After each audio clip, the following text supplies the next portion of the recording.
Chapter 1. An Introduction. Wherever there are people, there exists a realm of complexities and interpersonal relations that in this intricate world. What does one require to navigate it successfully? Is it sheer physical prowess, or perhaps the art of social conduct? Loyalty and righteousness are essential to claim one's rightful place within this domain. Today, I shall recount the saga of a legendary figure in this realm, Jiang Cheng. In 1994, at the tender age of 20, Jiang Cheng was born in the Chaodong province, Shuai City, Heping district, on People's Road. He is the second of two sons, with an elder brother named Jiang Zhen, with whom he shares a strained relationship. Jiang Cheng's father tragically passed away in an accident when he was merely 8 years old. His mother, now 52, has suffered from poor health for many years, relying on medication for sustenance. Consequently, Jiang Cheng has been his mother's sole companion, and their lives have been far from easy. Standing an impressive height of 6 feet 3 inches and weighing approximately 200 pounds, Jiang Cheng possesses a robust physique rather than an overweight appearance, likely attributed to his stature, that he sports a close-cropped hairstyle, large expressive eyes, a prominent nose, and a square jawline that exudes a rugged charm. His gaze, fierce yet imbued with a sense of righteousness, reveals that he is not an ordinary individual.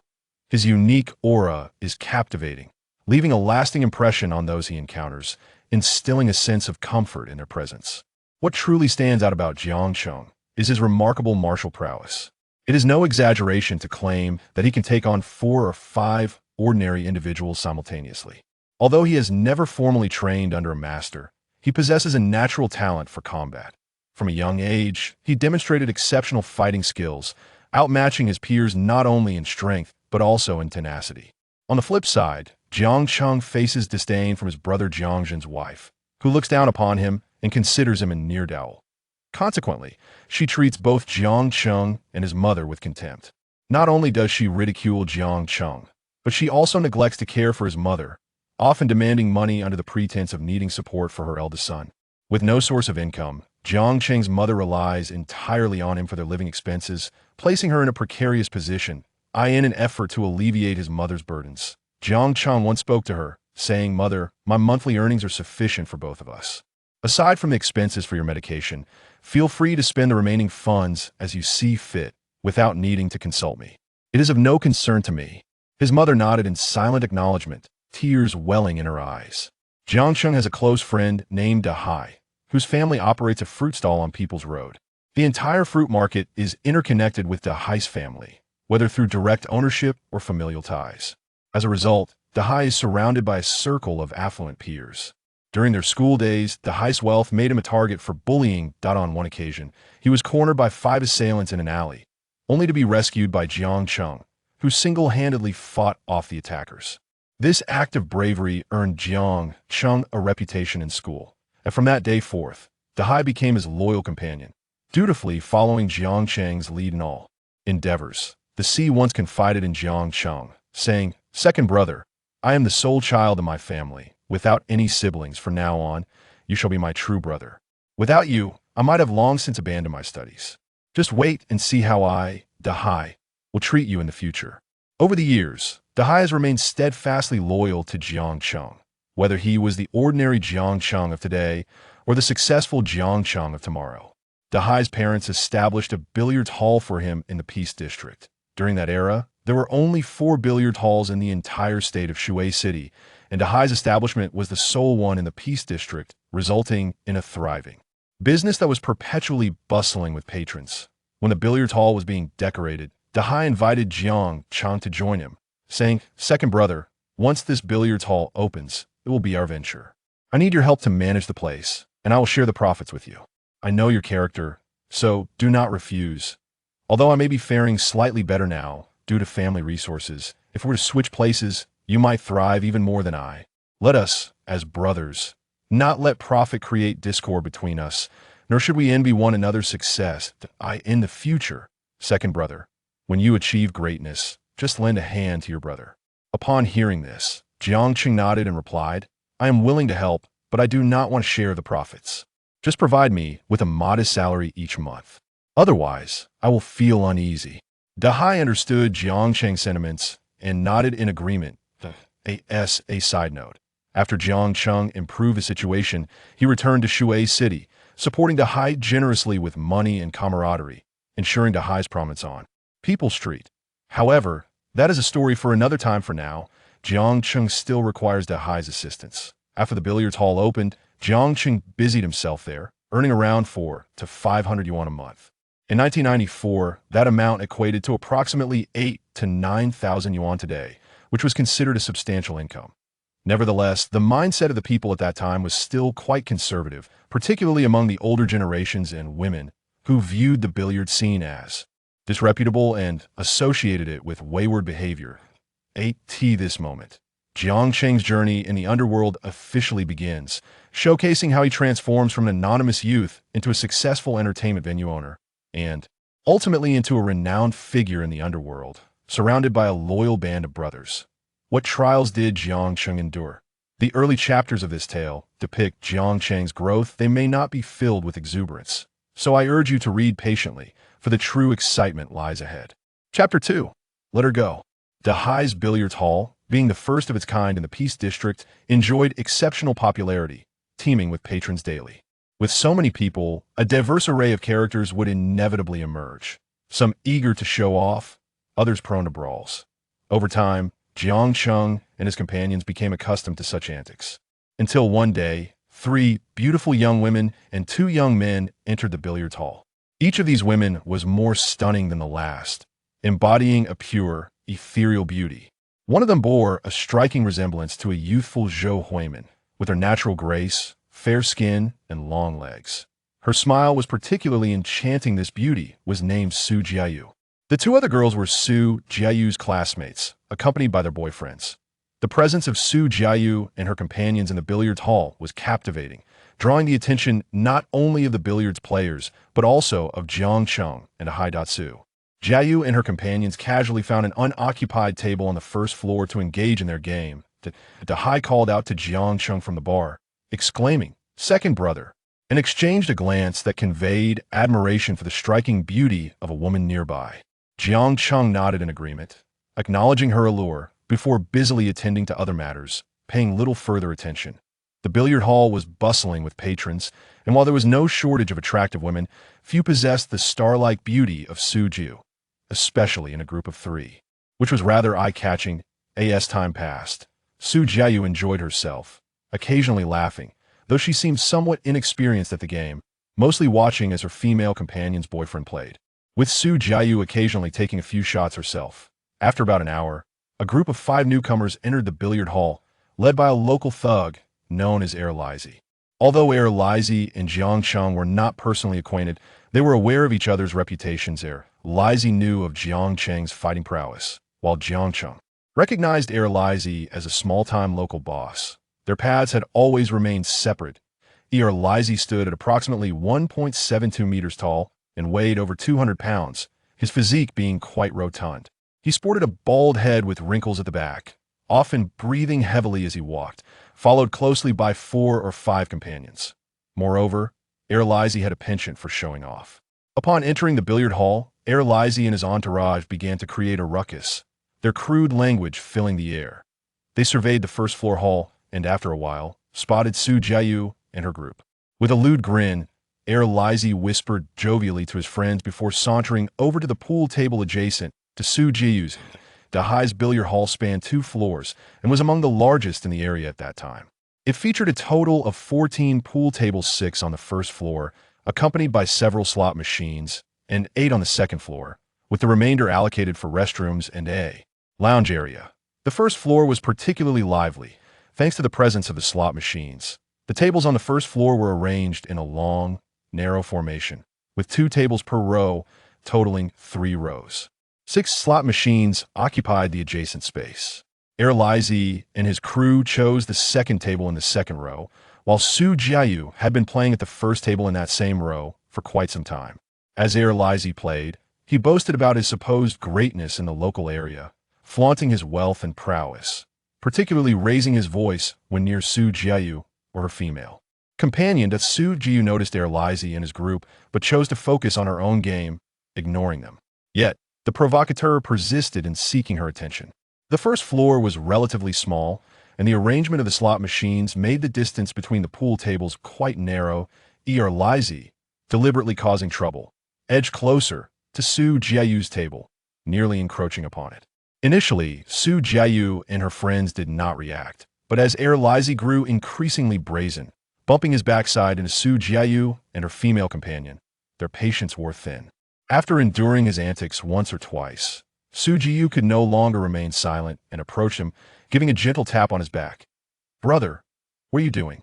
You're affecting us. Could you please pay attention?" Lizi smirked lecherously. "Hey there, beautiful, my apologies. I'm just too focused on my game. I'll do my best to avoid bothering you." Upon hearing Lizi's words, Su Jiayu and her friends chose not to press the matter further and resumed their activities. However, Lizi's behavior grew increasingly brazen as he deliberately nudged his cue towards Su Jiayu and her friends. With each deliberate touch, Su Jiayu quickly caught on and stood beside him, glaring intently at Lizi. Incorrigibly mischievous, attempted to probe further, raising his right arm almost to his height, yet still failing to make contact. When he turned around, he found Su Jiayu watching him intently. "You pervert, are you harassing us?" Su Jiayu exclaimed, pointing at him. With unabashed bravado, Lizi chuckled. "Sister, you see how I hold my cue? This is how I've always played billiards, otherwise I wouldn't be able to aim properly. You lot, a bunch of ruffians." Su Jiayu shouted in anger. "Not bad-looking, sister. Do you have a boyfriend? Let's get to know each other. Haha. I'm the one who calls the shots around here. He'll treat you to dinner later. Your friends are quite lovely too." Lizi leered at Su Jiayu and her companions. "Get lost, you perverted scoundrel. If you don't leave, he'll call the police." With that, Su Jiayu pulled out her brick-sized mobile phone, intending to report him. At that time, the brick phone was not particularly common among 100 people. Only about 10 might possess one, making it a rare and coveted item akin to a luxurious car in stature. Seeing Su Jiayu brandishing the phone, Lizi seized her hand. "Oh, a wealthy lady. Huh? Ha ha. Let me have a feel of that little hand." As he spoke, he began to grope her. Su Jiayu instinctively recoiled, while Lizi swiftly snatched the brick phone from her grasp. "Sister, you're wasting this fine phone. Let me have it. I have a wide network and could use it." Ignoring Su Jiayu's protests, he handed the phone to one of his companions, sharing a knowing glance before bursting into laughter. Su Jiayu's shout drew the attention of everyone on the first floor, including Jiang Cheng and Ahai, who were also present. Su Jiayu's classmates, eager to assist her, attempted to intervene, but Lizi's cohorts approached them instead, targeting Su Jiayu's female friends. Their boyfriends stepped in to confront the situation, only to be met with slaps from Lizi's companions, who jeered. "Who the hell are you? Are you your boyfriend? Get lost. With your looks, you don't stand a chance with such a beautiful girl. Right? Beautiful. Why not come with me? They'll take care of you." The audacity of Lizi's gang stemmed from their perception of their adversaries, Su Jiayu's classmates, and their boyfriends were merely students, lacking real-world experience, and possessing soft, bookish appearances. Had Jiang Cheng been present, Lizi's brothers might have thought twice about their bravado. Su Jiayu perceived the unfavorable situation before her classmate was being bullied yet again, prompting her to wish to leave with her friend, losing interest in the game. "All right, I won't report it. Hey, race the phone. We're leaving," Su Jiayu declared as she grasped her female classmate's hand, intending to exit. Just as she moved forward, Lizi, with a lewd grin, extended his arms, colliding with Su Jiayu and ensnaring her in his embrace. "Ha, such a beautiful lady, and you wish to flee? In a moment, I'll treat you to dinner. Ah, let go of me. Let go. You're such a rogue. Help!" Su Jiayu cried, her voice tinged with desperation. That moment, her classmate, disregarding the odds, rushed to push Lizi. Lizi's companions retaliated, slapping Su Jiayu's friends aside and taunting. "What the hell? You're resisting? Haven't you ever been hit?" As the crowd swelled, onlookers formed a large circle around Lizi and his gang. Yet no one dared intervene, fearing trouble for themselves. "Bullying people in our establishment? How dare you?" The raucous atmosphere was shattered by a deep, magnetic voice.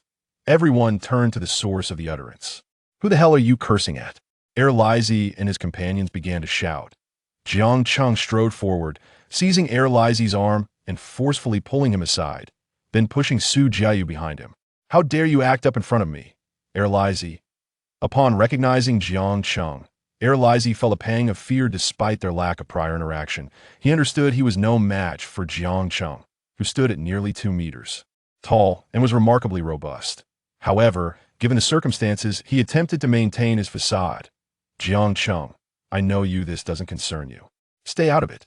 I'm aware of your strength, but there are 5 of us. A good tiger cannot withstand a pack of wolves. Erlizi's companions gathered around, preparing to confront Jiang Cheng. One of them attempted to grab Jiang Cheng by the collar, but Jiang Cheng deftly evaded and retaliated with a powerful punch to the young man's face. Having trained for years, Jiang Cheng's strikes were formidable. Few could withstand his blows. With a resounding smack, the young man staggered back, and Jiang Cheng swiftly followed up with an uppercut, sending him crashing to the ground. Do you still wish to engage? Do you want to step forward? Jiang Cheng challenged, gesturing towards Erlizi's companions. Seeing Jiang Cheng's undeniable prowess, they hesitated to approach. At this moment, Su Jiayu's gaze was fixated on Jiang Cheng, utterly captivated by his demeanor and actions. Her friends, equally astonished, were witnessing the kind of martial prowess typically reserved for the silver screen. In that instant, Jiang Cheng emerged as the focal point of the billiard hall, with all eyes drawn to him. Erlizi was momentarily taken aback.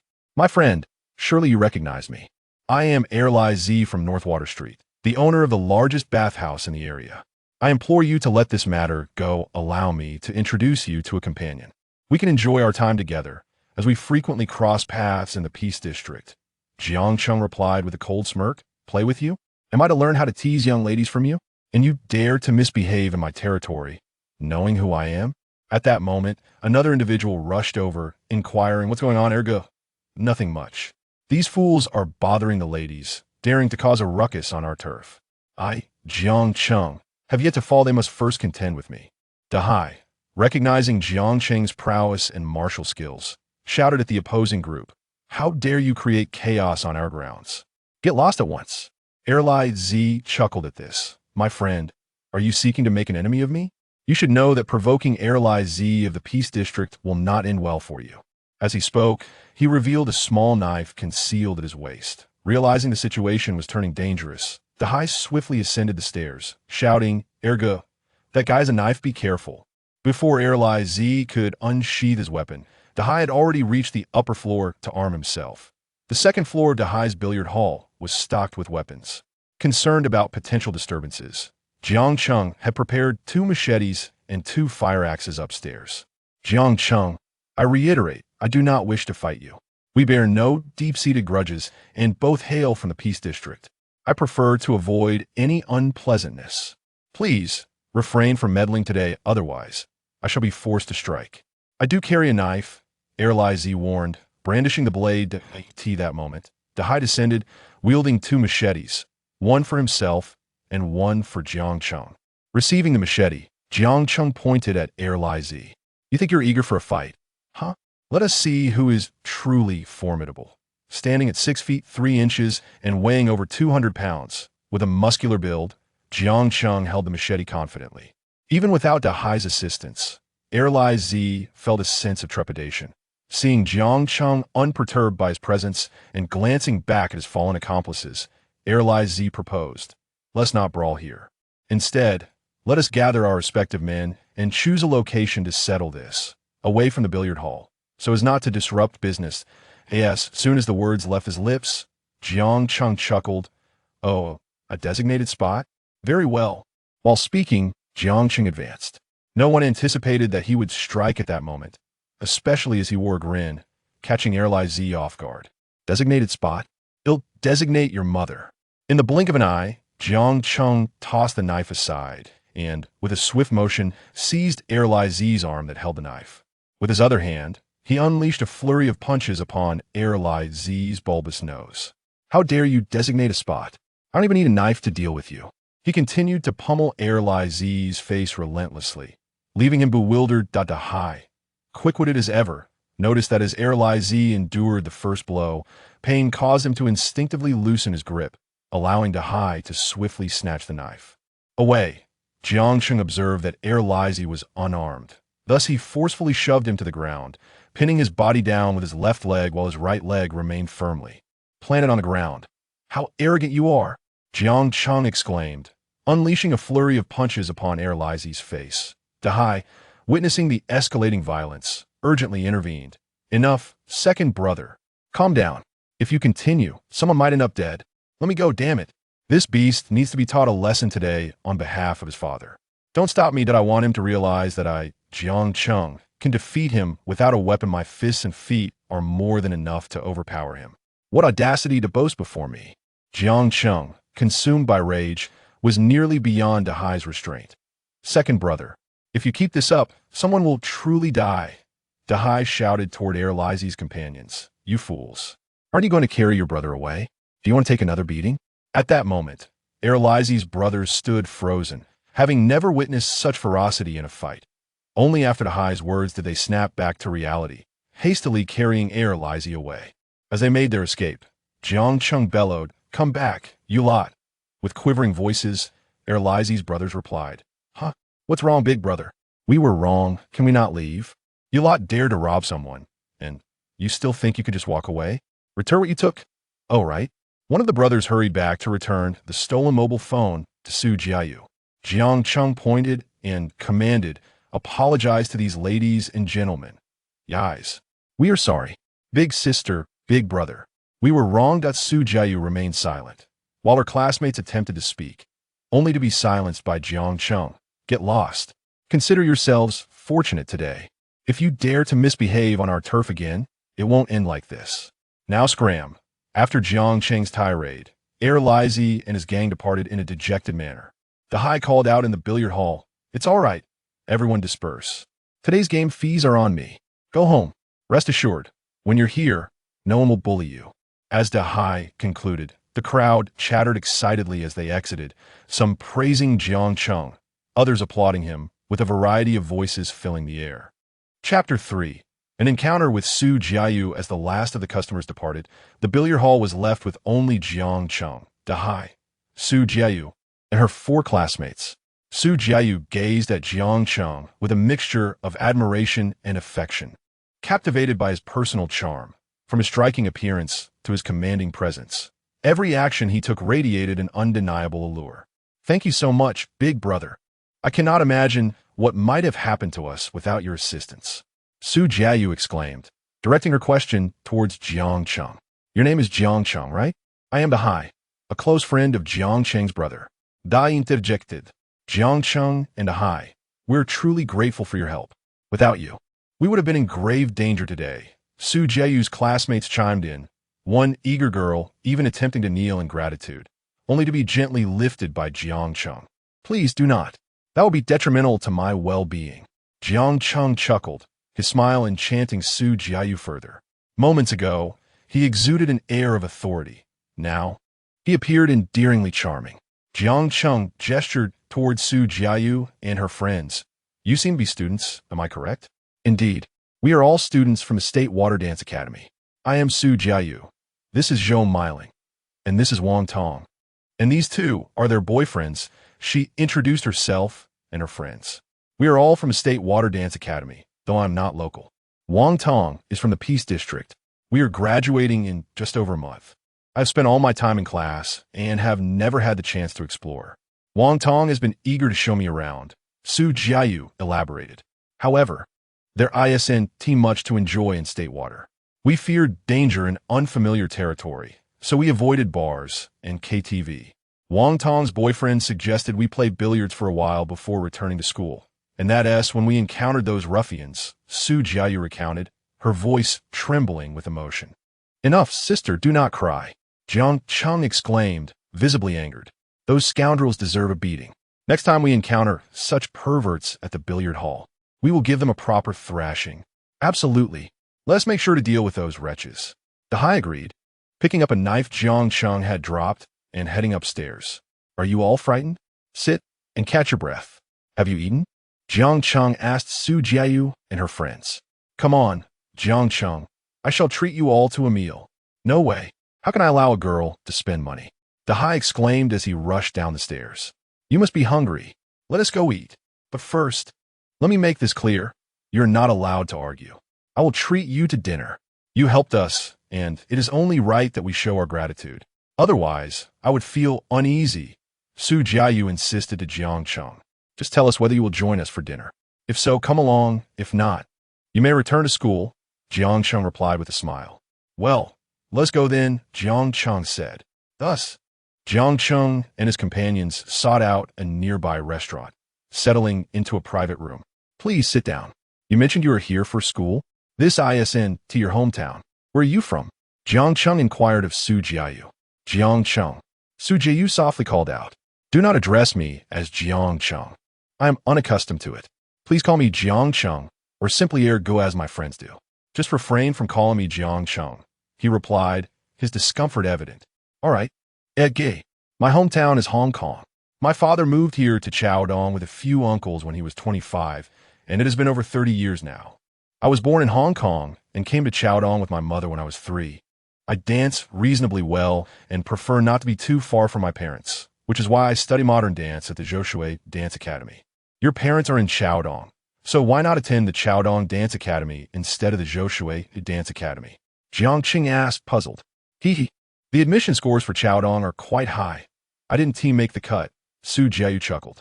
Oh, I apologize. I am unfamiliar with this. What business do your parents engage in here? It sounds like a family enterprise, quite substantial, I presume. It's decent. My family deals in luxury bags and various jewelry. It's not overly large, but my father and uncles have worked hard for over 30 years. Jiang Cheng nodded in understanding. Ergo, please take down my number. Su Jiayu requested, calling for a waiter to bring a piece of paper and a pen, on which she wrote her phone number. Ergo, may we become friends? Thank you for everything today.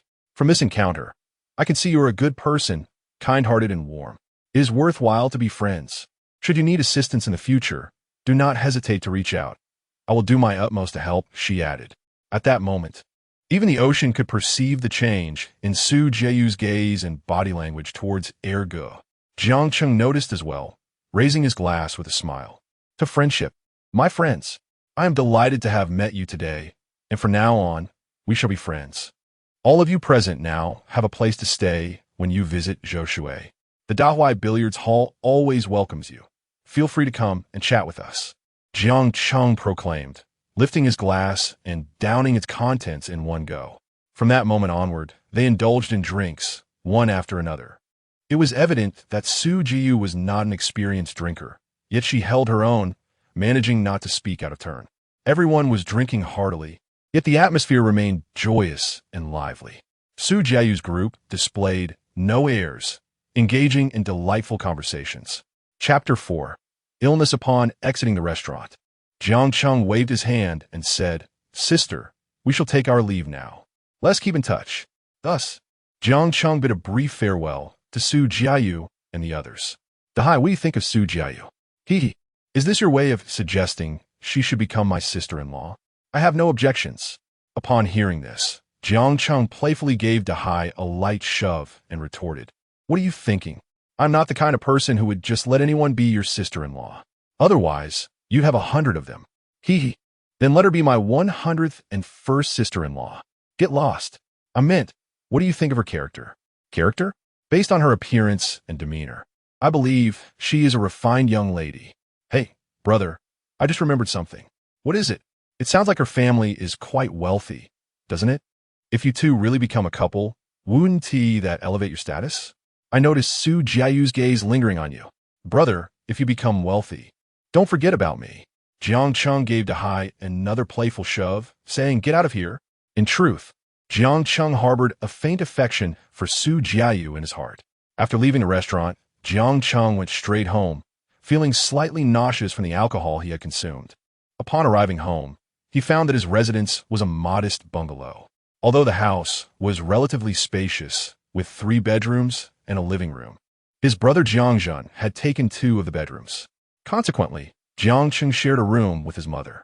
He rarely returned home, often residing in the billiard hall instead.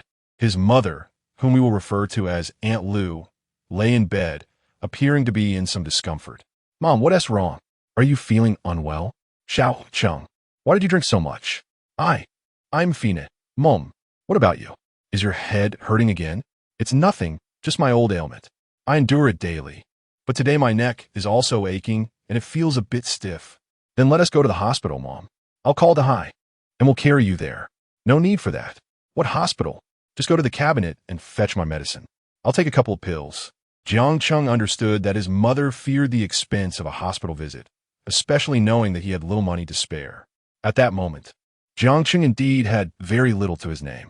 He earned a decent amount at the billiard hall, typically around $300 to $400 a month. However, he was also quite extravagant with his spending. On occasions, he would treat friends to meals or lend money to those in need, leaving him with little at the end of the month. Despite this, Jiang Cheng consistently set aside 150 yuan for his mother's medication and living expenses. Sometimes, his monthly earnings would barely exceed 200. Regardless of the circumstances, Jiang Cheng made it a point to provide his mother with that fixed sum each month. As for his brother Jiang Zhen, he not only failed to contribute financially to their mother, but his wife also often pressured their son to ask Aunt Lu for money. Moreover, Jiang Zhen had taken possession of 2 rooms in the house built by their father. Deep down, Jiang Cheng had long severed ties with his brother. Yet he refrained from expressing his grievances to protect his mother's feelings while she was still alive. Every time Jiang Cheng mentions Jiang Zhen, his mother displays a look of helplessness and melancholy. She often tells him, "My dear son, I can see everything you do. Please do not be like your brother. I cannot change him anymore. I only wish for you both to remain close while I'm still alive. After all, you share the same surname. Blood ties are unbreakable. Enduring hardship is a blessing, my dear Cheng. What you do, heaven is watching over us." Each time Jiang Cheng hears this, he silently nods in acknowledgement. Returning to Jiang Cheng's home, he asserts, "No, Mom, this is not something that can be resolved at home. You need not worry about finances. I have it covered. I will call Dahai and get a taxi to take us to the hospital." "It's all right, Mom. Just lie down for a bit." "No, we must go to the hospital." Thus, Jiang Cheng hurriedly rushes back to Dahai's billiard hall. "Hey, second brother, why are you back? How much money do you have?" "What is wrong, second brother? Is there a problem?" "The counter still has over 700. My mother, she has fallen ill. Come with me to take her to the hospital. I have some money, but I fear it may not be enough." "Ah, then let me take this from the counter. If it's insufficient, I will ask my family for more." "Don't worry, second brother. I have the money." Saying this, Dahai follows Jiang Cheng, and they take a taxi back to Jiang Cheng's home to take his mother to the hospital. In the hospital, who is the patient's family? "I am," Jiang Cheng's second brother replies with a trembling voice. "What is your relation to her?" "I am her son, doctor." "How is my mother? Is it serious?" The patient has been diagnosed with moderate cerebral infarction. At present, there is no immediate threat to her life, but this condition can strike suddenly. It may lead to severe complications, such as cerebral hemorrhage. Cerebral hemorrhage? Doesn't that mean it could be fatal? Yes. It is essential to avoid causing your mother stress or anxiety. Keep her cheerful. Is there any treatment available? Can surgery be performed? Your mother currently has moderate cerebral infarction. We recommend conservative treatment with medication. If it worsens, surgery may be necessary, but that is a serious situation. Our hospital's capabilities for such procedures are not yet fully developed, and both technical and financial requirements are quite high. So, there are no better alternatives besides medication. At present, our medical capabilities are limited.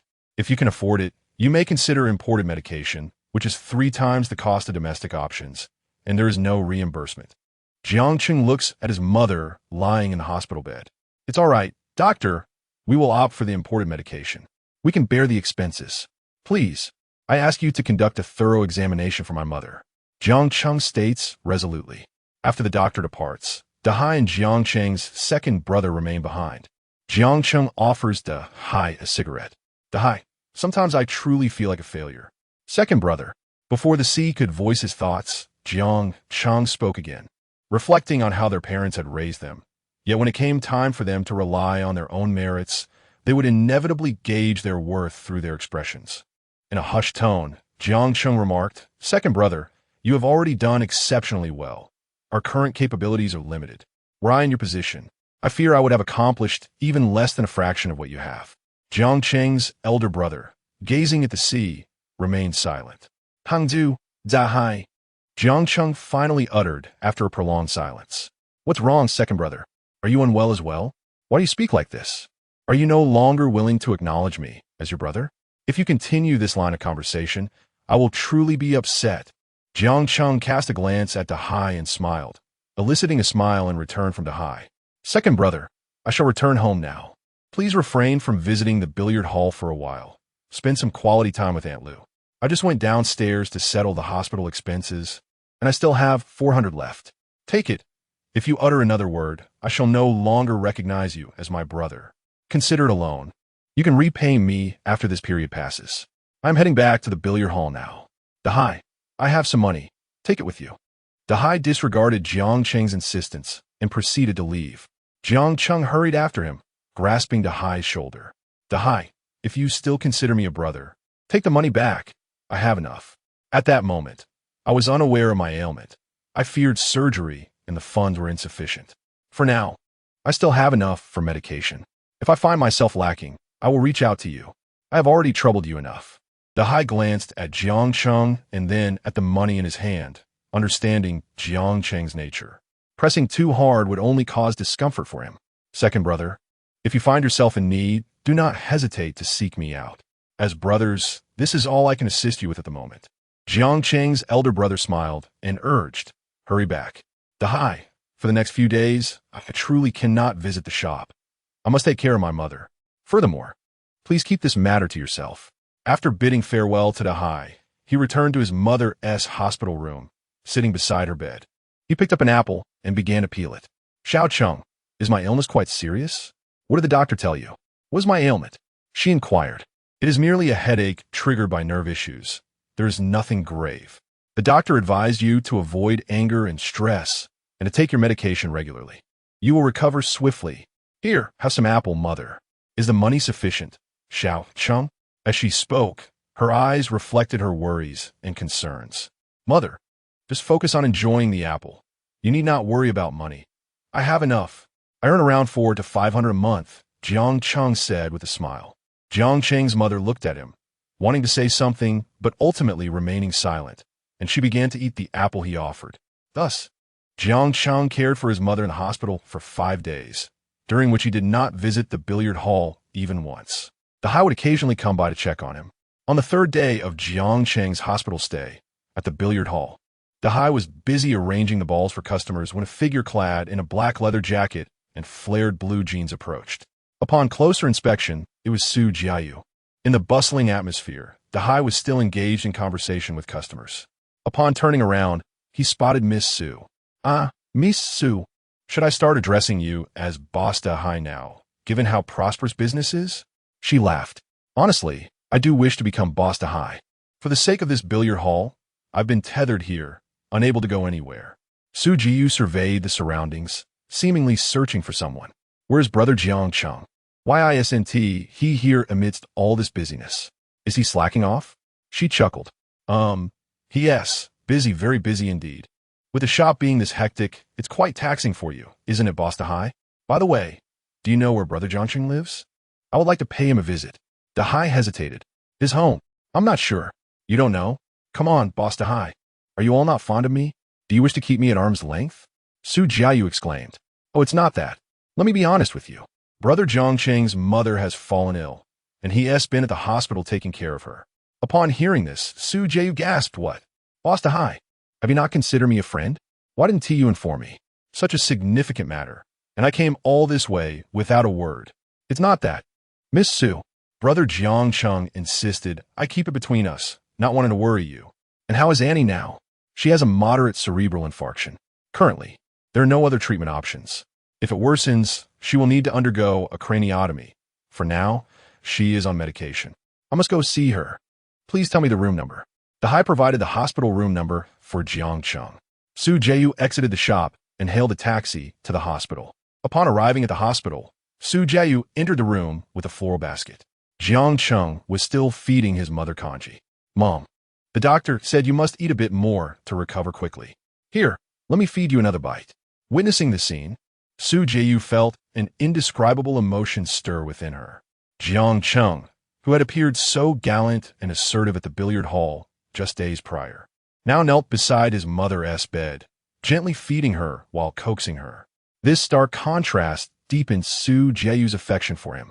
At that moment, Jiang Cheng turned around. Su Ziye, what brings you here? Ah, right, brother Jiang Cheng, didn't he consider me a friend? So perhaps I shouldn't have come. It makes sense. You didn't inform me. So what am I doing here? She replied with a light-hearted smile. The Hyatt informed you, right? Me fine. I'll be discharged in a couple of days.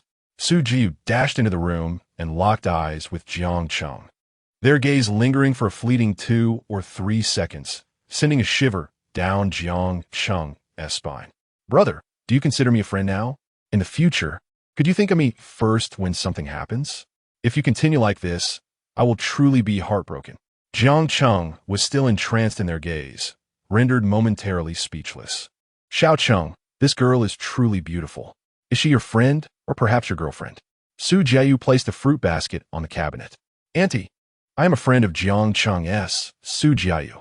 When you have the time, do speak more of Jiang Cheng. Such a significant event transpired, yet you chose not to inform me. I learned of it through the Hai. Ah, Miss Su, I am on the mend and shall be discharged in a couple of days. I am well aware of his character. He does not wish to burden you friends.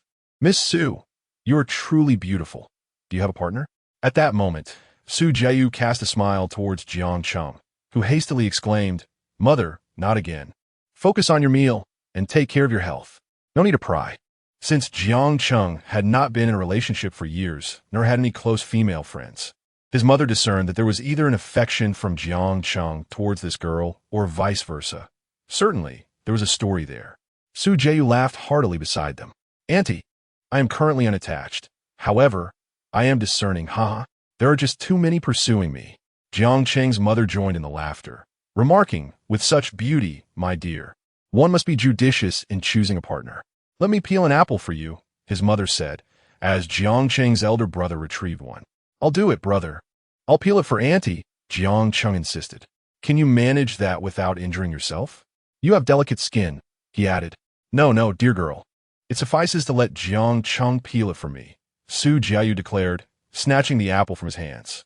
I can do it, she asserted, though her actions revealed her inexperience, resulting in a rather unevenly peeled apple, nearly reduced to half its size. Jiang Cheng's mother examined the apple and smiled at Jiang Cheng. Brother, shall we step outside for a moment? I wish to speak with you. Auntie, once I finish speaking with Jiang Cheng, I shall take my leave. I shall return in a couple of days. Please take care of yourself. Ah, Miss Su, do take care on your way back. Let Jiang Cheng escort you. As Jiang Cheng and Su Jiayu exited the hospital room, they arrived at the stairwell. What is it you wish to discuss? If we linger, we might find ourselves in the morgue, and I am rather apprehensive, Jiang Cheng said with a chuckle. Bah, don't say such things. This time, I shall forgive you. But should you ever keep me in the dark again, I swear I shall cease to speak to you, Su Jiayu retorted, her expression a mix of annoyance and grievance. All right. I shall inform you of everything from now on, even when I visit the restroom, Jiang Cheng replied, grinning. I knew you would jest. Here, take this, he said, producing an envelope from his bag. What is this? Inside are 5,000 yuan. Take it for now, and should you require more, do inform me. Are you trying to bribe me with money? What? Do you intend to support me? Speak not such nonsense, or I shall slap you. Why didn't you exhibit this boldness with Erlizy? Go ahead, I'll offer you my cheek. Take it. Dahai has informed me. I also consulted the doctor. From now on, you will need to take expensive imported medication. With your meager salary, it won't suffice for your needs. No need, I have my own plans. I do not wish to spend a woman's money. Why must you be so stubborn? I know you pride yourself on your independence and feel uncomfortable borrowing from Dahai. Do you no longer consider me a friend? Besides, I'm not gifting it to you. You're simply beautiful, so I'm lending you the money. Repay me when you can. I don't want to. Don't say I'll hit you, Su Jiayu chuckled. Go ahead. Strike me. Once you've done that, I'll be a patient alongside Annie, and you can attend to us both. Here, take this. I have something to share with you. As she spoke, Su Jiayu placed the money into Jiang Cheng's hands. What is it? Jiang Cheng inquired with curiosity, leaning closer, and I shall tell you, she urged, bending down to whisper near his lips. You may choose to ignore it, but I, for one, am quite eager to hear. I will confess. I like you, she exclaimed with a playful grin. You need not respond, nor do I require an answer. Simply knowing that I like you is sufficient. Now I must take my leave. Take care of yourself. Su Jiayu, feeling shy, murmured quickly under her breath. Upon hearing her words, Jiang Cheng's mind went blank, and he stood there in a daze. Even after Su Jiayu departed, he remained lost in thought. Chapter 5. The choice time passed day by day. Jiang Cheng and his mother spent 5 days in the hospital. After 5 days, Jiang Cheng's mother was discharged.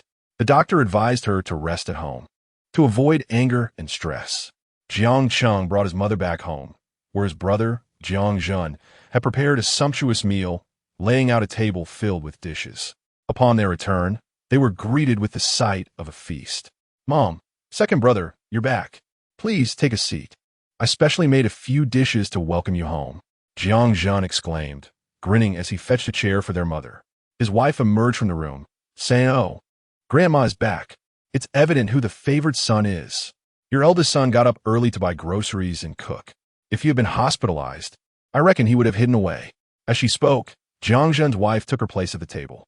"Let's not speak of that today. Mom just got discharged. We mustn't upset her," Jiang Zhen interjected, nudging his wife. "Why are you pushing me?" "Fine, you're the one who got up early to cook for your mother. And now you think you can bully me?" She retorted. "Enough of this. If you two are going to argue, take it outside. Mom has just come home. We don't want to send her back to the hospital." Jiang Cheng banged the table, declaring. His sister-in-law glanced at him. "Oh, look at our devoted son speaking up. Let us eat." Jiang Cheng shot her a look, thinking to himself that had she not been his sister-in-law, he might have retaliated differently. During the meal, Jiang Zhen remarked, "Grandma, didn't you receive quite a few gifts during your hospital stay? Your eldest grandson's tuition is gone. Perhaps you could help out a bit since you were his grandmother. After all, he bears the Jiang surname." Jiang Zhen playfully jostled his wife. "What with the attitude? If you were capable like other men, would I be confined to just 2 rooms in your house, worrying about the child's tuition? Can you please refrain from speaking?"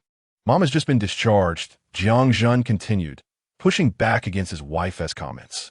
"Dear daughter-in-law, during my stay, I didn't accept any gifts, and my medications have been upgraded to imported ones. I truly don't have much money left," their mother lamented. "Ah, playing the poverty card, are we? Well, if it's too much, let your eldest grandson skip school and hang out with his uncle Jiang Cheng. Perhaps they'll end up in prison together." Jiang Zhen's wife retorted. "Can you say a little less?" "That is my mother," Jiang Zhen shouted. "You only have the guts to stand up to me. Why not shout at your mother instead?" "Enough, sister-in-law. I called you sister-in-law out of respect. During Mom's hospitalization, you didn't come to visit even once. I thought you might have had a change of heart, but it seems like a banquet of betrayal, demanding money from the old lady. Do you have no conscience?" "Second brother, I genuinely wanted to cook a meal for Mom. I wasn't aware of your wife's intentions," Jiang Zhen said, rising from his chair with a look of grievance. "All right, elder brother, let us leave matters as they are. If it weren't for Mom, I would have long ceased to acknowledge you. Sister-in-law, you've always wanted to argue over this house. I'll move out with Mom. Are you satisfied now?" "Oh dear, devoted son, that is truly splendid. I wish you the best in making a name for yourself. Just do not end up in prison." Jiang Cheng was so furious that he trembled. He glanced at his mother beside him, her eyes glistening with tears, and despite the raging fire within him, he could not allow it to erupt at that moment. He retrieved 200 yuan from his pocket, considering it a token of his heartfelt sentiments. He hoped they would refrain from seeking them out in the future, as his mother could not endure further distress from them. "Let us leave it at this. We shall have less contact from now on," he declared. "Mother, let's go. I will take you to rent a place." With that, Jiang Cheng lifted his mother onto his back. Carrying her out through the door, he pondered where they might go. After a lengthy consideration, he resolved to head to the Dahuai billiard hall. Thus, he arrived at Dahuai, setting his mother down on a chair beside the bar. "Hey, second brother, auntie, what brings you two here? I've been so busy during the day that I couldn't find the time to pick you up from the hospital. Please don't hold it against me," he said. "Child, what are you saying? You've done so much for us, we don't know how to thank you," his mother replied. Dahuai chuckled. "My bond with second brother is closer than that of blood brothers. His affairs are my affairs. It's only right that I help. What happened to Annie? Why did you carry her here?" he inquired. Jiang Cheng sighed. "It's a long story. I had a spat with my elder brother. What's he done now? Your sister-in-law has never visited our mother during her hospitalization. Today, upon her discharge, my brother prepared a feast, and I was quite pleased, thinking maybe he had a change of heart. But then, at the dinner table, my sister-in-law brought up money again. It's truly inhumane. If she were anyone else, I would have knocked her teeth out, Jiang Cheng said, his body shaking with indignation. Not only did she demand money, but she also made veiled threats, warning me to be cautious and not to end up in jail again. That scoundrel. Why not call a couple of brothers to stir things up at your brother's house? Da Huai suggested. Forget it. After all, he is my brother. If anything goes awry, he would surely turn to my mother, and she would be put in a difficult position. I cannot allow my mother to suffer. I want to endure this any longer. I could see that the situation would only agitate her further, so I decided to take her away. We will find a place of our own. As he spoke, Jiang Cheng handed Da Huai a cigarette. It was high time for this. Second brother, if I were you, I would have left long ago. Please take my mother to your home. But second brother, I have no one at home either, and I seldom return. We usually stay at the shop, Da Huai replied. Then I will first leave my mother at your place, and take the time to find a new residence. I will move out as soon as possible, Jiang Cheng stated. Don't mention it, second brother. There's no need to stand on ceremony. And so, Jiang Cheng carried his mother to Da Huai's home. Da Huai's apartment was modest, a space he rented solely for sleeping, and he rarely spent much time there. Mother, please stay here for now. In a while, once I find a house, we shall move. As Jiang Cheng spoke, he gently assisted his mother to bed. How shall we repay this child, Da Hai? Little Cheng, once we are well settled, do not forget about Da Hai. I understand, mother. Rest easy. I shall return to the pool hall. Upon returning to the pool hall, Jiang Cheng became increasingly occupied over the next few days. The business was thriving, bustling with patrons daily, a trend that persisted for 3 or 4 consecutive days. During this time, Su Jianghu had not graced the establishment even once. Jiang Cheng's elder brother pondered whether she felt embarrassed or perhaps intimidated. To be frank, after Su Jianghu's remarks that day, Jiang Cheng, who had never experienced love, felt a surge of excitement.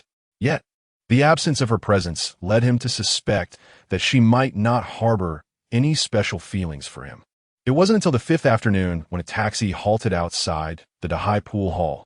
Emerging from a vehicle was none other than Su Jianghu, appearing slightly inebriated. Her cheeks flushed. As she entered and scanned the room, she did not spot Jiang Cheng, but did see Da Hai at the bar. Da Hai, where's Jiang Cheng? Is he not here today? Ah, Miss Su, your brother is upstairs.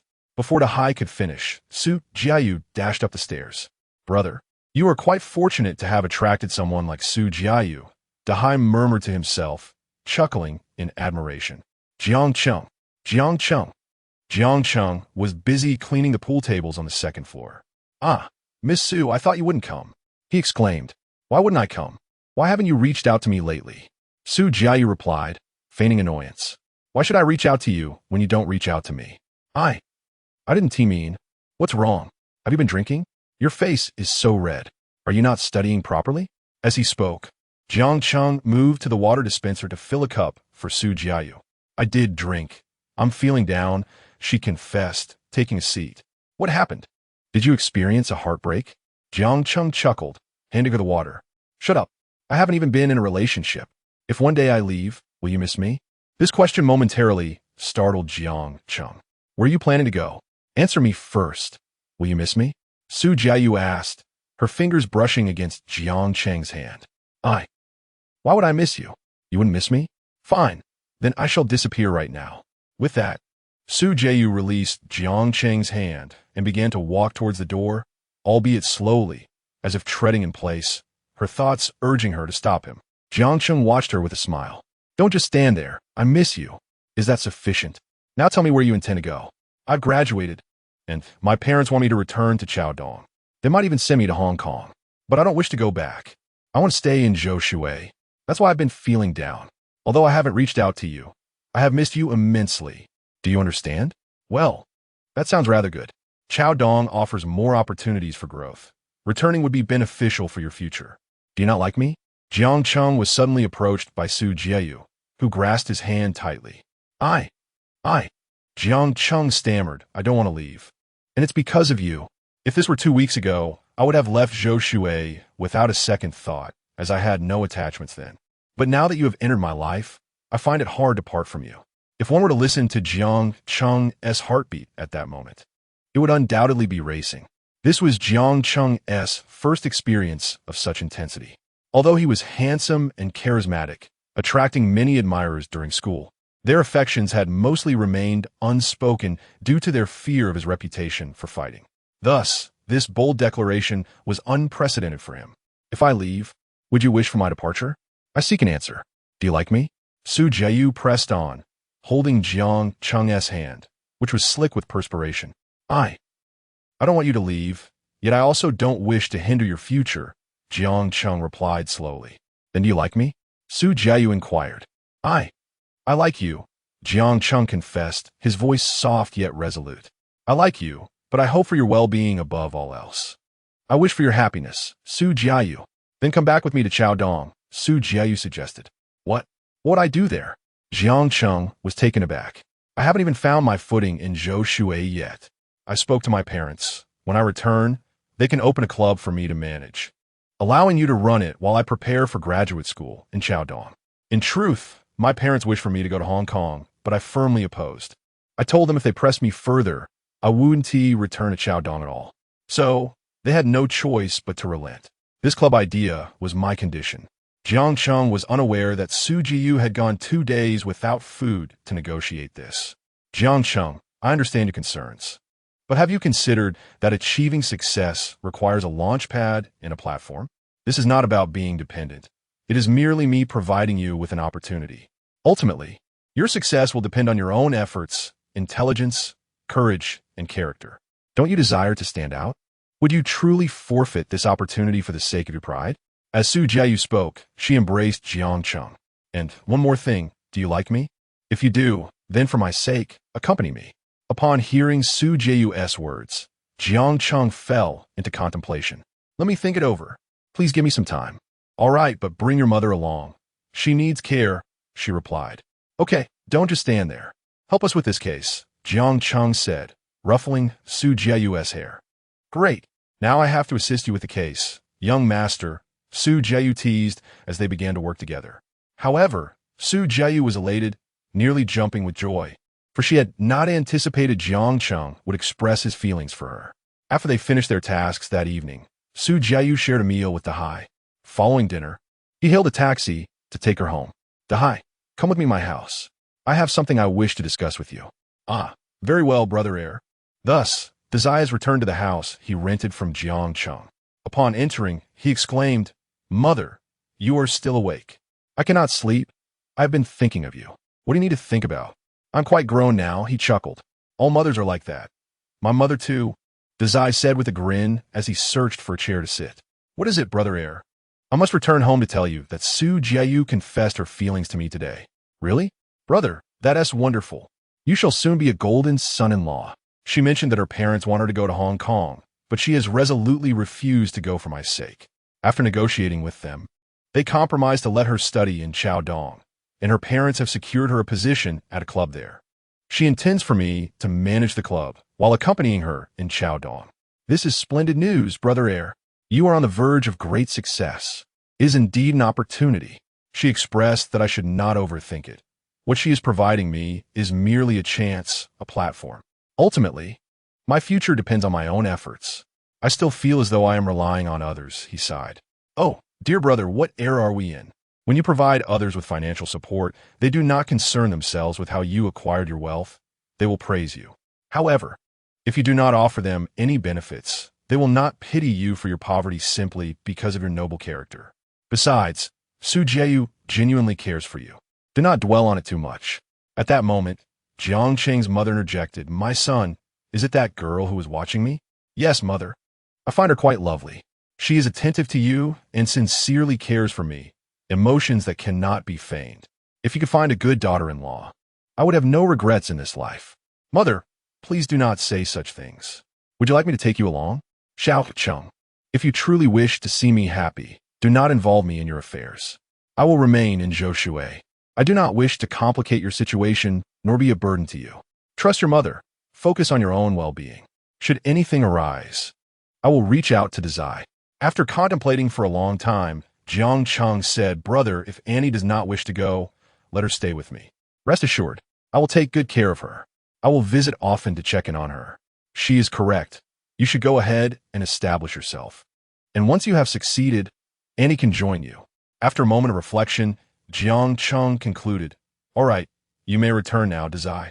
I need some time to ponder this alone. With that, Dazai departed, and Jiang Cheng lay on his bed, deep in thought for a long while. Chapter 6.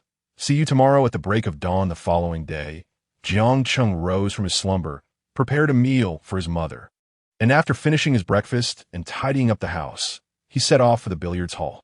Upon his arrival, his brother Dahai asked, Have you considered it? I yearn to venture out into the world. If I succeed, I shall certainly return to bring you along. That's the spirit, brother. Here in my billiards hall, you may only attain the position of manager at best. Out there, opportunities abound. Mother is at my home. I will surely take good care of her. Do not worry about that. You're busy and don't have the time for such concerns. I will rent a place and invite my second aunt to look after her. I shall ensure she is well taken care of and provide her with some money each month. If she refuses, so be it. She is frightened by her eldest daughter-in-law. I can understand her predicament. All right, I too am often preoccupied. But if I go, what will happen to your billiards hall? You cannot manage it alone. Do not fret. I am in the process of finding a brother to assist. You need not concern yourself with me. When do you intend to leave, brother? I have yet to inform Su Jiayu. I do not know. Then you must hurry and tell her. There's no rush. Why the urgency? It's as if I am the one being impatient. Impatient, indeed. At that moment, both Jiang Cheng and Ahai turned to see Su Jiayu approaching. Jiang Cheng, I have come to invite you once more. Like Zhuge Liang, who invited 3 times, I have invited you twice. Will you not emerge from your seclusion, Master Jiang Cheng? Ha! Dahai chuckled from his side. Miss Su, he might agree. Do not forget about me. I have spoken well of you. Brother Dahai, you are a good man. Let us become friends, unlike Jiang Cheng, who is always so hesitant. As she spoke, Su Jiayu placed a car key on the bar.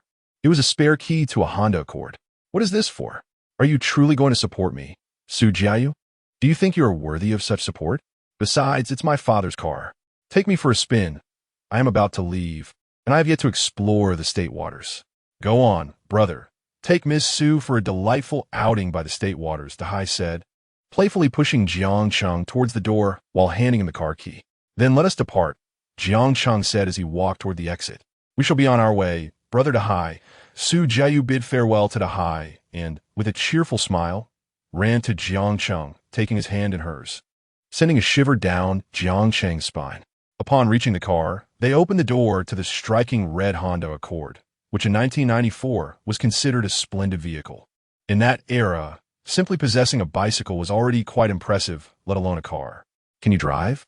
Suzie inquit? Of course. How could I not?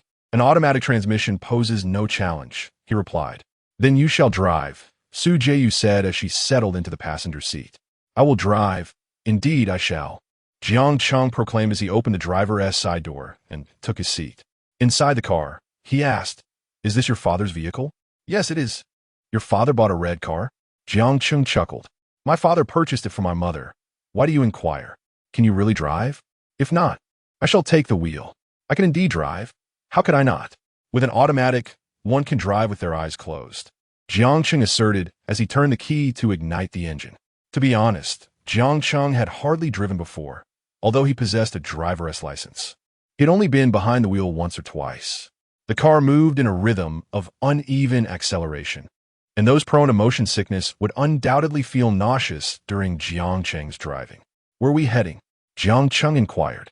Isn't it you who should know where we're going? Wherever you drive, I shall follow. With a sudden burst of speed, Jiang Cheng brought them to the riverside park. Is this all you brought me to see? The park? What else is there to enjoy in Zhoushui? What exists here can also be found in Chaodong, and what is absent here is certainly available there. What do you wish for me to take you? To the riverside park, which is not found in Chaodong, Jiang Cheng replied. I am truly at a loss for words with you. What? Is a leisurely stroll by the river with me such a burden? It is acceptable, Su Jiayu smiled, taking the initiative to grasp Jiang Cheng's hand. Thus, they walked hand in hand along the riverbank. How old are you this year? I still have no idea about your age, Jiang Cheng questioned. Isn't it common knowledge not to inquire about a lady's age? Fine. Since I am in a good mood today, I shall reveal it. I'm 19. That makes me a year older than you. So what? Age is inconsequential. I'm fond of you as a person, regardless of years. Even if you were 20 years my senior, I would still cherish you. Have you given this proper thought? Su Jiayu then asked Jiang Cheng. I have indeed made up my mind. I agree to accompany you to Chaodong. However, you must show me respect and refrain from making me feel humiliated, or I shall return. Jiang Cheng, I like you, I love you. Rest assured, if I ever treat you poorly, you have your brothers, don't you? They can deal with me. What outrageous talk is this? Jiang Cheng gently patted Su Jiayu's head. I shall call my parents shortly to arrange a shop. We have a 3-bedroom, 2-living-room house. I will bring my aunt over. It will be enough for us. My mother won't come. What? If auntie doesn't come, who will take care of her? She is not well. Can you really leave her in Zhou Shui without worry? You are unaware of my family's situation. My elder brother's wife does not treat my mother well. Hence, she is reluctant to live with her son and daughter-in-law. I understand her plight, and I intend to rent her a place in Zhou Shui, asking my second aunt to take care of her. It might be a bit far, but my mother will feel better. Then ensure you rent her a decent place. After things settle, we can bring her over. Indeed. Come on, let us continue our walk. This time, Jiang Cheng took the initiative to hold Su Jiayu's hand, and her elation was indescribable. Her smile could reach her ears. They made a brief tour around Zhou Shui, which indeed lacked attractions, before returning Su Jiayu home. As they bid farewell, Su Jiayu turned to look at Jiang Cheng. See you tomorrow, Jiang Cheng stammered. Upon hearing this, Su Jiayu nodded joyfully, clearly delighted. I'll await your call, she said before returning to school, leaving Jiang Cheng with his red Honda Accord. In truth, the Accord belonged to Su Jiayu. She merely claimed it was her mother's, knowing Jiang Cheng's pride.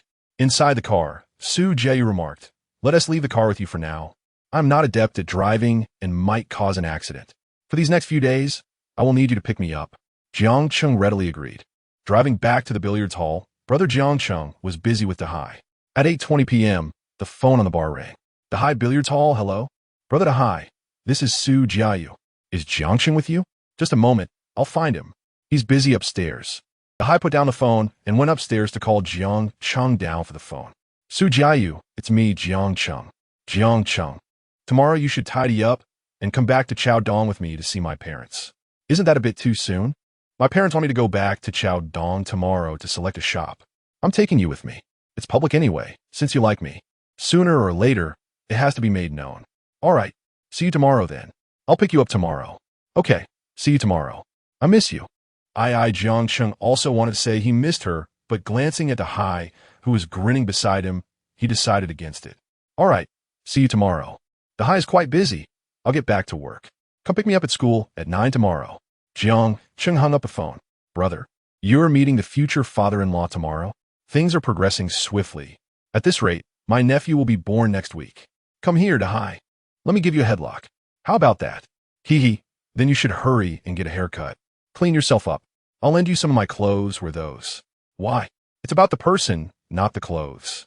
I have confidence in myself. I'm fine as I am. Whatever happens, happens. Jiang Cheng said this, but later that night, he went to the barber shop to get a haircut, took a shower, and washed his clothes. As Jiang Cheng would put it, he and T felt nervous in over 20 years, yet he found himself feeling a bit anxious this time. Chapter 7. Meeting Su Jiayu's parents the following morning at 9 o'clock, Jiang Cheng arrived at the university where Su Jiayu studied, driving a striking red Accord. He stepped out of the car and stood beside it, awaiting Su Jiayu's arrival. To be candid, the vivid hue of the vehicle seemed incongruous with Jiang Cheng's rugged demeanor. Passers-by frequently glanced in his direction, unsure whether they were captivated by his handsome features, the eye-catching car, or something else entirely. Regardless, it certainly drew attention. 10 minutes later, Su Jiayu approached, adorned in a simple white dress. Jiang Cheng noticed that each of their meetings had showcased a different style. During their first encounter, she appeared demure and innocent. On the second, she exuded an air of sophistication and confidence. And now, she opted for simplicity, donning a plain gown. Nevertheless, regardless of her attire, Su Jiayu's inherent beauty ensured that she remained striking. Get in, young lady, she said, as Jiang Cheng opened the passenger door. Su Jiayu smiled softly and settled into the seat. Jiang Cheng then entered the car, pressed the accelerator, and they embarked on their journey. The distance from Zhoushui City to Chaodong City was 236 kilometers, not overly far. Driving at a brisk pace, they could reach their destination in just over 3 hours. Along the route, Jiang Cheng and Su Jieyu engaged in conversation, reminiscing about their pasts. Su Jieyu shared numerous anecdotes, and before they knew it, time had flown, and they arrived in Chaodong. This was Jiang Cheng's first visit to Chaodong. He had always heard of its vastness, but he was taken aback by its true scale. As the capital of Chaodong province and a first-tier city in China, it was not only bustling but also expansive. A single district could rival the size of Zhoushui City entirely. As he drove, Jiang Cheng marveled. Chaodong is truly vibrant. There are billiard halls on every corner. This is a first-tier city. The contrast with Zhoushui, a third-tier city, is stark. After driving for over an hour in Chaodong, Jiang Cheng inquired, "How much farther do we have to go?" "We're still about half an hour away. My home is in the city center. You've only just left the suburbs." Su Jieyu replied, munching on some snacks beside him. "Could you refrain from eating?" "I'm starting to feel hungry," she added playfully. "Let me feed you," Jiang Cheng teased, opening his mouth. Su Jieyu playfully offered him a chip, and as their eyes met, they exchanged smiles. The sweetness of the moment was beyond description. It was one that one could only imagine. They continued to converse and laugh for over half an hour. Following Su Jiayu's directions, Jiang Cheng drove into a villa community. "You live in a villa? Your family must be incredibly wealthy," he exclaimed, astonished. Although Jiang Cheng was aware that Su Jiayu's family was not ordinary, he never anticipated they resided in such a luxurious home, a villa from 1994, while most people still lived in simple houses. Money, you see, is not inherently good in excess. It depends on one's ability to manage it. For some, an abundance of wealth becomes a source of issues. I hope you won't place too much emphasis on money in the future. Focusing too heavily on it can lead to the loss of many valuable things. To be honest, I felt no pressure earlier, but now I find myself inexplicably nervous, she confessed. Feeling the pressure, Jiang Cheng remarked, "What is there to fear?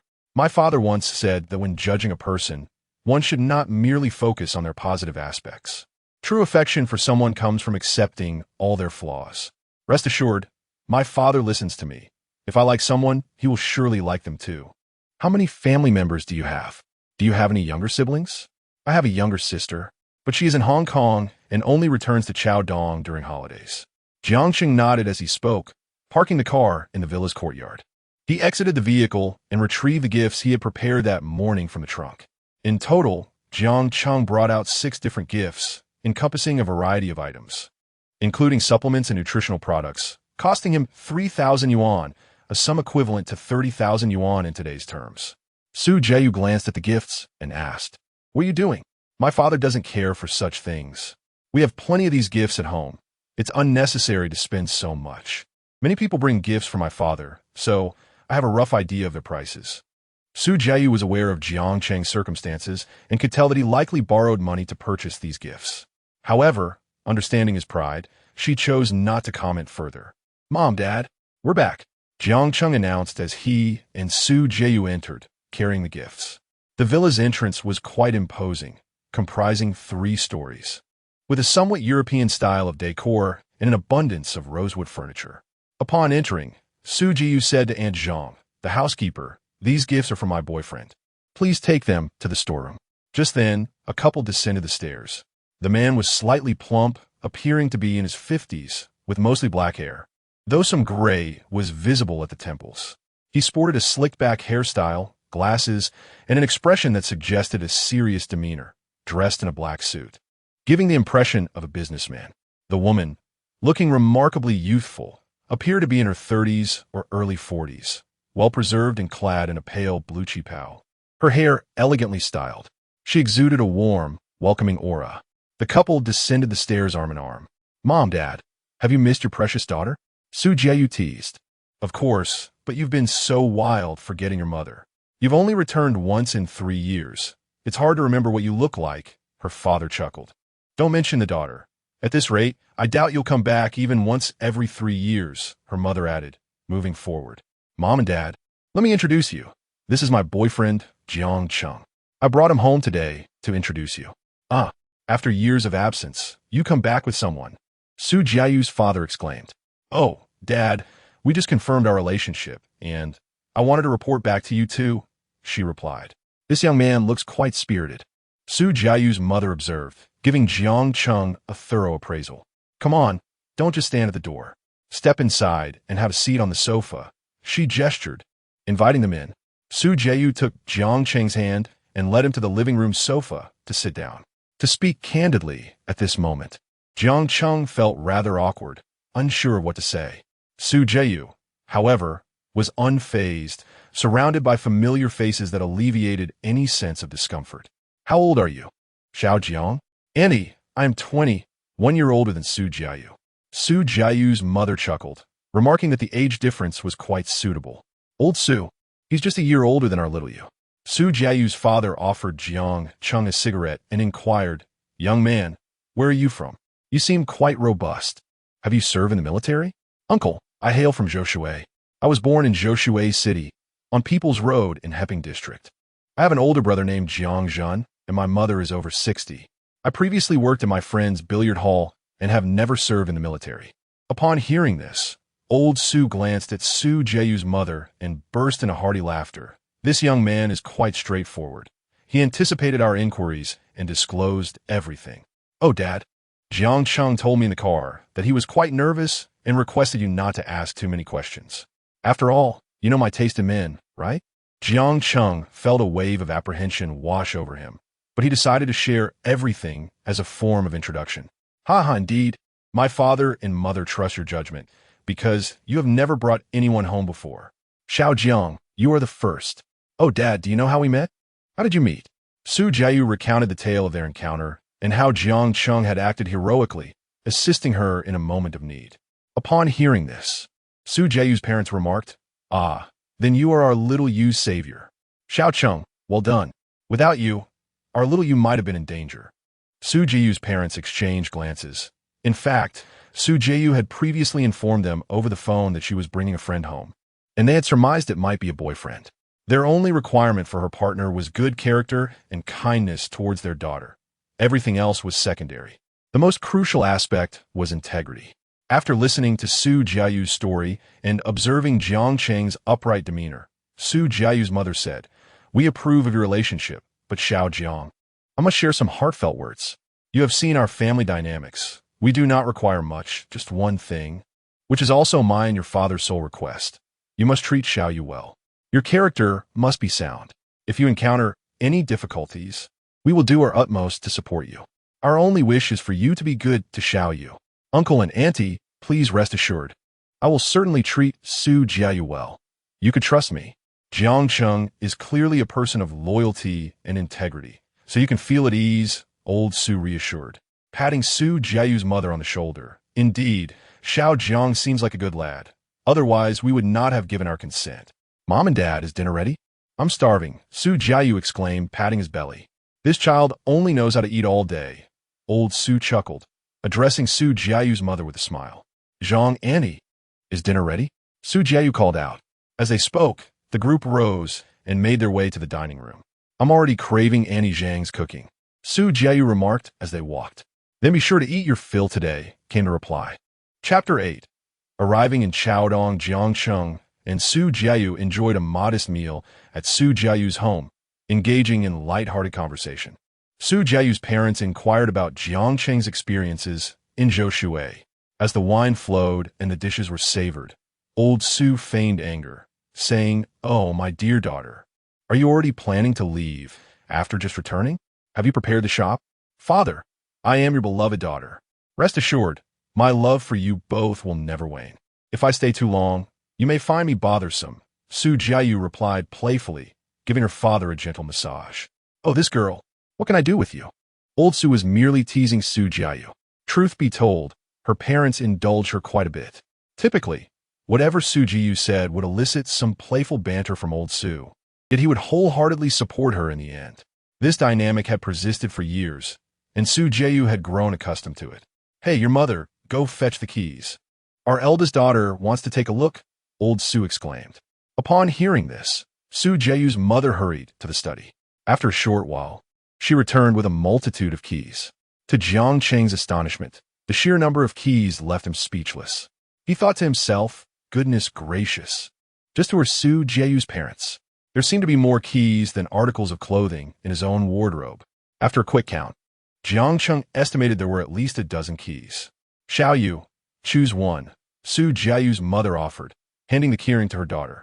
Su Jiayu sprawled on the sofa with an air of nonchalance, exclaiming, let me see what my parents have built over the years. This elicited laughter from her parents. Examining the labels attached to the keys, Su Jiayu inquired, Father, are all these places vacant? So many empty spaces? How can that be? Are we living off the northwest wind? Choose one, and once you decide, I'll handle the rest. The places my daughter favors must be made available. If need be, I'll simply offer them a bit more compensation, her father replied. Contemplating the collection of keys, Su Jiayu fell into deep thought. Jiang Cheng, why don't you make a choice? I am overwhelmed. I trust your judgment, she said, deferring the decision to him. Jiang Cheng chuckled softly, considering, if I choose, how will your parents perceive me? After a considerable half-hour of deliberation, Su Jiayu pointed out, what do you think of this one? Located in the Sanshui district, adjacent to a bustling pedestrian street. It boasts a modest 350 square meters. While the location is excellent, it feels somewhat small. Her father interjected, how can this be considered small? It's only a little over 2,000 square meters. Su Jiayu playfully countered, oh, dear father, consider the foot traffic. Do you have any idea how many people pass by this spot? It's right next to the largest pedestrian street in Chaodong, Lishio Street. Your foresight is commendable. You purchased this before I was even born. If it were to be bought now, you simply couldn't afford it. Jiang Cheng was taken aback, contemplating over 2,000 square meters. And you call this small? This space could accommodate nearly 10 large billiard halls. Father, is anyone working on this land? Su Jiayu's mother remarked from the side. Your father is indeed perceptive. Su's father responded, you must choose this one. It is the prime location within my domain. I have reserved it for you. Upon hearing this, Su Jiayu beamed and moved closer to her father, old Su. Father, my dear father, how shall I repay you? And how shall I repay my beautiful and kind mother? Su Jiayu's parents exchanged affectionate glances at their daughter and smiled indulgently. You silly girl. Simply visiting us more often with Xiao Jiang will suffice. Go with Xiao Jiang and consider renovating it. I have 3 million in my account, but that ISNT for you. Old Su chuckled. Xiao Jiang, once your business starts generating income, you must repay me. Ha ha, consider it our seed funding. Thank you. My beloved father, we will borrow this money and repay it double once we earn. No need for double. As long as you are well, that is enough. Now hurry along. If you don't leave soon, I might just end up handing over my entire estate to you. Su Jiayu's father laughed. Thank you, uncle and aunt. I am not very eloquent, but you shall judge my worth by my future actions, Jiang Cheng said from the side. Xiao Jiang, I have confidence in you because I trust in Xiao Yu's judgment.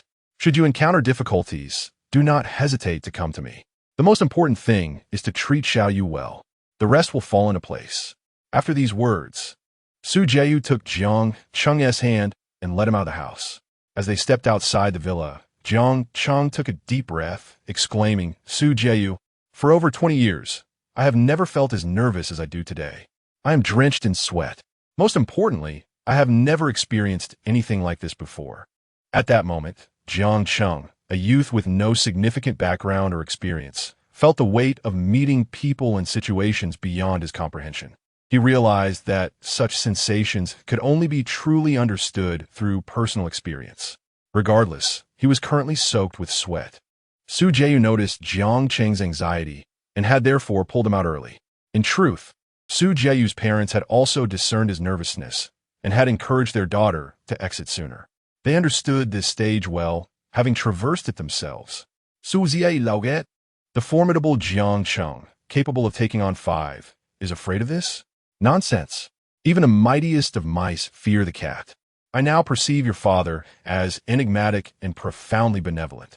In time, you will come to understand the true nature of our family patriarch. Let us go and explore that place, Su Jiayu remarked as he drew closer to Jiang Cheng. Together, they drove a red Acura to the establishment in Sanshui district. Allow me to share some insights about the city of Chaos Han.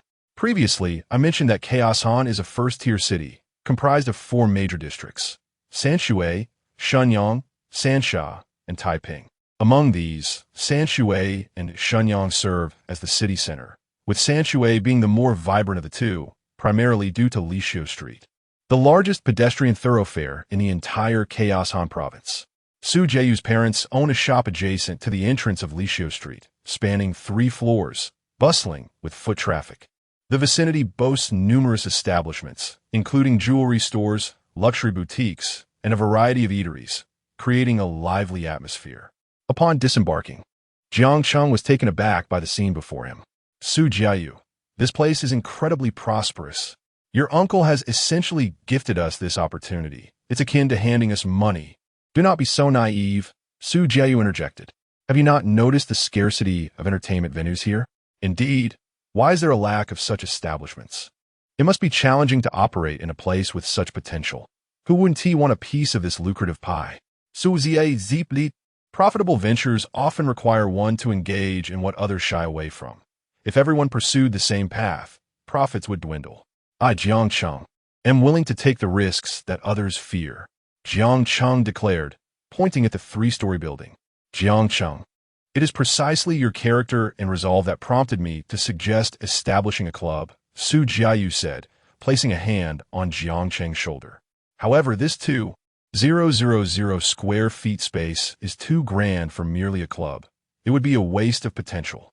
I had initially anticipated a mere 200 to 300 square feet.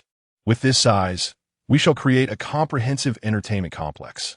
I want it to encompass a myriad of experiences where one can indulge in everything. Jiang Cheng, filled with determination, responded, very well, I shall follow your lead.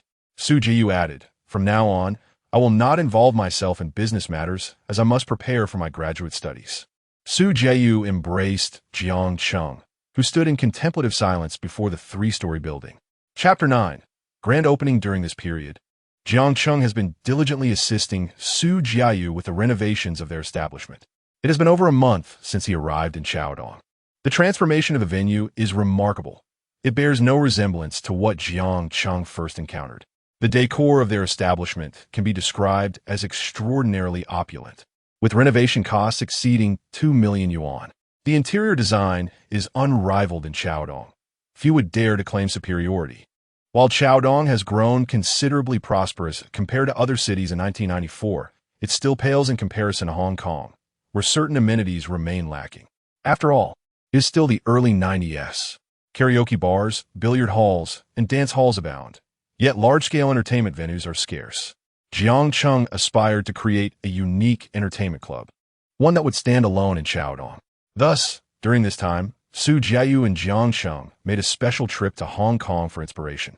Their entertainment club emulates the design aesthetics and operational philosophies of that era in Hong Kong, marking it as the first of its kind in Chaodong, a true gem. As time passed, the renovations neared completion. By this point, Jiang Cheng had been away from Zhoushui for more than 2 months, frequently calling his mother and Dahu to check in. Dahu reassured him, with you here, everything is fine. On this day, Jiang Cheng, as usual, informed Dahu that all was well, exchanging pleasantries. After hanging up, Su Jiayu chimed in, Boss Jiang, we need to name this club. Jiang Cheng glanced at Su Jiayu, pondering for a moment. How about Qingyu Entertainment Club? Huh, that name sounds a bit tacky, Boss Jiang. You needn't include my name. I find it rather unrefined. Su Jiayu laughed. Then what should we call it? Jiang Cheng inquired. What about Qinghao Entertainment City? Su Jiayu suggested. It sounds nice, but it doesn't include your name. Jiang Cheng replied. Does that mean it's not ours if my name isn't included? Su Jiayu retorted, visibly upset. It's just a name. Don't overthink it. Okay. Jiang Cheng, in the future, don't let my presence hinder your decisions. I don't want you to feel burdened. Upon hearing this, Jiang Cheng embraced Su Jiayu, marking the first time he took the initiative to do so. In that moment, words seemed to dissolve into the warmth of their embrace. 15 days later, on October 21st, 1994, at 10:31 a.m., they deliberately chose this auspicious date for the grand opening. The atmosphere was lively, filled with Su Jiayu's friends, her parents, and their acquaintances, with over 100 guests in attendance, including those sending floral arrangements. However, the attendance was largely due to Su Jiayu's parents' connections, as Jiang Cheng was still a nameless individual at this point. After the initial festivities, Jianghu Entertainment City officially opened its doors. From this moment onward, Jiang Cheng commenced a new chapter in his life in Chaodong. The Jianghu Entertainment Club, a 3-story establishment, boasts a myriad of entertainment options. The first floor is a vibrant area dedicated to singing and dancing, featuring a plethora of entertainment activities from that era. It includes private booths and open tables, as well as various imported games from Hong Kong, such as the latest slot machines. Additionally, Brother Jiang Cheng has arranged a billiard section on this floor. The second floor is designated as a bathing area, offering massages and showers, complemented by a modest self-service restaurant. The remaining spaces are occupied by guest rooms. The third floor, however, remains largely unutilized. Brother Jiang has merely converted one room into his office, leaving the rest vacant. Established in 1994, the Jianghu Entertainment Club stands as the only comprehensive entertainment venue in Chaodong, where guests can indulge in dining, leisure, and accommodation. It is within this very establishment that the notorious figure, Brother Jiang Cheng, began to rise. Following this, Jiang Cheng seldom returned to the apartment provided by his Su Jiayu's parents, preferring to reside at the club. His busy schedule made it difficult for him to see Su Jiayu. As he often stated, having just arrived, I must establish connections in all realms, both underworld and legitimate, to facilitate our future development. Since its opening a month ago, Jiang Cheng has been engrossed in socializing at various drinking parties, often indulging to the point of inebriation, yet this has allowed him to meet numerous influential individuals, including the chief of police. Unsurprisingly, business has flourished, as this unique club in Chaodong offers not only entertainment, but also lodging and massage services. Conveniently located in the bustling city center, Jiang Cheng's business acumen has led to a consistently packed venue. In his modest office, measuring about 50 square meters, furnished with a desk, a sofa, and a few stools, Jiang Cheng was joined by Su Jiyu, who had come to see him after several days apart. "Xiaoyu, can you calculate the profits for this month?" he asked while affectionately embracing her from behind.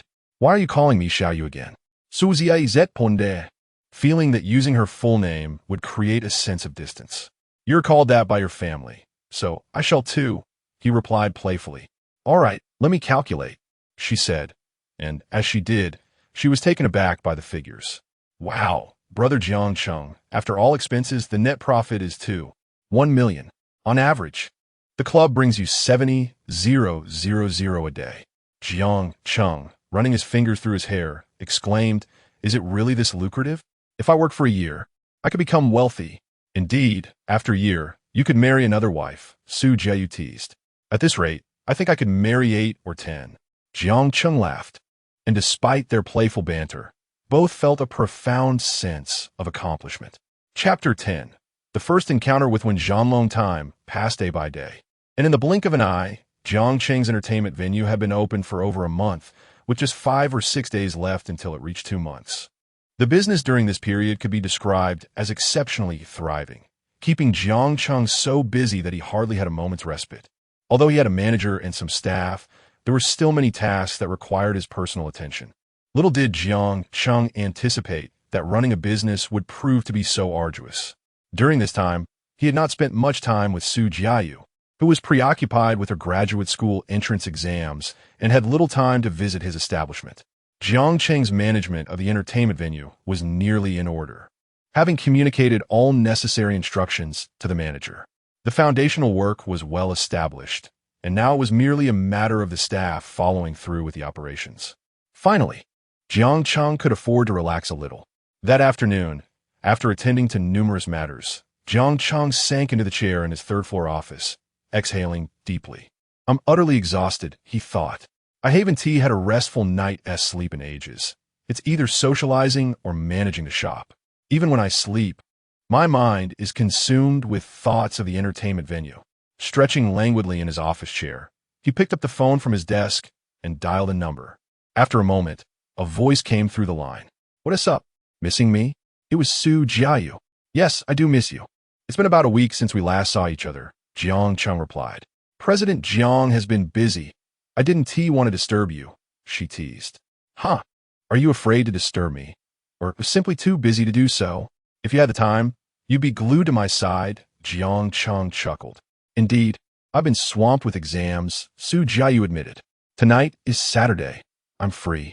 Why don't you come pick me up for a date? Sound great. I'm not too busy today. I'll come get you in the evening. Just wait for me, he responded. Oh, right. You finish class at 6, don't you? Jiang Cheng asked. Yes, at 6 in the afternoon, she confirmed.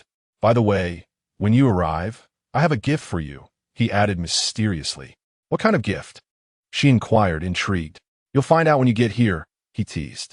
All right, see you soon. After ending the call, Jiang Cheng glanced at the clock. It was 3 o'clock. There was still ample time, so he headed to the second floor to take a shower.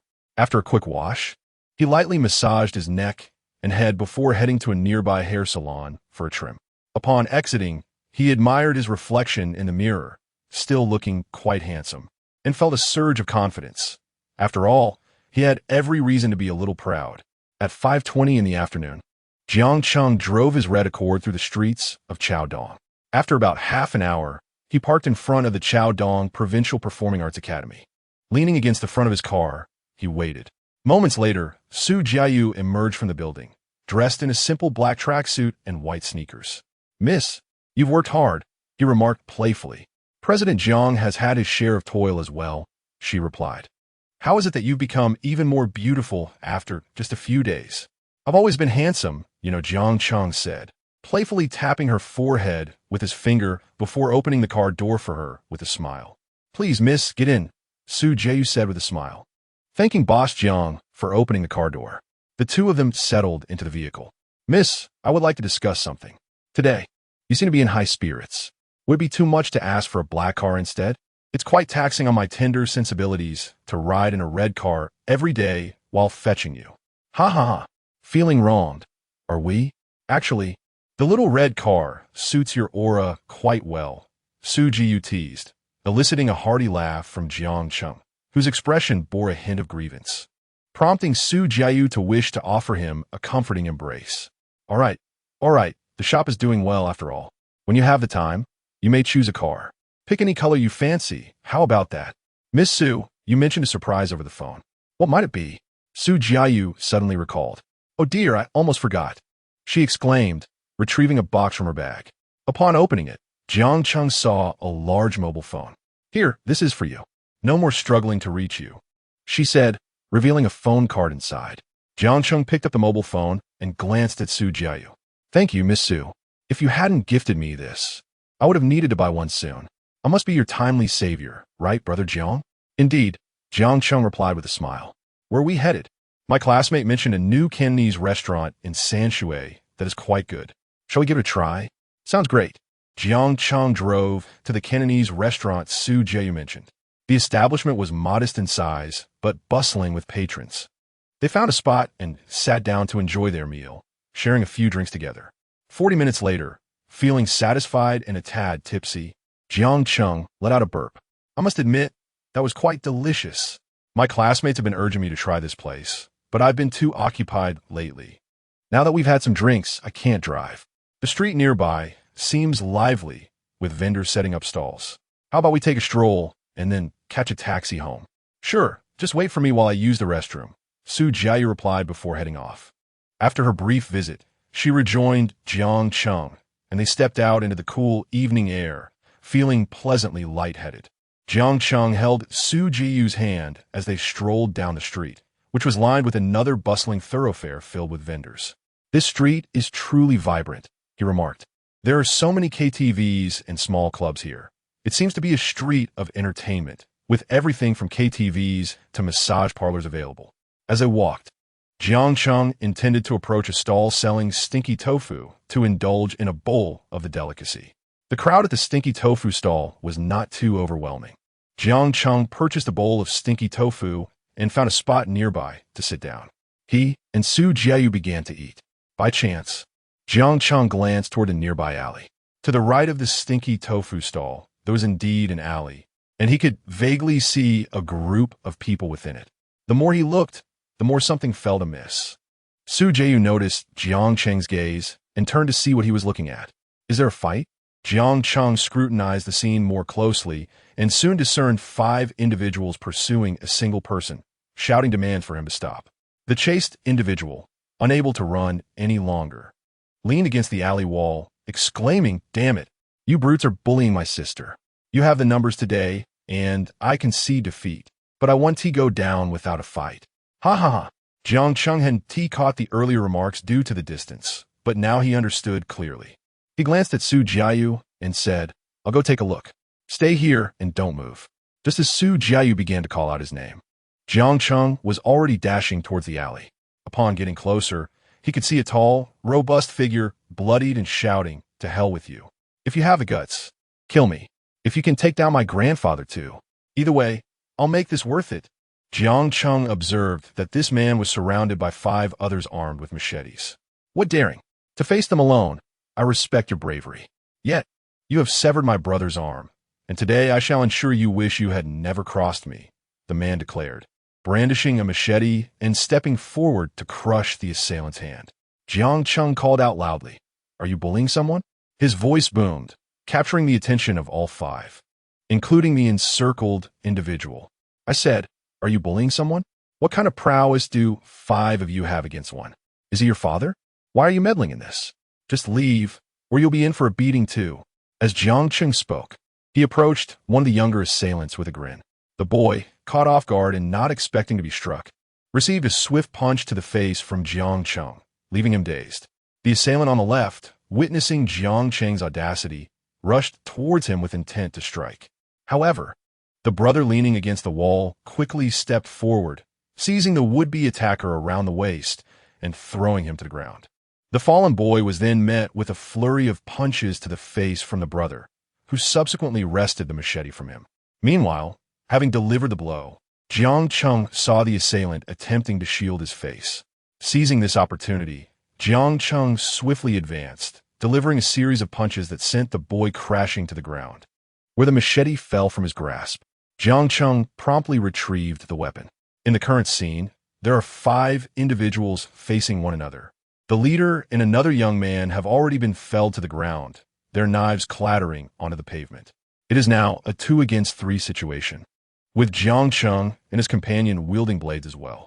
Although labeled as 2 against 3, the remaining trio has been so intimidated by the 2 that they lack the courage to advance. Had they been bold enough, they would have had numerous opportunities to act. The 3 brothers stand frozen, gazing in disbelief. In reality, only 3 to 4 minutes have passed. Jiang Cheng observes the trio. Are we going to fight or not? Let us see whose swordsmanship prevails. Truth be told, while Jiang Cheng's martial arts skills are quite commendable, his swordplay is merely adequate, sufficient, yet not as refined as his hand-to-hand combat. As he speaks, Jiang Cheng dashes forward. Seeing their leader down, the others think, "To hell with this. I didn't come here to risk my life for money," and they abandon their knives, fleeing in terror. What a disgraceful bunch. Jiang Cheng scoffs at the retreating trio. Upon returning to the 2 who lie on the ground, Jiang Cheng utters a single word, "Scram." The duo scrambles to their feet and flees as well. Now, the alley is left with only Jiang Cheng and the brother who leans against the wall, possibly injured or exhausted, slumped on the ground. Having been preoccupied with the fight, Jiang Cheng now notices Su Jiayu and several customers, about 5 or 6, watching as they eat stinky tofu. Instantly, he feels a tinge of embarrassment. "Brother, can you still walk? Your face is covered in blood." The elder brother, "I'm fine. Thank you for saving me," the young man replies weakly. "I am Jiang Cheng. They call me Jiang Cheng ergo. You don't seem very old. We should be of similar age. What happened? Are they pursuing you?" Su Jiayu rushes over. "Jiang Cheng, are you out of your mind? Do you know how reckless it is to fight unarmed against someone with a knife?" "Well, I do if you get hurt." Her voice trembles slightly. "I am Wen Zhanlong, 19 years old." My sister Jiang Cheng interrupts, noticing the crowd around them has grown increasingly larger. "Brother, there are too many people here. Let us move. I'll take you to clean up and change clothes, and then we could talk in detail." As he speaks, Jiang Cheng helps Wen Zhanlong to his feet. Are you injured? Can you walk? Gay. My arm has been cut, and I was struck on the head by a glass bottle. Jiang Cheng examines him closely. Indeed, there's a cut on his arm and blood streaming from his head. Xiaoyu, go hail a taxi. We need to get him to the hospital for treatment, and then we'll return to the entertainment complex. Upon hearing this, Su Jiayu waves her hand to flag down a taxi at the roadside. Jiang Cheng and Su Jiayu escort Wen Zhanlong to the hospital. Chapter 11. Receiving Wen Zhanlong in the hospital, the doctor administered a disinfecting bandage to Wen Zhanlong, cautioning him against consuming alcohol for the time being. Fortunately, his injuries were not severe. He had merely sustained a blow to the head from a glass bottle and a cut on his arm from a knife. For someone like Wen Zhanlong, who was accustomed to brawling, these injuries were inconsequential. An hour later, with his head wrapped in bandages, Wen Zhanlong emerged from the surgical ward. Second brother, thank you. If it weren't for your intervention, I might have lost an arm or a leg today. Upon exiting, he noticed Jiang Cheng and Su Jiayu anxiously waiting outside. What brings you here? Care to share? As he spoke, Jiang Cheng guided Wen Zhanlong to a nearby armchair in the corridor. Second brother, I'd rather not discuss it. Speaking of it would only complicate matters for you. Complications? I fear no troubles. I know they can be resolved easily, through brawling or with money. It's all right, brother. If you believe I'm still a friend worth confiding in, please share. Perhaps I can be of assistance. If you prefer not to befriend me, I shall take my leave with my girlfriend. Second brother, that is not my intention. You and sister-in-law are my saviors. You don't understand. I value loyalty above all. Just see how I treat you in the future. Go on, Zhanlong. I'm here for you. Second brother, you can tell from my accent that I am not from around here. I hail from Huqing in northeast China.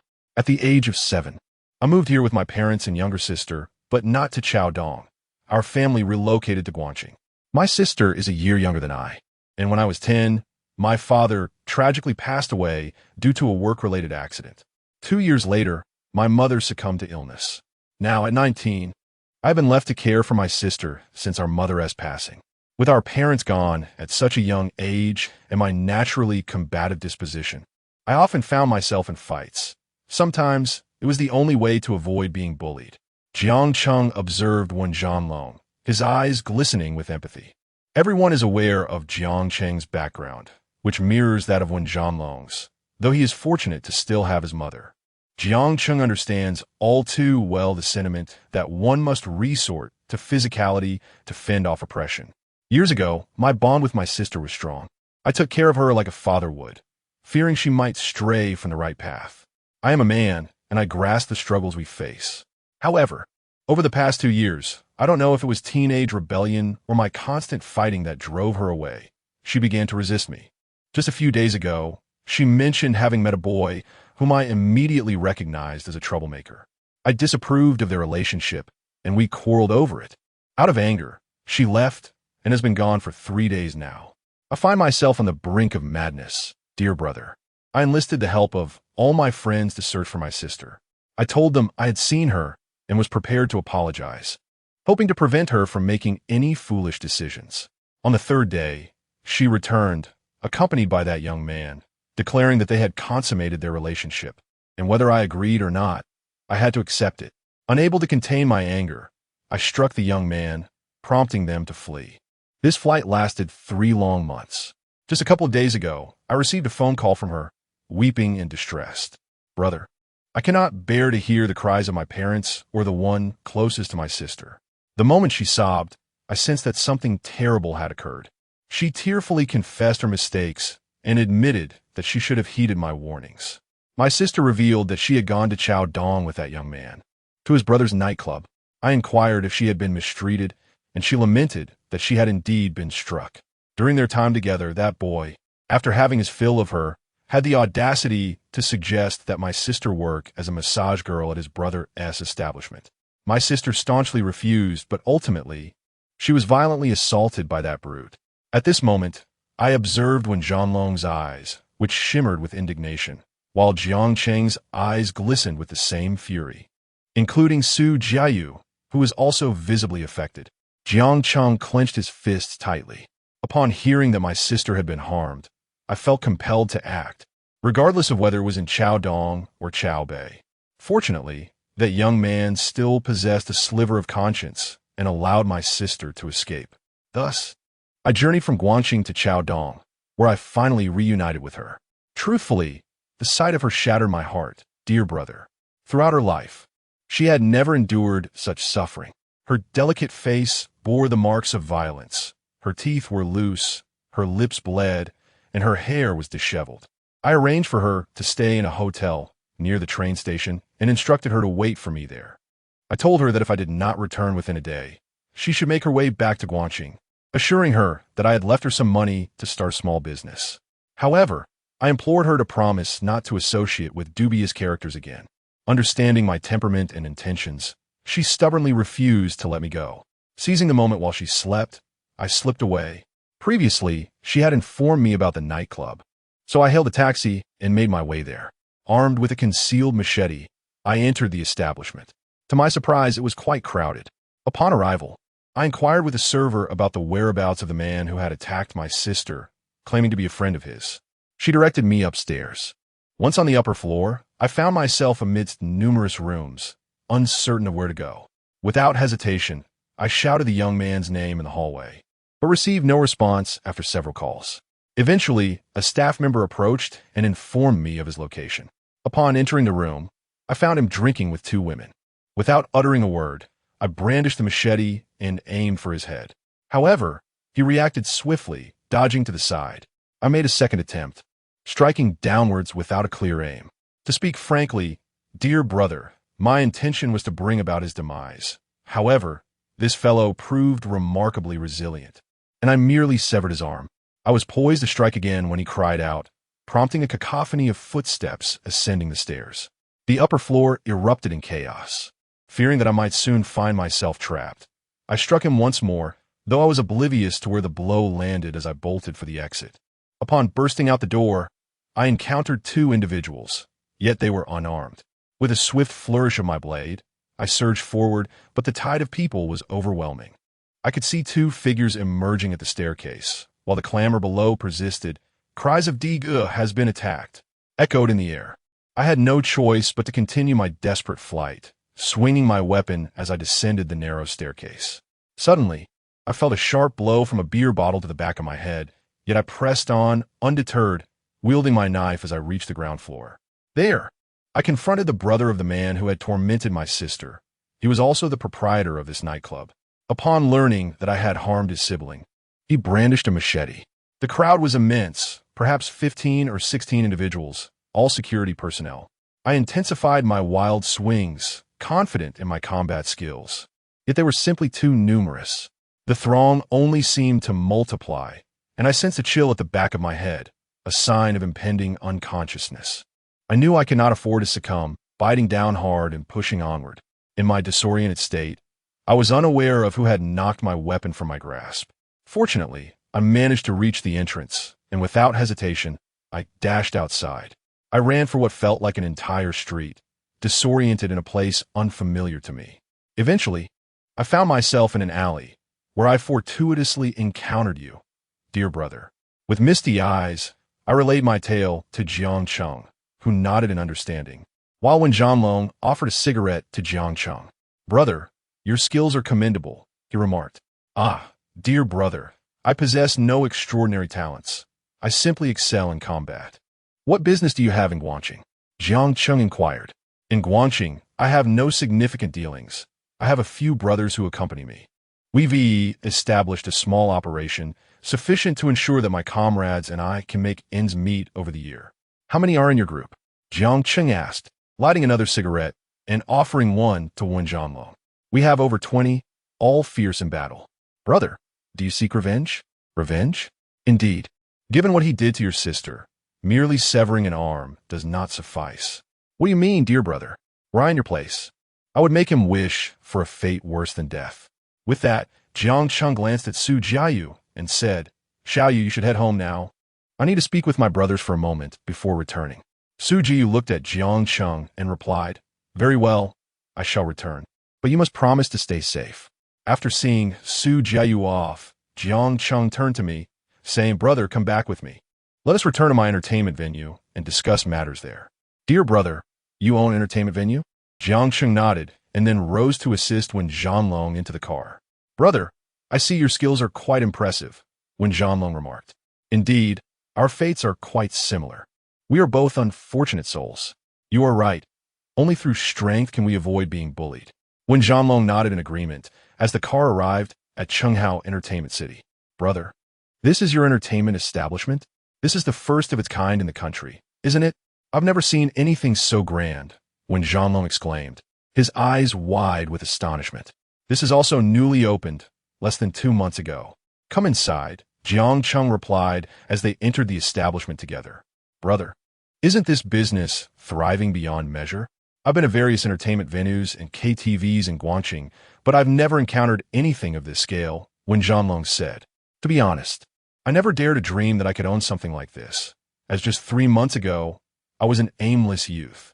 Jiang Cheng guided Wen Zhanlong through the floors of the entertainment city. After a refreshing shower, they arrived at Jiang Cheng's office on the 3rd floor. Please take a seat.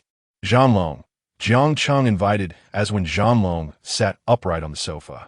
Jiang Cheng brewed a pot of tea and settled beside him. Zhanlong, are you afraid of facing me again when we return? Brother, I fear not for myself, but for the consequences it may bring upon you. Zhanlong, I have never shied away from action out of fear, Jiang Cheng asserted, exuding a powerful aura that instilled a sense of security in those around him. Then, brother, I shall summon my brothers from Guangcheng. I too have only been in Chaodong for a little over 3 months, and I am without companions. I admire your loyalty to your sister, and I truly wish to forge a brotherhood with you. Brother, there is no need for further words. I understand your intent. Once this is over, I shall not depart. I will bring my brothers to follow you. You saved my life. It is yours to keep. I can see you're also a man of deep loyalty. I, Wen Zhanlong, am willing to stand by you. Jiang Cheng's eyes glistened with emotion, and without uttering a word, he patted Wen Zhanlong's shoulder. Zhanlong, are you familiar with gaming establishments? Your knowledge in this realm is crucial. Brother, I wouldn't claim to be an expert, but I understand the intricacies involved. Once you have avenged your grievances, I will renovate the 3rd floor. There are a few vacant rooms upstairs. You can establish a small gaming hall. I will handle matters with the police, Jiang Cheng assured. Just as when Zhanlong was about to speak, Jiang Cheng gestured for silence. Let's enjoy tea. I initially planned to share a drink with you, but that is not advisable at the moment. Instead, let's toast with tea. You must honor me with a cup. Jiang Cheng laughed heartily. I may lack in many aspects, but those who stand by me must share in what I possess. Wen Zhanlong raised his cup of tea in tribute to Jiang Cheng. Chapter 12. Befriending Director Meng at the entertainment venue and the entertainment establishment. Wen Zhanlong and Brother Jiang engaged in a leisurely tea session. Brother Jiang shared his past experiences, and Wen Zhanlong reciprocated with tales of his own journey. During this exchange, Wen Zhanlong made a phone call to the brothers at Guangcheng's residence. Yes, please bring everyone over. Perhaps we will develop our endeavors in Chaodong from now on. I'd like to introduce you to a prominent figure. Yes, ensure you bring your tools along. The others can take the train to join us. After concluding his call, Brother Jiang mentioned, we have a vehicle available. The 2 of us can drive, while the others take the train, which should arrive around 8 or 9 tomorrow morning. Those driving should reach us in about 4 hours. Wen Zhanlong then turned to Jiang Cheng, who glanced at the clock, noting that it was 2:30 in the morning. Standing by the office window, he contemplated for a moment before saying, Zhanlong, why don't you head to the 2nd floor, take a shower, enjoy a massage, and rest a bit? I can handle the remaining matters. Brother, I'm not tired. I will stay with you. It's good to have someone around, Wen Zhanlong replied. Listen to me. Go and rest well. You will need your strength for tomorrow, Jiang Cheng insisted, gently ushering Wen Zhanlong towards the door. All right, call if you need me, Wen Zhanlong acquiesced. Yes, do take care of yourself. Enjoy a massage, perhaps dance, or sing a little on the 1st floor. I will make a few calls. Wen Zhanlong then descended to the lower level to rest. In the office, Brother Jiang was now alone. He settled in his chair, lit a cigarette, and appeared lost in thought for 3 or 4 minutes before picking up the phone, only to realize the hour was too late and placing it back down. With no other option, he reclined on the office sofa, his mind still occupied with various concerns. As time passed, 6 hours slipped by, and at 6:30 in the morning, Jiang Cheng checked the time, acknowledging it was still early but deemed it necessary to proceed due to the urgency of the matter. He quickly rose from the sofa, took a sip of the tea he had brewed earlier, and shook off the drowsiness. He then approached his desk and settled into his chair, spinning the phone's dial. Before long, the call connected. "Who is this? Calling so early?" came a voice from the other end, accompanied by a yawn. "Ah, Director Meng, good morning. This is Jiang Cheng, the owner of Jianghu Entertainment." "Ah, Xiao Jiang, so early. What time is it? I hadn't even noticed. Is there something you need?" "I apologize for disturbing you at this hour, Director Meng, but I find myself in a predicament that necessitates your understanding." "Ah, what is it? Speak freely. We've shared meals and are familiar with one another." "Director Meng, I will get straight to the point. A friend of mine's sister has been assaulted by a rogue. The sight would surely provoke your anger, as this young lady was left battered and bruised, her head bloodied and her nose broken." Jiang Cheng understood that when dealing with individuals of such nature, one must emphasize the gravity of the situation. "Ah, I will make a call to the people below and ask them to check on it. Rest assured, Xiao Jiang, we shall certainly impose severe penalties on wrongdoers." "Director Meng, I do not wish to trouble you with this matter. You are quite busy. I prefer to resolve this issue on my own." Upon hearing this, Director Meng fell silent. Individuals of Director Meng's stature are astute, and they can discern intentions the moment someone speaks. Thus, his silence implied tacit consent rather than a refusal. Jiang Cheng, understanding this, proceeded to elaborate. "My friend and I wish to visit his establishment, a modest club, to have a word with that young man, to educate him, perhaps even to give him a couple of slaps. Xiao Jiang, you are aware of my temperament. Such matters do not require Director Meng's intervention." Before Director Meng could finish, Jiang Cheng interjected. "Director, although our acquaintance is brief, I perceive you differ from other leaders. While others judge individuals by their status, you maintain integrity and fairness, treating us ordinary citizens with equal regard. Our previous meeting was at a gathering of friends, and I was unaware of your presence at that time. Hence, I did not have the opportunity to present you with a token of appreciation. I have already sent a friend to deliver it to you. Please collect it from the security desk when you arrive at work. Inform the security that it is a local specialty from your nephew. I hope you accept it as a gesture of goodwill, with no ulterior motives. If there is nothing else, I shall take my leave and not disturb your rest." With that, Jiang Cheng ended the call. In the office, Jiang Cheng retrieved a leather suitcase and took out 1 million from the safe, placing it inside the case. He believed that establishing a good rapport from the outset was crucial, demonstrating willingness to invest in such relationships. Once prepared, he lifted the suitcase and descended the stairs, departing in his vehicle. The drive from the entertainment complex to Director Meng's office took approximately half an hour. Half an hour later, at the Chaodong City Public Security Bureau security desk, he greeted the guard. "Hello, I am a nephew of Director Meng. I have brought him a local specialty. He will collect it shortly." The guard accepted the package. Jiang Cheng returned to his vehicle and drove back to the entertainment complex. Upon re-entering the office, he noted the time, just past 7. With Director Meng scheduled to arrive at 8, Jiang Cheng reclined in his chair, feeling anxious as he awaited the phone to ring.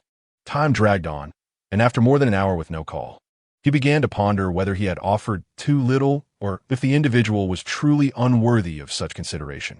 While lost in thought, one Zhanlong knocked on the door. "Brother, are you busy? May I come in?" "Enter, Zhanlong." "Brother, my companions have arrived. 14 in total, including myself. These individuals are those who have chosen to work alongside me in Chaodong." "Very well, Zhanlong. Why don't you all go out for a meal?" Saying this, Jiang Cheng took out 100,000 from his drawer to treat his brothers to dinner and some leisure time. "Brother, I cannot accept this. I have my own resources. If you regard me as your brother, then do not hesitate. Take it. A brother ought to spend money on his comrades. When you call me brother, I must live up to that title." Just then, the phone on the table rang. "You may step out for a moment. I need to take this call." Upon hearing this, when Zhanlong exited the office, Jiang Cheng deliberately paused for a few seconds before answering. "Hello, who is this?" In truth, Jiang Cheng already suspected it was Director Meng. "Xiao Jiang, it's Director Meng. What's this all about?"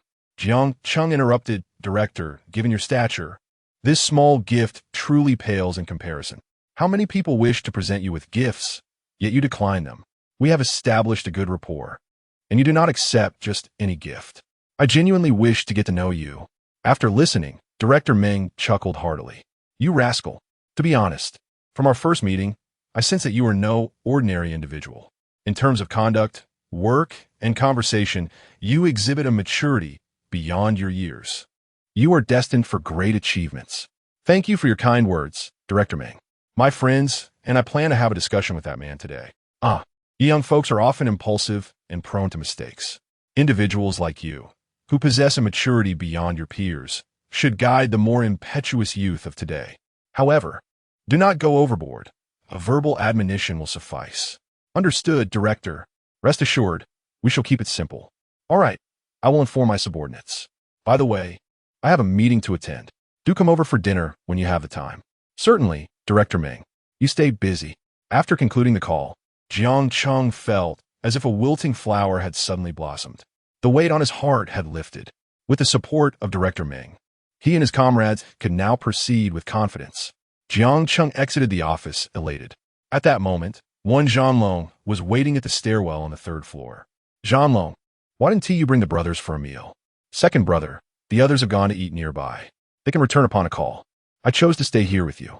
Jiang Cheng laughed heartily and patted Wen Zhanlong on the shoulder. Zhanlong, you're thoughtful. Guess who I just called? Second brother.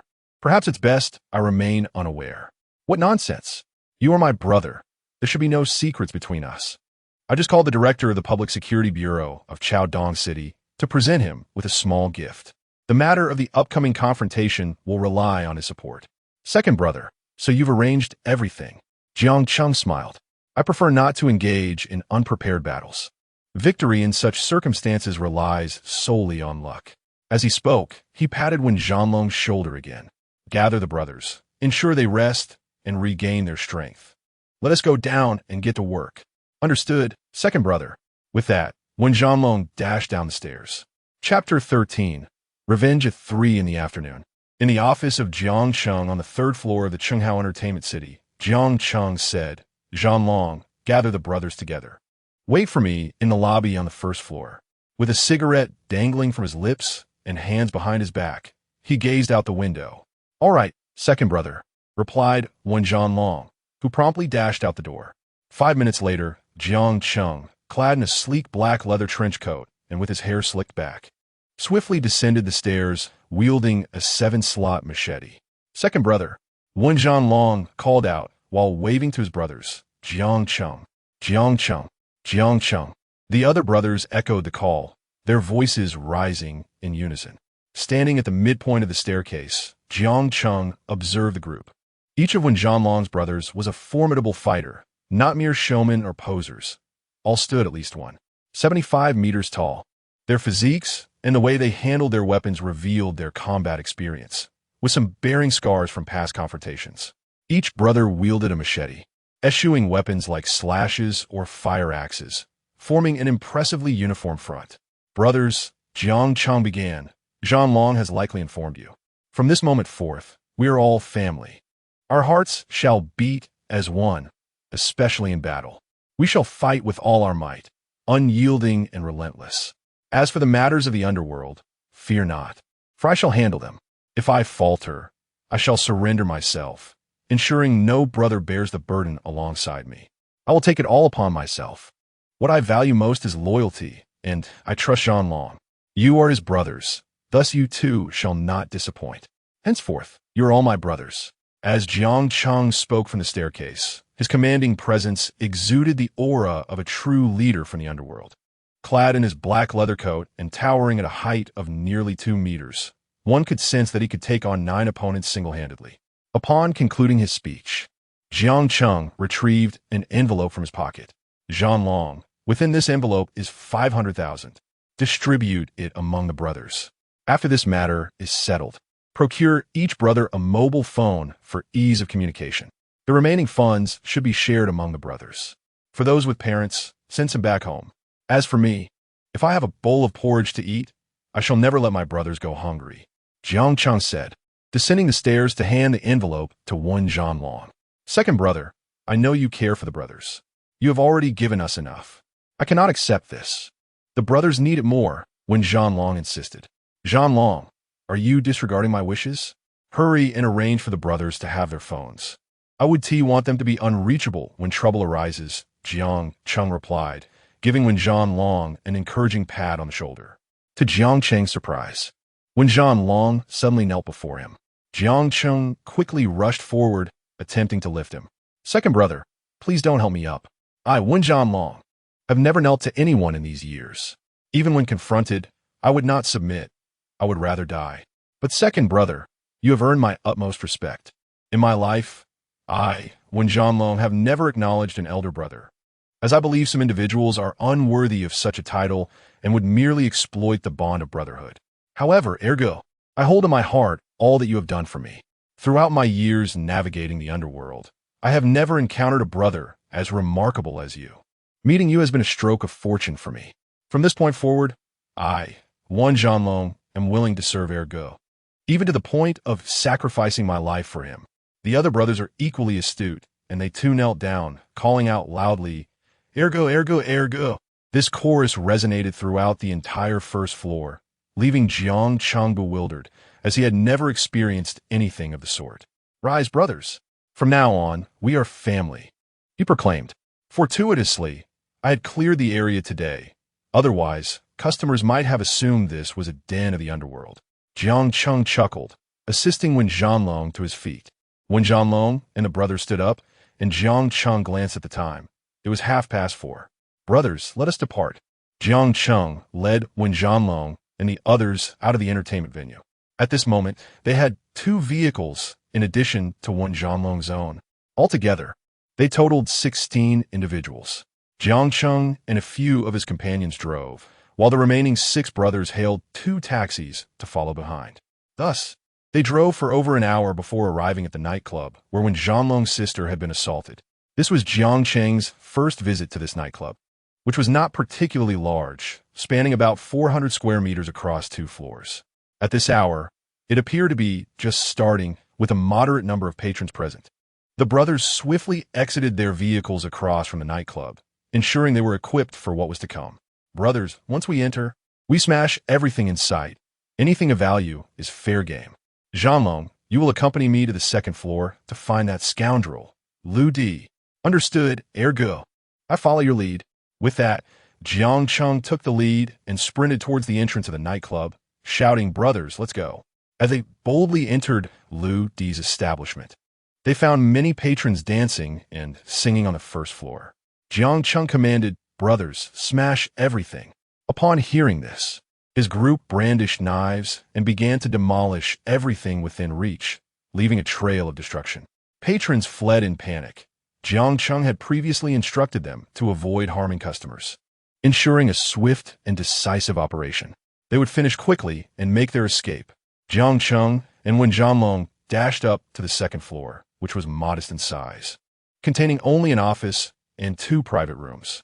Jiang Cheng forcefully kicked open the office door just as Lu Di's brother, hearing the commotion below, attempted to descend to investigate, only to collide with Jiang Cheng and Long as they burst through the door. Ah, are you not Lu Di's brother? Long pointed a finger, exclaiming, you are indeed Lu Di's brother. Wait, my friend, let us speak of matters at hand. Do you still recognize me? As Long spoke, he advanced, placing a knife against Lu Di's neck. Brother, look, we have already released your sister. Before he could finish, Jiang Cheng struck his shoulder with a knife, causing Lu Di's brother to collapse. Damn you, Long, strike him.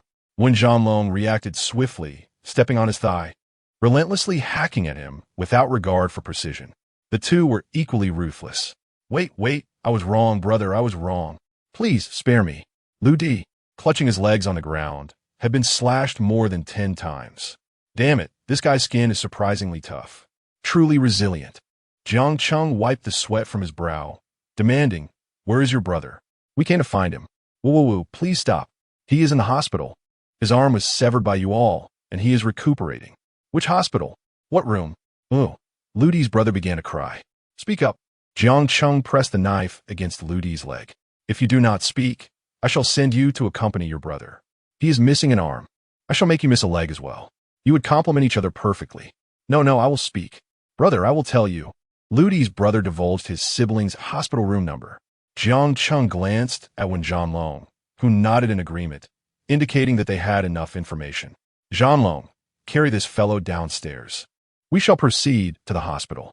Should he attempt any tricks, let him accompany his brother, Jiang Cheng declared as he exited the door and descended the stairs. Wen Zhanlong stood there, thinking, as expected of his second brother. His approach is indeed meticulous. Wen Zhanlong hoisted Ludi's brother and followed Jiang Cheng down. Upon reaching the first floor, Jiang Cheng surveyed the disarray. Brothers, ascend. Wreak havoc upstairs. We have 3 minutes, then we shall withdraw. Lighting a cigarette, Jiang Cheng commanded, and the brothers rushed upstairs with a clamor. Shortly thereafter, Wen Zhanlong and another brother carried Ludi's brother down. Place him in the car. Zhanlong, select 4 brothers to accompany us to the hospital. The rest shall return to the entertainment club. After hearing this, Wen Zhanlong placed Ludi's brother in the car. Moments later, the brothers from upstairs descended, and Wen Zhanlong chose 4 to follow Jiang Cheng in 2 vehicles to the hospital, while the remaining brothers returned to the entertainment club. 20 minutes later, the 2 cars arrived at the hospital entrance. Zhanlong, have 2 brothers keep watch over him. The rest of us shall head to the ward. Understood, second brother. Wen Zhanlong assigned 2 brothers to guard Ludi's brother in the car, while the rest followed Jiang Cheng into the hospital. Before entering, Jiang Cheng instructed the brothers to wrap the knives in clothing, revealing them only at the ward's door. All right, second brother. Ludi was on the 3rd floor. Jiang Cheng and the others hurriedly ascended the stairs to the 3rd floor. Upon arrival, Jiang Cheng urged, Zhanlong, we must be swift. I'm unfamiliar with him, but you are acquainted. Let us locate Ludi and finish this matter swiftly. It is a simple task. As Ergo spoke, they arrived at the entrance of Ludi's hospital room. Ludi was lying there, his right arm entirely severed by Wen Zhanlong. His body bore several other stab wounds. And to be candid, Ludi's condition appeared quite dire. At the door of the hospital room, the brothers brandished their knives. Jiang Cheng pointed and inquired, is it him? It was evident that he had lost an arm. When Zhanlong glanced over and confirmed, Ergo, it is he. Zhanlong, this opportunity for vengeance is yours. I shall refrain from intervening. Remember, just do not kill him. Understood, Ergo, thank you. With that, Wen Zhanlong, accompanied by 2 brothers, rushed into the hospital room. There were 4 patients in total, including Ludi. Upon their arrival, armed with knives and with blood still on Wen Zhanlong's clothing, the other 3 patients were startled. Jiang Cheng, standing at the door, reassured them, do not fear. This does not concern you. Remain calm, and you will not be harmed. Upon hearing this, the 3 patients fell silent. Ludi, recognizing Wen Zhanlong, was taken aback. Brother, why are you here? You still recognize me? Today, I am here to settle the score for my sister with you, beast. Wen Zhanlong said nothing further as he raised his cleaver and struck Ludi. The cries of the other patients filled the room as they witnessed the brutality. Wen Zhanlong shot a glance at his 2 brothers, signaling them to keep quiet. If they continued to shout, they too would bear the consequences. After approximately 2 minutes of assault, it was clear to all that had this occurred outside the hospital, Ludi would have perished. Ludi's other arm was on the verge of being severed as well, and while there remained a chance for it to be saved in the hospital, he was left with but a single breath. His thighs and chest were also severely mutilated. Satisfied that enough damage had been inflicted, when Zhanlong exited the room. Ergo, it is done. That felt incredibly satisfying, Jiang Cheng chuckled. Let's go, brothers. With that, Jiang Cheng and Wen Zhanlong swiftly descended the stairs. Upon reaching the ground floor, Jiang Cheng instructed his brothers to carry Ludi's elder brother down. From the trunk of the car, he retrieved 2 baseball bats and handed one to Wen Zhanlong. Abandon your nightclub. If you persist, I will send my brothers to smash it. We shall see whether you can open faster than I can demolish. Do not harbor any illusions about the law. I undoubtedly have connections, or I would not dare act so boldly. To be frank, your brother is left with but a breath, and the fate of his other arm remains uncertain. Hand over your nightclub to me. Should you refuse, I will break your legs. I will ensure you experience a fate worse than your brother's. With that, he struck the connection between Ludi's brother's calf and thigh with the bat. I have had enough. I have had enough of Ludi's brother, who was left in tears, sobbing. Jiang Cheng, stop. Jiang Cheng then retrieved the pen and paper he had prepared in the car's storage compartment. It was a transfer contract. In those times, formal contracts were scarce, and Jiang Cheng had also befriended numerous government officials during this period. It sufficed to acknowledge the voluntary transfer. Lu Di's brother signed the paper and pressed his handprint. Jiang Cheng glanced at it, smiled, and subsequently left Lu Di's brother at the hospital entrance. Jiang Cheng and his companions drove back to the entertainment city. The entire process was narrated slowly. However, the act of smashing the nightclub took less than 10 minutes, and the confrontation with Lu Di lasted merely 5 minutes. In total, it was under 20 minutes, with the remainder being travel time. On the road, Jiang Cheng received a call from Su Jiayu. "Hello, Xiaoyu. You rascal Jiang Cheng. Why haven't you come home? I've been waiting for you. Tomorrow is Monday, and I have class. I won't be able to accompany my little you again. I went out with Brother Zhanlong to handle some matters." "Fighting? Are you going to fight?" Jiang Cheng remained silent, merely uttering a sound. "Are you hurt, Jiang Cheng? Are you injured? You must tell me the truth." "No, Xiaoyu. How could I be hurt? I'll arrive at the entertainment city in 10 minutes. There is nothing to worry about." "Jiang Cheng, I know your temperament. I know I can't stop you from fighting. You cannot refrain from it. But I just wish for your safety. I can't be without you." "Silly girl, I understand. All right, I'm in the car with others. You should sleep early. If I have time tomorrow morning, I'll come to see you off to school." After hanging up, Jiang Cheng remarked, "Your sister-in-law is always worried about me." When Zhanlong chuckled and replied, "Of course, your sister-in-law cares about you. Tell her I used to be alone, but now I am here. Unless I am defeated, one Zhanlong, will not allow second brother to come to harm." Jiang Cheng nodded, smiling. "I am your brother. What should I make you endure?" As they spoke, they arrived at the entertainment city. Jiang Cheng dismissed his brothers and instructed Wen Zhanlong to prepare a mobile phone for each of them, including himself, for convenient communication. He then advised the brothers to rest well and to reach out if anything arose.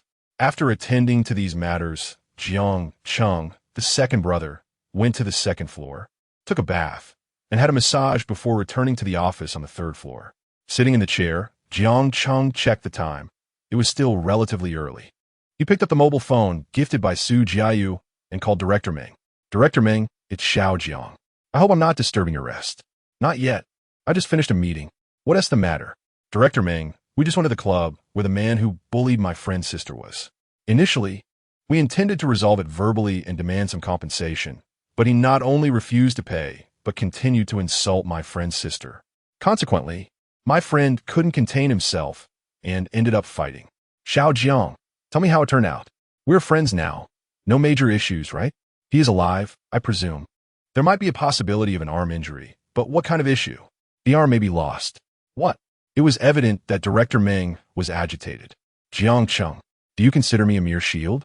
Are you not entangled with these underworld forces? Have they truly injured someone's arm?" "Director Meng, please do not be so agitated. I understand that this matter may seem trivial to you. I am willing to compensate. They were the ones who bullied my sister first." Before Director Meng could respond, Jiang Cheng continued, "Director, during our last meal together, I heard you mention that your wife has a particular fondness for jade. I happen to have a beautiful Haitian jade pendant, a gift from a friend to celebrate my grand opening. It would make a splendid present for her. Tomorrow afternoon, I would like to invite you and your wife to dinner. I have another gift for you as well. Please do not refuse." After a moment's silence, Director Meng replied, "So they were the ones who instigated this against your sister? You confronted them, and their attitude was hostile, leading to a physical altercation. In the chaos, it is unclear who struck whom. It is possible that one of their own inadvertently caused the injury. Regardless, it seems to be an excessive act of self-defense. I will mention this to my subordinates. However, you will need to pay a fine. A sum of 50,000 should suffice as a warning to the Bureau.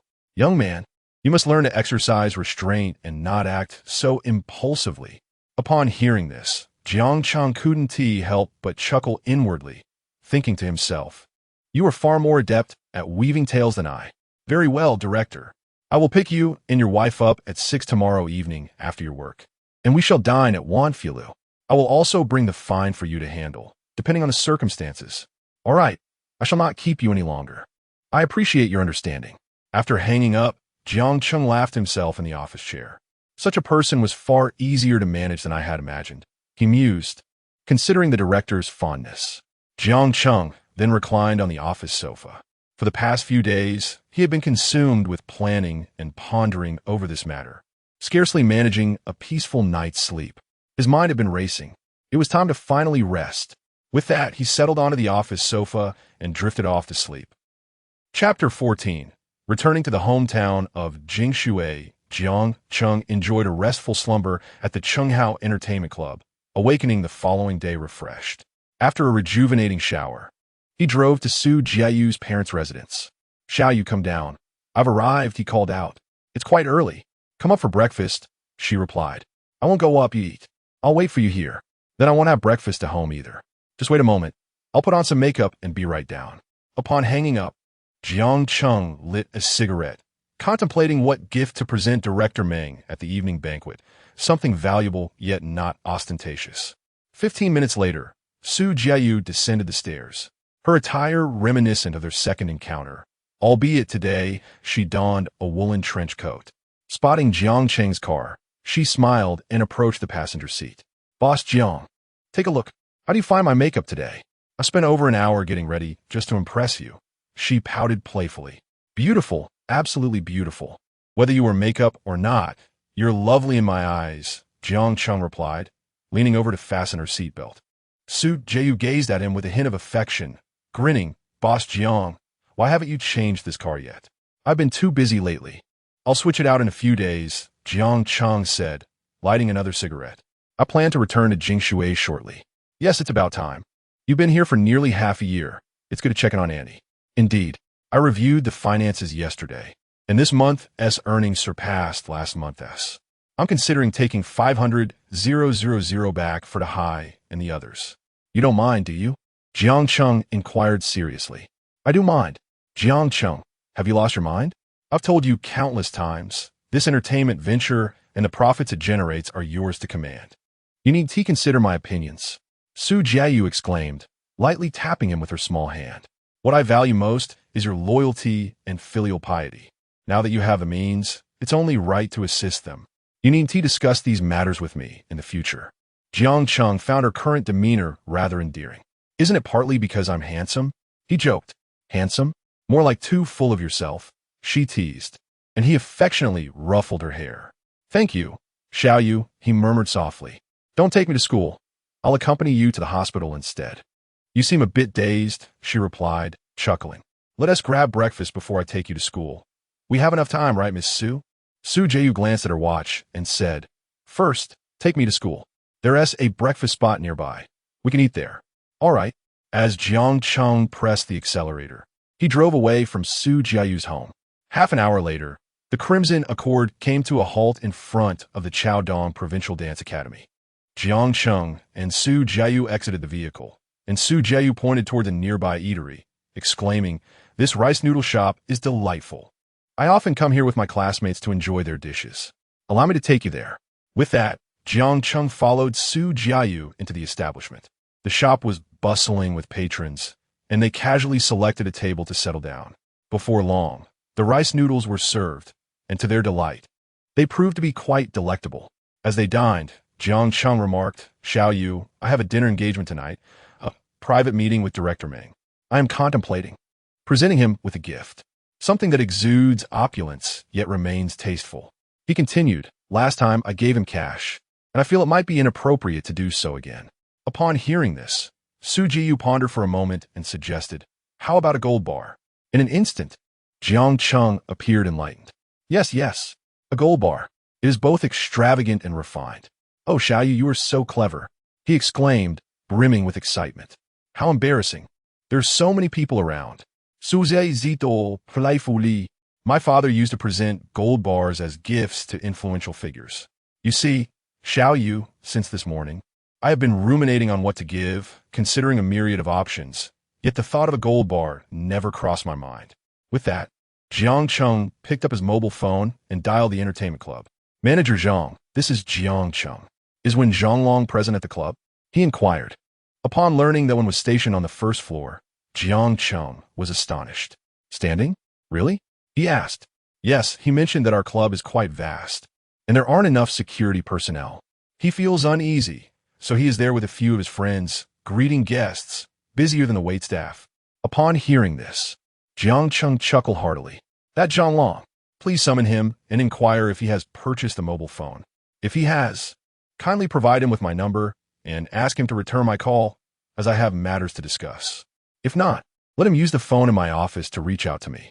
Understood, Jiang boss, I will do that right away, replied the manager as he ended the call. Jiang Cheng laughed again, and Su Jiu, noticing his joy, couldn't help but smile as well. What brings you such happiness? She inquired. When Zhang is stationed on the first floor of the club, saying our establishment is too large and lacks security, making him uneasy. He is essentially working as a security guard, busier than the waitstaff. Jiang Cheng shared, eliciting laughter from Su Jiu. He seems quite genuine. Jiang boss has a good eye, she remarked. I truly admire when Zhanglong's loyalty and sense of brotherhood. I see a reflection of myself in him, especially in his willingness to seek revenge for his sister alone. The other day, I asked him why he didn't bring along any brothers. And do you know what he said? Jiang Cheng's words piqued Su Jiu's curiosity. What did he say? He stated that his brother followed him for a better purpose, rather than engaging in frivolous activities that might lead to his own downfall. This was not something Wei Zhanglong was capable of. Before Jiang Cheng could finish his sentence, his phone rang. He answered, Second brother, this is Wei Zhanglong. Here's my phone number. Please save it. If you need to reach me, just call this. All right, Zhanglong, I'll save it. I need you to help me with something. I'm heading back to my hometown in Shuangwen shortly to visit my friend and my mother, so I don't have the time to handle this matter. What is it? Second brother? Just command me. Go to the office on the third floor, open the safe. The code is 6124. Take out 800-000. It should be more than enough. However, take a bit extra, just in case. Who is this for, second brother? Wei Zhanglong inquired. Then drive to the largest gold shop in Sanshui district, Ruixiang Gold Shop. If you're unsure of the location, bring along Manager Zhang from our entertainment city. He knows the way. Purchase 5 gold bars there. I'll need them for a dinner gathering tonight. Understood, second brother. I will take care of it right away. But you just told me the safe's code. Aren't you afraid? Ha ha. Zhanglong, you are my brother now. If I were to hide everything from you, you would surely do the same for me. Besides, the brothers I value won't disappoint me. I, Jiang Cheng, have always believed in trusting those I employ. All right, second brother. I'm on it. As he spoke, Jiang Cheng could detect a slight quiver in Wei Zhanglong's voice, as if he were on the verge of tears. After hanging up, Jiang Cheng resumed eating with Su Jiu. Boss Jiang, you were so impressive just now. Su Jiu gazed at Jiang Cheng with admiration. Miss, could you please stop staring? You've been watching me the entire time I was on the phone, making me quite self-conscious. What is wrong? Afraid of being watched? You're not mine, after all. What is the harm in looking? I can never look enough. Su Jiu retorted playfully. Jiang Cheng smiled at her and said, all right. Go ahead and look. If it becomes too much, you can just tuck my head in your pocket and take me back to school. That's also an option. Ha ha ha. Su Jiu laughed in response. Meanwhile, after finishing the call, Wei Zhanglong found himself genuinely moved to tears by Jiang Cheng's words. He felt an overwhelming sense of gratitude, as he had never encountered anyone who treated him so kindly throughout his life. Growing up, he was either on the receiving end of beatings or dishing them out. And suddenly, someone was treating him with such kindness. It felt as if his heart was melting, a sensation he could hardly articulate. Over the years, Wei Zhanglong had been in countless fights and had endured wounds, yet he had never cried from pain. However, after meeting Jiang Cheng, he was utterly captivated by his character and conduct.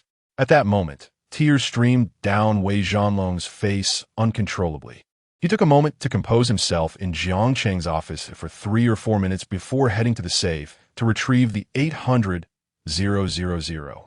Next to the safe, there was a stack of boxes prepared. He selected one and placed the 800-000 inside, then carried the box downstairs. Upon exiting the entertainment complex, Wen Zhanglong approached his vehicle, a sleek black Santana. Do not underestimate this car. In 1994, owning a Santana was akin to possessing a modern-day Land Cruiser. It exudes a certain prestige when driven. After placing his suitcase in the trunk of the Santana, Wen Zhanglong entered the car and drove off into the distance. Meanwhile, Jiang Cheng and Su Jiayu had finished their rice rolls and were leaving the eatery. Jiang Cheng embraced Su Jiayu and said, "Miss, it is time for you to return to your studies. I must head back to Shuangwen now. The round trip will take 6 hours. I estimate I won't return until around 3 or 4 in the afternoon. Furthermore, I have dinner with Director Meng at 6 tonight. My day is fully booked." Su Ziyi, nestled in Jiang Cheng's arms, remarked, "Boss Jiang, you are so busy. No matter how hectic life gets, you must take care of your health, you know." She then lifted her gaze to meet Jiang Cheng's eyes. Jiang Cheng gently caressed her face and replied, "Su Jiayu, will you trust me? I promise that my name will one day be well known throughout Chao Dong. I believe in you, Jiang Cheng. Regardless of what you pursue, I will support you wholeheartedly. My only wish is for your safety. However, I understand your nature. You won't be content unless you achieve something remarkable." After saying this, Su Jiayu took Jiang Cheng's hand and added, "All right, I must attend class now. I will be late if I linger any longer." Jiang Cheng nodded and said, "Whenever you have time, give me a call, and I will come pick you up."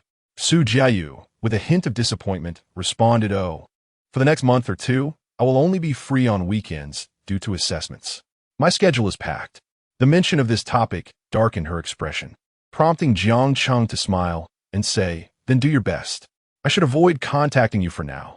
I don't want to be blamed if you fail the assessments." Ugh, how annoying. Of course, I will blame you if I don't pass. After all, you have stolen my heart. Suzie hope fait per la folie. After another embrace, she reluctantly walked into the school. Jiang Cheng stood at the front of his vehicle, waving goodbye to Su Jiayu as she entered the school, before settling into his car. In the vehicle, Jiang Cheng lit a cigarette and contemplated deeply, uncertain of what occupied his thoughts. He then shifted gears, pressed the accelerator, and roared off towards Zhoushui. This journey marked Jiang Cheng's first return to Zhoushui in a long while, having driven for over 3 hours. At 10:30 in the morning, his red Accord pulled up outside the Dahuai billiards hall. Upon stepping out, Jiang Cheng glanced inside the hall. Despite the early hour, the place buzzed with activity and patrons. Today, Jiang Cheng was not dressed in a suit, but rather in casual attire. According to his own words, only in Zhoushui could he truly feel at ease, as the locals were people he had known since childhood, and there was no need for pretense or formality. He could speak freely without the mental fatigue of overthinking his words. As he entered the Dahuai billiards hall, he spotted the bar and called out, "Hey, Brother Jiang." "Hey, Xiaoping, has your cousin sent you over?" As Jiang Cheng glanced over, he recognized his cousin Xiaopeng, who exclaimed, "Indeed, ever since you left. My cousin has been overwhelmed with work." After toiling for more than 3 months, he realized he couldn't manage alone and called me for assistance. "Huh, aren't you still in school? I graduated this June. My mother asked me to help out at the vegetable shop. Recently, my cousin called me, saying he was too busy and needed my help." "That's excellent. Your cousin is certainly making quite a fortune," Jiang Cheng remarked with a chuckle. "Where's your cousin Hai?" "He's upstairs, probably cleaning the tables." "I'll go fetch him," Xiaopeng said, preparing to head upstairs. "There's no need, Xiaopeng. I'll go find him. You continue with your tasks," Jiang Cheng replied, heading directly to the second floor. Upon reaching the second floor, Jiang Cheng spotted Hai, who was seated with his back turned, wiping a pool table with a towel. "Boss Dai, business is thriving, yet you're still cleaning the balls yourself? How can such a large owner manage all this alone?" Jiang Cheng called out loudly. Hearing the familiar voice, Dahai turned around in astonishment. "Second brother, you're back," he exclaimed, leaping from his seat and rushing towards Jiang Cheng. Dahai appeared remarkably excited, and upon reaching Jiang Cheng, he embraced him. "Second brother, you seem to have gained some weight. You look even stronger," Dahai said with a grin. "How could I not? I've been drinking and socializing almost daily," Jiang Cheng replied. "But you look slimmer. Why haven't you hired more staff?" "Don't mention it, second brother. I did try to hire some. However, they either complained about the workload or the late nights. None of them lasted long. I'm considering hiring a few more people and implementing a shift system with better pay. Yes, if you offer better wages, people will be more inclined to work.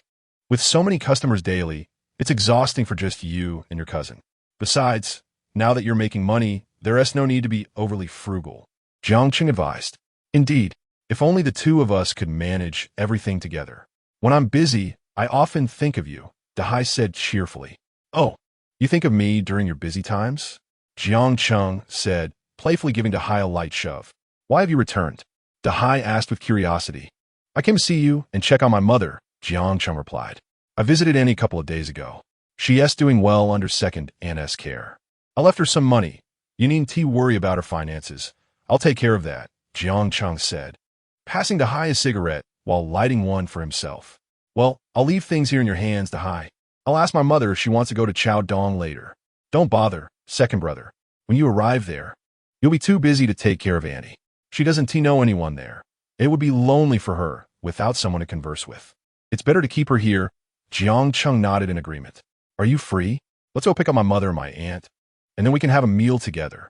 After dining, I must return, as I have matters to attend to this evening. My second brother is back and busy, but I must also make time. Come on, let us head to our usual spot. First, accompany me home to fetch my mother and aunt. As Jiang Cheng spoke, he descended the stairs. Wait for me. His brother Dahai called from behind. I need to grab something. Hold on, Jiang Cheng replied, striding towards the entrance of the Dahai billiard hall. Once outside, Jiang Cheng approached his car, opened the trunk, and retrieved a black box. After closing the trunk, he carried the box back into the billiards hall. Upon entering, he found Dahai descending the stairs, donning his jacket at the bar. Jiang Cheng placed the box on the bar, prompting Dahai to inquire, What is this, brother? Open it and see for yourself, Jiang Cheng replied. Before Dahai could act, Xiaoping had already taken the suitcase and opened it, revealing its contents, which astonished him. Dahai leaned in for a closer look, and he too was taken aback. The box was filled with stacks of blue and black 100 yuan bills. Brother, have you struck it rich? Where did all this money come from? You've only been gone a few months. Both Dahai and Xiaoping had never seen such a substantial amount of money. Though Dahai's family was considered well off within Jiang Cheng's social circle, it was merely relative to the average citizen. Having 100 to 200,000 yuan in 1994 was quite impressive. Thus, Dahai's household was regarded as affluent in the Heping district. However, he had never encountered a box filled with this much cash. This is 500,000. Take it, Jiang Cheng insisted. As he once told me, do not refuse. We help each other when one of us prospers. But brother, I didn't mean to rush earlier. I didn't even ask how your business was doing. The last time we spoke, you mentioned it was doing well. But this is beyond just well. You've truly hit the jackpot. Dahai exclaimed, taking some money from the box. My business is indeed good, but in the early stages I have many expenses and people to settle with, Jiang Cheng explained. This time, I'll give you this amount. Don't think it's too little. In a couple of months, I'll provide you with more. Or you can call me when you run out. Dahai was taken aback. Too little? This could buy my life. You take it back. You just opened your business. And I know you need funds. As you can see, my business is also doing well, and I'm not in need of money. I understand that you are not in need, but this is my gift to you. Accept it. Now that I have found success, I must assist you. You stood by me when I had nothing and were always so kind to me. Now that I, Jiang Cheng, have found my footing, I cannot forget you. You must take it. Refusing would mean you think I am ungrateful. All right, brother. I will accept it for now, but if you ever need money, do not hesitate to ask me. As Dahai spoke, he carefully set the box aside. Tomorrow, go buy yourself a car, Dahai, and also get a mobile phone for easier communication, Jiang Cheng suggested. I'll think about the car, but a mobile phone sounds good, Dahai replied. I'll listen to you and buy a car. Lacking sufficient funds, I shall return in a couple of days, Jiang Cheng said to Dahai. Come, Dahai. Let's return home to fetch my mother. Jiang Cheng then added, Xiaopeng, why don't you join us? We shall dine together later. Brother Jiang Cheng, I cannot accompany you. I must tend to the store. You all go ahead and enjoy your meal, Xiaopeng replied. At that moment, Dahai approached, expressing his inability to join them, as he too had to oversee the shop, anticipating customers for billiards. Very well then, your efforts are appreciated, Xiaopeng. I shall have Dahai prepare a takeaway for you, Jiang Cheng remarked as they exited the billiards hall. Upon entering the car, Jiang Cheng shifted into gear and accelerated towards the residential complex where his mother resided. Prior to his departure, he had arranged for a modest two-bedroom apartment on the ground floor for her, considering her mobility issues. Additionally, he provided her with 3,000 yuan, a significant amount equivalent to 30,000 yuan today, ensuring she had ample resources, especially since she had experienced hardship in her earlier years and was notably frugal. In the car, the heir inquired, "How are things progressing with Su Jiayu? Is she treating you well?" Xiaoyu has adopted me as her son, constantly chattering away. She has been quite busy with her exams lately. We shared a meal this morning, though our encounters have been few. We merely exchange phone calls occasionally. Huh, as long as she treats you well, I can rest easy, Dahai chuckled. Boss Dahai, when do you plan to come visit me? Dahai recalled. Last time we spoke, I invited you, but you claimed to be busy. Indeed, I am quite occupied. Once I recruit more staff and can spare some time, I will visit, the heir assured him. I await your arrival. Why not consider coming to Chaodong? I can initiate a business for you. I shall refrain from that. Brother, I have become accustomed to living in Zhou, Shuai, with friends and family there. What purpose will my visit to Chaodong serve? That is understandable. In the meantime, seek out a suitable storefront. Perhaps you could establish a billiards hall or another promising venture. I would be willing to invest, the heir suggested. Let us discuss this later. Brother, keep your funds for networking, Xiao Peng replied. In your line of work, connections are crucial. 15 minutes later, Jiang Cheng's vehicle arrived at the entrance of his mother's apartment complex. Both he and Dahai stepped out, Jiang Cheng retrieving 6 gifts from the trunk, milk, imported fruits, nutritional supplements, and the like. Dahai assisted with 3 of the items, while Jiang Cheng carried the other 3, striding towards the entrance. Outside the door, he knocked, calling, "Mother, it is Jiang Cheng. I have returned. Please open the door." Shortly thereafter, his aunt opened the door. "Oh, Jiang Cheng, what brings you back?" Dai," she exclaimed. "Hello, Auntie," Dai greeted her cheerfully. "Do come inside. No need to linger outside," she invited as Jiang Cheng and Dai entered the home. Hearing her son had returned, Jiang Cheng's mother rushed out from within. "Xiao Cheng, what brings you back? How have you been over there?" Jiang Cheng's mother exclaimed excitedly. Jiang Cheng hurriedly stepped forward to support his mother, gently guiding her to the sofa. "Mom, I came back to see you because I missed you. Life has been wonderful in Chaodong. Look, I've even gained weight," Jiang Cheng said tenderly, gazing at his mother. Beside them, Hai laughed and said, "Auntie, you won't believe it. My second brother has struck it rich. He just gifted me 500,000. Jiang Cheng's mother was taken aback. "How much? 500,000? Son, do you really have 500,000? She could hardly believe it, for she had spent her entire life in poverty and might never have seen 10,000. In 1994, 500,000 was equivalent to 5 million today. Jiang Cheng smiled and reassured her, "Mom, I'm doing well now. Our family will prosper from this point onward. We won't have to live in poverty anymore, and no one will look down on us." With that, he pulled out an envelope from his pocket. "Mom, there are 50,000 yuan in here. You and my second aunt can use it for now, and I'll bring more in a couple of days. Your son has money now. We can eat whatever we want and wear whatever we like. If it's not enough, just call me, and I'll send more." He placed the envelope into his mother's hands. Jiang Cheng only gave his mother 50,000 because he understood that her and his second aunt's expenses were modest. Even if they splurged, 50,000 would last them a while in 1994. Giving too much at once might overwhelm her, as 50,000 was an astronomical figure for Jiang Cheng's mother. At that moment, she was stunned, as if in a dream, for just 6 months prior. Her son had been a poor lad fretting over finances. "Xiao Cheng, tell me the truth. There are no outsiders here. Did you acquire this money through legitimate means? You've only been gone for half a year," Jiang Cheng's mother asked earnestly. He chuckled in response, "Mom, rest assured, you can put your heart at ease. I opened a unique entertainment club in Chaodong, one that has everything. Just think about it. So many people, so many wealthy individuals. My over 2,000 square meter establishment is always packed. It's quite lucrative, so feel free to spend." Jiang Cheng shared this to reassure his mother that the money was earned honestly. "What about Xiaosu? Didn't she come back with you? Are her parents treating you well?" his mother inquired. "Mom, she's busy studying for her graduate entrance exams, so we haven't seen each other in a while. She treats me very well, and her parents are very kind to me. They appreciate me for who I am. The club we have is provided by Su Jiayu's parents, and the house we're living in now is also from them." Jiang Cheng understood his mother's concerns and added, "They treat me with utmost respect, without a hint of disrespect. Mom, I'm doing well, so please don't worry. After listening to Jiang Cheng's mother, she nodded and said, let us go, Mom. Second aunt, let us have a meal. After we finish, I'll be on my way. I have another dinner engagement tonight. With that, Jiang Cheng and his mother, along with his second aunt, rose to change their clothes. Once attired, the group merrily exited their home and boarded the car.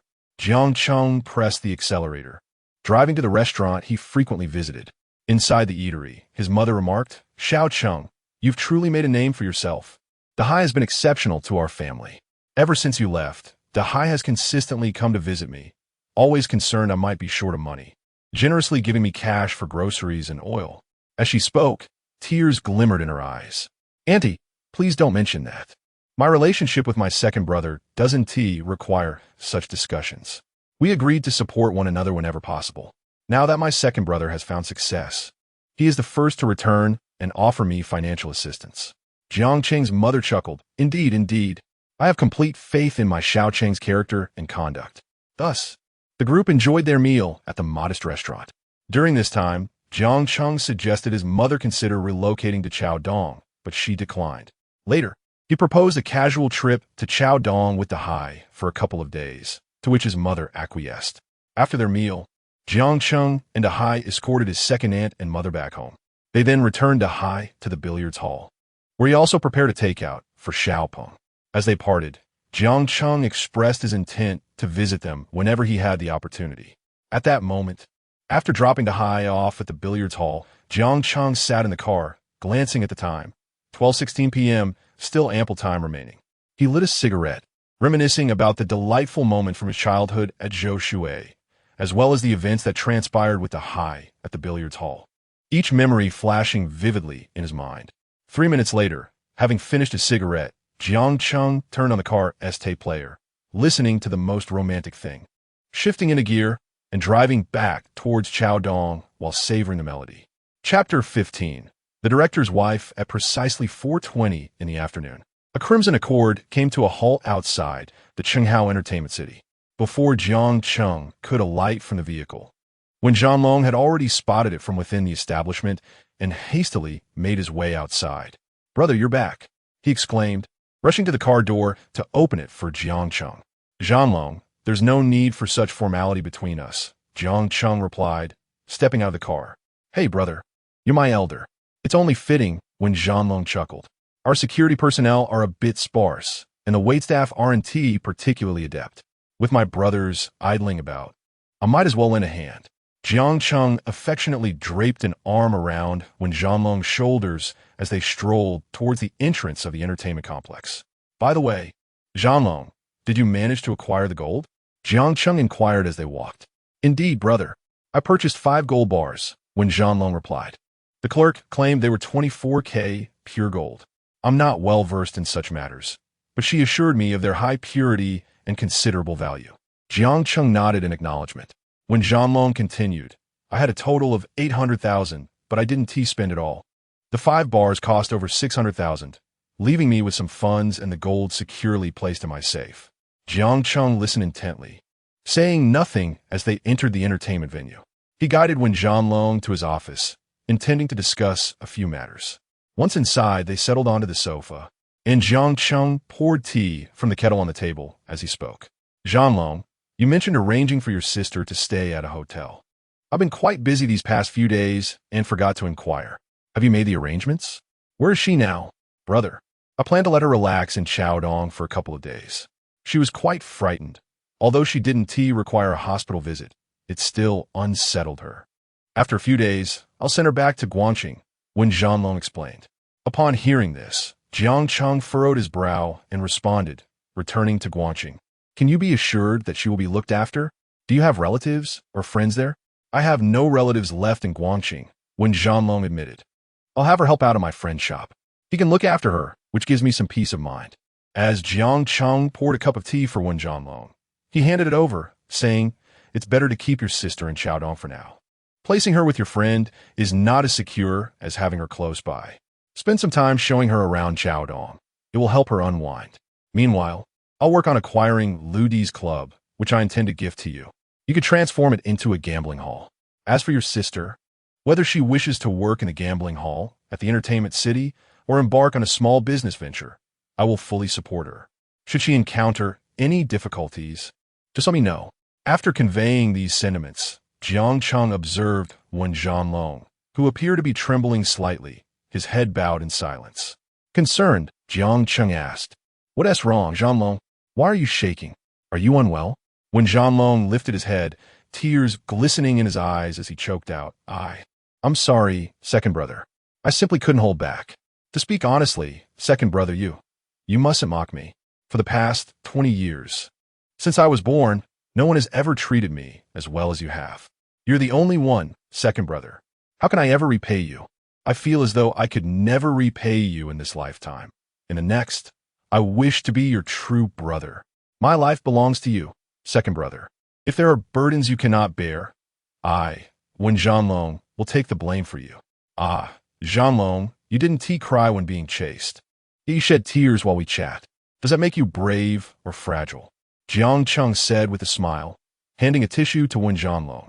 Second brother, I simply cannot withstand kindness. Whenever someone shows me kindness, my eyes betray me. With that, Wen Zhanlong took the tissue and dabbed at his eyes. Jiang Cheng observed him, finding his innocent demeanor rather endearing. He understood Wen Zhanlong's character. At times, he could be foolishly naive. However, once he committed to someone, it was a lifelong devotion, unwavering. This was one of the qualities Jiang Cheng cherished in Wen Zhanlong. Thus, they spent some time in the office, sipping tea and sharing heartfelt conversations. As the clock struck 5, Jiang Cheng glanced at the time and deemed it appropriate to leave. Zhanlong, accompany me this evening to meet Director Meng, he stated, rising from his sofa. Second brother, I want to go. You can meet him alone. I wouldn't know what to say and might cause you trouble. Trouble? Nonsense. I'm delivering a gift today. No matter his dissatisfaction, he want to take it out on us. You needn't speak. Just being there with me is enough. But you must make an impression today. You need to become familiar to him. After all, you intend to conduct business in the gambling hall, and it relies on his recognition. If he doesn't know you, depending solely on me will become quite troublesome. Furthermore, I will discuss Lu Di's establishment with Director Meng. Although there is a contract, its validity hinges on the strength of your connections. Without power, it's merely a piece of worthless paper, Jiang Cheng declared, striding towards the safe. He opened it and retrieved gold bars, followed by 200,000 in cash, all neatly packed in 2 file folders. After closing the safe, he returned to his desk, fetching a vibrant jade pendant and 2 exquisite Hetian jade bracelets, all splendidly crafted. These gifts were bestowed upon him by Su Jiayu's family and relatives during the opening. Su Jiayu had informed Jiang Cheng that these were valuable items, some of which were rare treasures. She advised him to use them when networking with influential figures. Jiang Cheng's drawer contained many more items, including several antique vases. Lacking knowledge of their worth, he did not regard them highly and had not stored them in the safe. However, upon recalling that the director's wife had a particular fondness for such items, he remembered the treasures tucked away in his drawer. Jiang Cheng then changed out of his casual attire, donning a formal suit for the occasion. After brushing his teeth and tidying his hair, he emerged from his office with Wen Zhanlong and a collection of gifts. Descending the stairs, Jiang Cheng and Wen Zhanlong entered the car. Jiang Cheng glanced at the time. It was nearly 5:20. Shifting into gear, he sped towards Wanfiluo. 20 minutes later, Jiang Cheng's vehicle came to a halt at the foot of Wanfiluo. Both he and Wen Zhanlong alighted from the car. Prior to disembarking, Jiang Cheng deliberately opened the glove compartment and retrieved the contract penned by Lu Di's brother. With the contract and gifts in hand, they made their way directly to Wanfiluo. Wanfiluo stands as one of the premier banquet halls in Shuangwen district, frequented by the affluent and influential. It is a grand establishment, necessitating advance reservations. Jiang Cheng had arranged the booking with the restaurant on the same day he contacted Director Meng. Upon entering Wanfiluo, Jiang Cheng informed the proprietor of their reservation for a private room. The attendant escorted them to a large suite on the second floor. As they entered, Wen Zhanlong was taken aback and exclaimed, "Brother, is this really a restaurant? There's a television and karaoke. This place is even larger than my home. Wen Zhanlong's astonishment was understandable. He had never visited such an establishment, and only in Chaodong could one find a restaurant of this caliber. Even Jiang Cheng, prior to arriving in Chaodong, had not encountered anything of this sort. When he first arrived, his expression mirrored Wen Zhanlong's amazement. Jiang Cheng stepped into the room, surveyed the surroundings, and nodded approvingly. Checking the time, he noted it was 5:51, and they still had to wait for a while. Zhanlong, let us head downstairs, he suggested, making his way towards the exit. When Zhanlong, though puzzled, followed suit. The two descended to the first floor and settled onto the sofa at the entrance of the hotel. At that moment, Wen Zhanlong retrieved a pack of cigarettes from his pocket, lighting one for Jiang Cheng before taking one for himself.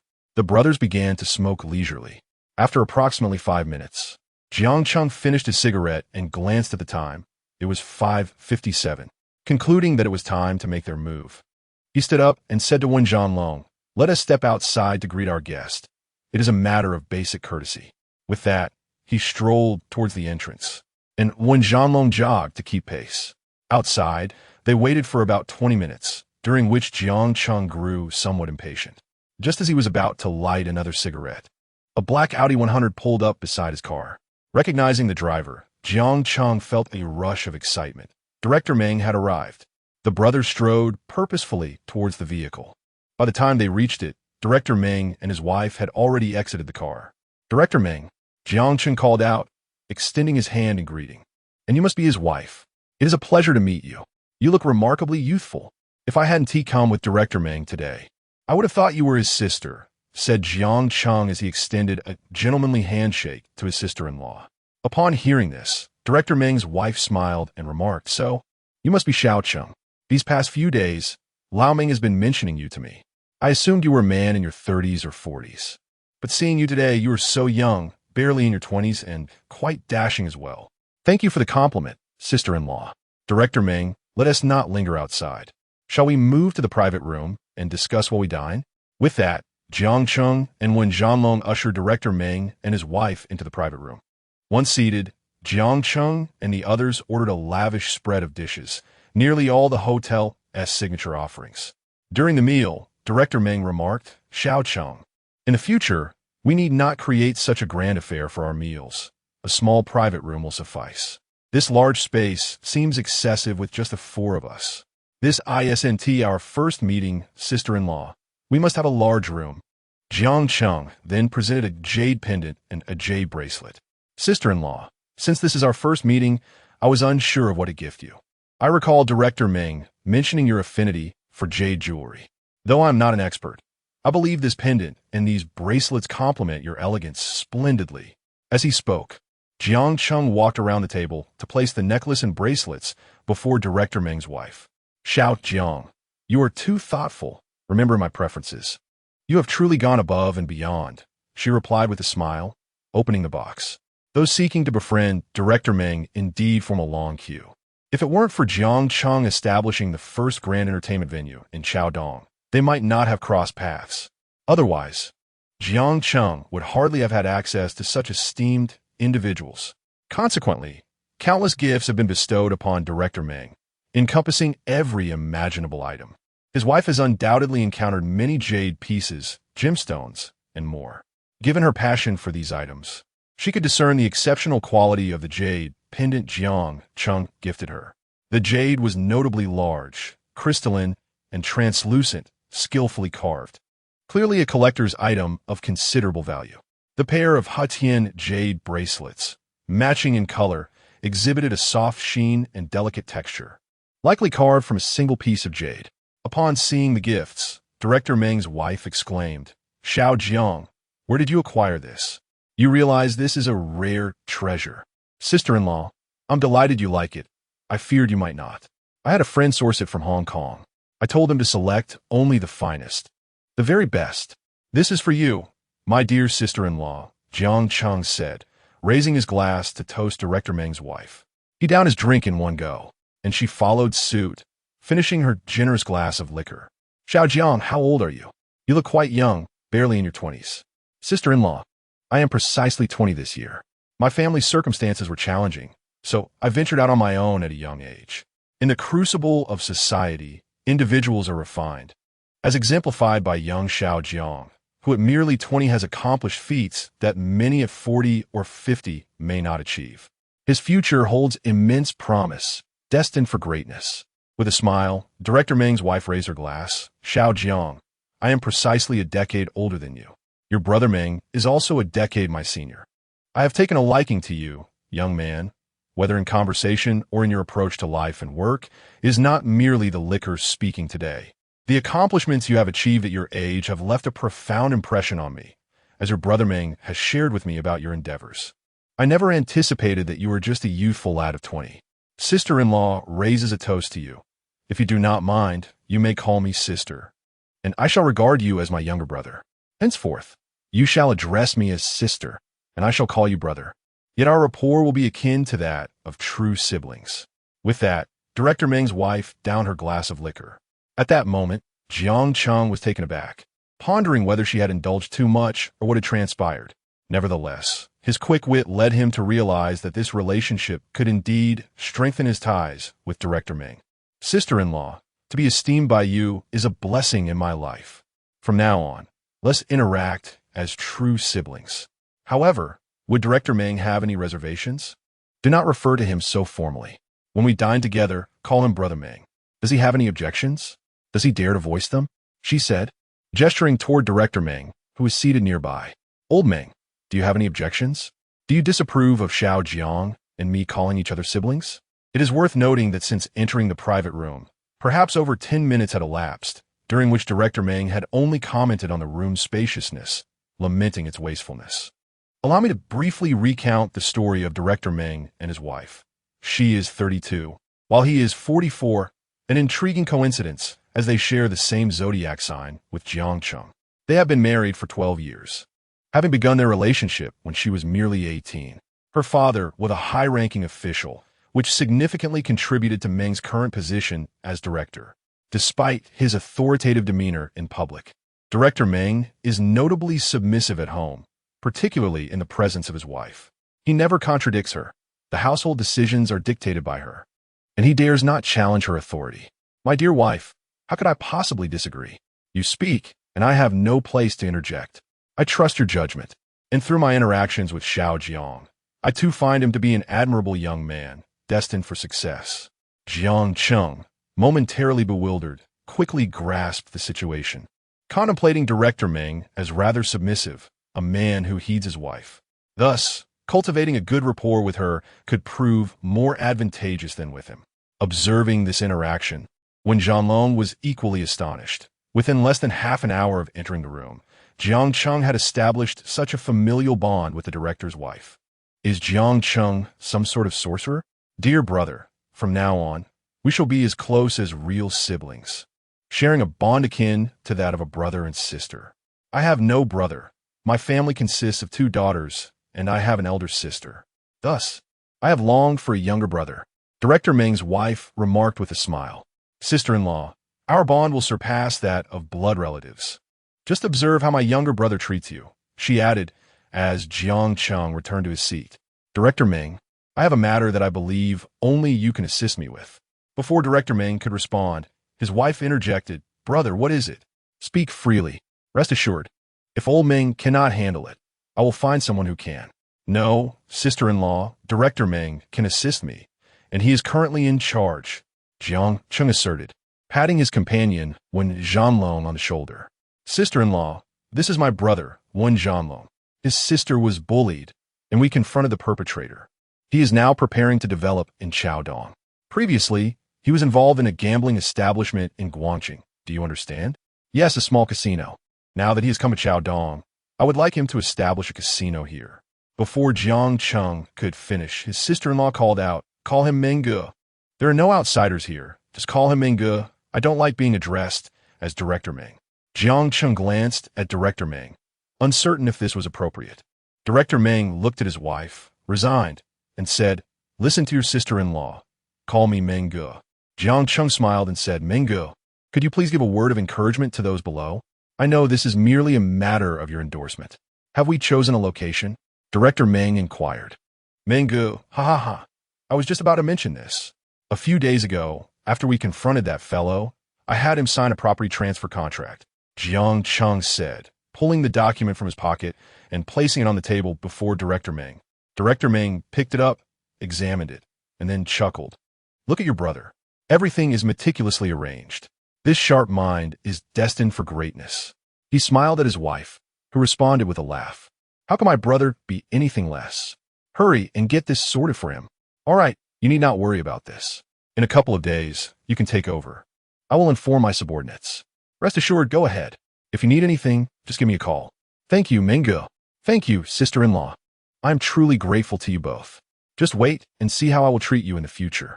Jiang Cheng exclaimed, lifting a bottle of Mao Tai and drinking heartily. Seeing this, Director Meng's wife rushed to Jiang Cheng's side, stopping him with urgency. What are you doing? Are you trying to kill yourself with such drinking, foolish brother? Jiang Cheng set down the bottle, grinning foolishly. I'm fine, sister-in-law. My alcohol tolerance is excellent. Director Meng's wife looked at him with concern, patting his chest, perhaps intending to ruffle his hair, but missing the target. Jiang Cheng, with a beaming smile, assisted Director Meng's wife back to her seat before raising his glass. Let me toast to Brother Meng and sister-in-law, he declared, tilting his head back and draining the cup in one swift motion. Brother Meng, I have a gift for you. He continued, I believe this is something truly remarkable that you will appreciate.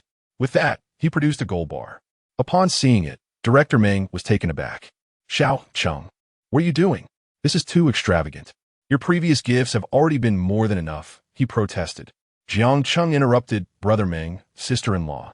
If you truly consider me your younger brother, then please do not refuse my offering. Many wish to present gifts to you, some even from abroad. Not everyone is worthy of Brother Meng's attention.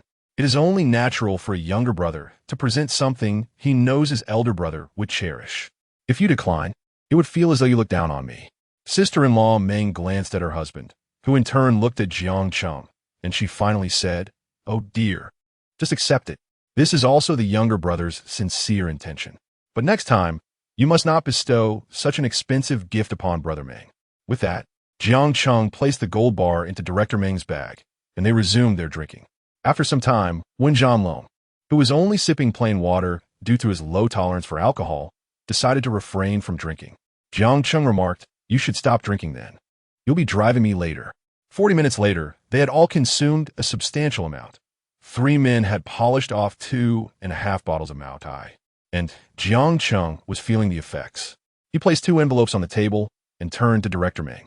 Brother Meng, here are 200,000 yuan. 100,000 is for handling that matter, and the other 100,000 is to assist with the nightclub and any issues my brothers might face in the factory. This money is not for you, Brother Meng. Please distribute it among your subordinates. This is not something you should have to manage alone, Jiang Cheng insisted. No, you should take this back. It's only a matter of a word from me, Director Meng replied. His wife interjected, I understand.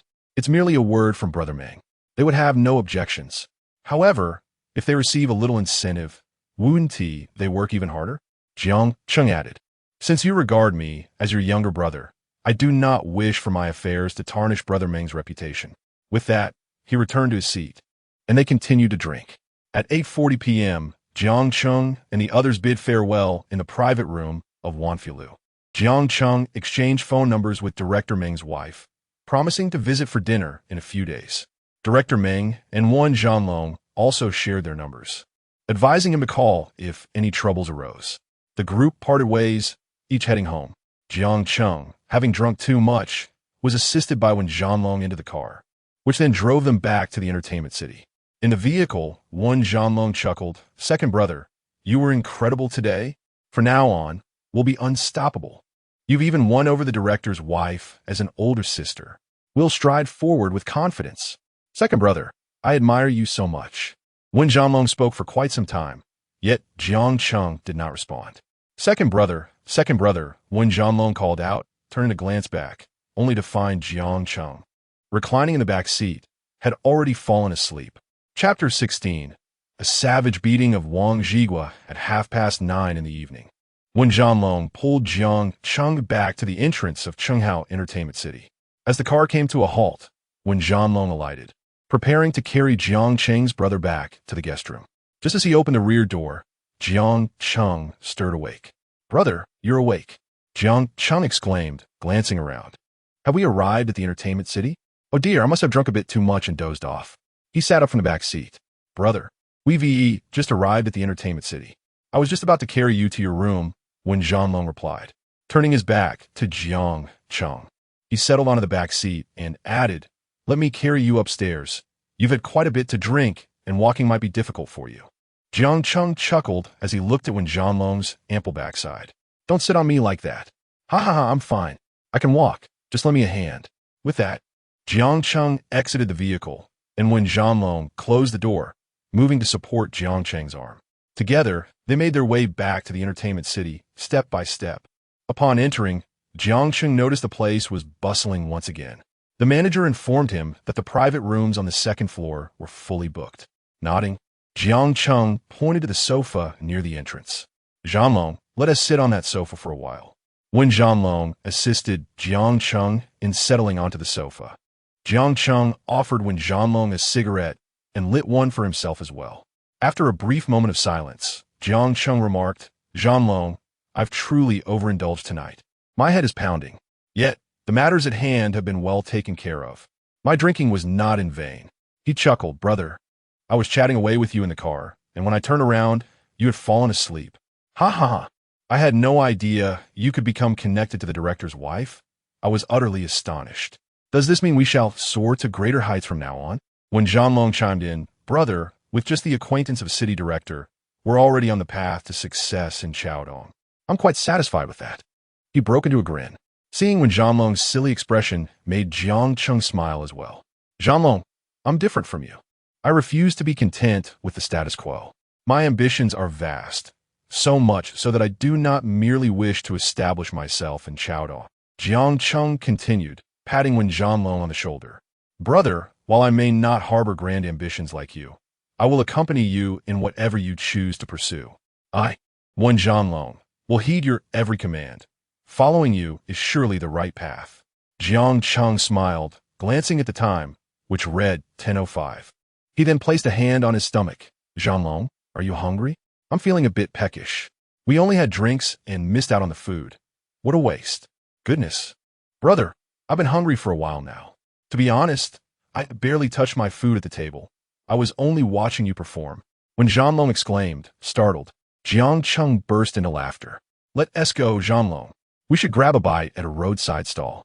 As the two brothers rose to leave the entertainment complex, the second brother inquired, "Where shall we dine?" "I'm not too familiar with Chaodong," came the reply.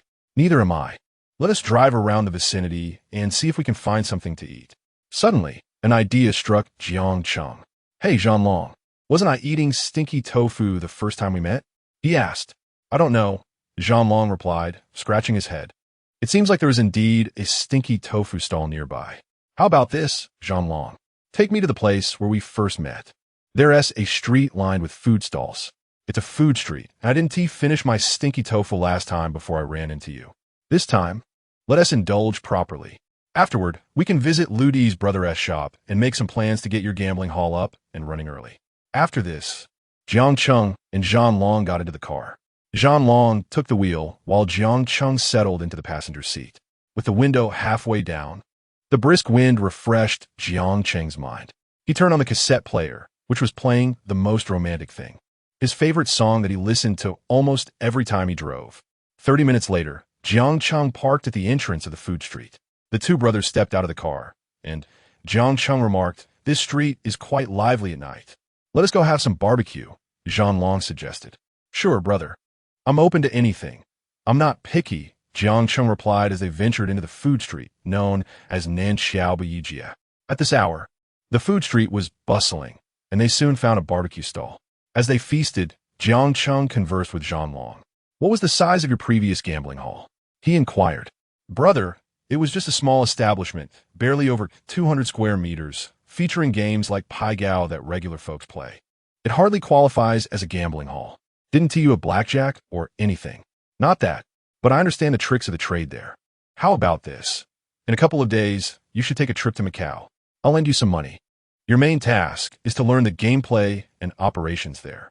Study the strategies, and see if you can procure some equipment or recruit a few dealers. All right, brother. Leave it to me. Jean Long nodded eagerly. After eating for over half an hour, they were both quite satisfied.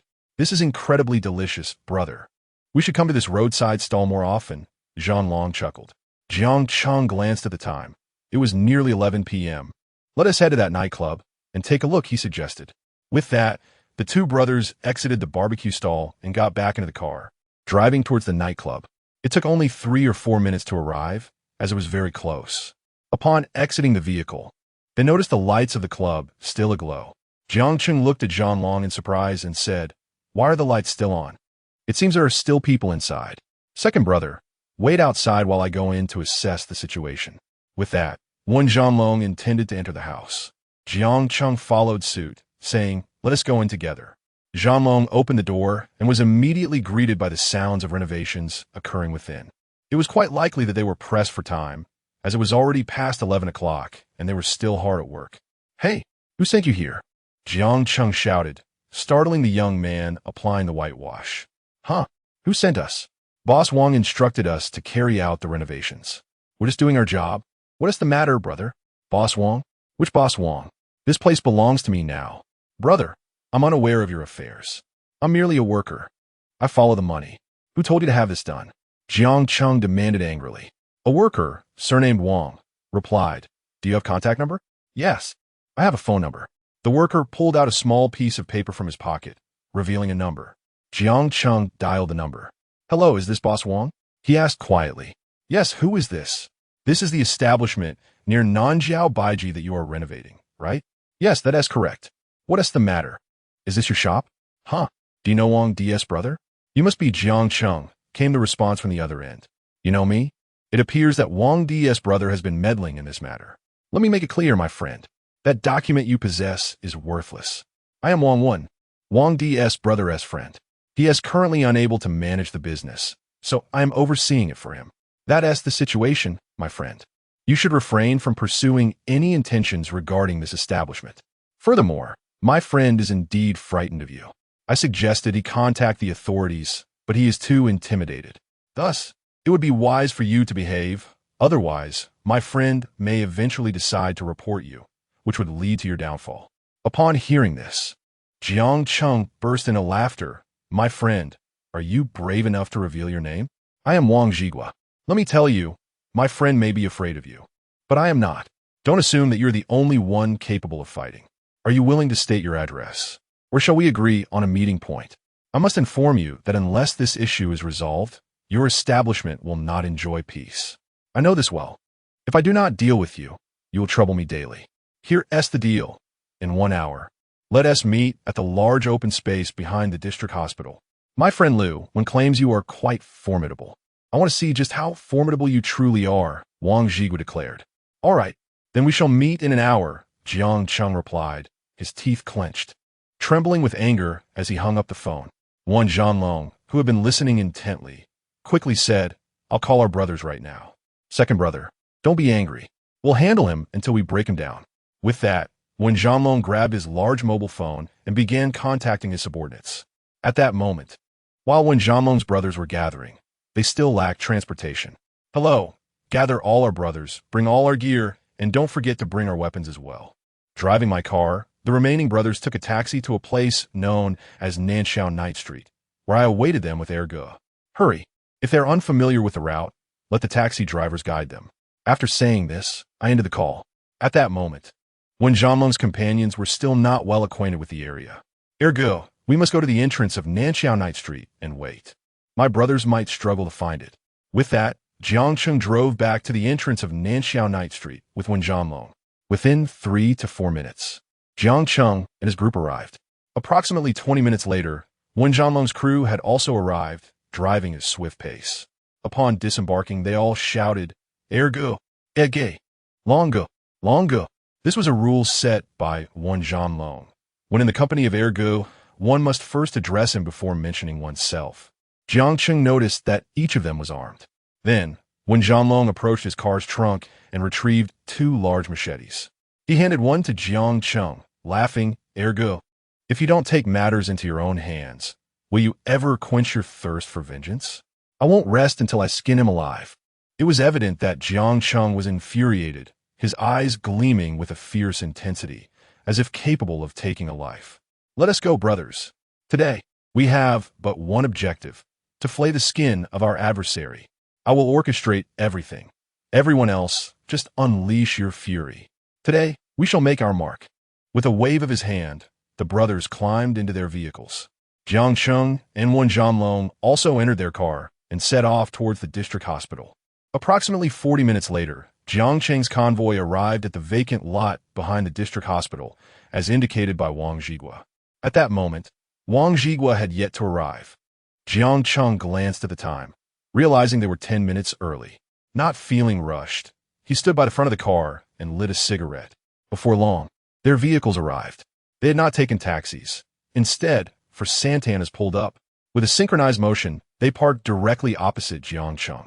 Their group consisted of 16 individuals, coincidentally matching Jiang Cheng's number. This parity diminished any numerical advantage. It now hinged on the ferocity of each group. Jiang Cheng took a couple of steps forward and called out, "Who is Wang Zhigua?" "I am Wang Zhigua." "You must be Jiang Cheng." Wang Zhigua replied, "I thought you were in your 30s or 40s. Who would have thought you were just a young lad?" His comment elicited laughter from his companions. Jiang Cheng had been suppressing his anger, but upon hearing Wang Zhigua's words, it ignited within him, and he could no longer contain it. Without addressing his brothers, he sprinted towards the opposing side, leaving Wang Zhigua momentarily stunned. He had been in the underworld for over 30 years and had never witnessed such an audacious confrontation. Although Jiang Cheng failed to articulate his thoughts, his brothers, including Wen Zhanlong, saw him charge forward and followed suit. "Brothers, let us strike him down." The opposing side echoed similar sentiments, and thus the clash commenced. Jiang Cheng, slightly quicker than Wen Zhanlong, reached Wang Zhigua first, armed with a machete. Wang Zhigua instinctively stepped back as he saw Jiang Cheng approaching. Jiang Cheng advanced swiftly, launching 2 strides towards Wang Zhigua and aimed a strike at his chest. Wang Zhigua instinctively recoiled, yet still felt the impact of Jiang Cheng's blow, albeit less forcefully. To be candid, when Wang Zhigua first laid eyes on Jiang Cheng that night, the dim illumination from halogen headlights obscured his features, leaving him with only the impression of a young man of considerable height. However, upon closer inspection, he was taken aback by Jiang Cheng's formidable physique, a realization that filled him with regret. After sustaining a cut, Wang Zhigua hastily retreated, with Jiang Cheng pursuing him relentlessly. At this juncture, Wen Zhanlong also arrived on the scene. Recognizing Jiang Cheng's prowess as he witnessed the attack on Wang Zhigua, he chose not to engage Wang Zhigua directly, but rather to confront his companions. Jiang Cheng, realizing that he was losing ground in the chase, exerted force and hurled a knife in his hand, which fortuitously struck Wang Zhigua's back, causing him to stumble and slow his pace. Seizing the opportunity, Jiang Cheng closed the distance in 2 strides and executed a powerful flying kick to Wang Zhigua's rear, displaying remarkable martial prowess that would overwhelm most adversaries, especially with the momentum he had built. The force of the kick sent Wang Zhigua sprawling to the ground. In a swift motion, Jiang Cheng approached and flipped Wang Zhigua onto his back, unleashing a barrage of punches that landed mercilessly upon Wang Zhigua's face. To put plainly, Wang Zhigua's nose was fractured, 2 teeth were knocked out, and several others were loosened, leaving his visage unrecognizable. As he endured the onslaught, he pleaded for mercy, exclaiming, "I was wrong, my friend. I'll never act tough again. I concede this venue to you. I want nothing more." Just as Jiang Cheng prepared to retrieve the earlier weapon to continue his assault, the sound of police sirens pierced the air. At this moment, it is pertinent to describe the scene. Jiang Cheng's faction had achieved a resounding victory, with Wen Zhanlong single-handedly incapacitating 8 or 9 opponents. Jiang Cheng later remarked on Wen Zhanlong's remarkable ferocity. The remaining adversaries succumbed to the efforts of Wen Zhanlong's allies, leaving Wang Zhigua's companions hesitant to engage further. Some, sensing the shift in fortune, fled the scene. Among those who lay incapacitated were 12 individuals, including Wang Zhigua, while the remaining 4 of his companions made their escape. Although some of Wen Zhanlong's allies had sustained injuries, they were superficial and required only minor treatment. Upon hearing the approaching police, Jiang Cheng urgently instructed Wen Zhanlong. You and the brothers should flee now. Take your weapons with you. I'll remain here. Depart quickly. I'll stay back with your second brother. The rest of you, disperse. Just ensure you leave this open area. We can regroup and return to the entertainment venue later. Wen Zhanlong, standing amidst the chaos, rallied his comrades, all of whom had extensive experience from numerous prior confrontations. Within a mere minute, they vanished as if employing the art of invisibility. Jiang Cheng silently marveled at the impressive tactical acumen of Wen Zhanlong and his associates. At this moment, the venue was occupied by Jiang Cheng, Zhanlong, Wang Zhigua, and a few of his brothers. Zhanlong, hand me your knife, Jiang Cheng said, striding towards Wen Zhanlong. What are you doing, second brother? Give me your knife. I can handle it. Don't come any closer. Wen Zhanlong retreated as he spoke. What do you mean, handle it? I'm your brother. If anything goes wrong, it's my responsibility too. Just give it to me, Jiang Cheng exclaimed, reaching for Wen Zhanlong's knife. At that moment, police cars arrived. 2 vehicles with 4 officers who quickly exited. One of the leading officers inquired, "Did you two engage in a fight? Did you really take on so many?" The officer surveyed the scene, noting that only Jiang Cheng and Wen Zhanlong were standing while the others lay sprawled on the ground, some still shouting for help. "No, I fought alone. He was just a spectator," Jiang Cheng asserted. "Sir, I am the one who fought these individuals. He had no part in it. I'll come with you." With that, Wen Zhanlong began walking toward the police car. "Zhanlong, stand right there. Are you ignoring me?" Jiang Cheng shouted. The officers exchanged amused glances. "You two are putting on quite the performance here. Have you watched too many gangster movies? You're both present at the scene. Do you really think I can only take one of you in?" At this point, Jiang Cheng was still contemplating who had called the police. It was evident that during the scuffle, one of Wang Zhigua's brothers had sensed something amiss and refrained from joining the fray. Instead, he grabbed his phone, reported the incident, and fled. Fortunately, a nearby precinct was quick to respond, arriving in just 5 minutes. Unbeknownst to Jiang Cheng, he assumed Wang Zhigua had called the police before the fight broke out. Meanwhile, Wang Zhigua, lying on the ground, felt quite content. Firstly, he had narrowly escaped with his life, and secondly, there might still be a twist in the tale, perhaps leading to Jiang Cheng's arrest, which would allow him to take over the club once more. Jiang Cheng glanced at Wen Zhanlong and then placed a knife on the ground, approaching the team leader. "Buddy, may we have a word?" The team leader glanced at Jiang Cheng and followed him aside. "Are you from the Sanshui district?" "I'm from Nankyo. Do you know Director Meng?" "Director Meng? The one from the city?" "Yes. He is my elder brother." With that, Jiang Cheng picked up his mobile phone and dialed Director Meng's wife's number. "Hello, sister-in-law. It's Jiang Cheng. Are you asleep? Sorry to disturb you." Jiang Cheng intentionally switched to speaker mode. "Hey, little brother. What is up? We weren't sleeping. We were just chatting about you." "Sister-in-law, I think I might have gotten into trouble again." "What happened, little brother?" "No worries, we can sort it out. Just tell me, what's going on?"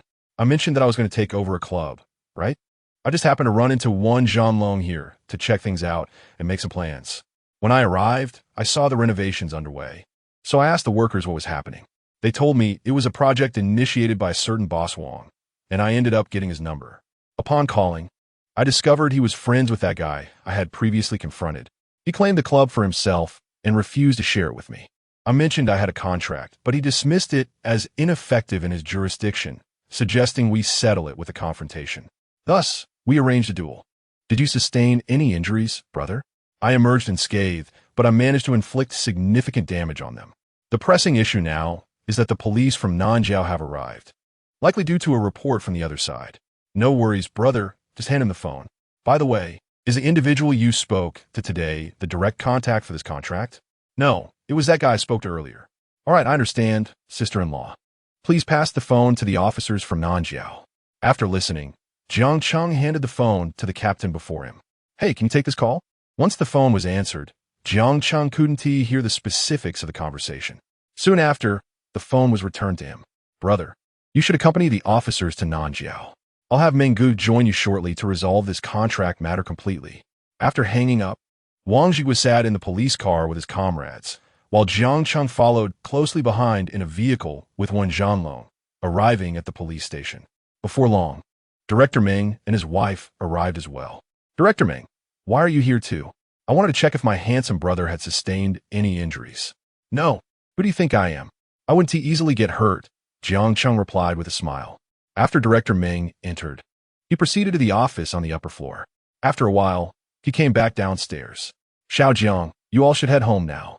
Tomorrow, I'll have my subordinates ensure Lu Wen signs this document. Once signed, the club will rightfully belong to you. If anyone else causes trouble, just reach out to us, Director Meng stated. Upon hearing this, Jiang Cheng embraced Director Meng and expressed his gratitude. Thank you, Minga. Thank you, sister-in-law, he said, giving her a hug as well. All right, it's time for all of you to get some rest. I'll be heading home to sleep as well.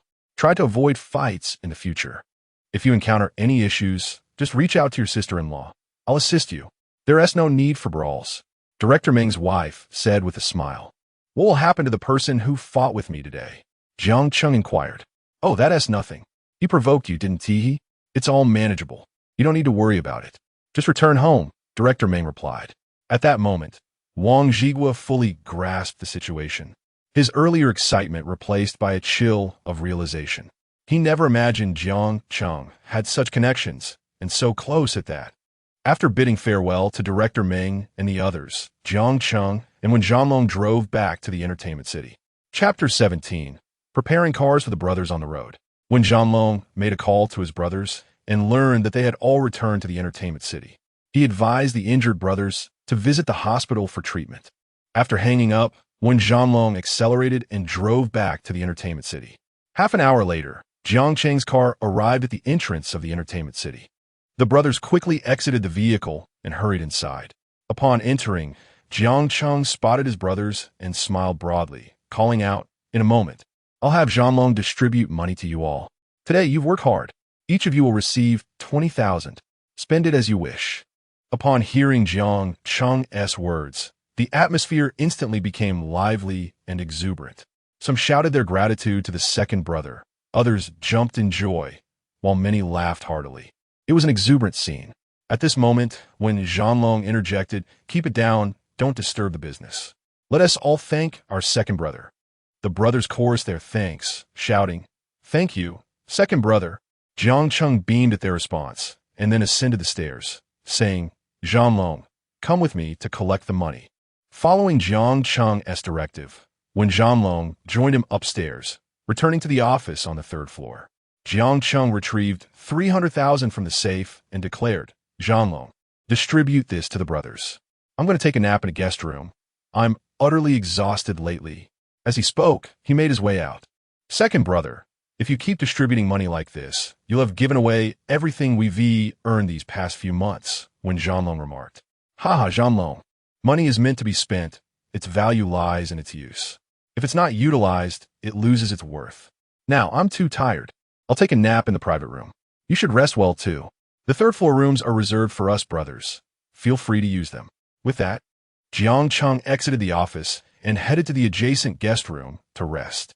Wen Zhanlong descended to distribute the money among the brothers. After giving out the amounts, there remained an extra 20,000, which he suggested they use for a meal. He too retreated to a guest room for a nap. During this period, not only Jiang Cheng, but Wen Zhanlong had also scarcely rested.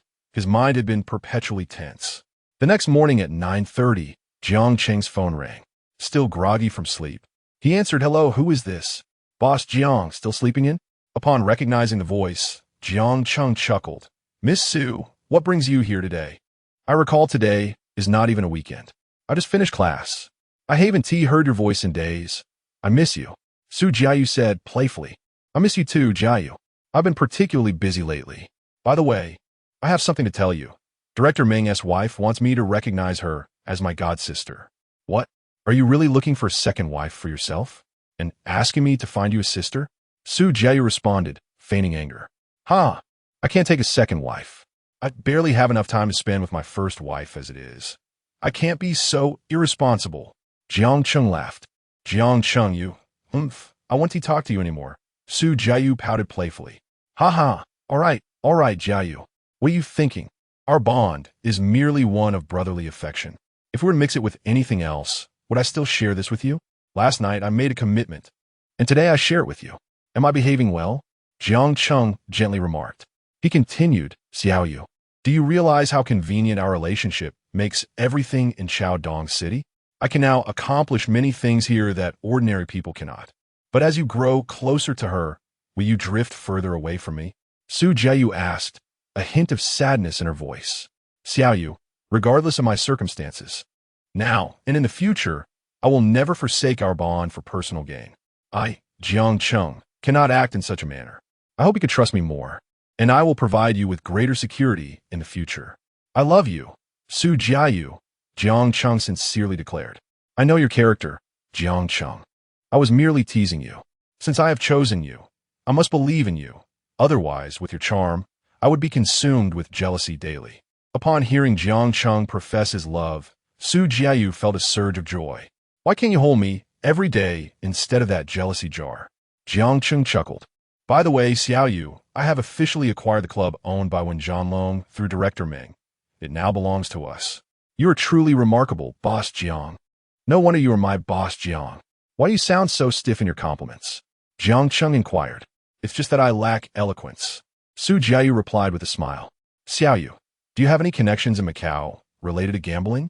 I want to send Wen Zhanlong to Macau for some learning, so he can transform that club into a gambling hall upon his return.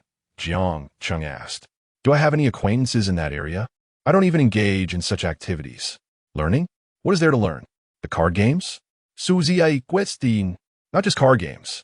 I want to learn about management. And, primarily, I wish to introduce some equipment to Macau, preferably with dealers as well.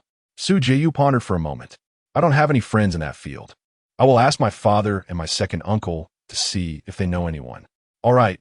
If not, I will accompany Wen Zhanlong to Macau. Oh dear. We have been talking for over 10 minutes, Boss Jiang. I must attend class now. After my class, I will help you inquire. Then go to class, Xiaoyu. I must get back to work as well. Before we hang up, could you say I love you once more? I want to hear it. Su Jiayu playfully requested. I love you. I love you. I love you, Su Jiayu.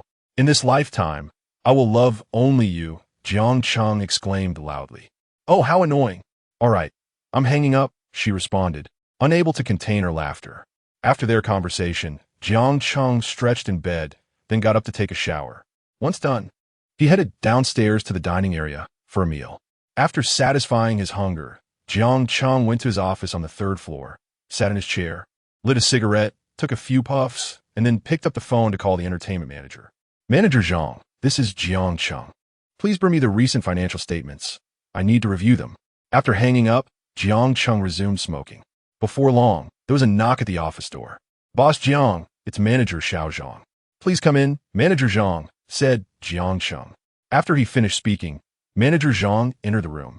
Boss Jiang, here are the recent financial statements for our entertainment city. Please take a look. Jiang Cheng picked up the financial report from the table and began to examine it. Upon reviewing, he discovered that the net profit over the past 2 months exceeded 5 million, averaging more than 80,000 a day. After finishing the report, Jiang Cheng remarked that the entertainment city had been performing quite well during this period, even though he had not been present much. Therefore, I must trouble you with the affairs of the entertainment city. I truly appreciate your efforts, Manager Zhang. As he spoke, Jiang Cheng retrieved 100,000 yuan from the drawer beneath the desk. This is your rightful share, a token of appreciation for your hard work during this time. If you encounter any difficulties in the future, please do not hesitate to inform me. I hope we can work together harmoniously. Rest assured, the entertainment city will flourish, and you will not be neglected. Boss Jiang, there is no need for that. This is my duty. I'm also grateful that you chose me to manage our entertainment city. I will continue to strive to elevate our establishment to new heights. I insist. This is what you deserve. There will be more in the future. Take this to buy something for your children. Jiang Cheng said as he placed the money into Manager Zhang's suit pocket. Thank you, Boss Jiang. You can rest assured. I will manage the entertainment city with the same dedication as if it were my own business. Upon hearing this, Jiang Cheng nodded, allowing Manager Zhang to return to his duties. He then sat back in his chair, reflecting on the experiences of the past 6 months. In Jiang Cheng's own words, this half year had been more exhilarating than the previous 20 years of his life. Now, let us discuss Jiang Cheng's current assets after nearly 6 months in Chaodong. Previously, it was mentioned that Su Jiayu's parents had provided Jiang Cheng with 3 million yuan. Over the past 2 months, he had earned over 5 million, totaling more than 8 million. Additionally, his recent expenditures included over 2 million for renovations of the entertainment city, nearly 2 million in gifts for Director Meng, about 1 million for Wen Zhanlong and his brothers, and over 500,000 for Dehai and others from Zhou Shui. Thus, Jiang Cheng's major expenses during this period amounted to approximately 560,000, not accounting for his own daily expenses and other minor expenditures. Regardless, he still had over 2 million yuan at his disposal. Upon checking his balance, Jiang Cheng felt a mix of emotions. He was pleased with the profitability of the entertainment city, but disheartened that he had initially planned to repay Su Jiayu's father the 3 million yuan soon. He intended to repay 4 million, but upon seeing his remaining funds, he realized he would have to wait another 2 months to do so. As Jiang Cheng sat in contemplation, Su Jiayu's phone call came through. "Hello, Jiang Cheng. I inquired on your behalf. My father does not know anyone over there since he does not engage in such matters. However, my uncle is familiar with someone who enjoys playing. He said to call him beforehand, and he will introduce you to a boss who also operates a gambling hall over there, originally from our hometown in Chaodong province. He can assist you with these matters, and my uncle has a very good relationship with him." "Wow, you inquired so quickly. I just finished reviewing the financial statements and was feeling frustrated, and now you bring me such good news. You truly have a knack for it," Xiaoyu remarked with a smile. "Feeling overwhelmed? Is the entertainment business not thriving? I thought it was bustling every day," Su Jiayu inquired. "Indeed, it is bustling daily. Business is quite good. However, my expenses have been somewhat excessive lately. In the past 2 months, I've earned over 8 million, yet I've spent more than 5 million, Jiang Cheng replied. "That's normal. It's expected when starting a new venture. Initial investments, including networking and other expenditures, can be substantial. Things will improve as time progresses." Su Jiayu comforted him. "Please mention it to uncle and aunt. I will need an additional 2 months to repay the money," Jiang Cheng said. "My parents? The money? Oh, you mean the 3 million? This is a gift for us. They expressed that to avoid any discomfort on your part, you need not worry about repaying it. Just keep it with us for now." "That won't do. A deal is a deal. I must repay it, and I intend to return even more. I would feel uneasy if I did not repay it," Jiang Cheng insisted. "Suit yourself. After all, Boss Jiang will be wealthy in the future. But there is no need for immediate repayment. Wait until you are more financially stable, and don't let it trouble you," Su Jiayu replied. "Are you troubled by it?" Su Jiayu asked again. "Ah, yes," Jiang Cheng replied slowly. "Boss Jiang, you are concerned about this, yet you do not worry about me," Su Jiayu playfully pouted. "I think about you often, always," Jiang Cheng responded. "So, Miss Su, are you free this Saturday? Shall we dine together? Let us see. After all, I am quite busy," Su Jiayu replied with a smile. "By the way, when do you plan to go to Macau for your studies?" Su Jiayu inquired. "The exact date is yet to be determined. I will confirm with Wen Zhanlong shortly. Initially, I intended for him to go alone, but after my second uncle's introduction, I feel obliged to accompany him. Not going would seem insincere," Jiang Cheng explained. "All right, just let me know before you leave," Su Jiayu said. "I will ask you as soon as I finish my class, but now I must go. I have another class starting. Time to say goodbye to Boss Jiang. I will miss you. Goodbye, Xiaoyu, you've worked hard. When I see you, I shall embrace you," Jiang Cheng said with a smile. After reluctantly ending the call with Su Jiayu, Jiang Cheng rose to check if Wen Zhanlong had awakened. Exiting the office, he passed by the second floor and spotted Wen Zhanlong dining in the restaurant. "Second brother, what brings you here so early? Do you have something to attend to?" Wen Zhanlong called out as he stood up. "I was awakened by your sister-in-law's call," Jiang Cheng replied as he approached and took a seat beside Wen Zhanlong. "Have you had breakfast, second brother?" Wen Zhanlong asked. "I've already eaten. Your sister-in-law informed me that her uncle has a close friend who operates a gambling hall in Macau and can assist us with some issues." Jiang Cheng then pulled out a cigarette, and they both lit up. "That's splendid. I was just fretting about how we would manage to go to Macau. When shall we go, then?" Wen Zhanlong asked eagerly. "I will go with you, because it is your sister-in-law's uncle who made the introduction." "I must show my respect by going in person," Jiang Cheng replied. "That's wonderful. With you, second brother, there is nothing we cannot accomplish. So, when shall we depart?" Wen Zhanlong asked. "Tomorrow. How does tomorrow sound?" Jiang Cheng remarked. I have no objections. I am available any day. I defer to you, second brother. Then let it be tomorrow. He added, I will call 2 brothers to accompany me for some errands. After we complete our tasks, you should purchase 2 tickets for tomorrow. The sooner we settle this, the more at ease we will feel. Otherwise, it will linger in our minds. Second brother, are we preparing for a fight? Asked Jianglong, readying his phone. What fight? Don't be ridiculous, Jiang Cheng laughed. Not a fight? Then what are we doing, second brother? Jianglong replied, somewhat confused. Jiang Cheng chuckled. None of the brothers have cars at the moment. We will have to take taxis wherever we go. That would certainly be a source of amusement for others. Let us call 2 brothers to accompany us and fetch a few cars. I also need to replace my red car. Huh? Buying a car? How many will we get? That will cost quite a bit, second brother. No matter the cost, it must be spent. It's a matter of maintaining our image, Jiang Cheng insisted, patting Jianglong on the shoulder. Have you eaten well? Jiang Cheng asked with a grin. Jianglong can not only fight, but can eat as well, devouring 4 to 5 bowls of rice in one sitting. Truly remarkable. Are we ready to leave now, second brother? Jianglong asked while rising. Let us go. Summon 5 brothers who can drive. We'll take our cars, Jiang Cheng instructed as he and Jianglong made their way downstairs. Upon reaching the ground floor, Jianglong called upon 5 brothers who could drive and followed Jiang Cheng out of the entertainment complex. They all piled into the vehicles, and with a press of the accelerator, the 2 cars sped off. An hour later, they arrived at a bustling car dealership in Chaodong City. At that time, there were no 4S stores. Instead, proprietors would import cars from various places or even from abroad to sell in their shops. By then, Chaodong already had a fair number of such establishments. Jiang Cheng and his companions parked and disembarked, entering the dealership as a group. After surveying the limited selection of vehicles, Jianglong inquired, Brothers, what do you think of the Santana? How about I get you one? What? Second brother, are you really going to buy us a Santana? Just a Xiaoli would suffice. No need for such extravagance. The other brothers chimed in. Yes, second brother. We would be content with a Xiaoli. No need to go overboard. Jianglong, who is currently driving a Santana, understood that in 1994, owning such a vehicle placed one in a distinguished position. Imagine, when we go out, the brothers all driving Santanas. It would certainly be impressive. All right.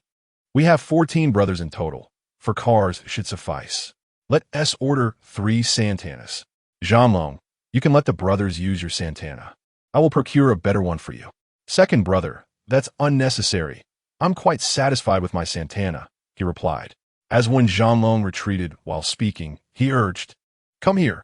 Why are you running? Just then, Jianglong decided he also wanted to make a purchase, as he was dissatisfied with his excessively vibrant red car. Jiang Cheng and the others made another round before Jiang Cheng finally settled on the latest model of a black Crown, while he selected a black Nissan Bluebird for Jianglong. Now, let us discuss the pricing. 3 Santanas, each priced at over 140,000, amounted to over 430,000. Jiang Cheng's Toyota Crown was priced at 480,000, while Jianglong's Nissan Bluebird was valued at over 300,000. After calculation, Jiang Cheng's total expenditure for 5 vehicles exceeded 1.2 million, due to the significant number of purchases. The manager personally attended to them and offered a discount of over 80,000. Ultimately, Jiang Cheng spent 1.17 million on that day. This unprecedented bulk purchase left the dealership astonished, prompting the owner to return just to attend to them. And he even requested to exchange contact information with Jiang Cheng in hopes of fostering a friendship. Jiang Cheng graciously accepted. Upon exiting the dealership, Jiang Cheng and his companions were filled with joy. The 5 brand-new cars gleamed before them, while Jiang Cheng's red Accord remained unsold. He chose to keep it, considering it was Su Jiayu's vehicle and the memories they shared.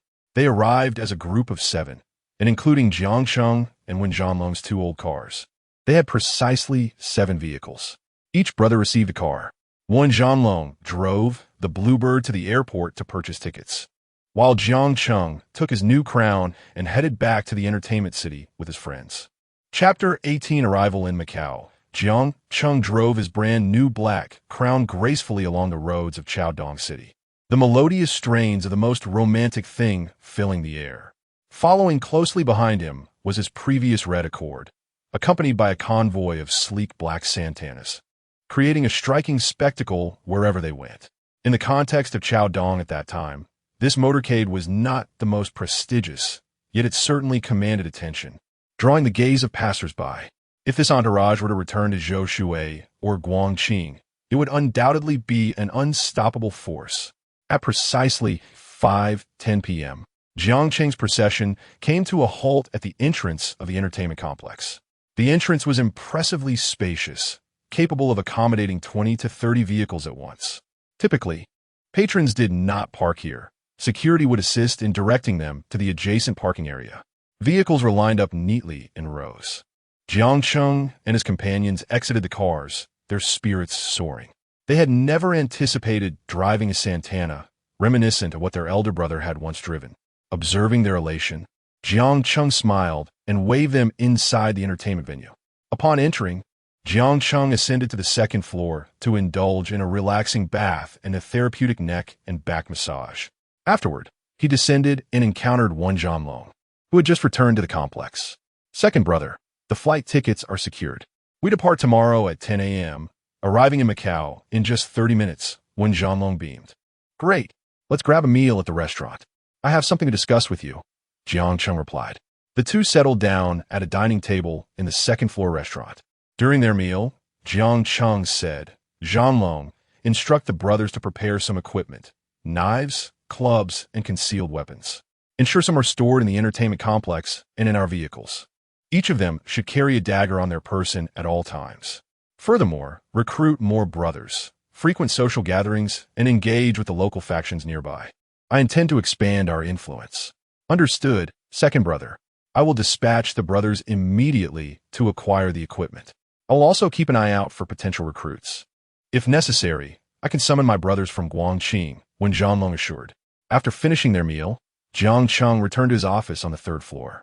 Sitting in his chair, he glanced at the clock, noting it was 6:40 p.m. He picked up his mobile phone and called Su Jiayu. Xiaoyu, have you finished your classes? I've been missing you, Jiang Cheng spoke gently. Oh dear, that doesn't sound like something you'd say, Boss Jiang. Su Ziei Laoget, why wouldn't you want me to miss you? Can you come out soon? I truly miss you. Please, I miss you dearly. Why not come over? I want to be attending class tonight. I'll keep you company, Su Jiayu replied. All right, wait for me. I'm on my way, Jiang Cheng said, hanging up.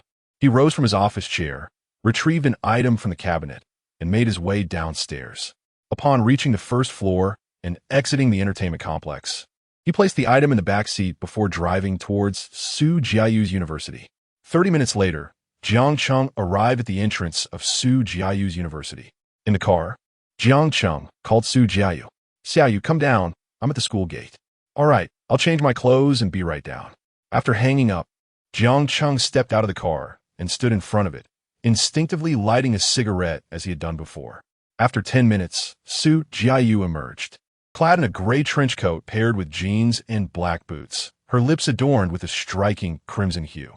It was particularly amusing that she only wore such vibrant lipstick when she was with Jiang Cheng, giving her a somewhat domineering aura. Typically, she opted for a softer shade. Upon seeing Jiang Cheng, Su Jiayu trotted over and embraced him. Wow, how long has it been since I've held the esteemed boss Jiang? It feels so good. Jiang Cheng, in his habitual manner, affectionately ruffled her hair. Haven't you washed your hair? It feels a bit greasy, he chuckled. Go away. You're the one who's greasy, you big greaseball. I made an effort to look good for you, you know. Su Jiayu retorted playfully, lightly punching Jiang Cheng with her small fist. He burst into laughter. I was just teasing you. You look absolutely stunning, my little you. Of course. You should know who I am.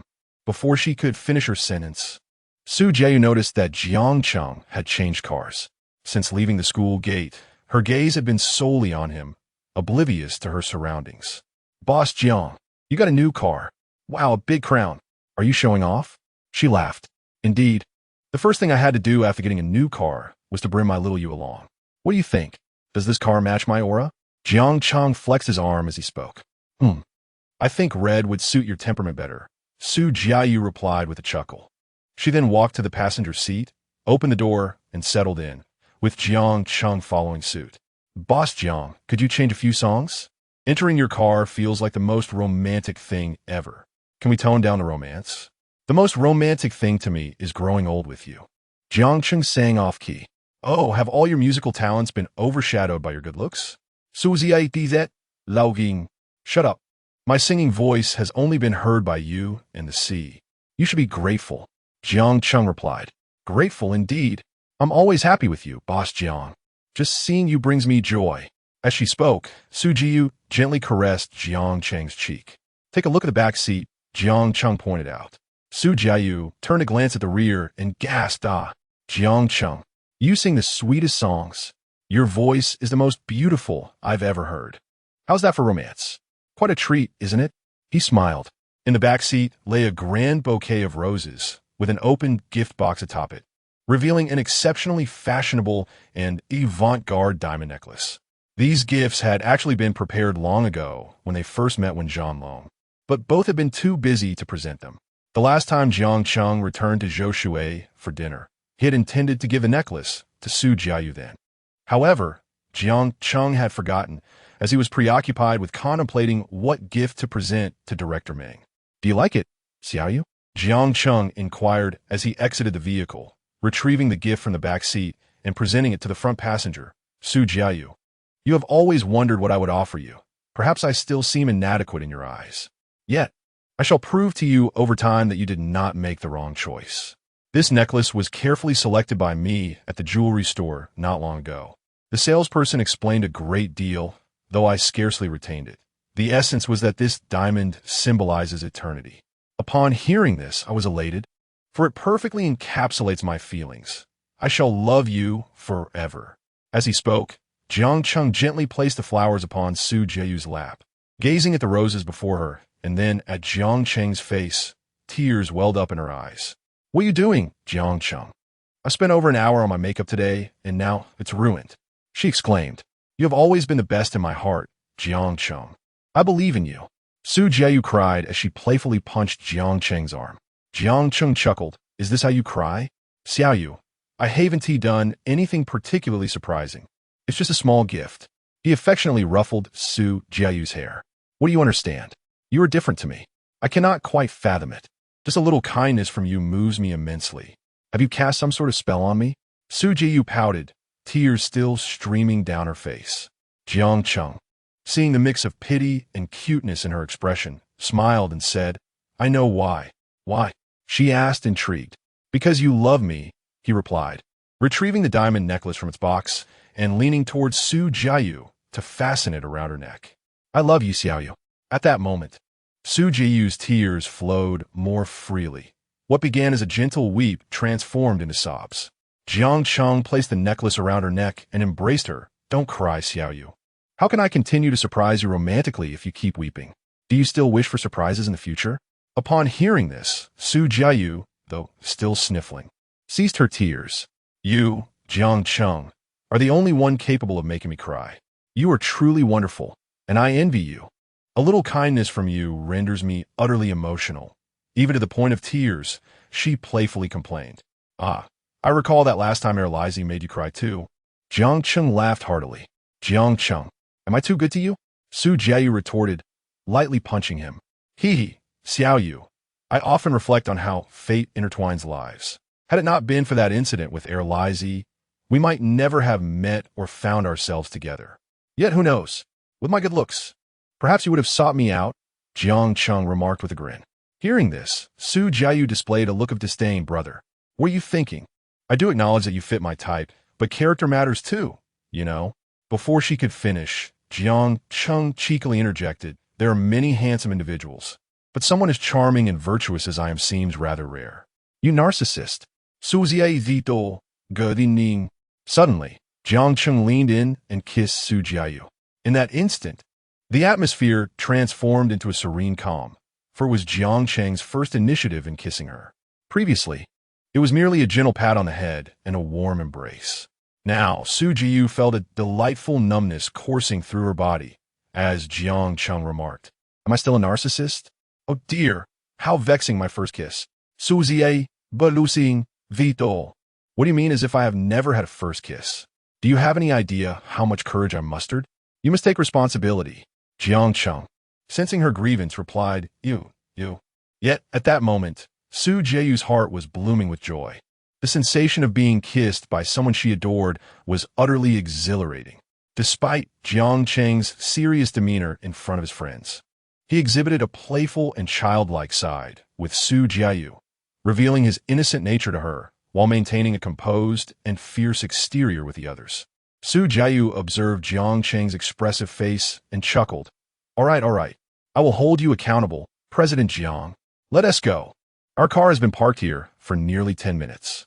If we don't leave soon, the security will surely ask us to move along. Jiang Cheng agreed. Let us find a place to eat. With that, he drove away from the entrance of Su Jiayu's university. On the road, he said, by the way, I bought 5 cars for the brothers today. I also got a new one for myself, but I kept our little red car. It's a cherished memory that cannot be sold. Jiang Cheng remarked as he drove.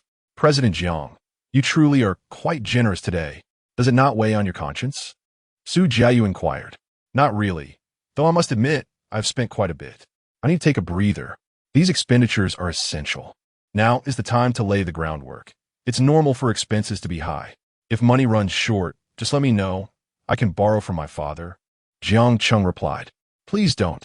I can't bear to feel guilty any longer. It would be embarrassing to face Uncle and Annie, he added. Regardless, if you truly find yourself in dire straits, do not hesitate to reach out to me. Do not endure alone. Su Jiayu insisted. Understood, Miss Su. Jiang Cheng nodded in agreement. How about we go for barbecue? The other day, I went with Wen Zhanlong to the South Bridge night market for barbecue, and it was simply divine. I promise to bring you there sometime. Jiang Cheng suggested. Absolutely. As long as I am with you, I will eat anything. I am not picky. Su Jiayu laughed. After their conversation, Jiang Cheng drove towards the South Bridge night market. Half an hour later, they arrived and parked by the roadside. As they exited the car, Jiang Cheng informed Su Jiayu that the club was nearby. However, Su Jiayu expressed her desire to wait until the gambling hall opened before visiting, as she was more focused on having a meal. They arrived at the barbecue restaurant Jiang Cheng had visited with Wen Zhanlong. The place was bustling with energy, nearly at full capacity. After a brief wait of 2 to 3 minutes, a table finally became available. Once inside, they settled at the empty table, ordered a variety of skewers, and engaged in lively conversation. Shortly thereafter, the waiter brought out all the skewers Jiang Cheng had ordered. Jiang Cheng and Su Jiayu began to eat heartily. Xiaoyu, I have purchased a ticket for tomorrow, intending to go to Macau with Wen Zhanlong. Jiang Cheng remarked between bites. Tomorrow? Why the urgency? Su Jiayu inquired. To finish things swiftly means less worry. Besides, I need to ensure my subordinates have something to do. They can't just stand guard at the entertainment club all day, Jiang Cheng replied with a smile. That makes sense. The sooner, the better. How many days will you be gone? Su Jiayu asked. It's uncertain. If all goes well, just a day. If not, it depends on the circumstances, Jiang Cheng stated. What time is your flight? 10 in the morning. It lands in just over 30 minutes. Do you plan to inform my uncle now, or wait until tomorrow morning? Su Jiayu looked at Jiang Cheng. Jiang Cheng glanced at the time, noting it was 7:40 p.m. Will it disturb his rest if I call now? At 1 My uncle enjoys playing, and at this hour, who knows where he might be? Then I'll call now. It's better with you here to ease my nerves. Jiang Cheng said as he picked up the phone. Uncle, I don't have your contact number. After searching for a while, Jiang Cheng couldn't find it. Weren't you two supposed to exchange numbers when you opened the business? Su Jiayu remarked, also searching her phone. Found it. I have too many numbers saved lately. Luckily, you bought me the new model with a screen. Jiang Cheng exclaimed as he dialed a number. Beep, beep, beep. Hello. Uncle, this is Jiang Cheng. Xiao Jiang. Hello. Is this about your trip to Macau? Xiao informed me yesterday. Yes, uncle. I have a flight booked for tomorrow at 10 in the morning. Oh, you're in a hurry. All right, I'll give you my friend S number. His name is Li Qing. He is from Guangqing, so we get along well. I've already informed him, and then you two could discuss the details. Jiang Cheng noted as he wrote down the number. After hanging up, Jiang Cheng called Li Qing. Hello, who is this? Are you Li Qing? Yes, I am. Who is this? This is Jiang Cheng. Your uncle gave me your number. Oh, Xiao Jiang. Your uncle told me you wanted to learn a bit while in Macau, before heading back to Chaodong, right? Yes. Do you have a venue in Macau? Jiang Cheng inquired. Indeed, I have a small gambling hall, not too large, but I can assist you with the equipment. When do you plan to arrive? I've booked a ticket for tomorrow at 10. All right, I'll pick you up then. We can discuss things in detail upon your arrival, Xiao Jiang. No need to trouble yourself. Uncle Qing, we can manage on our own when we arrive. This lad, with the relationship I have with your uncle, if he finds out I didn't receive his nephew, he'll scold me. Li Qing chuckled. All right, you just come tomorrow. I'll handle the rest. Thank you. Uncle Qing, I appreciate your assistance. See you tomorrow. After hanging up, Jiang Cheng turned to Su Jiayu. So, it seems your uncle is quite the playful character as well. Unbeknownst to him, my father had repeatedly admonished my uncle for his penchant for revelry. However, his words fell on deaf ears, prompting my father to relinquish any further attempts at guidance. Jiang Cheng chuckled upon hearing this, suggesting that in the future, my uncle should visit him for entertainment, where he would be treated generously. Puffed. My uncle would never deign to visit your establishment. A man so devoted to merriment has yet to grace a gaming venue. I retorted. My uncle would never allow us younger generations to witness his shortcomings, Su Jiayu remarked, savoring the skewers as they continued their banter. Thus, Jiang Cheng and Su Jiayu dined and conversed amidst the smoky aroma of barbecue delights for over 40 minutes, leaving them both satiated, with Su Jiayu frequently belching in contentment. After their meal, Jiang Cheng escorted Su Jiayu back to the school, where they exchanged reluctant farewells at the entrance. Just before departing, Su Jiayu embraced Jiang Cheng once more, and with lingering glances, she walked away, turning back every few steps until Jiang Cheng could no longer see her silhouette. Only then did he enter his vehicle and drive towards the entertainment venue. Upon arriving, Jiang Cheng summoned Wen Zhanlong, who was busy on the first floor. He invited Wen Zhanlong to join him for a drink, and together they ascended to a guest room on the third floor. Jiang Cheng placed a call to the restaurant on the second floor, ordering several dishes and a case of liquor to be delivered to their room. Shortly thereafter, the food arrived, setting the table for their feast. It was the first occasion Jiang Cheng and Wen Zhanlong shared a drink together. Jiang Cheng inquired about Wen Zhanlong's tolerance for alcohol, to which he replied with a chuckle, "Ah, brother, my tolerance is rather poor. A sip or two, and I turn crimson.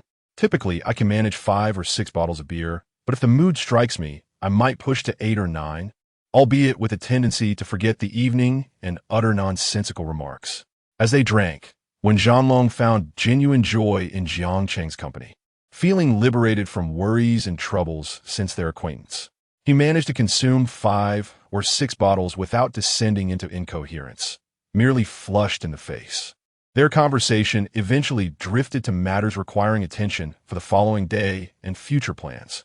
That night, they collectively downed 16 bottles of beer, averaging 8 per person, rendering Wen Zhanlong unconscious. Were it not for this, Jiang Cheng could have continued drinking.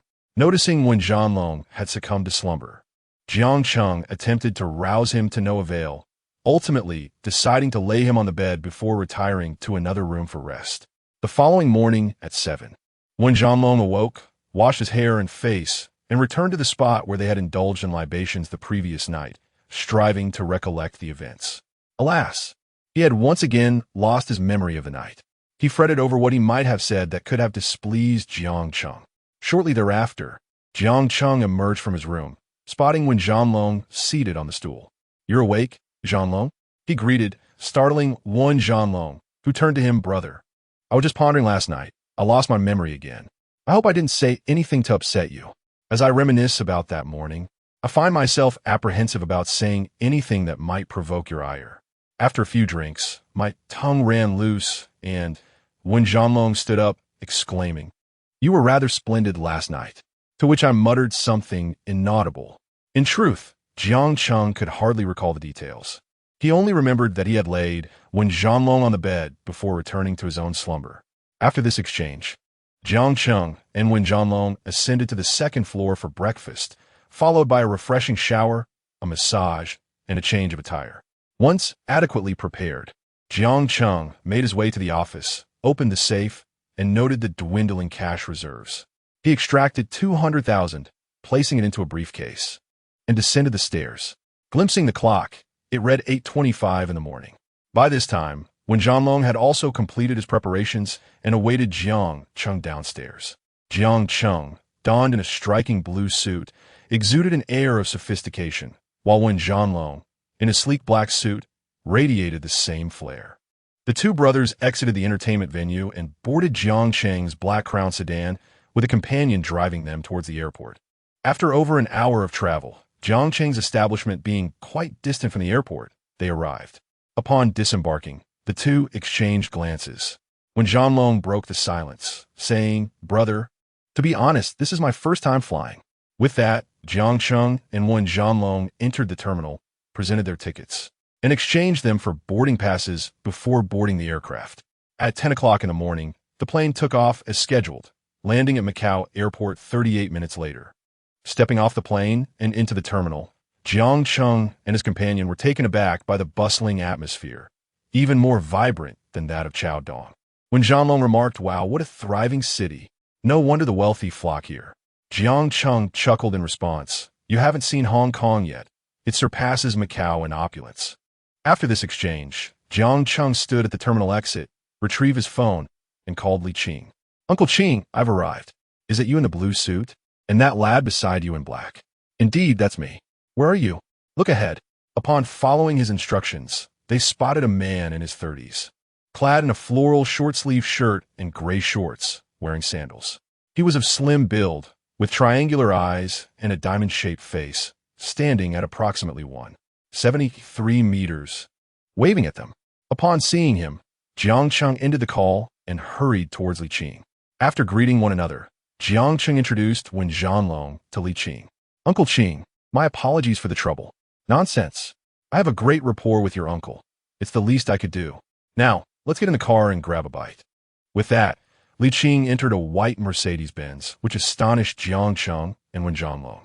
They thought to themselves, "Is this what it means to earn a fortune in the gambling industry?" There are hardly any of these in all of Chaodong. Exchanging glances without a word, they confidently approached the rear seat of the luxury vehicle and settled in.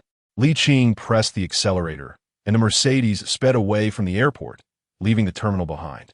Chapter 19. Journey to Macau. The majestic tiger-head Mercedes glided through the streets of Macau. Truly, Macau is a vibrant tourist city. Even as early as 1994, it was already thriving, boasting a trendier and more fashionable atmosphere than Chaodong. Seated in the back of the luxurious vehicle, Jiang Cheng and Wen Jianlong admired the picturesque scenery of Macau. Despite its bustling charm, Macau is relatively small. After a brief ride of merely 10 minutes, Li Qing's Mercedes came to a halt before a hotel. "Xiao Jiang, we've arrived. This is my gaming hall. You two can disembark and wait for me in the lobby." "I just need to park the car," Jiang Cheng announced, stepping out alongside Wen Jianlong. Standing before the hotel, they gazed upward at a grand 15-story edifice, resplendently adorned. Jiang Cheng, having traveled extensively, was somewhat unperturbed. He had previously visited Hong Kong with Suzhou, a city even more opulent than Macau, complete with towering skyscrapers. Thus, he was not easily impressed. However, for Wen Jianlong, it was an entirely new experience. Not only had he never visited Macau, but even in Chaodong, he was still wide-eyed with wonder. "Wow, second brother, your uncle's connections are impressive," Wen Jianlong exclaimed with a grin. "Such a tall building housing a gaming hall. No wonder he drives such a fine car. But why does it say hotel when it's clearly a gaming hall?" Jiang Cheng inquired, puzzled. Having only heard of gaming halls and casinos, he had never set foot in such establishments, remaining blissfully innocent to their allure. "Oh, second brother, that's the clever part. It's all about discretion. Such businesses must operate under the guise of something else," Wen Jianlong explained, gesturing toward the hotel. "But I suspect the backing for such a grand gaming hall must be formidable." At that moment, Li Qing arrived after parking the car. "Why are you two still standing there? Come on in." "Uncle Qing, we were just marveling at your impressive establishment. We never expected you to own such a grand casino. A 15-story venue is truly an inspiration for us younger generations," Jiang Cheng replied earnestly. "What? You've never been to a gaming hall?" Li Qing lauga fartili. "I've never stepped foot in such places either." "Huh, it's evident you've never been. How could I possibly have such prowess? My gaming hall is merely a lease space on the basement level of this hotel, Li Qing chuckled. Really? Jiang Cheng exclaimed, glancing at Wen Zhanlong, as if to say, Did you not know this? Wen Zhanlong grinned sheepishly. Second brother, I too have never visited a gaming hall. I only run a small operation in Guangqing, and it's hardly larger than our hotel room. Jiang Cheng looked at Wen Zhanlong, shaking his head with a smile. Let us first dine at the hotel restaurant, and then I'll take you both to tour my gaming hall. With that, Jiang Cheng and the others followed Li Qing into the hotel. The interior was lavishly decorated, embodying a style reminiscent of the Hong Kong aesthetic, each space possessing its own unique charm in comparison to Jiang Cheng's entertainment complex. They entered the first-floor restaurant, where Li Qing selected a table by the window. The group settled in as the waiter approached with the menu. Let my two nephews choose what they like, Li Qing said, handing the menu to the waiter.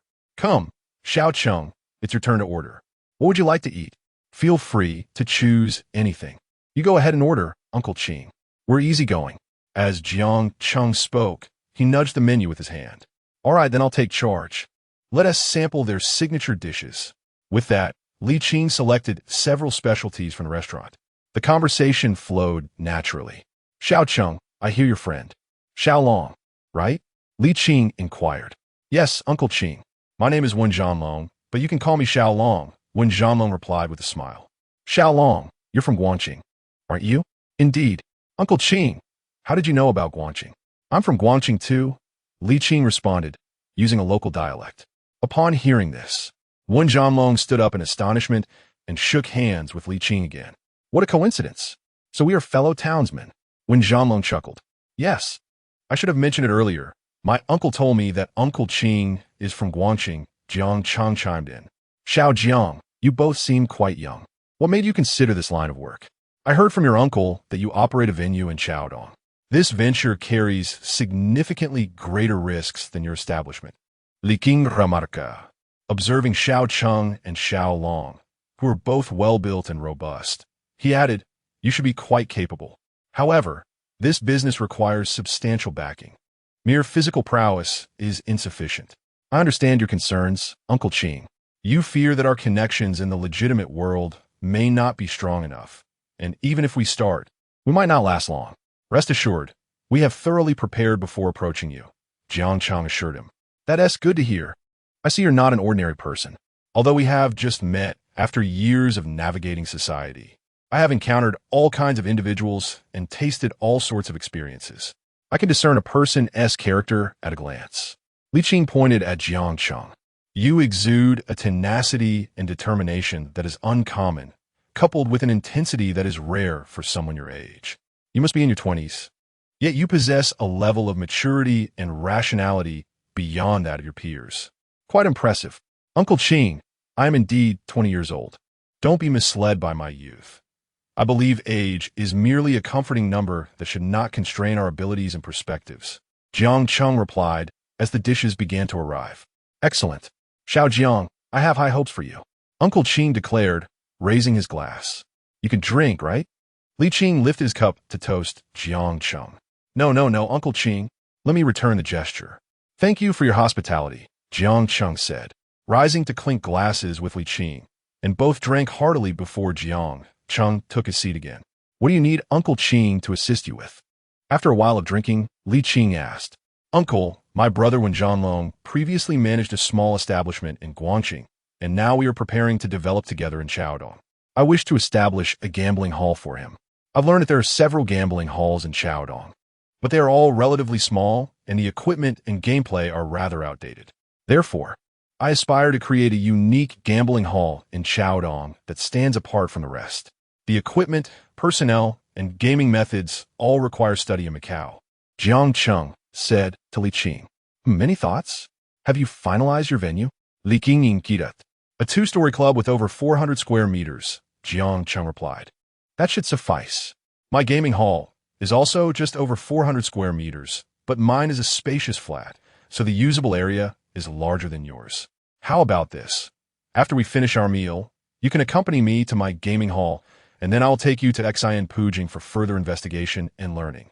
Li Qing suggested. Xin Pujing. I've heard of it. It's the hottest casino in Macau, isn't it?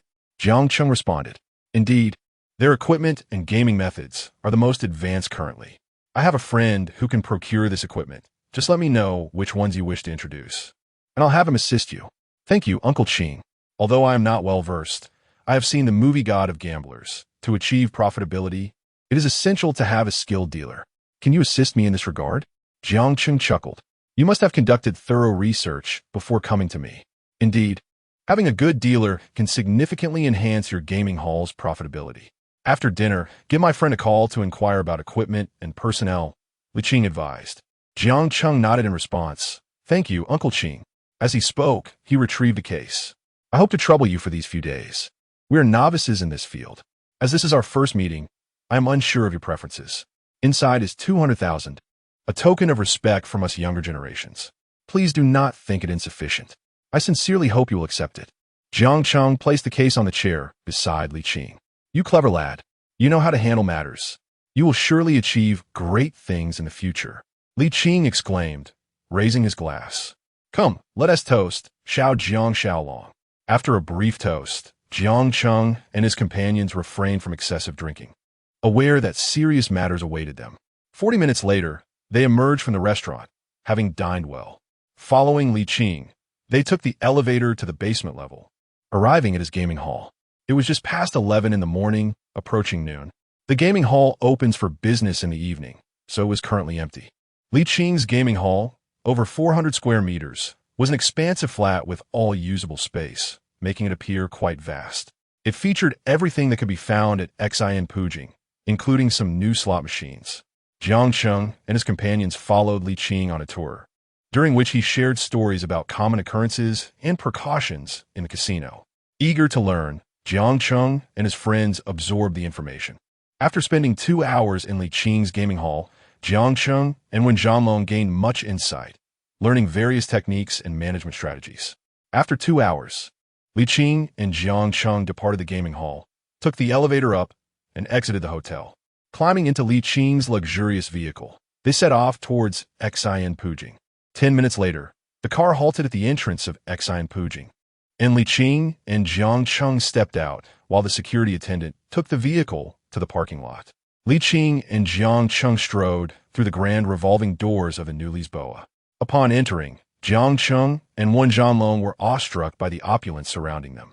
They could not help but marvel at the renowned splendor of the new Lisboa, which boasted an abundance of luxuries and collectibles, offering everything one could possibly imagine. Li Qing guided Jiang Cheng and his companions to the casino within the new Lisboa.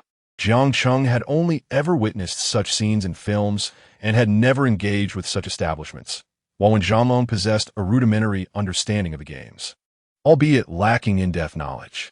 As Li Qing led them through the casino, he shared insights and stories about the place. Jiang Cheng and Wen Zhanlong tried their hand at a few games, fully aware that their chips would likely serve as tuition for the experience. Jiang Cheng had no intentions of winning.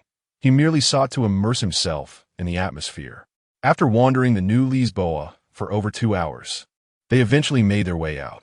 Upon exiting, Jiang Cheng glanced at the time. It was 3:20 p.m. Uncle Ching, we have absorbed all you shared with us, and we have seen your casino. We plan to replicate your setup. Everything should be the same. Perhaps you could assist us in making the necessary connections? As he spoke, Jiang Cheng lit a cigarette and offered one to Wen Zhanlong as well. Very well. I shall call my friend, Li Qing replied, promptly dialing his acquaintance. Ashang, this is Li Qing. My nephew wishes to open a casino in my hometown of Chaodong and requires some equipment. Can you assist? What equipment does he need? Li Qing? The space is about the same size as mine, so we require similar equipment. Ah, that can be arranged.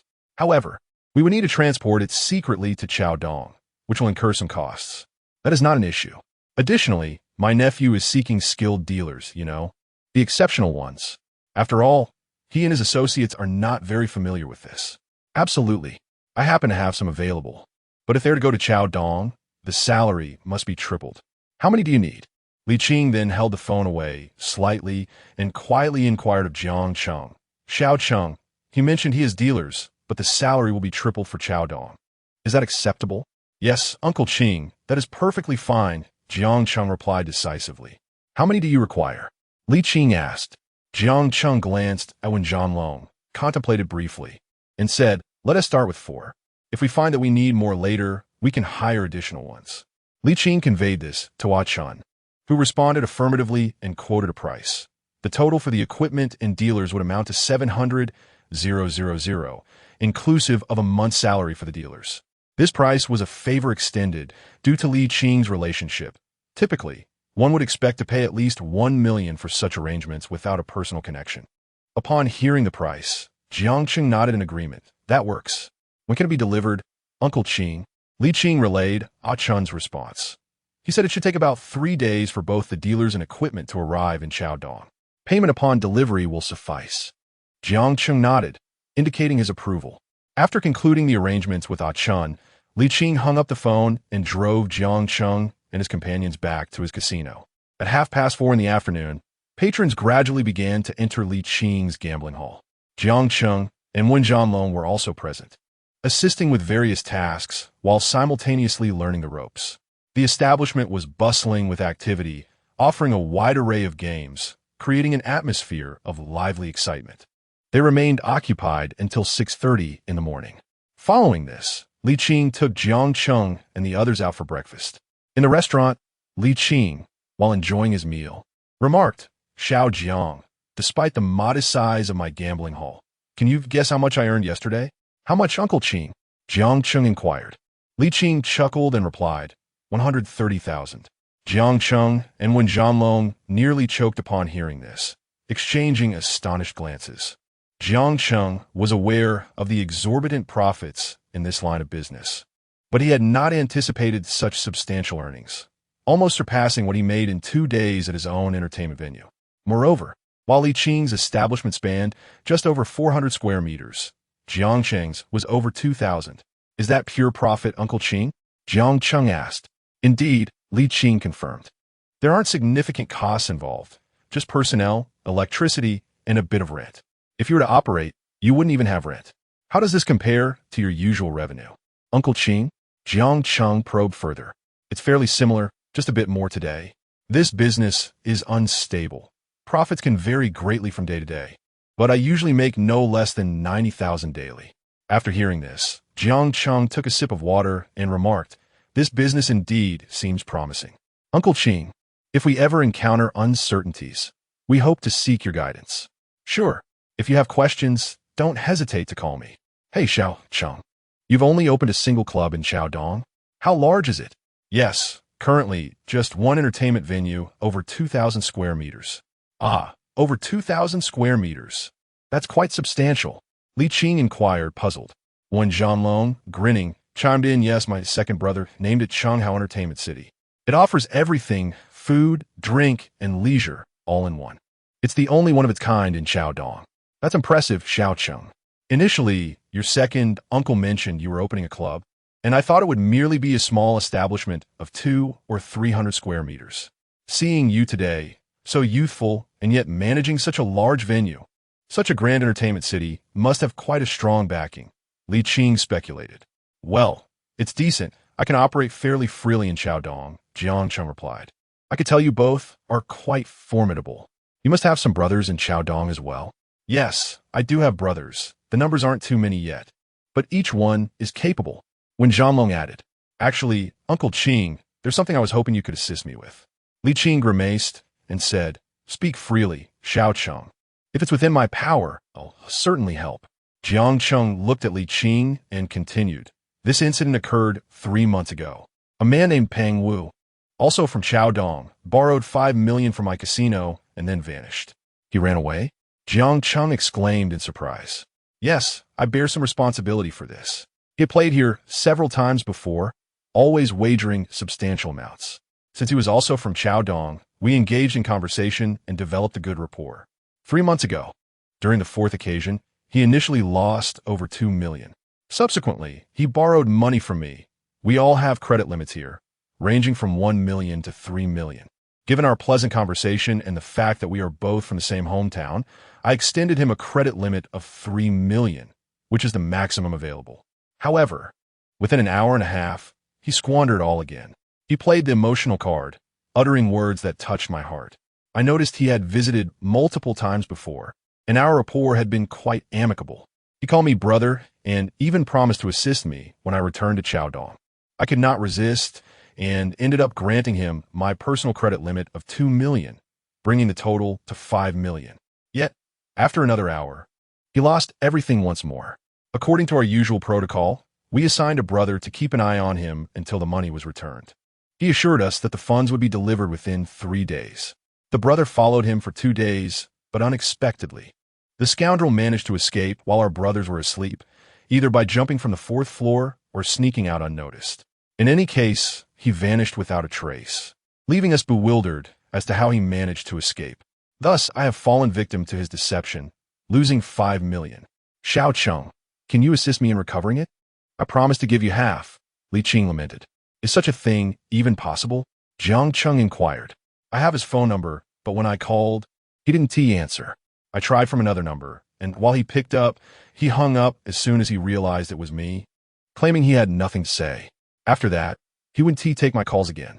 I also know his address. He owns a loan company, which we verified when we extended credit. He claimed to be quite influential in Chaodong, with connections in both the underworld and legitimate circles. He warned me not to approach him unless I was certain of my footing, which is why I mentioned it to you, given your substantial business there. But be cautious. Xiao Cheng, the opposition is formidable. Please provide me with his phone number and address. I will do my utmost to inquire on your behalf. However, I cannot guarantee success. If I manage to recover the funds, I shall forego my share entirely as a gesture of gratitude for your assistance, Jiang Cheng declared. No, Xiao Jiang. If you cannot retrieve the money, I won't even see a fraction of it. This is rightfully yours, Li Qing insisted.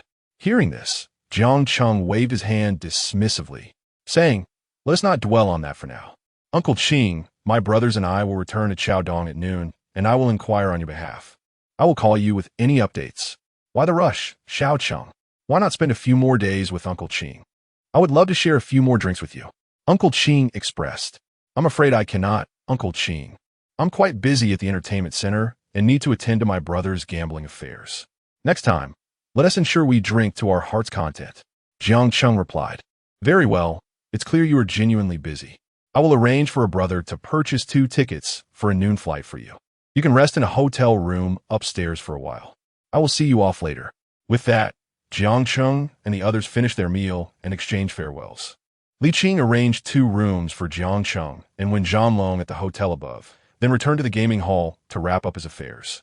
Jiang Cheng and Wen Zhanlong each retreated to their respective rooms, indulging in a restful sleep. At 10:40 in the morning, Jiang Cheng awoke and knocked on Wen Zhanlong's door. Wen Zhanlong opened the door, and Jiang Cheng entered his room. Second brother, he called, as Wen Zhanlong had also just risen, preparing to wake Jiang Cheng. Zhanlong, once you return, please carry out some simple renovations at the club.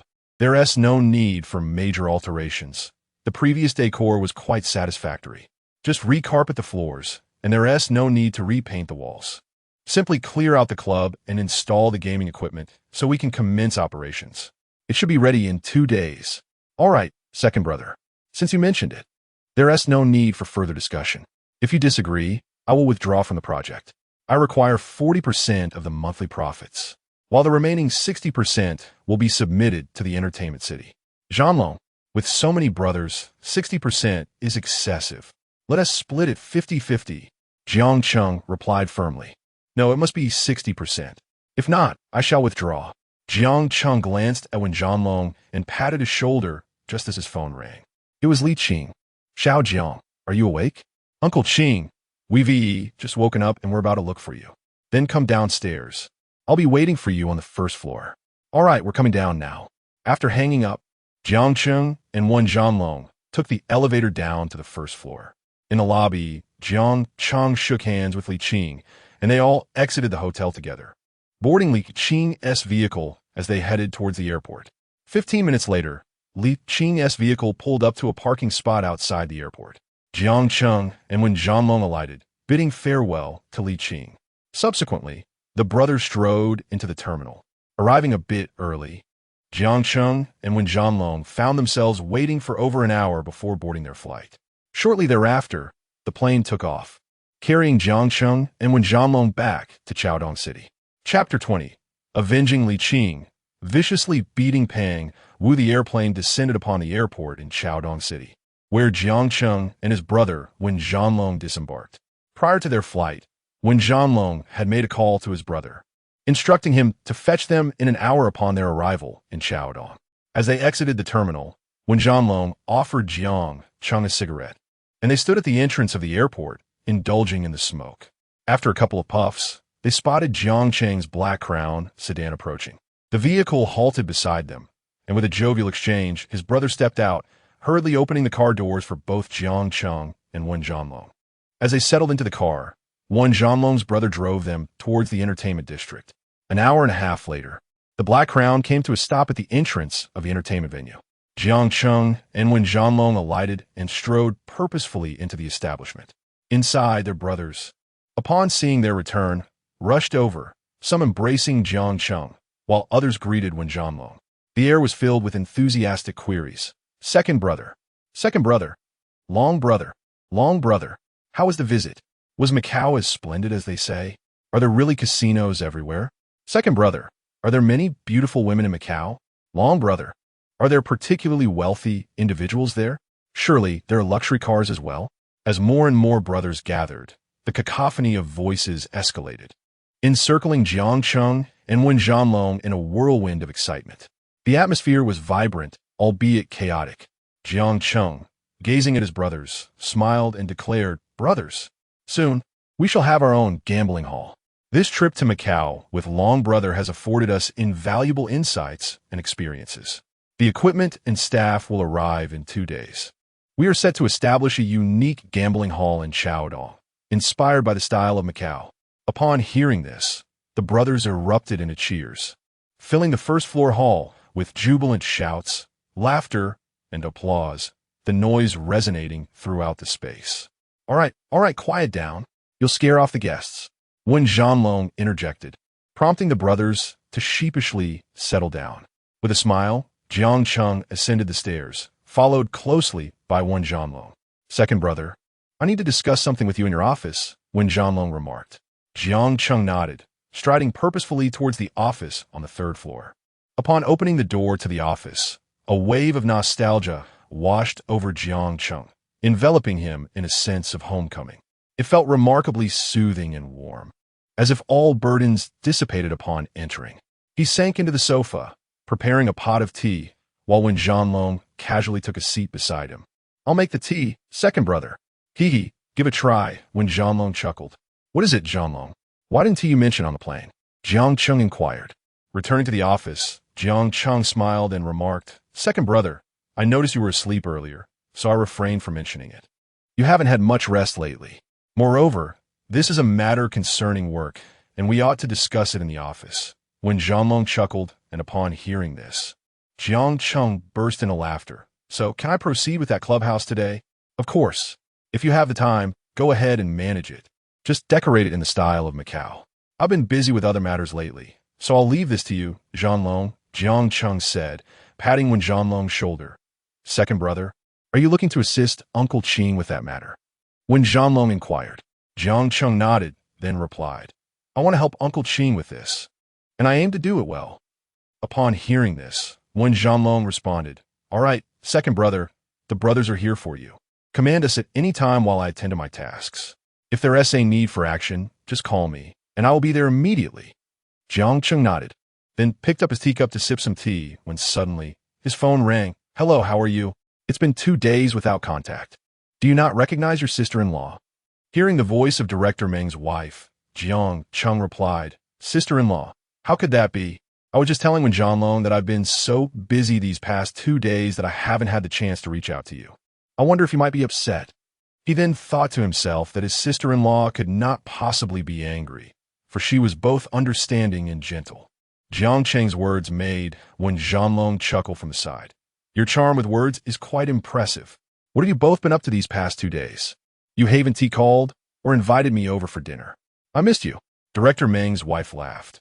"Ah, sister-in-law, I've only managed a few hours of sleep these past 2 days. Wen Zhanlong and I just arrived at the entertainment city.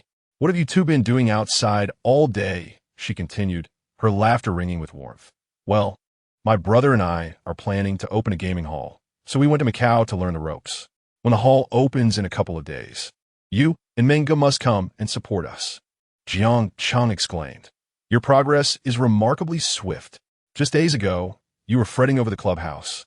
And now you've returned educated," she replied. "Come over for dinner tonight? Your brother is free and will be home by 6. You can arrive by 6:30. I'll personally cook for you, so you can sample my culinary skills." "Really? I'm in for a treat then." Jiang Cheng laughed. After concluding the call, Wan Zhanlong, who had been sitting nearby, grinned and said, "Second brother, don't underestimate me. I can see that Director Meng's wife holds a very sincere affection for you, as if you were her own brother. It's a genuine kind of love." Jiang Cheng looked up at Wan Zhanlong and asked, "How did you discern that?" "Look, second brother, if she had other intentions, she wouldn't bring me along, nor would she involve Director Meng." Wan Zhanlong replied with a smile. Jiang Cheng gazed at Wan Zhanlong and remarked, "Your perspective is rather unique. Hurry along, you've heard the news. We still have dinner plans tonight. Gather at the entertainment complex by 6. After hearing this, Wan Zhanlong rose from his seat and exited the office to attend to matters in the gaming hall. Jiang Cheng reclined on the sofa, stretched lazily, and then picked up the phone to call Su Jiayu. After a few rings, Su Jiayu ended the call. At this moment, Jiang Cheng glanced at the time, 3:10 in the afternoon. He mused that Su Jiayu must be in class and unable to answer. Unable to reach Su Jiayu. Jiang Cheng lit a cigarette and took a few puffs. After about 3 minutes of smoking, he pondered various thoughts. Once the cigarette was finished, Jiang Cheng picked up the phone again and located the number given to him by Li Qing. He dialed it, and it rang for a considerable time. "Hello, is this Boss Pang? Who is this?" "I am Jiang Cheng, the proprietor of Chenghao Entertainment Complex." "Chenghao Entertainment Complex? The one that has become the most popular in Chaodong. One can both play and stay." "Yes, it seems Boss Pang has heard of our establishment. Of course, it's the hottest spot in Chaodong right now. What can I do for you today, my friend?" "Oh, nothing much. I heard that Boss Pang runs a loan company. I wanted to get acquainted and forge a connection." No problem, my friend. In a couple of days, when I'm less busy, I'll treat you to a meal.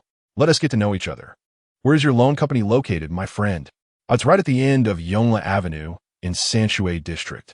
Are you coming? If you do, I'll treat you to a meal today." Pang Wuching chuckled. "Ha ha ha, understood. By the way, let me tell you something."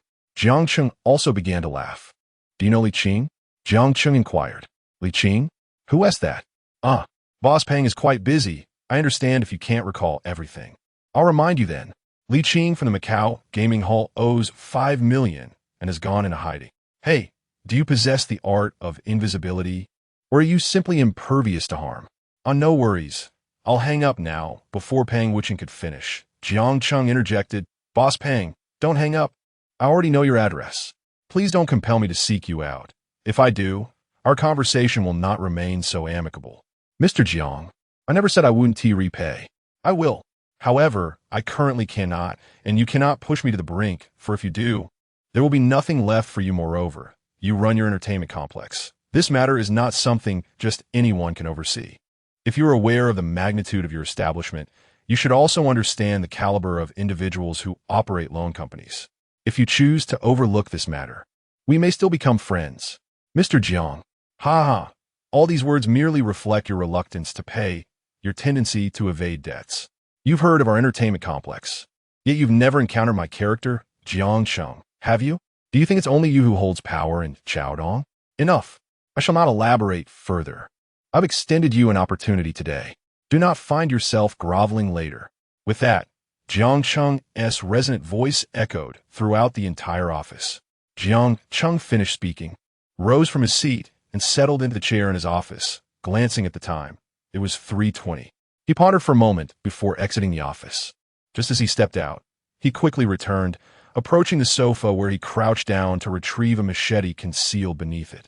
Wrapping it in his clothing to prevent alarming any clients, he then hurriedly dashed out of the office, descending the stairs with urgency. Upon reaching the first floor, Wan Zhanlong's brothers discerned the weapon hidden within Jiang Cheng's attire. "Second brother, are we heading out for a brawl? Count us in," one brother inquired. Jiang Cheng considered for a moment and replied, "Just call the brothers currently at the entertainment center. No need for too many." "All right, second brother, wait for me a moment. I'll gather the others," said the brother before rushing inside. Jiang Cheng lit a cigarette in the lobby, and after approximately 3 minutes, his brothers emerged, armed and ready. Jiang Cheng glanced back to see 8 brothers had arrived. With a wave of his hand, he led them out of the entertainment center. "You all follow my car," Jiang Cheng instructed his companions. Striding confidently towards his vehicle, the brothers each climbed into their respective cars. Once inside, Jiang Cheng drove towards Pang Wu's loan company, leading the way in his crown, followed closely by 3 black Santanas. This convoy exuded an imposing presence as it roared down the roads of Chaodong, attracting the attention of passers-by. 30 minutes later, the convoy arrived at the foot of Pang Wu's loan company. The vehicles halted, and Jiang Cheng was the first to exit, with his brothers following suit. Without uttering a word, he marched straight into the company, his comrades instinctively trailing behind. The loan company was a modest 2-story building. While it was labeled a loan company, it primarily operated as a high-interest lender. In that era, those engaged in such enterprises earned considerable profits. Yet it was not a venture for the faint-hearted. Upon entering, Jiang Cheng's gaze fell upon 2 individuals seated on the sofa, the only occupants on the first floor. Startled by the sudden arrival of Jiang Cheng and his entourage, one of them asked, "Who are you looking for?" Jiang Cheng remained silent, striding purposefully towards them. "Wait. What do you want?" they stammered, rising from the sofa. With swift strides, Jiang Cheng pressed the blade against one man's throat, while a vigilant brother similarly held a knife to the other. "Where's Pang Wu?" Jiang Cheng demanded loudly. "Don't move, or I will kill you." "Please, brother. Let's talk this over. Manager Pang is upstairs," one of them quivered. Hearing this, Jiang Cheng lowered his weapon and dashed up the stairs, instructing 4 brothers to keep watch over the 2 men. "The rest, follow me," he commanded, leading his brothers up the stairs with urgency. The company was not large. The upper floor contained only 2 rooms, one labeled lounge and the other office. Jiang Cheng assessed the situation before striding confidently towards the office door, kicking it open with force. Upon peering inside, they discovered an empty space. Pang Wu was nowhere to be found. Jiang Cheng and the others retraced their steps to the lounge, forcefully kicking open the door, only to find it still devoid of any presence. With a wry smile, Jiang Cheng muttered, "You scoundrel. Fortunately, I had a backup plan. Let us go, brothers," he declared, storming down the stairs. Upon reaching the living room, he spotted 2 individuals lounging on the sofa. Jiang Cheng placed the knife on the ground, then strode forward, seizing the collar of the man who had spoken to him earlier. Without uttering a single word, Jiang Cheng raised his fist and delivered an uppercut to the man's jaw. "You deceitful bastard," he exclaimed, delivering another straight punch to the face. The man, now unable to speak or resist, teetered on the brink of collapse. Jiang Cheng let him drop to the floor, mounting him to land a few more punches, though these lacked the force of the previous blows. The man on the ground groaned in pain. Turning his attention to the other individual, Jiang Cheng found him paralyzed with fear, trembling uncontrollably. "Big brother, please don't hit me. I'll tell you anything you want to know. Just tell me where Pang Wu is. Don't say you don't know. In my book, not knowing and not telling are one and the same. Your fate will mirror his," Jiang Cheng stated coldly. "Big brother, I swear, Pang Wu has gone home," the man stammered. "You know where he lives, don't you?" Jiang Cheng pressed, gripping his collar tighter. Yes, I do, big brother. His house isn't far. Just turn right at the next intersection, and you'll find it. I'll take you there." "Good," Jiang Cheng replied. "I despise liars. If you speak the truth, I shall ensure your safety. Deceive me, and—" I understand. Big brother, I'll lead you there. I promise I won't pull any tricks." "All right, you two. Take him to my car and return my knife while you're at it. You both will stay in the car and keep an eye on him," Jiang Cheng instructed his brothers. "A few of you, help me get him into the vehicle. Let us follow his lead." He gestured towards a man he had just struck, then commanded the remaining brothers, "The rest of us will head to Pang Wu's residence." As they exited Pang Wu's company, Jiang Cheng waved his hand, urging everyone to get in the cars. His brothers complied, and Jiang Cheng climbed into his crown. With a swift press on the accelerator, the convoy sped off towards Pang Wu's home, guided by the man's directions. In a mere 3 to 4 minutes, they arrived at their destination. They parked at the foot of an old apartment complex and disembarked in unison. Jiang Cheng glanced at the building, then turned to Peng Wu's brother to inquire about the floor and unit number. Second floor, room 201, came the reply. Upon hearing this, Jiang Cheng waved his hand, whispering, "Not everyone should come in. Just 4 brothers with me should bring this man along. The rest stay here and keep watch." He indicated the brother leading the way. Then, accompanied by 2 brothers, Jiang Cheng entered the corridor, making his way to the second floor. Jiang Cheng knocked on the door of room 201. "Who is it?" Peng Wu inquired from within. Jiang Cheng feigned ignorance and replied, "It's me. 5th brother. Something has happened at the company." Shortly thereafter, Peng Wu opened the door and asked what the matter was. As the door creaked open, Jiang Cheng wedged his foot against the gap, then forcefully pulled the door open with his left hand, barging in. He swiftly pressed a machete to Peng Wu's neck. "Don't move. Any sudden movement, and I'll kill you." His companions followed suit, and the brother who had been beaten was also brought in, bloodied and spitting out more blood. His nose askew. He muttered, Fifth brother, run. Run quickly." Peng Wu was bewildered and at a loss, trembling upon witnessing his brother in such a state. Unfamiliar with Jiang Cheng, he could not discern his appearance. "Wait. Brother, we don't know each other, do we? What do you want? If it's money, just say so. I have funds," Peng Wu stammered. "Funds? How much do you possess?" Jiang Cheng inquired. "How much do you want? Just name your price." "I want 5 million. Do you have it?" "Yes, brother. If you let me go, I'll get it for you." Peng Wu pleaded. "Haha, can't you recognize my voice?" Jiang Cheng chuckled. "This voice sound familiar." Peng Wu pondered for a moment. "Boss Peng hasn't he recalled? Then let me enlighten you.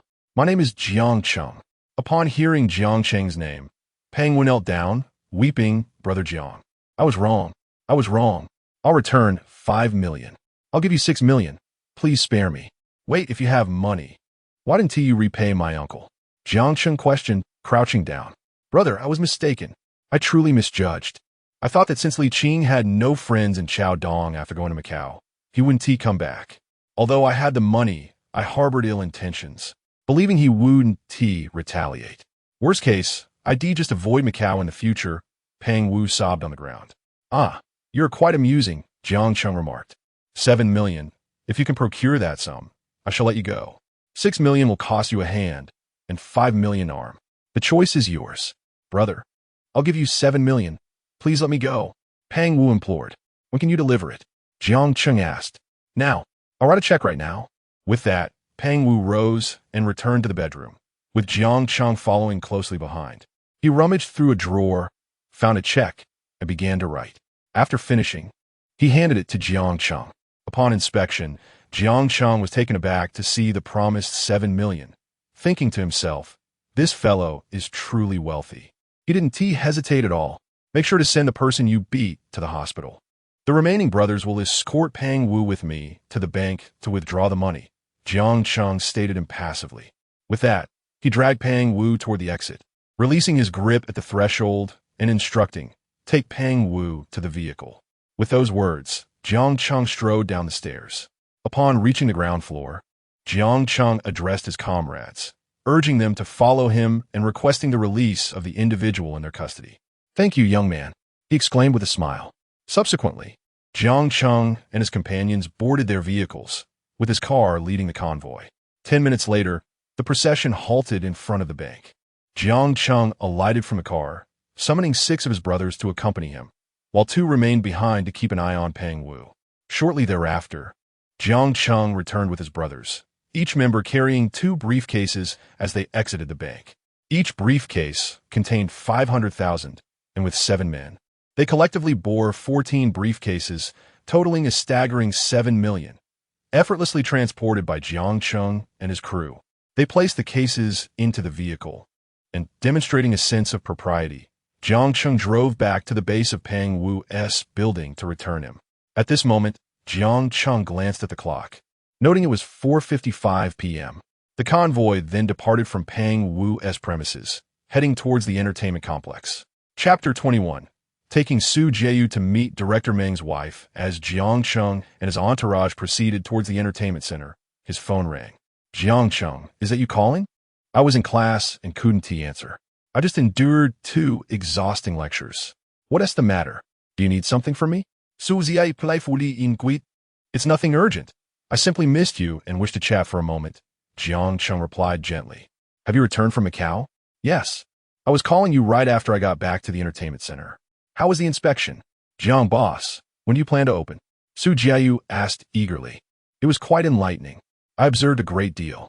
The gaming hall is under the management of Wen Zhanlong, and we should be ready to open in 3 or 4 days. The equipment will arrive in Chaodong in 2 days, Jiang Cheng answered slowly. That sounds marvelous. Jiang boss, truly commendable. Su Jiayu beamed with admiration. Of course, a man of worth cannot be lacking. Jiang Cheng chuckled in response. Jiayu, will you be able to come out shortly? Director Meng's wife has invited me and Wen Zhanlong to dinner at their home. I would like to bring you along to meet her. She is a wonderful sister. I wouldn't want my little Jiayu to feel jealous later on, Jiang Cheng said with a smile. Sounds great. I just finished 2 classes and have no evening lectures.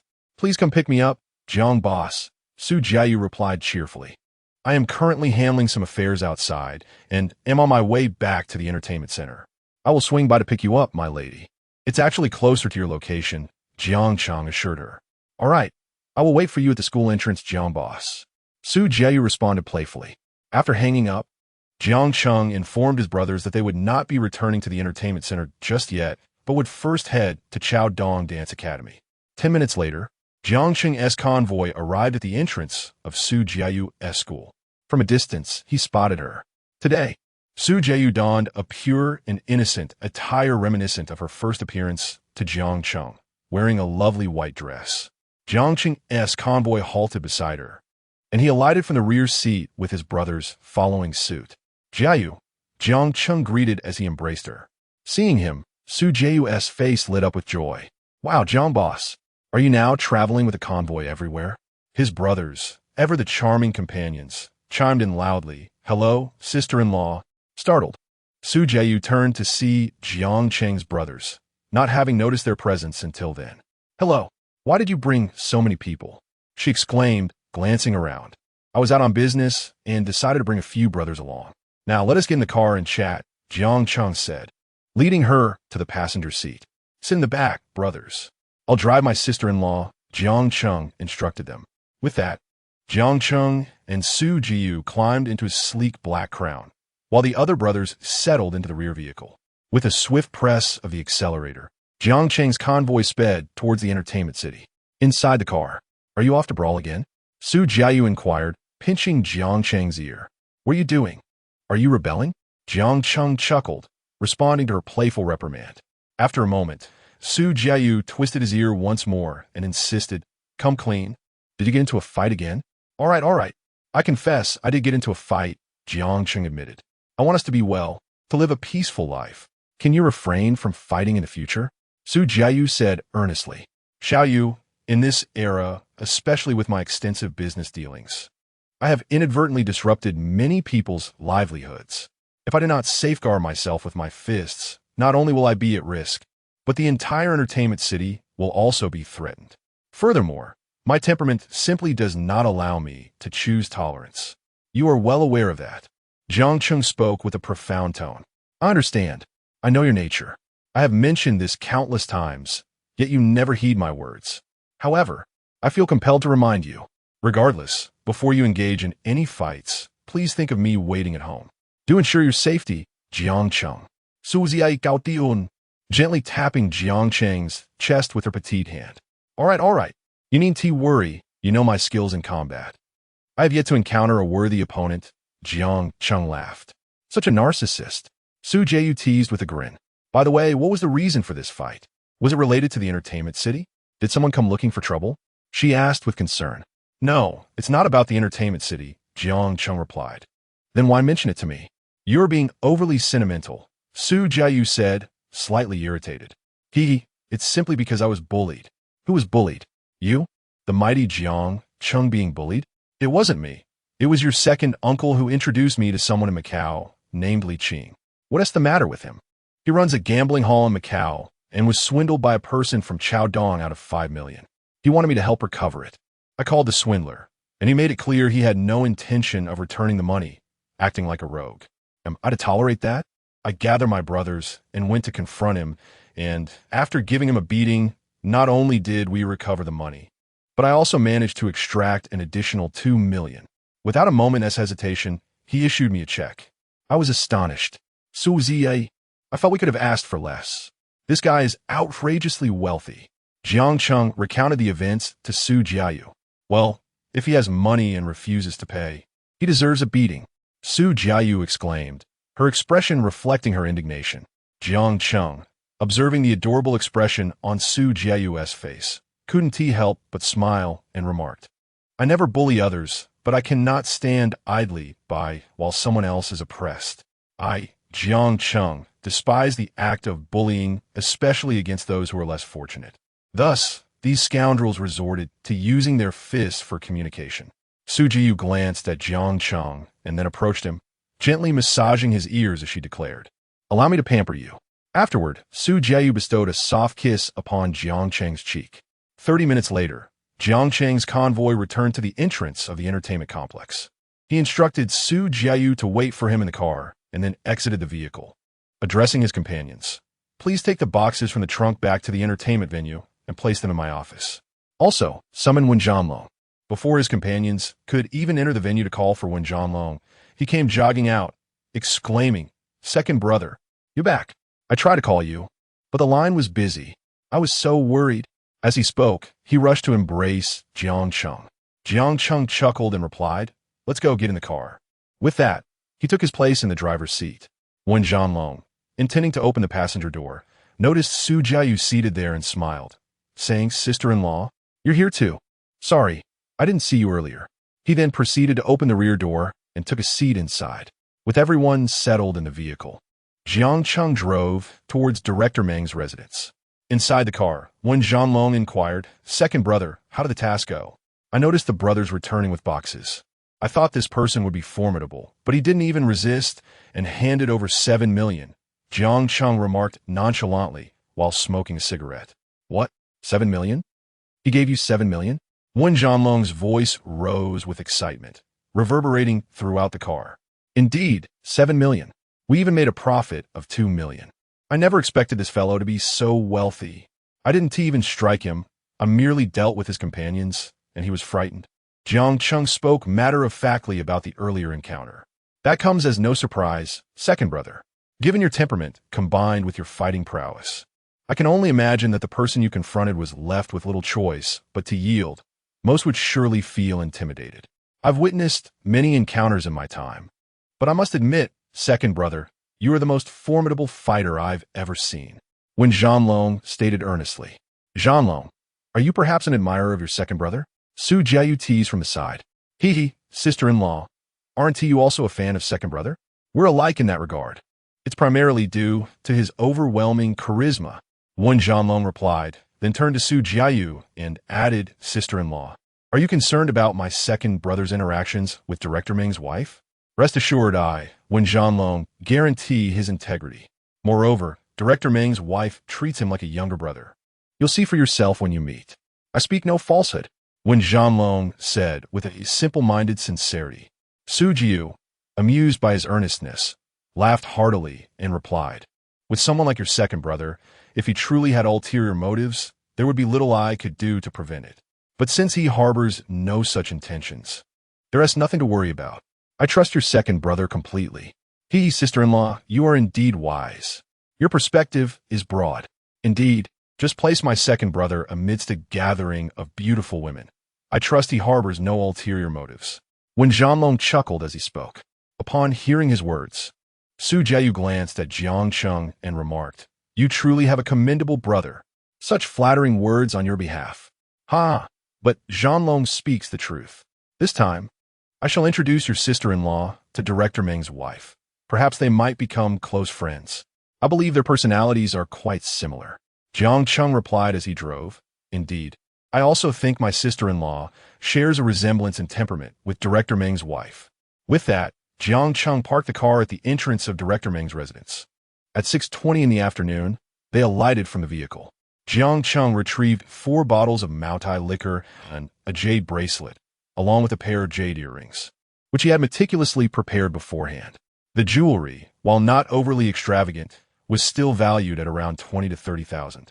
When Zhanlong took the initiative to carry the gifts, while Jiang Cheng held Su Jiayu's hand as they approached the door of Director Meng's home. Hen looked gently, top. Sister-in-law, it's Jiang Cheng. Before long, the door was opened by the housekeeper. Jiang Cheng politely thanked her, then led Su Jiayu inside, with Wen Zhanlong following closely behind. Oh, dear brother, you finally arrived. Your brother returned early upon learning of your visit, exclaimed Director Meng's wife, emerging from the kitchen. Ah, this stunning beauty beside you must be my sister-in-law. Upon seeing Su Jiayu, Director Meng's wife immediately approached and embraced her. They then shook hands as she exclaimed, Sister-in-law, you are truly beautiful, just like me. Ha ha ha. You are well suited for my brother. Come, let us proceed to the dining area and eat while we chat.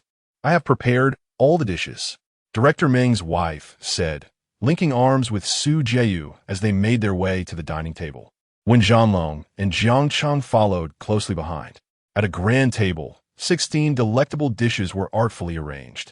Jiang Cheng, astonished, exclaimed, Sister-in-law, did you make all of these? Who else could it be? I began cooking at 11 this morning. I refused to let the housekeeper do it. I insisted that if you were to dine at my home, it had to be my cooking, Director Meng's wife replied with a smile. Oh, I am truly fortunate.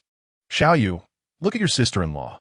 I reckon Meng has not had such treatment. Jiang Cheng laughed, adding, you are absolutely correct. Your Meng brother has indeed enjoyed my cooking for over a decade. He has always relied on the housekeeper's meals. He is merely benefiting from your presence today. Haha. As for Meng, didn't he finish work early? He just took a call regarding work and is upstairs. Let us not wait for him. Let us eat. Wait. Sister-in-law, we are not hungry. We can wait for Meng. Jiang Cheng suggested, let's all take a seat. Your brother will be here shortly. He's been upstairs for over 10 minutes. At this moment, he noticed Wen Zhanlong standing beside him, awkwardly holding a gift. Why are you still holding that? Put it down somewhere, Jiang Cheng chuckled. All right, the simple-minded Wen Zhanlong replied, and after placing the gift in a convenient spot, they were joined by Director Meng's wife, who only then noticed their arrival with presents. What are you doing? Do you not consider me your sister? You still bring gifts when you're at your own sister's house? She exclaimed, feigning annoyance. Should I start calling you Boss Jiang instead? What are you saying, sister-in-law? This isn't merely a gift. I brought some favorite items for my brother and sister-in-law. I brought a bit of white wine for my brother and some things I know my sister-in-law likes. Is this really considered a gift? Jiang Cheng explained as he took a seat. You certainly have a way with words, she playfully retorted. I won't argue with you. Let us chat, sister-in-law. You and I can talk without him. She turned to Su Jiayu, asking, how old are you? Where is your home? What are you currently doing? How many people are there in your family? Director Meng's wife questioned Su Jiayu as if meeting her daughter-in-law for the first time, inquiring about how she and Jiang Cheng became acquainted. Su Jiayu engaged in conversation, sharing many past stories, including how she met Jiang Cheng and his journey to Chaodong. As the conversation unfolded, Director Meng's wife became increasingly captivated, feeling that Su Jiayu was more accomplished than Jiang Cheng. Sister-in-law, I must confess, when I first laid eyes on you, I thought my brother was merely enamored by your beauty. However, after hearing your stories, I must say, you have earned my admiration, she declared with genuine warmth. At that moment, Director Meng descended the stairs. Xiao Jiang is here. I just received a call, he announced as he approached. Meng Yi, I told your sister-in-law that you were busy on the phone upstairs, she remarked. As Director Meng reached the bottom of the stairs, Jiang Cheng stood to shake his hand, and they both took a seat. Xiao Jiang, let me tell you, ever since that dinner, your sister-in-law has been incessantly praising you, saying how wonderful you are. I can hardly avoid hearing it. Just yesterday, she was lamenting why you hadn't called her, wondering if you had forgotten about her. I told her, Xiao Jiang runs such a large entertainment venue. Of course, he is busy. Director Meng laughed. Indeed, Mengge, I've been quite occupied lately. I just returned from Macau today, and here I am, coming over for dinner tonight, Jiang Cheng replied with a smile. Did you happen to call a brother named Pang Wu today? Director Meng inquired. How did you know Mengge? Are you really that perceptive? Jiang Cheng asked, astonished. Huh. I'm just good at what I do. To be frank, after you dropped Peng Wu off at his home, he reported it to the police. He is the same squad leader who dealt with your incident involving Wang Jigua. Upon discovering you were involved, he reported it to the district chief in Sanshui, who then called me. Just now, I was handling this matter, that rascal. He actually dared to call the police. Jiang Cheng exclaimed in anger. Well, brother, you must assist your younger brother in this situation. There is a reason behind Xiao Cheng's actions. I have faith in him. Director Meng's wife inquired. That brat deserves a beating. I was in Macau for studies, and Xiao Yu's uncle introduced me to a generous gentleman there, who treated me exceptionally well. He informed me about a person named Peng Wu in Chaodong, who owes my uncle money from the gambling hall, but refuses to pay. Upon hearing this, I was infuriated. How can such a scoundrel exist in Chaodong? Isn't this tarnishing our reputation? I called him, and he insinuated that he has the money, but simply won't give it. My temper flared. I drove over there. However, I ended up beating his brother. Before I could even confront him, he promptly returned the money, without a moment's hesitation. Sister-in-law, isn't that just bullying? Having money and refusing to pay. It takes firmness to make him comply, Jiang Cheng asserted, suppressing his anger. That fellow deserves a beating. You did well, little brother, Director Meng's wife exclaimed, slamming her hand on the table. So, Meng, how do you propose we resolve this? Jiang Cheng inquired calmly. Director Meng glanced at Jiang Cheng and then at his wife. Chuckling, look at your brother. What can I say? If I were to criticize him, I would find it hard to do so. Do you know why it took so long for me to come down? I was handling this matter for you. No worries, it's all resolved. According to Xiao Cheng, I can call Peng Wu again, and he will be dealt with. Director Meng affirmed, indeed, let him face the consequences. Such individuals only fear the strong and are not worthy of pity. Director Meng's wife declared loudly, all right, I will take care of it. Let us all have dinner. Director Meng asked, is this your sister-in-law? Looking at Su Jiayu. Yes, indeed. Isn't she lovely? Just like me, he remarked playfully. And not only is she beautiful, but she's also incredibly kind to our younger brother. Xiaoyu just shared some stories with me that nearly brought me to tears, Director Meng's wife added, her voice trembling with emotion. Ah, that's just how your sister-in-law is, a person of deep feelings. When someone she cares about is wronged, her heart melts, Director Meng chuckled. In this regard, old Meng, we have truly understood each other over the years. Director Meng's wife patted his shoulder as they both laughed and began to drink. In the midst of the gathering, Director Meng also inquired about the progress of Wen Zhanlong's casino, to which Wen Zhanlong replied that it would be opening in 2 days. Su Jiayu also joined in drinking with Director Meng's wife, and after 3 glasses she smiled and said, I hope you aren't upset, sister-in-law. Ever since I met my brother, I wondered what kind of person you are who can manage him. After seeing you today, Xiaoyu, you truly deserve my brother. After hearing the stories you shared, I even feel my brother is somewhat unworthy of you. No, sister-in-law, you flatter me. Jiang Cheng is indeed a remarkable person. I am fond of the spirited energy that emanates from him, and I admire his approach to life and work. What captivates me even more is his fearless demeanor. Otherwise, I would not have treated him as I do. He has always exhibited a sense of inferiority, though he seems to be improving now. You should have seen him when he first arrived in Chaodong, my sister-in-law. He struck me as particularly self-deprecating. I told him that if he continued in that manner, he would no longer be the Jiang Cheng I knew from Zhoushui. You must be yourself, Jiang Cheng.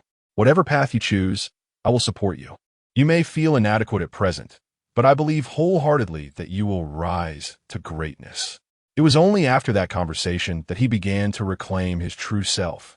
As Su Jiayu spoke, she raised a glass with the wife of Director Meng. Sister-in-law, I have nothing more to say. At this moment, I find myself preferring you over that young rascal Jiang Cheng. From now on, let us be friends, confidants. If you have free time or not in class, do call me, and we shall go shopping together.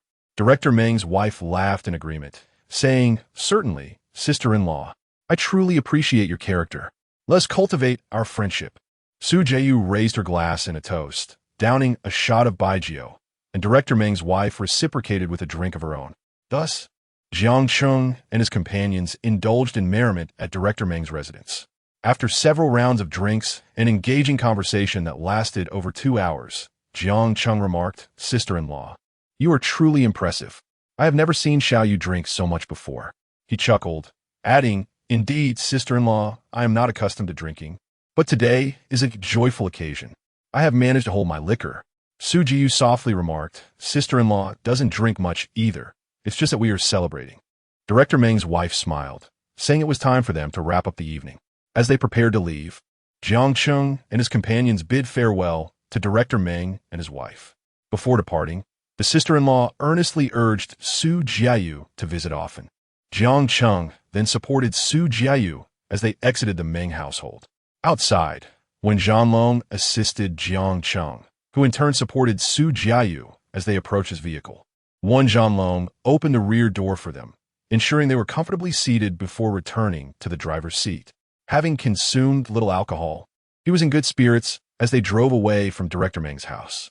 Inside the car, when Zhanlong inquired, "Are you taking sister-in-law back to school?"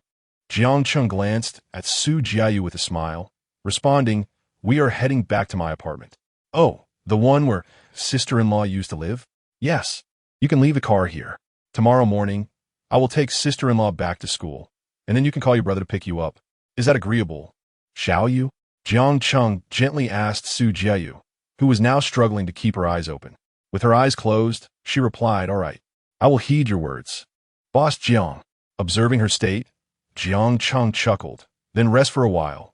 I will carry you upstairs shortly." 40 minutes later, Jiang Cheng's car arrived at the foot of the building. Jiang Cheng exited the vehicle, cradling the slumbering Su Jiayu in his arms. He then instructed Zhanlong, "Please place the car keys in my pocket, and you may return." With that, Jiang Cheng strode purposefully towards the entrance, and as they approached the threshold of their home, Su Jiayu stirred awake. Upon seeing Jiang Cheng's chin, she broke into a smile, exclaiming, "Boss Jiang, you look so handsome." Jiang Cheng glanced down, realizing she was awake, and replied, "Miss, you're awake. Please let me set you down. I can walk on my own." Su Jiu softly protested, "No, I want you to carry me." Jiang Cheng chuckled, "Very well, if you don't mind my weight, then I shall continue to carry you." Moments later, with one arm enveloping Su Jiayu and the other opening the door, they entered the room. Jiang Cheng gently placed her on the bed. "Little you, did you miss me?" he inquired. "Of course," she replied with a smile. "I missed the handsome Jiang Cheng." She continued, "Now, do you still feel jealous? You must be aware of what Director Meng's wife is like." Su Jiayu added, "I truly didn't expect you, classmate Cheng, to possess such charm. It seems she treats you better than her own brother." With a playful grin, she remarked, "Why am I so charming? Don't you know?" As she spoke, Jiang Cheng leaned in and kissed Su Jiayu softly on the bed. Chapter 22. Welcoming Li Qing the following morning, Jiang Cheng awoke in bed, his eyes fluttering open to glimpse Su Jiayu beside him, eliciting a gentle smile. He inched closer and embraced the peacefully slumbering Su Jiayu. A profound sense of contentment washing over him, a feeling he had never experienced before. After a moment of holding her, he glanced at the time, 6:20 a.m. Quietly, he slipped out of bed, making his way to the bathroom to brush his teeth and wash his hair, tidying himself up before heading downstairs to procure breakfast for Su Jiayu. 15 minutes later, Jiang Cheng returned, breakfast in tow. Upon entering the house, he noticed Su Jiayu still lost in her dreams. Checking the time again, it was now 6:50 a.m. He gazed at her sleeping form with affectionate amusement and settled into a chair at the dining table, awaiting her awakening. 10 minutes later, the alarm clock by Su Jiayu's bedside blared, prompting her reluctant stirrings. With her eyes still closed, she fumbled to silence the alarm, initially intending to reach for Jiang Cheng for a comforting embrace. After several unsuccessful attempts, she opened her eyes only to find him absent. Startled, she shot up in bed, calling out, "Jiang Cheng, where have you gone?" "I'm right here, miss." "No need to shout," Jiang Cheng replied with a chuckle. At his words, Su Jiu's gaze fell upon him, sitting in the corner. "How annoying. Why did you get out of bed? Can't you just hold me?" She pouted playfully. "I went to buy breakfast, my lady," he said, lifting the meal onto the bedside. "Put on the dining table. Why bring it here?" "Come closer. I have something to discuss," she whined teasingly. Jiang Cheng returned the breakfast to the table and approached her. "What is it?" he inquired. "I want a good morning kiss." "Boss Jiang, come kiss me," she said, pursing her lips. Jiang Cheng, charmed by her demeanor, smiled indulgently, and leaned forward to plant a kiss on her lips, gently ruffling her hair afterward. "Is it time to rise for breakfast, my lady? Or shall we risk being late once more?" He said softly. "No, I want to be held. You can carry me to breakfast. Souzier incite per la folie." All right, my lady." Jiang Cheng complied, lifting her from the bed in a princess carry and setting her down in a chair at the dining table. As they shared breakfast in the cozy confines of the room, Su Jiayu, after freshening up in the bathroom, took Jiang Cheng's hand, and together they descended the stairs. Upon reaching his car, Su Jiayu glanced at the time, 7:30 a.m. "Oh no, we're going to be late. Hurry, Jiang Cheng," she exclaimed in a panic. With a swift press on the accelerator, Jiang Cheng drove off towards her school. 30 minutes later, they arrived at the school gates, where Su Jiayu hurriedly disembarked, exclaiming, I'm late. Just as she took a few steps away, she dashed back to Jiang Cheng, planting a quick kiss on his lips before racing towards the entrance of the school. As Su Jiayu sprinted while exclaiming that she was already late, Jiang Cheng stood before the car, observing the flustered Su Jiayu with a tender smile, finding her utterly adorable. Upon entering the school, Su Jiayu did not glance back at Jiang Cheng this time. Instead, she hurried directly inside. Jiang Cheng then settled into the car, lit a cigarette, and began to smoke in silence. After finishing, he continued to play the most romantic thing and drove back to the entertainment city. Half an hour later, Jiang Cheng's car arrived at the entrance of the entertainment city. After parking, he stepped out and strode inside. Upon entering, the manager greeted Jiang Cheng and informed him that business had recently improved significantly, with daily profits nearing double those of the past. Jiang Cheng, upon hearing this, smiled and patted the manager on the shoulder, instructing him to bring the financial report to his office shortly. Understood, boss. With that, Jiang Cheng confidently ascended to the third floor. Once in his office, Jiang Cheng sank into the sofa and retrieved his mobile phone to call one Zhanlong. Zhanlong, I see you're not at the entertainment city. Have you already left so early? Second brother, I'm at the gambling hall. I didn't return last night. I've been busy with the brothers here. When Zhanlong replied, chuckling. Thank you for your hard work, Zhanlong. How's the gambling hall coming along? Jiang Cheng inquired. Hee, second brother. We're just waiting on the equipment. Once it arrives, we can open. When Zhanlong replied excitedly. So soon, Zhanlong. That's impressive. Bring the brothers back from the entertainment city for some rest. Don't overdo it. Your health is important. It's all right, second brother. We're tough. We can manage with little sleep. When Zhanlong said, a bit naively, just return and rest properly. You're only waiting for the equipment now. There's no need for you to stay there. Let the workers handle it. Jiang Cheng concluded the call, sitting up to brew a pot of tea. At that moment, Manager Zhang arrived, knocking lightly on the already opened door. Boss, I brought the financial report for you. Place it on the table, and then you can get back to your tasks. Jiang Cheng instructed. Wait a moment, Manager Zhang, he added, rising to approach his desk. He bent down to retrieve an envelope from the drawer. This is a reward for you. You've worked hard during this period. With that, Jiang Cheng slipped the envelope into Manager Zhang's pocket. Thank you, boss. I will continue to strive and not let your trust in me go to waste. Manager Zhang exclaimed gratefully. Jiang Cheng chuckled, patting the manager on the shoulder. Off you go, keep busy. After Manager Zhang exited the office, Jiang Cheng sat down and began reviewing the financial report. Upon seeing the figures, he was astonished. Even the lowest daily profit over the past few days had reached 110,000. Jiang Cheng mused to himself, realizing that with the manager well in place, the revenue was genuinely on the rise. Thus, the financial situation has become more favorable. After reading, Jiang Cheng revealed a satisfied smile. He turned to see his brothers neatly placing the suitcase they had retrieved from Pang Wu beside the safe. Subsequently, Jiang Cheng took a seat, picked up his mobile phone, and dialed Li Qing. Uncle Qing, it's Jiang Cheng. Oh, Xiao Jiang. Don't fret. The equipment will be delivered tonight. I specifically checked with the Chun today. It's all packed and ready to go once the sun sets. Li Qing assumed Jiang Cheng was anxious about the equipment. Uncle Qing, I have something to discuss, Jiang Cheng replied calmly. Go ahead, Xiao Cheng. Whatever I can assist with, I will. I managed to reclaim the money from Pang Wu. You should come over with the equipment tonight. It will be a great chance to unwind, Jiang Cheng continued. And remember, bring a few more brothers with you, Uncle Qing. You retrieved it? 5 million? It's only been a day. Li Qing asked incredulously. Yes.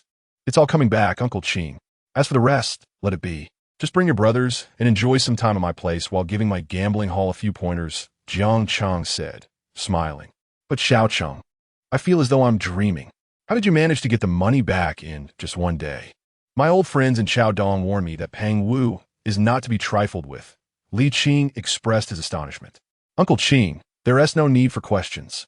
I can only tell you that for these scoundrels, a firm hand is the only remedy. Jiang Cheng laughed. Ha ha ha. I understand, Uncle Qing. All right, I won't pry further.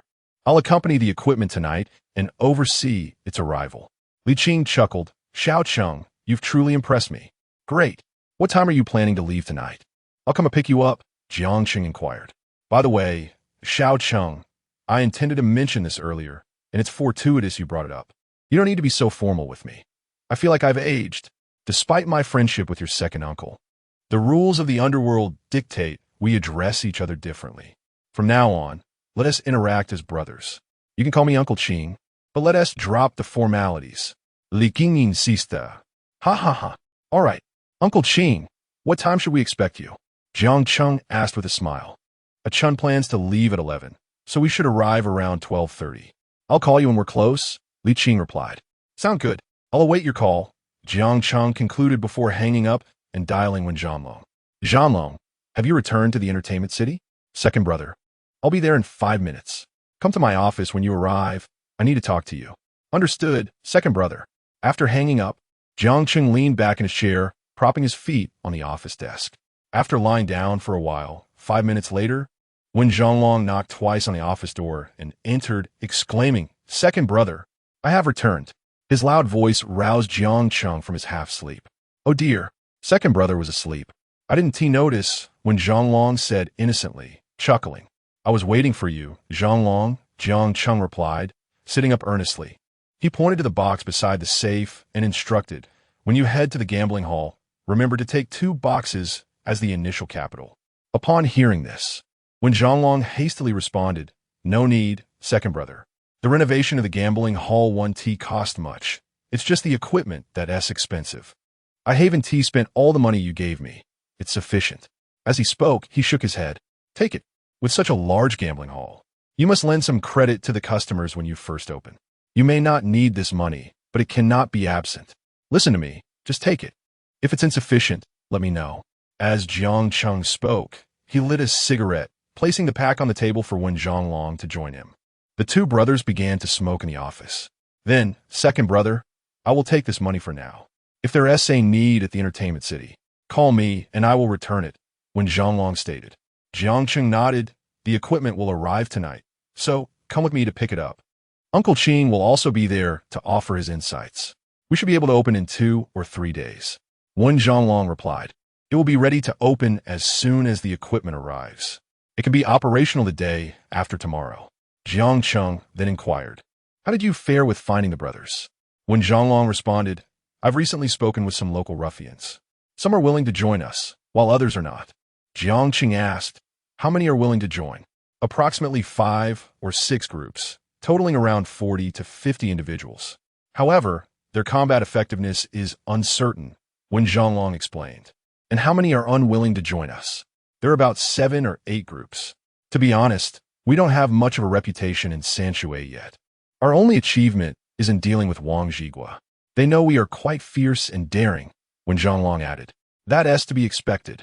We have only just arrived in Chaodong a few months ago and lack significant accomplishments. Therefore, I think. What are you thinking? To speak your mind, second brother. I, Wen Zhanglong, will heed your words, he said. I propose that we unify the brothers from the streets near our entertainment city. They should all become our brothers. Jiang Cheng said coldly. Second brother, just tell me how you want to proceed. Whatever you instruct, I will follow. Wen Zhanglong insisted. I haven't fully considered it yet. I'll think it over. Let us focus on opening the gambling hall first and discuss it later, Jiang Cheng said, patting Wen Zhanglong's shoulder. By the way, second brother, I have 7 brothers coming from Guangqing. They will arrive tomorrow. Upon hearing this, Jiang Cheng nodded and asked, Can you procure firearms, Zhanglong?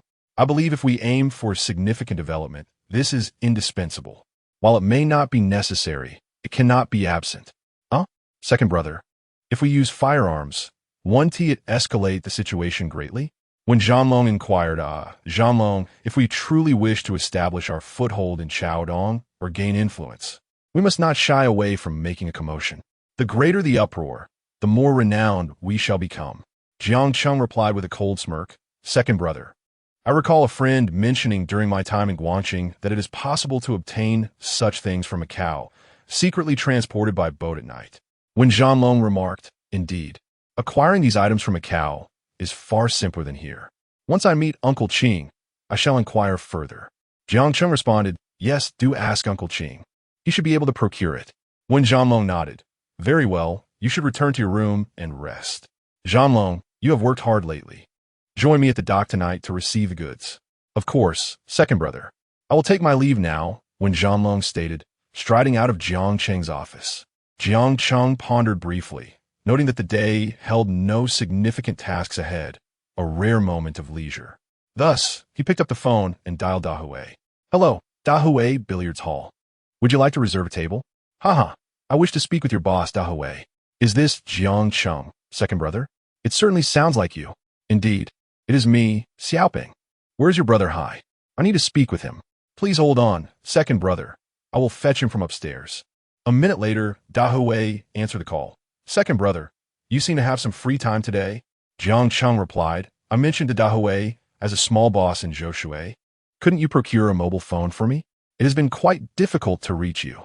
Haha, second brother, I shall buy one tomorrow and provide you with a number. I've been rather busy lately, having just recruited a few brothers. Dahui lamented, I have no particular matters at hand. I merely wanted to check in on you. Since you are now free, why not bring my mother and the others to visit? Jiang Cheng suggested. All right, I will look for a suitable time in the next couple of days, Dahui replied. After ending the call, Jiang Cheng reached out to his mother, exchanging assurances of safety. Having completed his necessary tasks, Jiang Cheng rose from his office and made his way to the second floor to enjoy a bath and a massage. As the clock struck 11 that evening, Jiang Cheng received a call from Li Qing. Xiao Cheng, we are on our way and should arrive around 12:30. I wanted to inform you beforehand, as I may lose signal at sea, Li Qing stated. Understood, Uncle Qing. I will await your arrival in Chaodong. Please ensure your safety. Jiang Cheng replied. After hanging up, Jiang Cheng called Wen Zhanlong once more. Zhanlong, are you at the entertainment club? If so, come to my office. All right, I will be there shortly. 3 minutes later, Wen Zhanlong entered Jiang Cheng's office. Second brother, do we have any updates from Uncle Qing? He asked anxiously. Yes, they have boarded the ship and will arrive in about an hour and a half.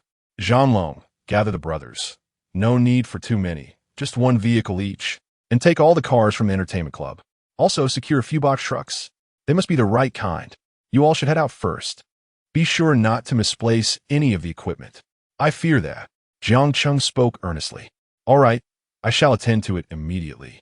When Zhanlong replied as he pulled out his phone and made his way out of the office. In the office, Jiang Cheng took out his mobile device and dialed Director Meng. Brother Meng, this is Jiang Cheng. Soon, the equipment for my casino will be transported to Macau via a high-speed boat. Is there anything I need to be cautious about? Jiang Cheng inquired anxiously. No worries. This is something we routinely inspect. There have been no recent checks on this matter, Director Meng assured him.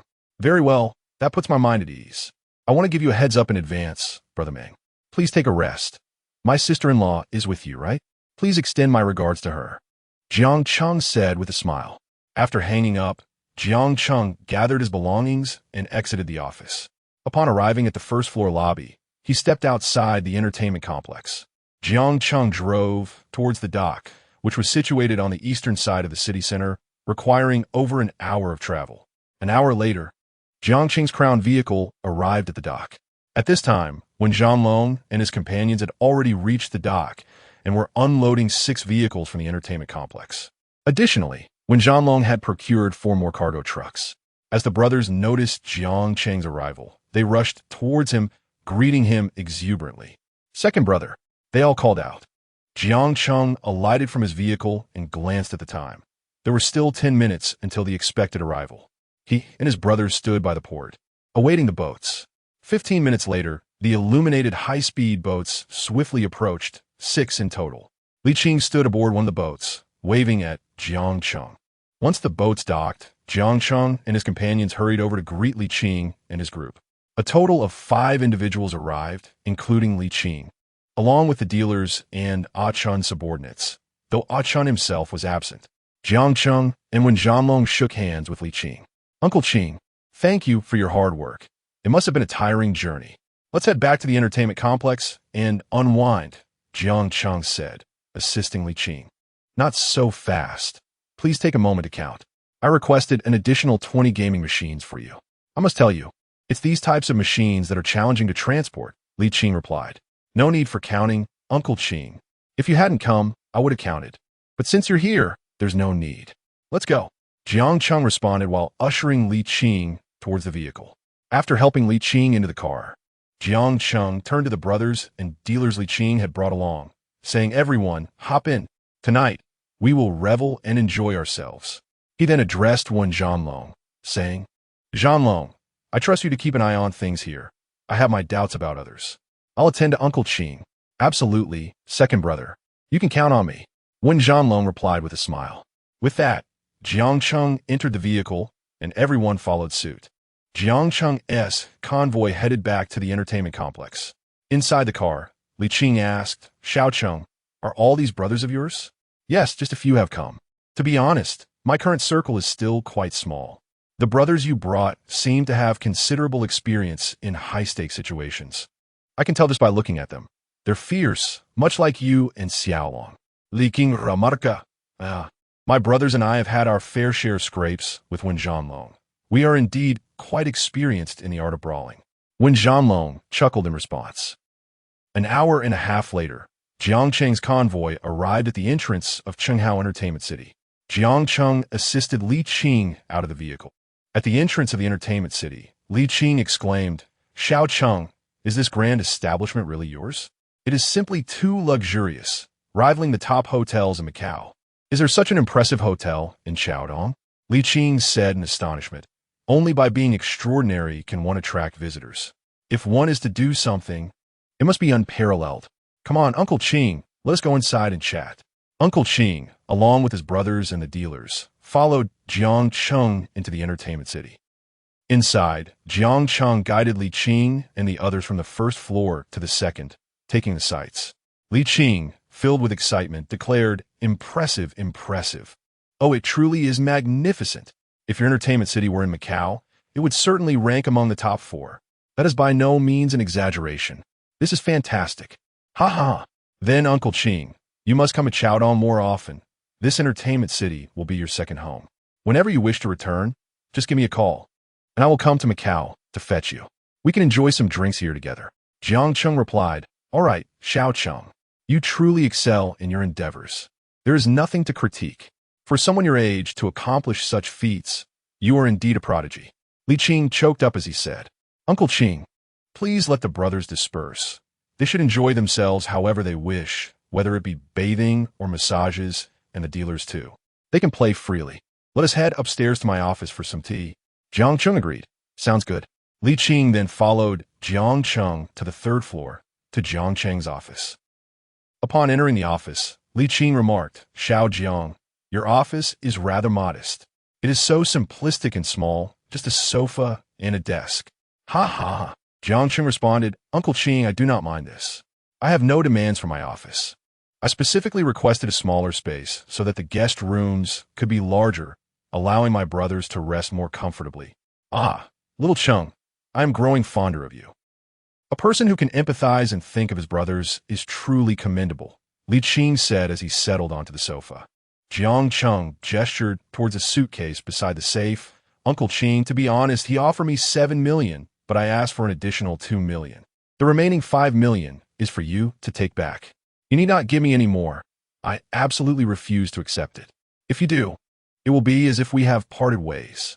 While pouring tea for Li Qing, Jiang Cheng continued, Xiao Jiang, taking this money back makes me uneasy. Listen to Uncle Qing.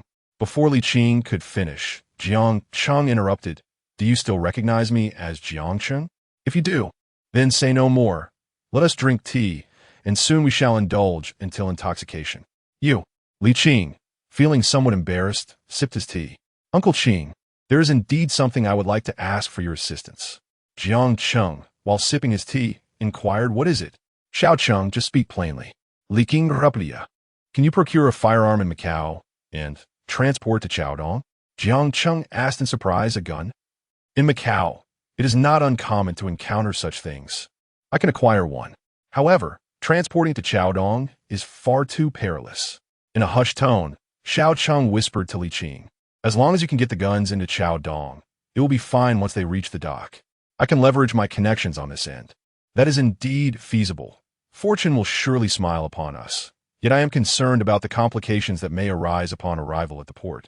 By the way, how many do you wish to acquire, and what type? I desire 10 pieces. Either 5-shot or 11-shot will suffice. What? 10 pieces? I cannot possibly procure that many for you. Allow me to gather a few when I return. I shall manage whatever I can. Li Qing replied. Very well, Uncle Ching. Let's head down and join the others for a drink, Jiang Cheng said as he rose. Together, Jiang Cheng and Li Qing descended from the third-floor office to the second floor, where they were joined by Li Qing's brothers and the dealers in the dining area. As the evening unfolded, Jiang Cheng and Li Qing indulged in their libations, vowing not to return until they were thoroughly intoxicated. Once Li Qing's brothers and the dealers had finished their meals and departed to rest or pursue their own amusements, only Li Qing and Jiang Cheng remained at the table. Uncle Ching, let us drink heartily tonight, and tomorrow accompany me to my gaming hall to offer your insights.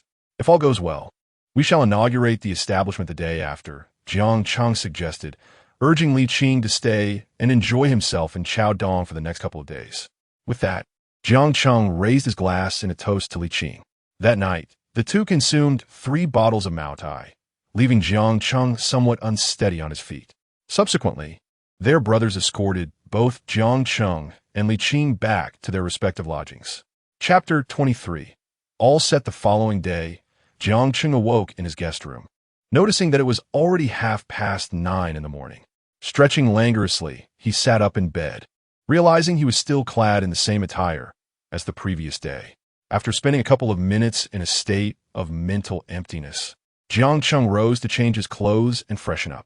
Once ready, he stepped out of his room with an air of resolve. Arriving at his office, he gazed out the window, lost in contemplation. He pulled out his mobile phone to call Wen Zhanlong. Zhanlong, how are preparations at the gambling hall coming along? Second brother, everything is nearly ready. We can open tomorrow. We're just tidying up now, Wen Zhanlong reported. Good. You worked hard at the hall all night. Zhanlong, Jiang Cheng replied. Hee. Second brother, I can't help but keep an eye on things. I wouldn't rest easy otherwise. Even when I sleep, I find it difficult to relax. I appreciate your efforts. Zhanlong, you have become my most trusted brother, Jiang Cheng said slowly. I'll bring Uncle Ching over to your place shortly for some guidance, he added. All right, second brother. I'll be waiting for you, Zhanlong responded. After hanging up the phone, Jiang Cheng stood in his office, reflecting on his journey. In my days of financial struggle, my sole ambition was to earn enough to afford my mother's medical treatment. Now that I possess wealth, my aim has shifted to making a name for myself in Chaodong. But if I achieve fame and success, what will I pursue next? At that moment, his phone rang again. Xiao Cheng, have you risen yet? Uncle Ching, I am up. I fear to disturb you if you are still resting, Jiang Cheng replied. Ha! I've been awake for quite some time. At my age, I don't require much sleep, haha. I didn't want to interrupt you, but I see the time is just about right, Li Qing chuckled. Gather the brothers. Let us head to the restaurant for a meal, Jiang Cheng suggested as he ended the call and strode purposefully towards the dining area. Upon arriving at the restaurant, he placed his order and set the table. Before long, Li Qing arrived with his companions, including a group of dealers. Uncle Ching, how was your rest last night? Don't mention it. We must have consumed 2 or 3 bottles of baijiu. My head is pounding this morning. I've been walking outside since 8. Li Qing confided in a hushed tone. Ha ha ha. We certainly drank more than we should have. Jiang Cheng laughed. As they conversed, the group settled down to eat. After our meal, let us head to my gambling hall so you can provide some insights. I haven't been there yet, and am uncertain about how Wen Zhanlong has set things up, Jiang Cheng said while eating. I wouldn't dare claim to provide insights. There are still many things I must learn from you, Xiao Cheng.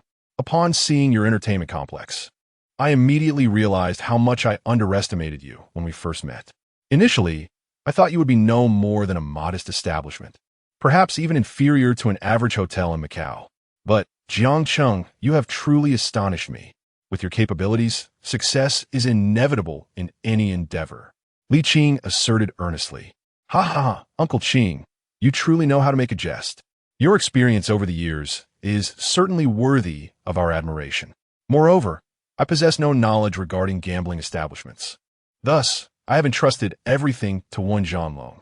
After approximately 20 minutes, as everyone had nearly finished their meals, Li Qing wiped his mouth and said, "Let us go. Xiao Jiang, let's take a stroll through your gambling hall." Jiang Cheng led Li Qing and his companions out of the entertainment complex and into his convoy, heading towards the gambling hall. 30 minutes later, Jiang Cheng's convoy arrived at the entrance of one Zhanlong's gambling establishment.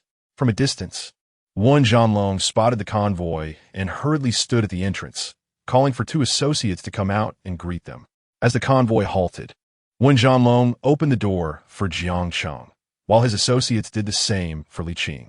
Upon exiting the vehicle, Jiang Cheng looked up and was momentarily taken aback, then smiled and remarked, "Zhanlong, is this the name you envisioned? Is it not good, second brother?" Before I constructed the sign, I consulted Director Meng, and he assured me that this name would not cause any trouble in the future. Hearing Wen Zhanlong's words, Jiang Cheng chuckled, patted him on the shoulder, and strode inside. After shaking hands with Wen Zhanlong, Li Qing and his entourage followed him into the gambling hall. Wen Zhanlong glanced up at the sign reading Chenghao Gaming Hall and, scratching his head, remarked, "This is quite nice, isn't it? This way, we shall avoid any complications." As he spoke, he dashed inside. Jiang Cheng and Li Qing took a tour of the gambling hall, and Li Qing could not help but praise. "Did you have a hand in this, Xiao Cheng?" "I have no involvement whatsoever. I told Zhanlong that this is his enterprise. He may manage it as he sees fit. I initially thought you were a prodigy, but I did not expect your brother to be equally remarkable. His choices in DCOR, arrangement, wall colors, and tile shades, even the hues of the lights. In truth, every detail, the arrangement, the colors, carries significance. I previously mentioned this to you, albeit only superficially. The more intricate aspects, I believed, would be beyond your understanding. However, upon seeing it today, it is evident that your brother has grasped the essence of it all. Moreover, certain insights can only be appreciated by those familiar with the intricacies involved." Li Qing exclaimed loudly as they walked. Upon hearing Li Qing's praises, one Zhanlong cheerfully rushed over from behind, saying, "Hey, Uncle Qing, you flatter me. I previously worked in Guangqing, but it was a small operation, and I had never been to a casino. Nevertheless, I am aware of the nuances involved. After all, that was how I made my living." Jiang Cheng at that moment patted Wen Zhanlong on the shoulder and laughed. "Ha, my brother is quite impressive. ISNT, Uncle Qing, such a brother is rare to find." Li Qing also patted Wen Zhanlong on the shoulder, saying, "Ha, your commendations make me feel quite embarrassed." Wen Zhanlong humbly responded, "Zhanlong, please have your associates arrange for these dealers to be taken to their accommodation and provide them with 2 months' wages in advance." As Jiang Cheng walked, he instructed, "All right, second brother, I will have my associates take care of it immediately." Having said this, when Zhanlong led the dealers away, "Uncle Qing, shall we ascend and enjoy some tea?" Jiang Cheng invited, leading Li Qing upstairs, where Wen Zhanlong's office was also located. Upon arriving at the office, Jiang Cheng smiled and remarked, "Ah, Zhanlong, in the new office, only a solitary sofa and a coffee table remained, accompanied by a dilapidated wooden desk, remnants of Lu Wen's previous tenure." Upon observing this, Jiang Cheng chuckled, remarking, "This place hardly lends itself to tea drinking. Qing Shu, light a cigarette. Let us indulge in a smoke and converse for a while." With a smile, Jiang Cheng produced a cigarette and offered it to Li Qing. "Brother, let us be honest. You are my elder nephew. If Wen Zhanlong were a tad more astute and decisive, he could very well be the next Jiang Cheng. Indeed, Zhanlong is a commendable brother, and the one I currently trust the most.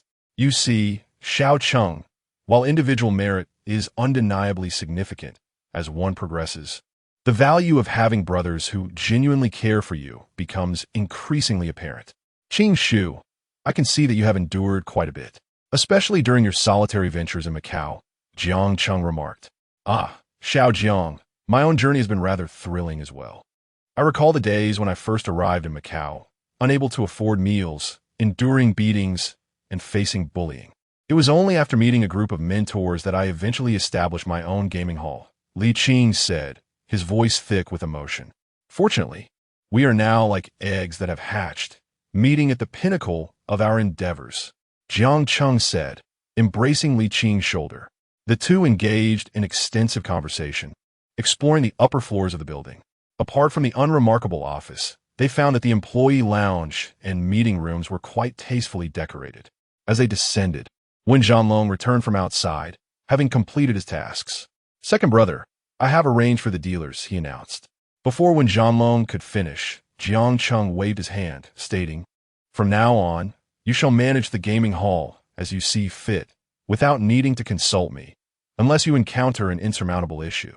He patted Wen Zhanlong's shoulder as he spoke. When shall we open? Wen Zhanlong inquired. Tomorrow, just in time for Qing Shu's presence. I will make a few calls to inform friends, Jiang Cheng replied. All right, second brother, I will also notify my friends from Guangqing, Wen Zhanlong said. Jiang Cheng glanced at the clock. It was 11:30. Qing Shu, let us return to the entertainment complex. Yu Haven Tea had a moment of relaxation. After last night's revelry, a massage is in order. No need, Xiao Cheng. We have much to prepare for tomorrow's opening, Li Qing insisted.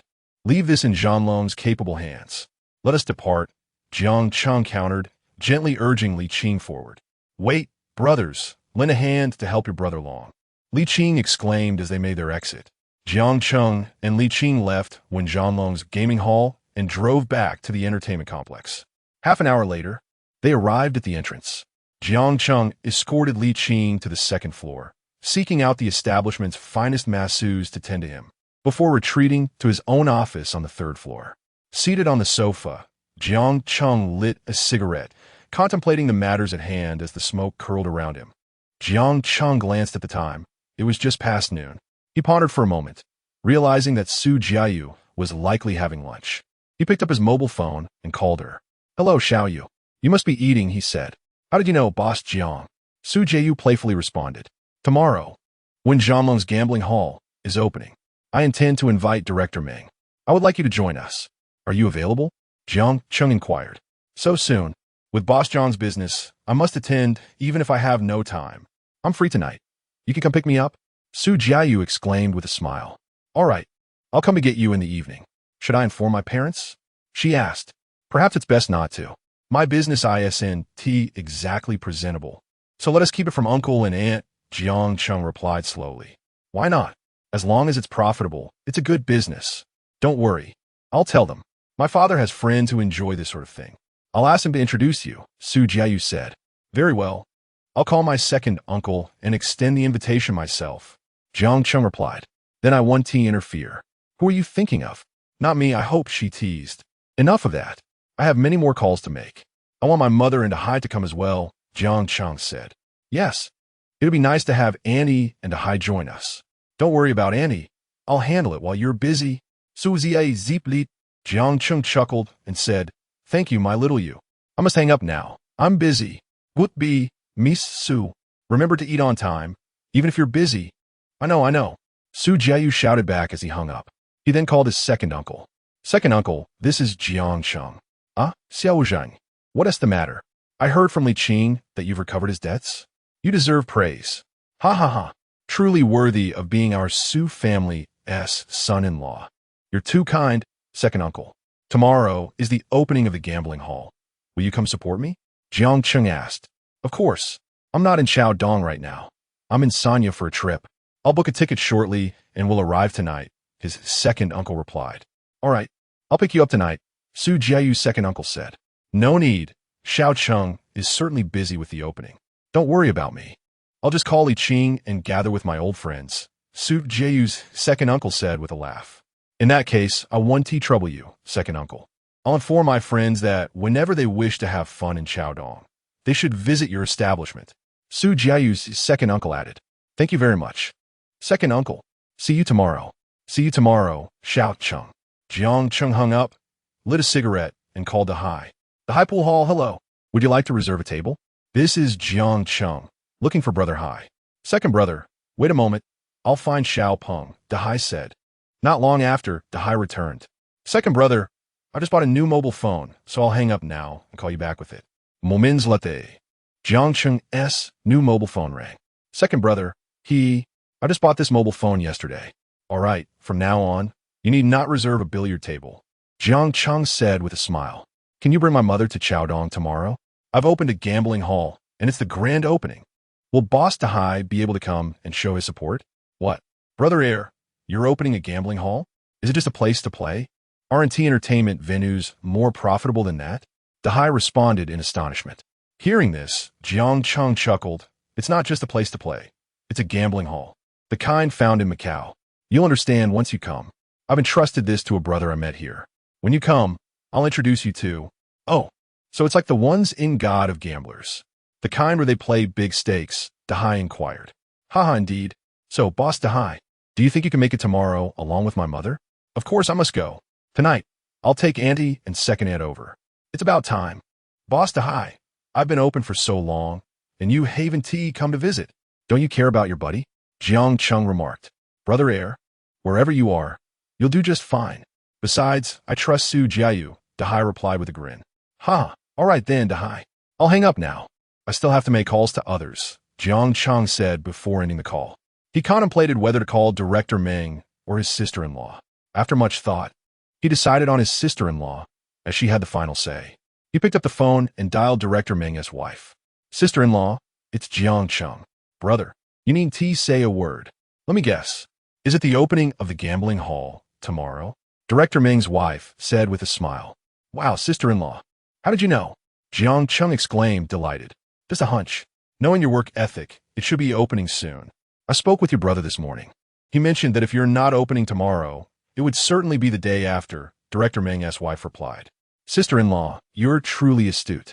There's nothing I can hide from you. So, will you be able to come and support your brother tomorrow? Your brother cannot attend due to his position. It's inappropriate for him to visit such venues. However, I can go. I know his subordinates and peers, and I can bring a few of their wives along. Oh, my dear sister-in-law, you're truly wonderful to me, Jiang Cheng said with a silly grin. Of course, if I don't treat my brother well, who else would I treat well? Is that little you coming tomorrow too? Director Meng's wife asked. Yes, she will be there as well. All right then. I'll give her a call shortly. I miss her.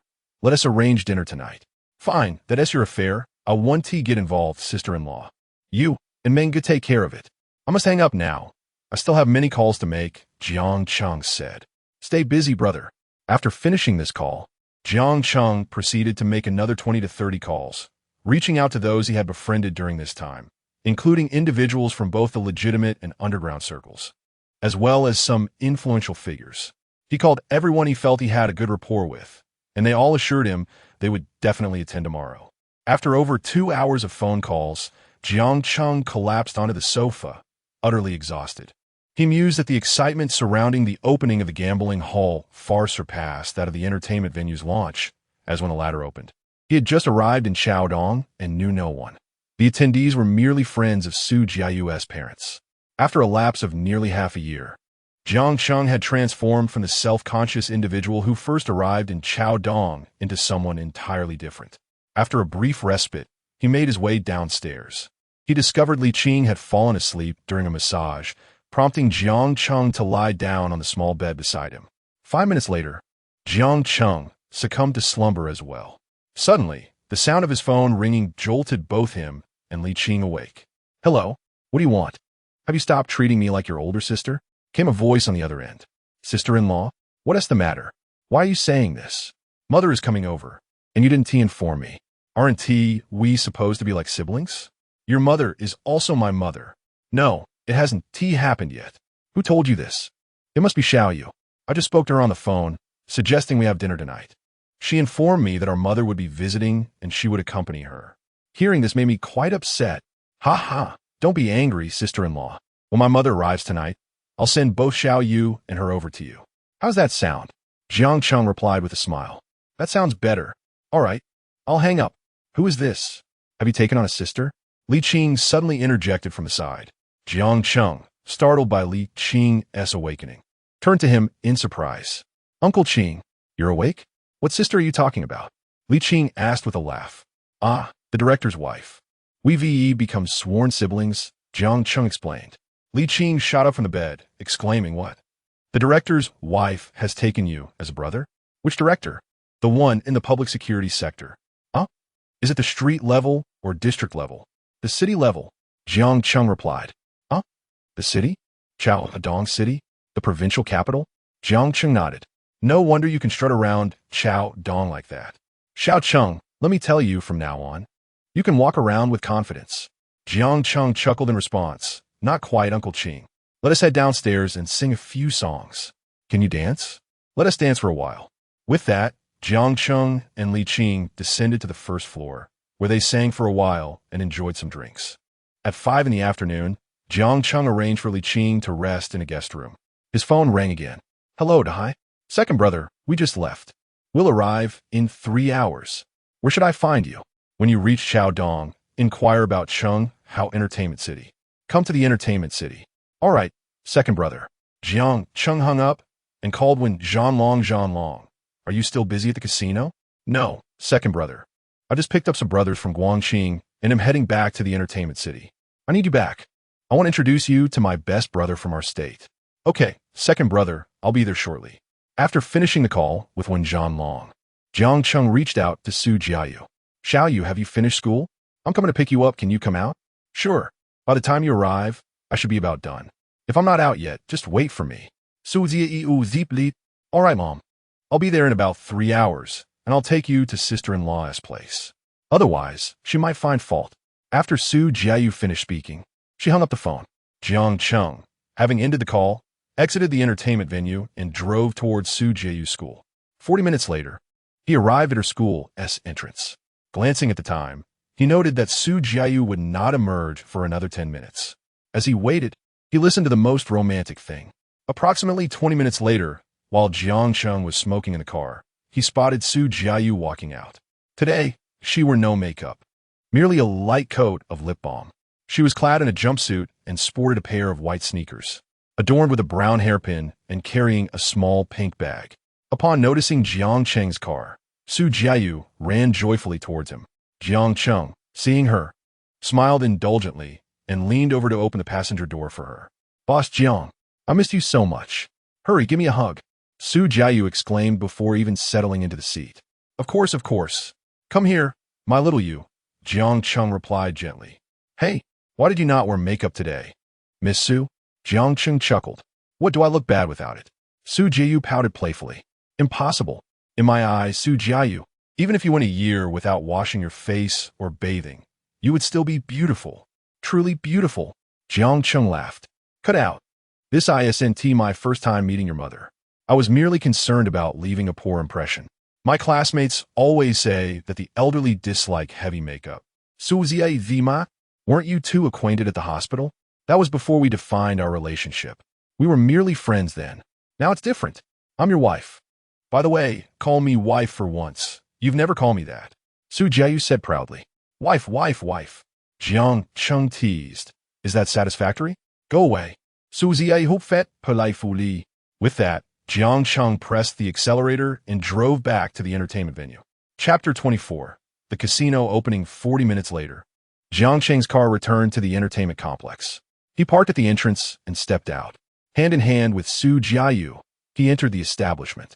Upon their arrival, the staff, manager, and one Zhanlong's associates greeted them with enthusiastic shouts of second brother. Sister-in-law. Su Jiayu smiled and nodded in acknowledgement. Jiang Cheng led Su Jiayu to Li Qing's private room.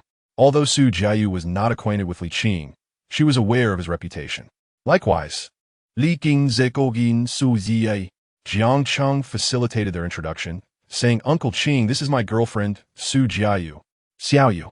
This is my uncle's friend who has greatly assisted me in Macau. With a handshake, Su Jiayu remarked, I've heard about you from my uncle. You're a dancer, right? This child is truly beautiful, resembling a star. You should consider acting in films. Li Qing Kumanta. Su Jiayu replied, Uncle Qing, you flatter me. I have no grand aspirations. I simply wish to be with Jiang Cheng steadily. This current situation is quite satisfactory. Indeed, you two are doing wonderfully, which is far better than anything else, Li Qing said. After a brief exchange of pleasantries, Jiang Cheng took Su Jiayu's hand and ascended to his office on the third floor. Inside the office, Jiang Cheng picked up the phone and called the manager. Manager Zhang, this is Jiang Cheng. Please bring me the financial statements since our opening. Understood, boss.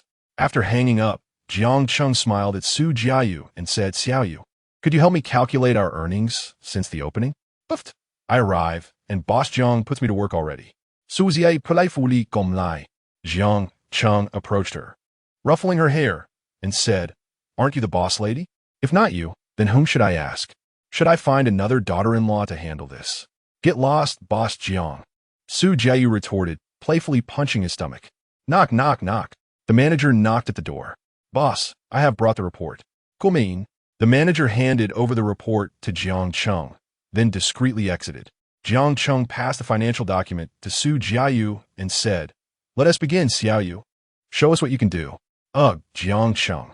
I am a dancer, not an accountant. Su Jiayu protested while starting to calculate the figures. 40 minutes later, she exclaimed, Oh my goodness.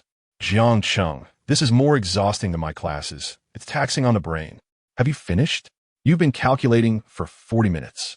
Young lady, Jiang Cheng teased. What's wrong? Do you find it slow? If you think you could do better, be my guest.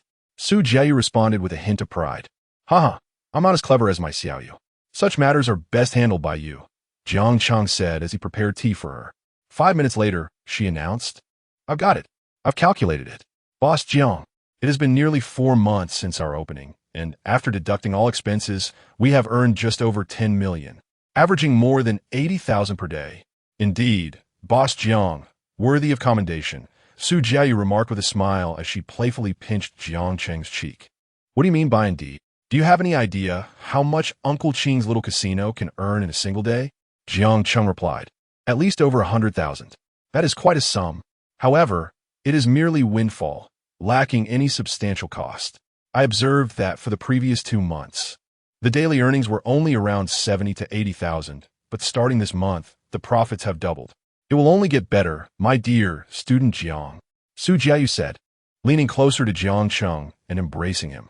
Well, at present, it is sufficient for my needs. I, Jiang Cheng, have become somewhat of a wealthy individual, ha ha ha. Indeed, wealthy Jiang. Come, embrace me, Su Jiayu playfully urged, and Jiang Cheng obliged, wrapping her in his arms.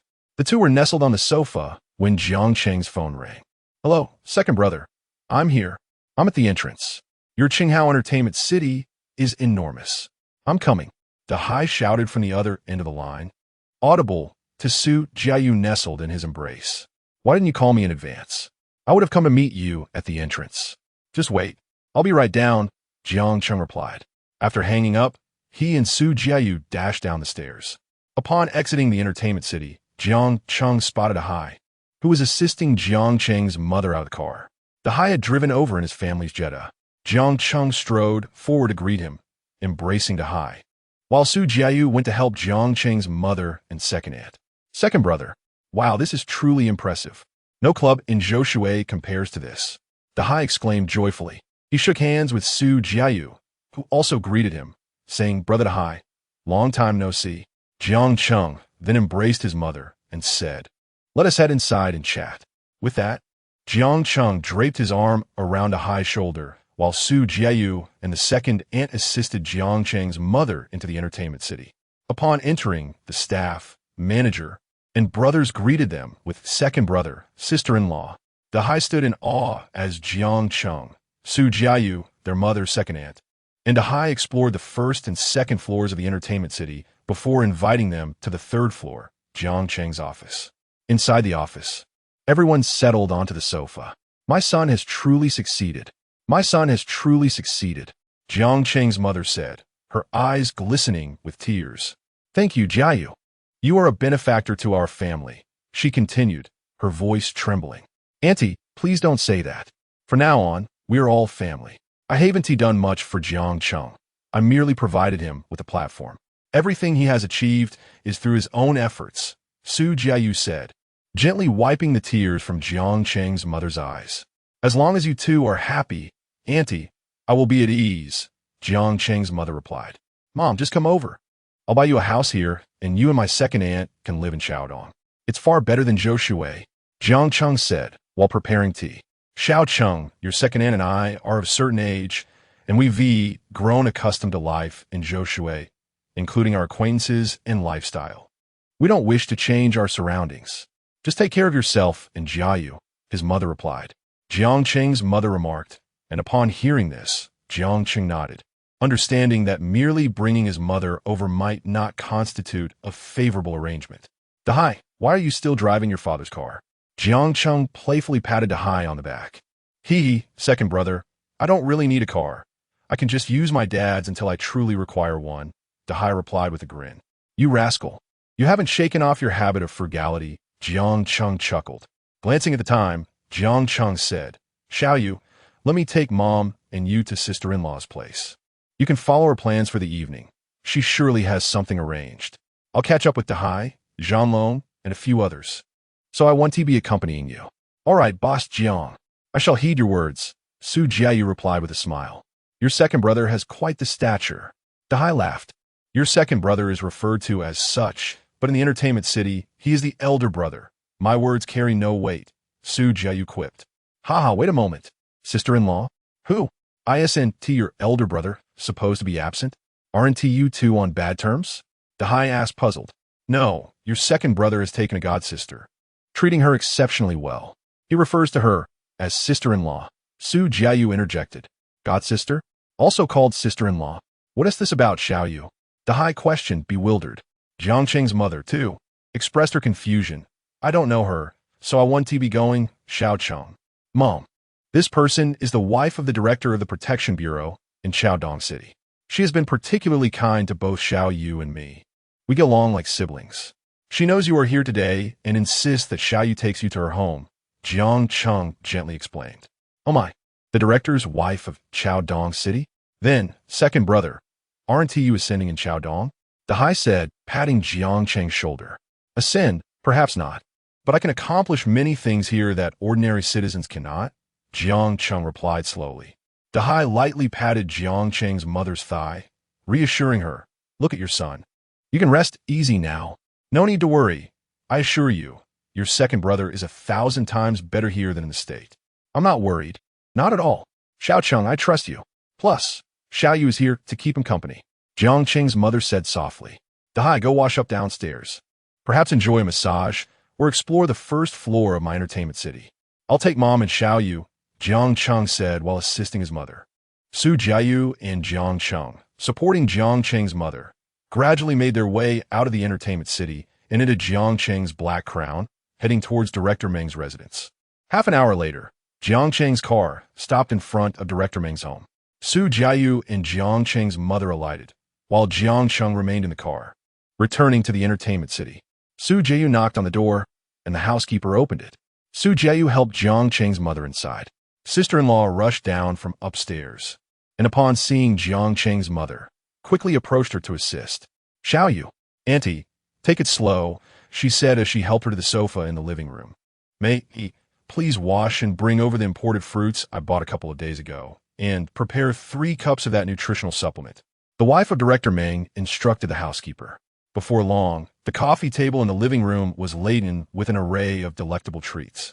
The kind lady, would you mind if I began to refer to you as mother from now on? I lost my mother at the tender age of 9, and since then, my father has raised me. I believe Jiang Cheng has shared this with you, as well as Xiaoyu. I regard Jiang Cheng as my sworn brother, and I will treat him as if he were my own sibling. Similarly, dear lady, I shall treat you with the same affection as I would my own mother. As she spoke, the director's wife peeled an apple for Jiang Cheng's mother. Jiang Cheng's mother glanced at Su Jiayu, who nodded in affirmation and remarked, Auntie, sister-in-law is exceptionally good to Jiang Cheng, even better than a biological brother. She truly indulges him. Well, it suits me perfectly since I have no daughters.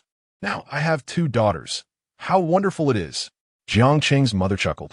Su Jiayu and her family were gathered at the Director Meng's residence. Jiang Cheng parked the car at the entrance of the entertainment city and noticed when Zhanlong's vehicle parked nearby. With determined strides, he entered the entertainment venue, where he spotted Wen Zhanlong engaged in conversation with some new brothers from Wanqing. Zhanlong, come here. Second brother. Where have you been? I took your sister-in-law to Director Meng's home. Come upstairs. I want you to meet a friend. Second brother. These are my brothers from Wanqing. Jiang Cheng introduced. Everyone, greet second brother. Wen Zhanlong instructed, and the brothers chorused. Second brother. Thank you for your hard work, brothers. Enjoy yourselves here at the entertainment city. Have fun. I'll go upstairs with Dragon Brother to discuss a few matters. After saying this, Jiang Cheng and Wen Zhanlong ascended the stairs, where they encountered Dahai, who was wandering about. Dahai, come here. Jiang Cheng called out. Second brother, this entertainment city is enormous. You can eat, bathe, sing, and even play billiards. It's unbeatable, Dahai exclaimed with a smile. Allow me to introduce you. This is Dahai. Zhanlong, he is my best brother from Zhaoshui. Before I arrived in Chaodong, Dahai supported me immensely. Jiang Cheng explained to Wen Zhanlong. Dahai, this is Wen Zhanlong, my best brother in Chaodong.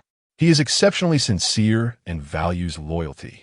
I believe you two share similar temperaments and will get along splendidly. You're both my closest friends, and I hope you can become good brothers as well. As he spoke, Jiang Cheng patted both of their shoulders. Upon hearing this, Wen Zhanlong immediately grasped Dahai's hand. Brother Dahai, thank you for your assistance to second brother over the years. Let's forge a good relationship moving forward. Dahai reciprocated the handshake, saying, Indeed, brother, and thank you for your support of second brother in Chaodong. The two shook hands and became friends, which brought a smile to Jiang Cheng's face. That evening, Li Qing was summoned by Su Jiayu's uncle. Jiang Cheng, Dahai, and Wen Zhanlong invited a number of older brothers from nearby streets, totaling over 20 individuals, to revel in the KTV private room on the first floor of the entertainment city. They indulged in drinks until midnight, after which Jiang Cheng, Wen Zhanlong, and Dahai supported each other as they returned to their room on the third floor for rest. The following day at noon, Wen Zhanlong's gambling hall opened to a lively atmosphere, complete with line dance performances for entertainment. Jiang Cheng, Wen Zhanlong, and Dahai stood outside to welcome arriving friends. Director Meng's wife drove the red Mazda, followed closely by a red Peugeot and a white Lexus.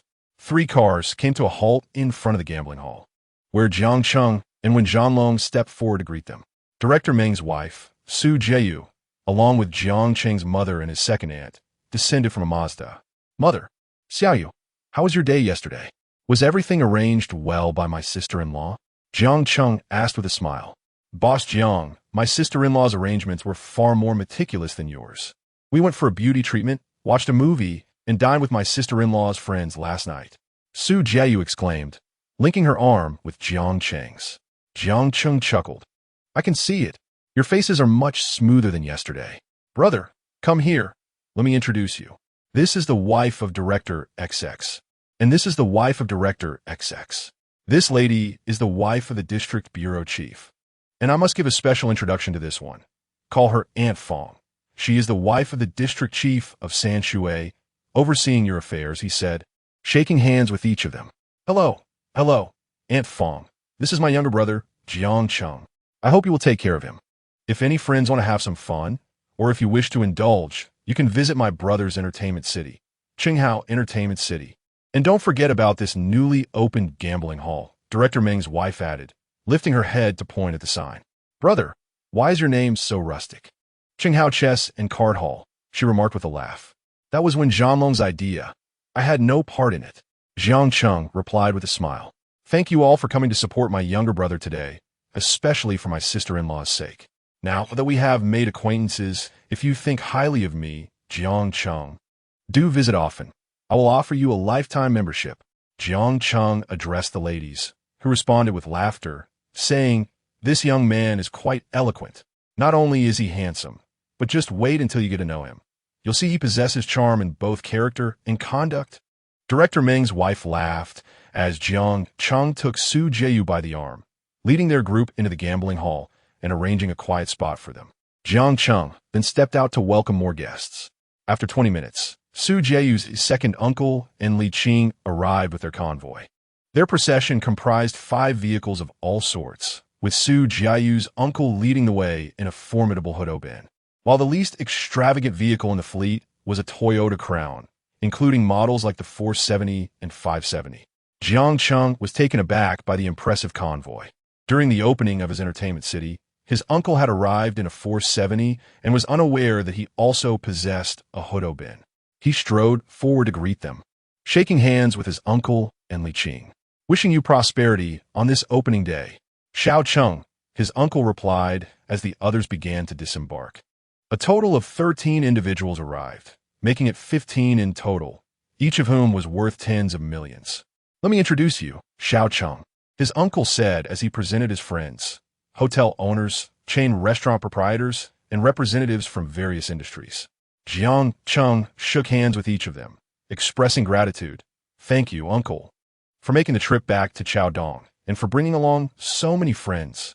I, Jiang Cheng, am deeply appreciative. Uncle, Qing uncle, please make yourselves at home. I arrived shortly after, asking, 'Where's my dear Xiaoyu? Has she come?' My uncle inquired. 'Yes, she's inside,' I replied. With that, my uncle Li Qing and his companions entered the gambling hall. After approximately 10 minutes, a Cadillac pulled up at the entrance. It was the parents of Su Jiayu. They alighted from the vehicle, and Jiang Cheng promptly approached them, extending his hand in greeting. "Uncle, Auntie, it's wonderful to see you. I didn't mean to trouble you with this business." Xiaoyu interjected, "My family must support my endeavors." Jiang Cheng respectfully remarked, "Xiao Jiang, in business, there is no distinction between high and low. If it brings profit, it is a good venture. We will come as soon as we hear of it. If our own family does not support our business, how might others perceive it? I called some friends. They should arrive shortly." Su Jiayu's father patted Jiang Cheng on the shoulder and inquired, "Xiao Jiang, where is Xiaoyu? Isn't she here?" Su Jiayu's mother chimed in. "Xiaoyu has gone upstairs with my mother." "Xiao Jiang, your mother is here as well? Why didn't you and Xiaoyu inform us? We could have come earlier," Su Jiayu's mother remarked. "They arrived yesterday and went straight to my sister's place. Please, go upstairs and speak with Xiaoyu. Let her explain," Jiang Cheng said with a smile. With that, Su Jiayu's parents linked arms and entered the gambling hall. Soon, the leaders from various streets, along with numerous officials, began to arrive as well. At this moment, the casino was bustling with over 300 attendees, creating an electrifying atmosphere. As the crowd was nearly settled, Jiang Cheng and his group returned to the gambling hall. The first floor was crowded to the brim, given that Zhanlong's casino was not particularly spacious. He was busy on the ground floor, while Jiang Cheng and Ahai made their way to the second floor. Upon entering the lounge on the second floor, they found Su Jiayu, Jiang Cheng's mother, his second aunt, and Su Jiayu's parents seated on the left side couch. Director Meng's wife was perched on the armrest of the couch beside Su Jiayu, although another person could have occupied that seat. She chose to remain on the broad armrest instead. On the central couch sat my uncle, Li Qing, and two of my uncle's friends, while the right side couch was occupied by friends brought by my sister-in-law. This lively group engaged in conversation, some munching on sunflower seeds, others indulging in both chatter and snacking, while a few were smoking, creating a vibrant ambience. Su Jiayu's parents and her second uncle began conversing with Jiang Cheng's mother, while the remaining guests, including my Uncle S and sister-in-law as friends, entertained themselves downstairs. Jiang Cheng entered with a smile, exclaiming, "Oh, you found a lovely spot. I arranged this especially for today." As he spoke, he settled beside Su Jiayu, gesturing for Ahai to join him on the adjacent stool. "Boss Jiang, have you finished your tasks?" Su Jiayu leaned against Jiang Cheng. "Downstairs, when Zhanlong is quite busy. I've come up to entertain our esteemed guests. I see you're all enjoying your conversation. Were you acquainted prior?" Jiang Cheng inquired, passing cigarettes around. "I know Director Meng, though we aren't particularly close yet. But through his wife, we shall surely grow closer. I heard from Director Meng's wife that you have established a brother-sister bond. Then we are closer," Su Jiayu's uncle chuckled. "Indeed, he is my uncle. From now on, we are all family. Let us grow closer." Director Meng's wife spoke as she lit a cigarette. "Uncle, where have you been lately? You haven't even visited the entertainment city to show your support," Su Jiayu inquired loudly. "Oh, my dear Xiaoyu, I haven't been in Chaodong for some time, and to be frank, I have no inclination to visit such places. I've invited many friends to support you. Just look at you. Are you trying to provoke your uncle? Su Jiayu thought to herself. Is it not that you dislike such places? You seem to spend nearly every day in them. You simply do not wish for Jiang Cheng and the younger generation to see you there. Su Jiayu smiled and replied, All right, if you do not come, it is fine to bring friends. They should visit this gambling hall often, as it is the only establishment in Chaodong with a Macau-style ambience. It will not tarnish your reputation, uncle. Very well, Su Jiayu's uncle said. Look at Xiaoyu. She is still just as she was in her childhood, the uncle chuckled. Su Jiayu's father smiled and said, Do not ask me. I cannot manage that. Don't mention you. I have brought friends along too. Uncle, I have invited quite a few friends today. I believe they are all downstairs enjoying themselves, Jiang Cheng remarked. Well, that's acceptable. It seems I must rely on my uncle, Su Jiyu proudly declared. A lively discussion ensued among the group in Jiang Cheng's office. At 2:10 in the afternoon, Jiang Cheng glanced at the time and decided it was nearly time to leave. Sitting on the sofa, he said, Everyone, I have reserved several large private rooms at Monfu Building. Let us go out for a meal. Those downstairs who wish to continue playing may do so. Once they are satisfied, we shall dine together. The group upstairs would certainly head to dinner, while several of Director Meng's wife and the uncle's friends also decided to join. Altogether, there were more than 50 people who gathered at the entrance of the gambling hall. Jiang Cheng led the way towards the hotel, while the remaining guests each boarded their vehicles. Gradually, a total of 13 cars made their way to Monfu Building. 10 minutes later, Jiang Cheng and his 50 or so companions arrived at Monfu Building. He had booked 3 spacious private rooms, each capable of accommodating 20 guests. Inside one of Jiang Cheng's rooms were Dahai, Wen Zhanlong, Su Jiyu, her parents, Jiang Cheng's mother and aunt, Director Meng's wife, and her friends, as well as Li Qing, the uncle, and his companions. The room was filled to capacity. Jiang Cheng raised his glass, expressing gratitude to the friends and family who had come to show their support. Thank you for your companionship along the way. Having you here is truly a blessing. I shall not say more. There is much time ahead for us to grow closer. With that, Jiang Cheng tilted his head back and drank in one go. The gathering lasted for over an hour, with drinks flowing and dishes served. Eventually, the gathering dispersed, with some heading home and others returning to the gambling hall to continue their revelries. Su Jiayu's parents went home, while Li Qing and the uncle's group ventured elsewhere. Director Meng's wife's friends also departed. Xiaoyu, please take my mother on a proper tour of Chaodong and help her purchase a few outfits. I entrust her to your care, Jiang Cheng said with a smile. Oh, you doubt my ability to look after her? I can certainly take better care of her than you. You rough fellow. Su Jiayu chuckled. No need, brother. You need not concern yourself with this. You go about your business. I shall accompany Xiaoyu and our mother for a leisurely stroll. Director Meng's wife interjected, her right arm draped over Su Jiayu's shoulder while her left arm encircled Jiang Cheng's mother. Ha ha ha, with these 2 lovely ladies by my side. Mother is delighted, Jiang Cheng's mother added with a smile.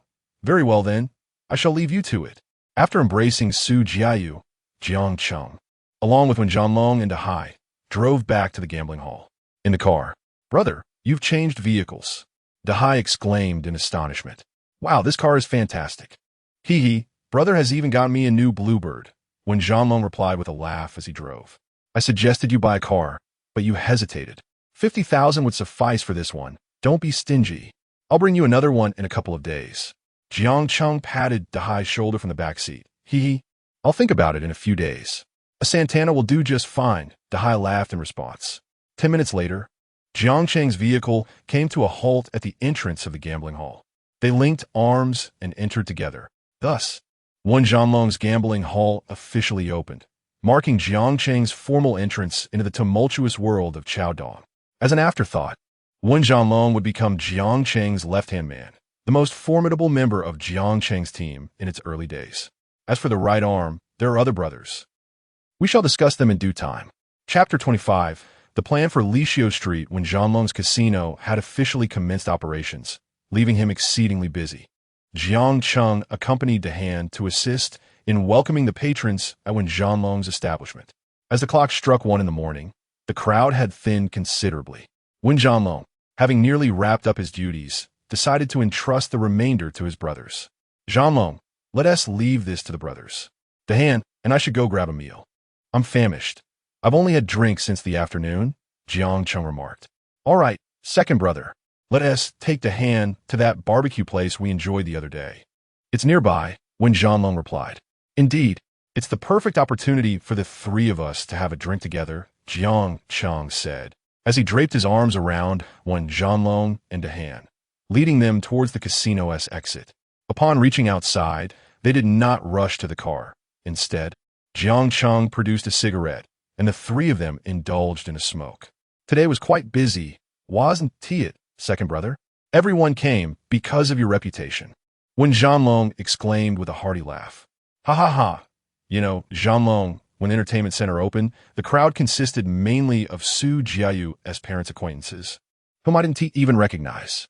It made me feel quite inferior. However, Su Jiayu once told me that she admired the brave and unyielding version of me, rather than the timid one I was back then. That statement awakened me.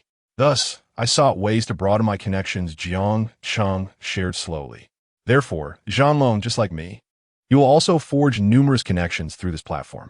Perhaps someday, I will need to invoke your name. When Zhanlong, for assistance, Jiang Cheng continued with a smile. Why not mention my name, Dahan? I am also quite influential in the area of People's Street in Zhoushui, Dahan replied with a grin. Indeed, I'll need Dahan's support when I return to Zhoushui, Jiang Cheng said, resting his arms on Dahan's and when Zhanlong's shoulders. Actually, there is something I've long wished to express, something I've kept hidden in my heart, when Zhanlong said, his voice trembling. I, too, harbor ambitions, second brother. I aspire to carve out my own space in Chaodong.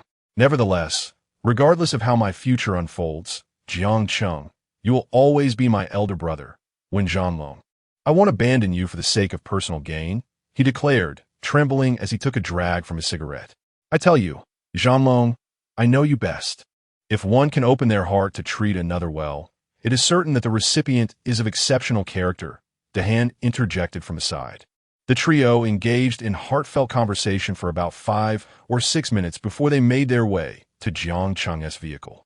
When Zhanlong took the wheel, while Jiang Cheng and Dahan settled into the back seat, the engine roared to life as they drove towards the vibrant Southern Bridge. 5 minutes later, they arrived at the Southern Bridge Night Street. Jiang Cheng and Dahan disembarked first, as the parking lot was full, while when Zhanlong sought a parking spot, Jiang Cheng and Dahan proceeded inside to find a table and place their orders. As they walked towards the barbecue restaurant, Jiang Cheng and Dahan chatted amiably.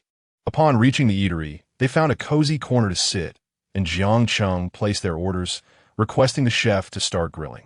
After a brief wait of 5 or 6 minutes, when Zhanlong arrived, having hurried over, the three of them settled in their corner, eagerly anticipating the arrival of their skewers.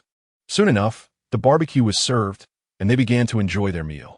Jiang Cheng and his companions ordered 2 crates of beer, relishing barbecued skewers while sipping their drinks.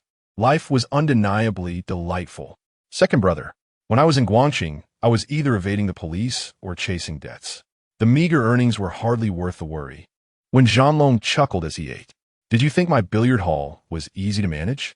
I had groups of ruffians flocking to my place, sometimes refusing to pay. When confronted, they claimed they had no money and would ask to owe me. They truly were penniless kids. Now that second brother isn't here, they're getting reckless. Dahai said, his face flushed from drinking. Why didn't you mention this to me? Such matters are easily resolved. I'll return with a few brothers.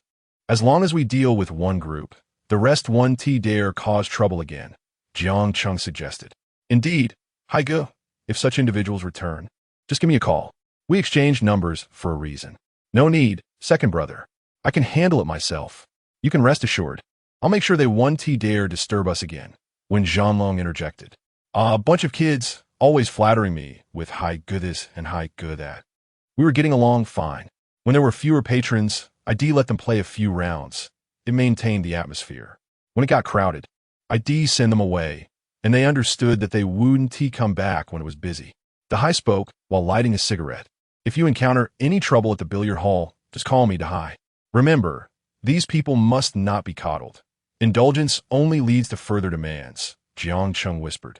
Rest assured, if I have any issues, I'll definitely reach out to you, second brother. Dahai replied with a smile. Haigu, for minor scuffles. Just contact Wen Zhanlong. No need for second brother to intervene. Just see how I handle them. I have my own methods for dealing with petty criminals. I've fought many battles over such matters before. Wen Zhanlong added while smoking. Dahai clinked his glass with Wen Zhanlong's and said, Brother, while I'm not in Chaodong, I'll rely on you to support second brother. With a tremor in his voice, Dahai continued, Haigu, what are you saying? You are second brother's brother, and so am I. This is only natural. I cannot repay second brother's kindness. I've told him that my life belongs to him. In the future, I shall shield second brother. Wen Zhanlong said, equally emotional. Cheers. Upon hearing this, Dahai drained his glass, and Wen Zhanlong followed suit. They both appeared tearful as they spoke. Jiang Cheng observed them and teased, What are you two doing? Especially you. Wen Zhanlong, how will you establish your big brother image if the others see you like this? Second brother, whenever I drink, I become sentimental and feel like crying, which is why I usually refrain from drinking before significant matters. Wen Zhanlong replied, choking back tears. All right, Zhanlong, I need to discuss something with you, Jiang Cheng said, patting Wen Zhanlong on the shoulder. What is it, second brother? You need to cultivate a big brother figure. Do you understand what I mean? It's essential for your gambling hall to continue operating even when you're not around. I have that, second brother. The group of brothers I brought back from Guangxing includes my right-hand man. Right-hand man? That is excellent. Zhanlong, allow me to introduce my associates, who have been immensely helpful during my endeavors. Their understanding of gambling surpasses my own. One is named Xiao Wu, and the other, Xiao Fei. Xiao Fei possesses remarkable skills in this domain. He was previously a blue code player whom I met during a gaming session. Our rapport has grown increasingly stronger, culminating in our partnership. Xiao Wu, being exceptionally intelligent, serves as my right-hand man, assisting me in managing various affairs. With both of them by my side, I feel entirely at ease. I mentioned to Wen Zhanlong that I would visit them tomorrow. Initially, I had concerns that with only one knowledgeable individual in this field, you would find it quite taxing and be unable to manage everything. However, your assertion that your system is more mature than that of my entertainment establishment alleviated my worries. Jiang Cheng remarked to Wen Zhanlong, Brother, the gambling hall operates differently from an entertainment venue. The latter is a legitimate business where hiring a manager suffices. In my case, I must find someone with relevant experience. The average person cannot handle it. Wen Zhanlong agreed with a nod. Jiang Cheng then inquired, Do you know whose territory Lishio Street is? Taking a sip of his drink, he continued, Ever since you mentioned expanding our influence, I have been inquiring about the power dynamics in the nearby streets. Lishio Street has always been under the control of Ma Wan. Since the inception of Lishio Street, he has maintained authority there, with local merchants paying him a monthly protection fee. If they fail to pay, they cannot conduct business. However, his reputation is relatively good. If you pay, he genuinely intervenes if any trouble arises. Wen Zhanlong responded earnestly, Haha, you've been quite active lately. Haven to you? I too have gathered information through friends. The boss of Lishio Street is indeed Ma Wan, who has dominated the area for nearly 8 or 9 years. He is particularly domineering. Any business on Lishio Street requires an additional tip to enter, which does not count as part of the protection fee. He commands around 30 capable subordinates, each formidable in their own right. It is said he has 5 great protectors, brothers who are exceptionally fierce in combat, and one is rumored to possess extraordinary skills. Jiang Cheng said, Brother, you've been diligent in your inquiries. This implies that Li Wen has quite substantial connections. Upon hearing this, Wen Zhanlong smirked and replied, That's acceptable, but it seems we can suppress him 1 level. Suppress him 1 level? What do you mean? Wen Zhanlong asked, puzzled. His connections include the deputy director of the city, Jiang Cheng explained. Oh, brother, that means we can indeed keep him in check, Wen Zhanlong exclaimed. However, it may not be straightforward. I am uncertain of Director Meng's relationship with the deputy director, as I lack insight into these connections. Therefore, I intend to call Director Meng tomorrow to inquire further, Jiang Cheng stated. Brother? What do you mean? Are you planning to take control of Lishio Street? Da Huai interjected. Yes, Da Huai. Although I have acquired some wealth, my reputation remains insignificant. To establish my name in Chaodong, I must elevate my profile. Let this be my stepping stone to fame at Ma Wen's expense. When Jianlong asserted, "Brother, just tell me what to do," he added, "Jianlong, please calculate the number of capable brothers you have by your side. How many are proficient in combat?" Jiang Cheng patted Wen Jianlong on the shoulder and inquired, "Second brother, I now have 21 brothers, each proficient in combat. Among them, perhaps 7 or 8 are particularly formidable, capable of taking on 3 or 4 ordinary men at once. Do they know how to handle firearms?" "Firearms? Second brother, they haven't even seen one," he replied. "I will have Uncle Qing inquire whether we can procure some. We should select a few skilled brothers to train." "What? Firearms? Second brother, you wish to acquire guns?" Dai interjected. "Indeed, if we desire to expand our influence and establish our footing, such tools are indispensable," Jiang Cheng articulated slowly. "Jianlong, tomorrow you will lead the brothers to Lishio Street and inform every household that Jiang Cheng, the owner of Qinghao Entertainment City, intends to take control of Lishio Street's territory. Anyone who disagrees or has objections should come to me. Ensure you leave my number with the merchants." "Understood, second brother. I will take care of it tomorrow." "Second brother, I will stay behind to accompany you. Please give me a knife. I will follow you into the fray," Dahai insisted. "There's no need for that, Dahai. You should not involve yourself in such matters." "That won't do, second brother. I must stay. If you don't allow me, it will be as if you do not regard me as a brother," Dahai exclaimed, patting Jiang Cheng's shoulder. "Very well. Dahai can stay," Jiang Cheng chuckled. The trio spent over 2 hours drinking. Afterward, Jiang Cheng, Dahai, and Wen Jianlong drove back to the gambling hall. Wen Jianlong urged Jiang Cheng and Dahai to return to the entertainment city for some rest, but they disagreed. The 3 brothers ended up resting in the second-floor lounge of Wen Jianlong's gambling hall. Upon awakening the next morning, around 9 o'clock, Jiang Cheng rubbed his head, feeling the effects of last night as drinking. Wen Jianlong and Dahai also stirred, prompting Wen Jianlong to dash out to procure breakfast for them. When he returned, the 3 enjoyed their meal together. Wen Jianlong summoned Xiao Wu and Xiao Fei. "I told second brother that you two are my right and left hands. He wishes to see you." "Second brother," Xiao Wu and Xiao Fei exclaimed in unison upon seeing Jiang Cheng. "From now on, you two will bear more responsibility for this gambling hall. It is likely that Dragon Brother will frequently be absent as he attends to other matters. This gambling hall will be entrusted to you. Rest assured, second brother will not neglect you." Jiang Cheng smiled at them. "Second brother, you flatter us.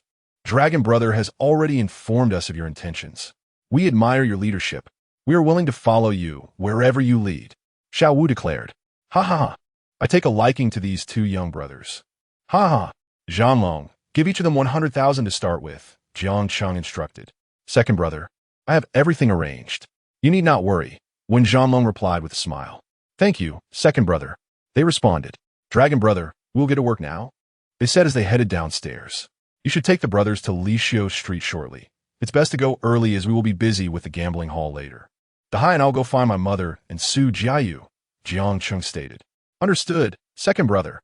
I will take care of it right away," Wen Jianlong said as he stood up and descended the stairs. Jiang Cheng and Dahai emerged from Wen Jianlong's gambling hall. After getting into the car, they headed towards Director Meng's residence. 40 minutes later, Jiang Cheng's vehicle came to a halt at the doorstep of Director Meng's home. Both Jiang Cheng and Dahai alighted from the car and knocked on the door. The housekeeper answered, allowing them to enter. Upon stepping inside, they noticed the first floor was deserted. Jiang Cheng inquired of the housekeeper, "Where's my sister-in-law?" "They went out yesterday and haven't returned since," the housekeeper replied. Jiang Cheng chuckled. "How carefree they are, Dahai. They are far more liberated than we are." As he spoke, he laughed and picked up his mobile phone to call Su Jiayu. "Xiaoyu, where are you?" he asked. "I've come to my sister-in-law's house. And the housekeeper mentioned you all didn't return last night. We're on our way back." Su Jiayu zet ponde. "Yesterday, I, along with my aunt and sister-in-law, spent the night at the beauty salon. We finished our treatments quite late and were too lazy to drive home, so we just stayed there." "Ha! How much longer until you arrive?" Jiang Cheng inquired. "Almost there. Just about 10 minutes more. Wait patiently for me," Su Jiayu replied with a smile. After hanging up, Jiang Cheng settled onto the sofa in Director Meng's living room with Dahai, awaiting their arrival. 10 minutes later, the door swung open, revealing Su Jiayu, the sister-in-law, and the second aunt, each carrying at least 4 bags, while Jiang Cheng's mother returned empty-handed. Jiang Cheng, with a grin, remarked, "Ladies, have you been shopping? Go away. You didn't take us with you, so we'll manage our own shopping." Su Jiayu retorted with laughter. "Did you buy anything for my mother?" Jiang Cheng asked playfully. "Most of these are for Andy, with a couple for me and my sister-in-law. We each got ourselves a piece of clothing and bought two for the second aunt." Su Ziyi et Lai. At that moment, Director Meng's wife, having changed her shoes, approached them. "Come, brother, Xiaoyu and I have picked out a suit for you. We both agree it will look splendid on you," his sister-in-law said. Jiang Cheng laughed. "Do I get say in this?" "Of course. Your sister-in-law and Xiaoyu have chosen many for you. And mind you, this one isn't cheap." Jiang Cheng's second aunt chimed in. "Wow, an $80,000 suit? You bought that for him?" Jiang Cheng exclaimed, sweating at the thought. "Well, I intended to buy it myself, but Xiaoyu insisted on buying it. So, I had no choice but to splurge a bit more for our mother," his sister-in-law replied with a chuckle. "Now you've really spoiled us. Does this mean I won't have to buy clothes anymore?" Jiang Cheng joked. "Go away. You should stop wearing clothes altogether," Su Jiayu teased. "This brat speaks so casually in front of my mother," Jiang Cheng retorted. Su Jiayu suddenly remembered Jiang Cheng's mother beside them and smiled awkwardly. "Yes, no more buying for him. Let him go without clothing," Jiang Cheng's mother said with a laugh. "Come on, Mom. Let's head back to the entertainment city. Xiaoyu has school tomorrow," Jiang Cheng urged. "What are you doing? If you have things to attend to, go ahead. I've already said that Mom doesn't need your assistance. Xiaoyu has school tomorrow. I'll stay with Mom, so you can be busy," his sister-in-law exclaimed loudly. Jiang Cheng, looking at his mother, gently said, "Mom, you can decide where you want to be. It's entirely up to you. Mother, heed my words. Remain at home. I shall not permit Meng Ge to return. Today, it is just the three of us. Tomorrow, when Xiaoyu attends school, I will accompany you. Do not venture to the entertainment venue. It is far too boisterous for us. Let us be obedient and stay at home. Today, I plan to take you and Xiaoyu to explore other districts of Chaodong." As she spoke, my sister-in-law embraced Jiang Cheng's mother's arm. "Then you shall stay here. My entertainment venue is indeed quite noisy. You would not adapt well," Jiang Cheng remarked. "I apologize for the trouble." "Silence. Go on, busy yourself at the entertainment venue," my sister-in-law replied while playfully pushing Jiang Cheng outside. "What are you doing? I have yet to embrace my Xiaoyu," he protested. After hearing this, my sister-in-law laughed heartily. "Forget it. Xiaoyu, come here. You two are busy. I will accompany Mother and Annie upstairs to rest." With that, my sister-in-law rose and assisted Jiang Cheng's mother upstairs. Jiang Cheng hugged Su Jiayu and said, "So, you are attending school today, right? Auntie, it is a rare occasion for me to come. Please allow me another day off. It is no trouble." "Well, that will be a bit of a burden on my Xiaoyu," Jiang Cheng remarked, gently patting Su Jiayu's head. "Dahai, that's enough now. I cannot bear it." Jiang Cheng turned to Dahai and smiled, ruffling Su Jiayu's hair once more. "I am off now, Xiaoyu. If I have time tomorrow, I shall come pick you up for school in the morning." "All right. Please be safe and do not tire yourself too much." Su Ziyi advised Jiang Cheng. Having said this, Jiang Cheng and Dahai departed from Director Meng's residence and entered their vehicle, making their way back to the entertainment venue. 40 minutes later, Jiang Cheng's car halted at the entrance of the entertainment venue. The brothers exited the vehicle. Dahai ascended to the second floor for a shower, while Jiang Cheng returned to the office on the third floor, reclining on the sofa. After 3 minutes, Jiang Cheng's phone rang. "Xiao Cheng, I am returning to Macau today. I shall not be visiting you. Your second uncle is accompanying me to Macau for some leisure." "Qing Shu, then I shall not keep you. Please be safe. If you need anything from me, do not hesitate to call," Jiang Cheng responded. "All right, Xiao Cheng. I will inquire about the firearms issue once I reach Macau and provide you with a prompt response. I believe this matter is rather urgent." Li King Ruplia. "Ha ha. Uncle Qing truly understands me. Thank you for that," Jiang Cheng said with a smile before hanging up. Reclining on the sofa for a moment, Jiang Cheng then sat up, took a sip of tea, and called Director Meng. "Meng Ge, it is Jiang Cheng. I need to discuss something with you." "What is it?" "How is your relationship with the Deputy Director of the Municipal Bureau?"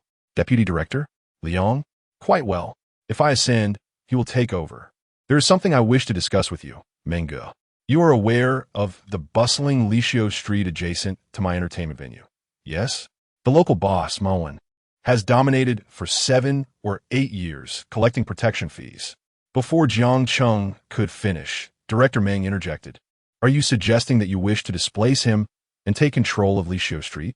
Jiang Cheng was taken aback. Director Meng is knowledgeable about this? Do not underestimate me. While I work in this field, I understand your sentiments thoroughly. You need not say such things to me. Simply tell me if you intend to confront him. Given that he is backed by Deputy Director Liang.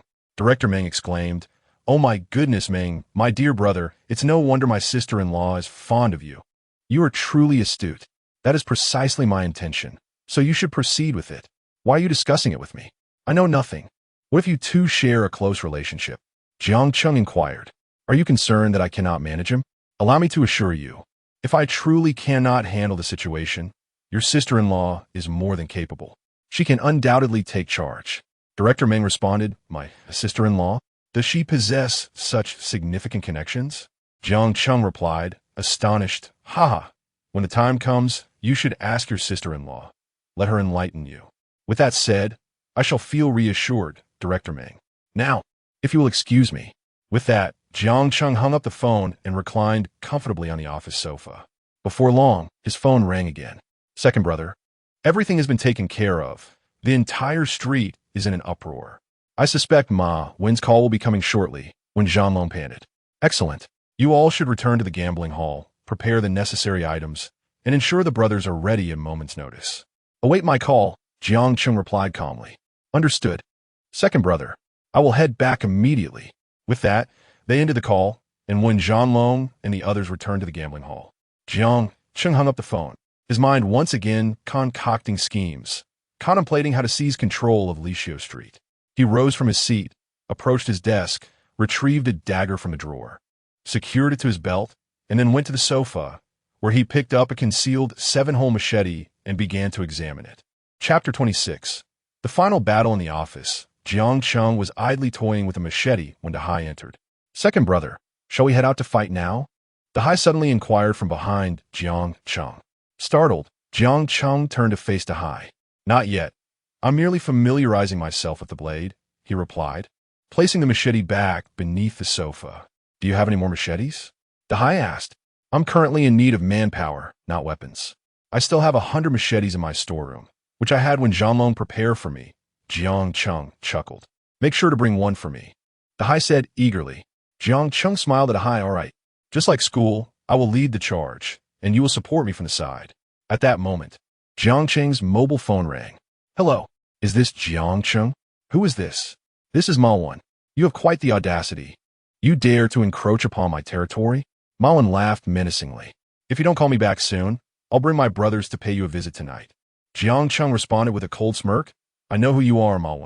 You're the owner of the nearby Changhao Entertainment City, aren't you? I wasn't seeking you out. You came looking for me. Fuming, Ma retorted, You don't need to say such things. Even if I don't seek you out, you will inevitably come looking for me. After all, despite not being under the jurisdiction of Lishio Street, my territory is too tempting for you to ignore. Jiang Cheng replied indifferently. Ha ha, it's clear that the owner of such a large entertainment venue is no ordinary person. Do you know why I never dine with those around you? It's because I have no intention of getting acquainted with you. To be frank, if you continue to avoid me, I will soon send my brothers to partake in the spoils. Ma sneered. Let us cut to the chase. Shall we settle this? I intend to drive you out of Lishio Street. Younger generation, how arrogant. Ma snapped. Have you considered why I have maintained my position in Shuli Street for so many years? Since you have initiated contact, do not blame me for what happens next. I will expel you from Chaodong, he declared through gritted teeth. At 3 this afternoon, let us meet at the abandoned parking lot next to Lishio Street. Enough of this idle chatter, Jiang Cheng retorted before abruptly hanging up the phone. On the other end, Ma was about to hurl insults at Jiang Cheng when the call was cut off. Dahai laughed heartily. Second brother, that Ma must be furious. He really could be quite tedious. As Jiang Cheng spoke, he picked up his mobile and called Zhanlong. Zhanlong, gather the brothers. I've made arrangements with Ma for 3 this afternoon at the abandoned parking lot next to the entertainment venue. It's nearly noon, so have lunch with the brothers and then come to the venue. Prepare everything. Understood, second brother. I will get ready right away. After ending the call, Jiang Cheng retrieved a spear from the storeroom and returned to the office, handing it to Dahai. Second brother, you have this too. I exclaimed. I haven't used one of these in years. The only thing I lack now is a firearm. With a playful demeanor, Jiang Cheng jested with Wen Zhanlong. If you're skilled at this, use it to give them a taste of their own medicine. Jiang Cheng and Dahan were preparing at the entertainment club. At 1:20 p.m., Wen Zhanlong and his companions arrived in 5 vehicles, stepping out with purpose as they entered the venue. They left their larger equipment in the cars, instructing everyone to carry a dagger or a small knife at their waist. Wen Zhanlong mandated that all his brothers don black attire, be it tank tops, sportswear, or suits. Black was the only color permitted. Thus, his crew was strikingly uniform, each member a well-groomed young man, the shortest standing at 175 centimeters, all sporting crew cuts that exuded an air of authority.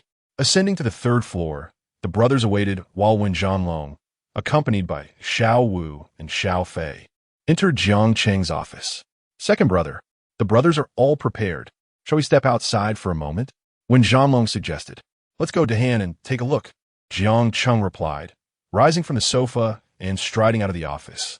Upon exiting, he greeted the brothers with a smile. Zhanlong, you've done well.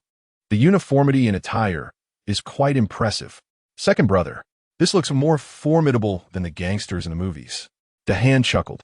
Brothers, today marks our first confrontation in Chaodong over territory. I have but one request. Give it your all.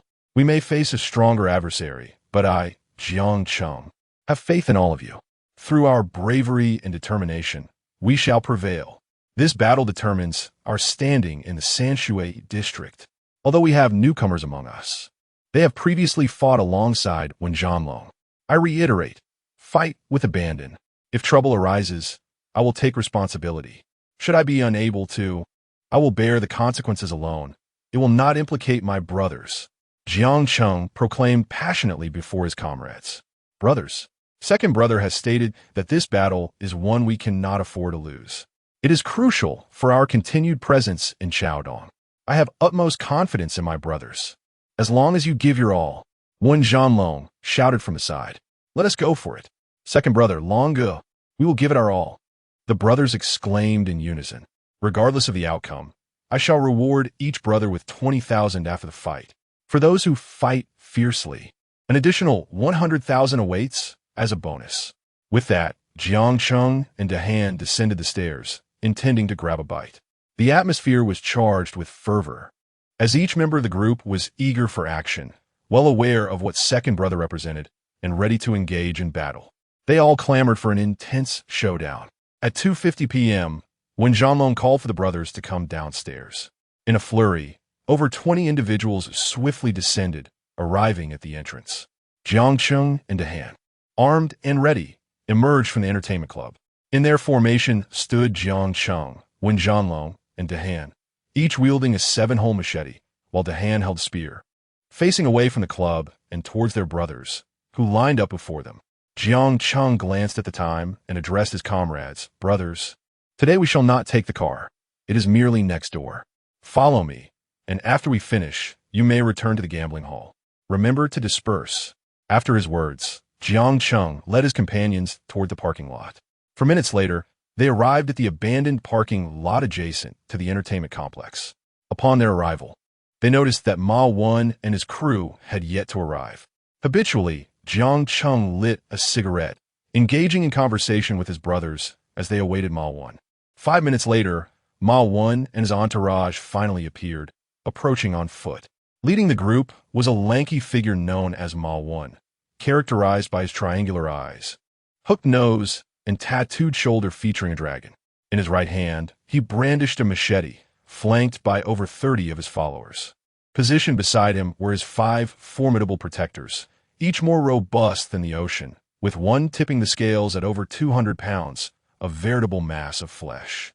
The two factions confronted each other, with Ma Wan exclaiming, I thought you would bring along some of your drunken little thugs. Yet today, it seems none have come, only unfamiliar faces. Enough of your prattle. Let us have a single encounter. Show me your prowess. What skill allows you to dominate Lishio Street for so long? Ma Wen retorted, his bravado evident. How audacious of you to speak to me in such a manner. I shall ensure your parents provide you with a proper education. With that, Ma Wen advanced, machete in hand. Observing Ma Wen's approach, Jiang Cheng called out, "Brothers, attack him." The command echoed as both groups surged forward, wielding their machetes with fervor. "Damn it!" the brothers shouted in unison as Jiang Cheng charged towards Ma Wen.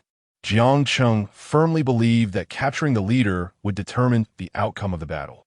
Although he was not as swift as Ma Wen, he pursued him closely. Ma Wen reached Jiang Cheng first, swinging his weapon toward Jiang Cheng's head. Quick to respond, Jiang Cheng positioned his machete horizontally, absorbing the blow with a solid stance. Ma Wen was taken aback. He had never encountered anyone capable of withstanding such a strike. His immense strength was formidable, yet Jiang Cheng's stance held firm, albeit he staggered back a couple of steps.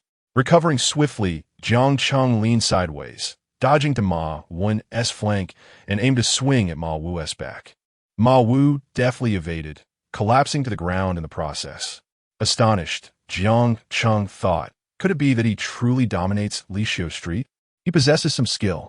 As Ma Wen rolled away, Jiang Cheng lunged with his machete, striking Ma Wen's arm.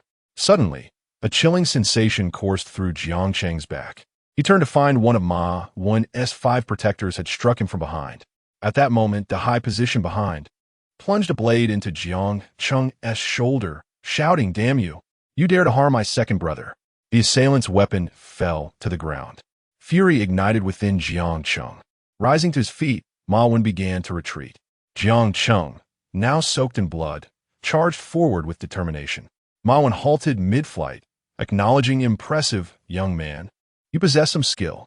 Today, I engaged in a confrontation with you," swiftly advancing towards Jiang Cheng with 2 quick strides, aiming a strike at his chest.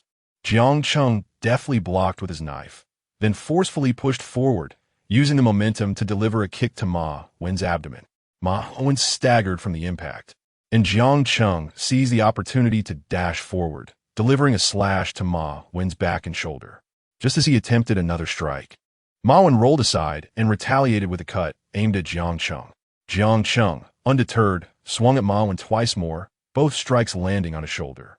Ma Wen's 5 formidable guardians were not to be underestimated, having taken down several of Jiang Cheng's allies. One Zhanlong accounted for 2 of them, while Dang Hai felled another. At this moment, the remaining 2 guardians rushed in, shouting for one to flee, asserting that they would handle the situation. The 2 brothers charged towards Wen Zhanlong and Jiang Cheng. Jiang Cheng swung his blade at one of the brothers, missing with the initial strike, but quickly followed up with a blow to the brother's back, knocking him down. Jiang Cheng then advanced to deliver a decisive strike to the brother's head, leaving him incapacitated on the ground. Meanwhile, Wen Zhanlong engaged with another brother, wielding his knife up and down as the brother tried to evade. Dang Hai, positioned nearby, lunged at the brother, bringing him down. At this juncture, Ma Wen managed to rise unsteadily from the ground, attempting to strike at Wen Zhanlong. Jiang Cheng, witnessing this, shouted a warning to Zhanlong, who instinctively dodged just in time to deflect Ma Wen's attack. Jiang Cheng then charged forward, delivering a final blow to Ma Wen, who fell to the ground. As Jiang Cheng approached Ma Wen, police sirens blared in the distance, their lights flashing ominously. At this moment, only 7 or 8 of Jiang Cheng's uninjured comrades remained engaged in the fray, while Wen Zhanlong had taken down 7 or 8 adversaries and Dang Hai 3 or 4. Jiang Cheng bore wounds on his back, and Ma Wen's 5 guardians were all injured. Among the remaining brothers, over 10 were still standing, albeit wounded. Upon hearing the sirens, the group instinctively scattered, with Jiang Cheng being pulled back by Wen Zhanlong and Dang Hai. Ma Wen lay on the ground, having sustained 3 cuts from Jiang Cheng, and was subsequently carried away by 2 of his brothers. Jiang Cheng and his group fled in disarray towards the entertainment venue, calling out to their immobile comrades to stay put, assuring them that everything would be fine. Once they reached safety, Jiang Cheng, trembling, instructed the injured brothers to head to the hospital. Wen Zhanlong, in a state of urgency, exclaimed that Jiang Cheng's back was covered in blood and insisted they take him to the hospital. Together, Wen Zhanlong and Dang Hai helped Jiang Cheng into the car, speeding towards the medical facility. In the vehicle, despite the pain, Jiang Cheng whispered, requesting Deng Hai to retrieve his mobile phone. Deng Hai complied, extracting it from Jiang Cheng's pocket. With trembling hands, Jiang Cheng dialed a number. Hello, Meng Yi. It's Jiang Cheng. Xiao Jiang. What happened? You sound so weak, came the concerned response. I'm fine. I just had a confrontation with Ma Wan, but we managed to escape. My injured brother, unable to walk, is still at the scene. The police have arrived, and he should be taken away. Meng, help. I cannot. I will. Surrender myself. Jiang Cheng's pale lips trembled as he spoke. Xiao Jiang, are you hurt? Is it serious? I am fine. Please save my brother. All right, I will call right away. Director Ming hung up the phone. At that moment, Wen Zhanlong and Ahai were sobbing in the car. Two grown men weeping bitterly. Second brother. Hold on. We're almost at the hospital. Wen Zhanlong, step on the gas. Ahai cried out amidst his tears. I am flooring it. We will be there soon. 7 minutes later, Wen Zhanlong's car came to a sudden stop at the district hospital entrance. He rushed out, cradling Jiang Cheng in his arms, shouting, Someone, please save my second brother. They hurried Jiang Cheng into the emergency room, where he was bandaged. Just before entering, Jiang Cheng told Wen Zhanlong, You need not worry about me. Go take care of the injured brothers. After ensuring his second brother was taken care of, Wen Zhanlong left Ahai behind and busied himself with the admission of the other brothers. Those who could make it to the hospital from Wen Zhanlong's side were not severely injured, merely a few cuts that required bandaging. However, 3 brothers remained on the scene, and their injuries were more serious. Aside from Ma Wen's 5 formidable guardians, none of his other brothers were as skilled in combat as Jiang Cheng's men. Yet Ma Wen had the advantage in numbers, boasting over 10 more men than Jiang Cheng's crew. Given the circumstances, the outcome was already quite remarkable. Wen Zhanlong managed to arrange for his brothers to be admitted to the hospital when his phone rang. It was the wife of Director Meng. Sister-in-law, is Jiang Cheng injured? Is it serious? I tried calling him, but he won't answer, she said anxiously. Wen Zhanlong hesitated. Just tell me straight, Wen Zhanlong. Don't keep me in suspense. I'm sorry, I didn't take care of him. He was ambushed and stabbed in the back, Wen Zhanlong replied, tears streaming down his face. Has he reached the hospital? Is he in danger? The wife of Director Meng asked urgently. Yes, at the hospital, in the emergency room. I don't know if his life is at risk. Wen Zhanlong trembled as he spoke. Which hospital? District Hospital. With that, the wife of Director Meng hung up the phone. Wen Zhanlong hurried back to Jiang Cheng, where Ahai was sitting. What's the situation? Is he in danger? Second brother, the doctor said it's not just his back. Someone also cut his arm, and he has lost quite a bit of blood. However, he is not in life-threatening danger. Da Oi cried. 10 minutes later, the doctor emerged from the emergency room. The patient is not in life-threatening danger. The wounds have been bandaged. He now requires rest. Please refrain from making loud noises. We will move the patient to a ward shortly. With that, the doctor left. Wen Zhanlong and Ahai pushed Jiang Cheng into the ward. Jiang Cheng had fallen asleep due to the anesthetic. Around the bed, Jiang Cheng's brothers had gathered, filling the room with their presence. The doctor approached to administer medication and admonished Wen Zhanlong and his companions, stating that the patient required tranquility. What are you all doing here, causing such a commotion? Just a few of you can stay to watch over him. Upon hearing this, Wen Zhanlong gestured for his brothers to return to the gambling hall. 5 minutes later, Wen Zhanlong's phone rang loudly. Which ward? Surgical Ward 301. Before long, his sister-in-law hurried over, and upon seeing Jiang Cheng lying on the hospital bed, she burst into tears. Brother, how could you be so careless? Zhanlong, is Jiang Cheng in danger? There is no danger to his life, sister-in-law. He just lost a lot of blood and fainted from the anesthetic during the stitches. Who attacked him? Director Ming's wife asked anxiously. It was someone named Ma Wan, the big shot from Lishio Street near the entertainment city, replied Wen Zhanlong. The sister-in-law picked up the phone and called Director Ming. What on earth are you doing? Why are you taking so long to answer? Didn't you call to inform me that my brother was injured? Why haven't you come to see him? She scolded. This was the first time when Zhanlong had heard Director Ming's wife speak to him so fiercely. She was genuinely angry. Dear, Jiang Cheng called me, indicating that I should handle this matter. Ma Wen has a good relationship with Deputy Director Liang. I am currently addressing the situation, Director Meng replied. Deputy Liang? Enough. Don't bother handling it. By the time you do, it will be too late. I'll call my father. You need not concern yourself with this matter, she declared before hanging up. She then called her father. Father, I need to tell you something. A few days ago, I mentioned a brother I recognized. I want to go into detail, but my brother has been attacked. The assailant has connections with Old Meng's unit, and since Old Meng is the deputy, his response one to be swift. Therefore, I need you to speak to your subordinates and have Ma Wen and his men apprehended, she said urgently. All right, I'll make a call. Her father replied before ending the call. Wen Zhanlong and Dazai stood by, astonished, contemplating the formidable nature of their sister-in-law. You all may leave. I will stay and accompany my brother, she instructed Wen Zhanlong and the others. Sister-in-law, I cannot leave. I must watch over Erge, Wen Zhanlong insisted. Sister-in-law, I cannot depart either. We will stay with Erge, Dazai added. After hearing this, the sister-in-law nodded silently and took her place by Jiang Cheng's bedside. At 6 p.m, Jiang Cheng awoke, murmuring, I am thirsty. I want water. Hearing him speak, his sister-in-law immediately stood up. Wen Zhanlong and Dazai rushed over. Jiang Cheng opened his eyes and smiled upon seeing them. Brother, you're awake. Sister-in-law, are my injured brothers out yet? You're injured, yet you're worrying about them. Don't worry. Your brother has assured me that the injured have been admitted to the hospital. Once they recover sufficiently, they will be released, she reassured him. Jiang Cheng smiled upon hearing this. Second brother, Wen Zhanlong and Ahai embraced Jiang Cheng, weeping uncontrollably. Oh dear, what are you two doing? I'm not dead yet. Jiang Cheng murmured softly. Zhanlong, take the brothers back to the gambling hall. After all, it just opened yesterday. It cannot be closed. Dai, please escort my mother back to Zhou Shuai. Do not inform her of my injury. Sister-in-law, mother is unaware of my condition, right? I dare not tell her. Xiaoyu will be coming over shortly.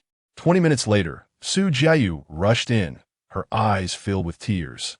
Upon seeing Jiang Cheng, she ran to his bedside, crying, Jiang Cheng, I thought I would never see you again. You have no idea how I trembled and struggled to walk after I heard sister-in-law's call. Jiang Cheng gently patted Su Jiayu's head and reassured her, I am fine. I simply received a minor wound. I will survive, so do not worry. Thus, Dahai and Wen Zhanlong departed, leaving Jiang Cheng, Su Jiayu, and sister-in-law in the hospital room. After a while, sister-in-law's phone rang. Father. Oh, thank you, father. I truly was incensed. Brother, you need not be concerned. Your friends are in the hospital. Soon, your brother will have them transferred to our hospital. There are 3 brothers in total. The group across from us, led by Ma Wu, is also hospitalized and reportedly in serious condition. They will be apprehended upon discharge. I've made the necessary arrangements. His connection is with the deputy director. It would be embarrassing if the deputy were implicated as well, sister-in-law said coldly, leaving Jiang Cheng and Su Jiayu bewildered. Who is behind you? They are quite formidable, Jiang Cheng inquired. I won't disclose that. But remember, when faced with difficulties, do not fear. I am here for you, sister-in-law reassured him. From that point onward, Jiang Cheng remained hospitalized. Su Jiayu attended school during the day while sister-in-law stayed by his side. In the evenings, Su Jiayu would return to take over for sister-in-law. On the 3rd day of his hospitalization, at noon, Jiang Cheng's phone rang. Is this Jiang Cheng? A frail voice inquired. Who are you? Yam Ma Wen. What? Shouldn't you be incarcerated? How can you still call me? Jiang Cheng, if you're a real man, I beg you for a favor. I promise I will not hold it against you. I will even thank you. Ma Wu's voice trembled. Do you really think I would let you go? Jiang Cheng responded. He thought Ma Wen would plead for leniency. Jiang Cheng, grievances have their roots, and debts have their masters. Confront me directly with any issues. I will bear it. I know you have powerful connections. I beseech you. Let my brother and director Liang go. They are not involved in this matter. It is solely my affair. You can do with me as you wish. I implore you to spare them. If you agree, I will owe you a personal favor, and I will make my brothers repay you. Ma Wen's voice was barely audible, and Jiang Cheng felt a deep resonance with his plight. The helplessness of seeking Jiang Cheng's mercy for the sake of his brothers brought tears to Jiang Cheng's eyes. How old are you, Ma Wen? First, tell me if you agree. I asked you how old you are. 23. You are 3 years my senior. To be frank, I admire your tenacity.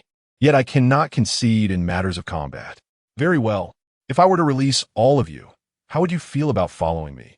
Jiang Cheng, I assure you, your contributions will not go unrewarded. You shall continue to oversee Lishio Street while I take a step back. From now on, you will be my brother. I trust you comprehend my intentions. Ma Wen fell silent, his voice trembling as he confessed. In truth, you have already triumphed. There is no need for you to release me. You may proceed to Xiao Li Street at your convenience. It will soon be your territory. When I called, it was not with the intention of seeking my freedom, but merely to request the release of my brothers. Laughter erupted from Jiang Cheng. I have great faith in you, brother. I sense a kindred spirit between us. I surmise you have just awakened from unconsciousness, for upon regaining consciousness, my first inquiry was about my brothers. During my time in a haze, my thoughts were consumed by them. If our positions were reversed today, I would act similarly. I hold you in high regard. You may inquire about my loyalty to my brothers. Just ask around about Jiang Cheng.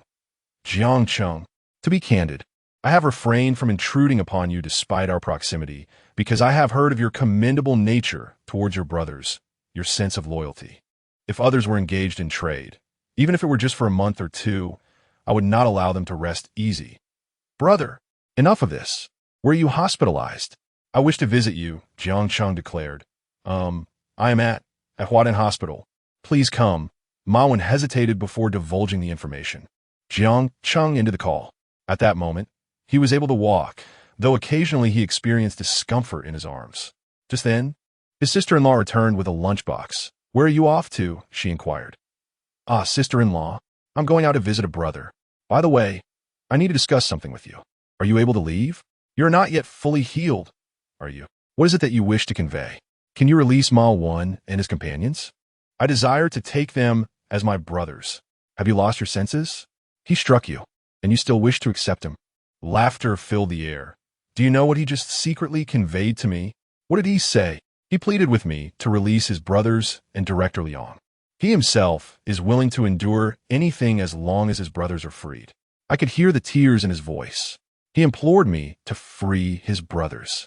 He would even face execution if it meant their release. Sister-in-law, it brought tears to my eyes. I find him remarkably similar to myself, Jiang Cheng remarked. Indeed, you share a striking resemblance. Upon your awakening, your first concern was also about your brothers. Is this how you all operate in society? Huh, it seems to be the case. Sister-in-law, could you kindly facilitate their release? That could be arranged with a simple phone call. What are you up to? I am heading to the hospital to visit that brother. To be honest, I hold him in high esteem. You have my respect.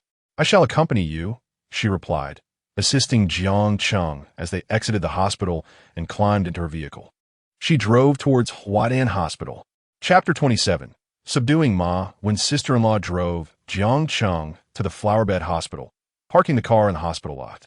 She supported Jiang Cheng, who was unsteady on his feet, as they made their way to the surgical ward's nurse station. Excuse me, may I inquire if you have a patient by the name of Ma Wen? He was admitted here a couple of days ago after sustaining injuries, she asked. The nurse glanced at the two of them. With Jiang Cheng's arm in a bandage sling, she promptly replied, Ma Wen, let me check for you. He is in room 116 at the end of the corridor. May I ask your relationship with him? He is currently under police observation. There are 2 officers outside. Thank you, I am his friend. Jiang Cheng responded, and he and his sister-in-law proceeded towards room 116. From a distance, Jiang Cheng spotted the 2 police officers, one sitting on a chair outside, while the other stood gazing out the window. He looked at his sister-in-law, who smiled and nodded in encouragement. As they reached the door, the officers, engrossed in their cigarettes, did not look up. Leave the gifts outside. He cannot receive visitors right now as he is cooperating with the investigation. The officer seated on the chair indicated a nearby pile of presents. Xiaolu, you are on duty here, sister-in-law exclaimed, prompting both officers to raise their heads. Ah, Mrs. Meng, what brings you here? They said almost in unison, with the seated officer rising to his feet. Who ordered you to do this? Old Meng or my father? No, it was the district bureau chief. They replied hesitantly. Ah, old Zhang, sister-in-law said, reaching into her pocket to produce 2 boxes of cigarettes to share with them. You've worked hard. Wait for us outside for a moment. I'll take my brother in a chat, she added, gently guiding Jiang Cheng forward.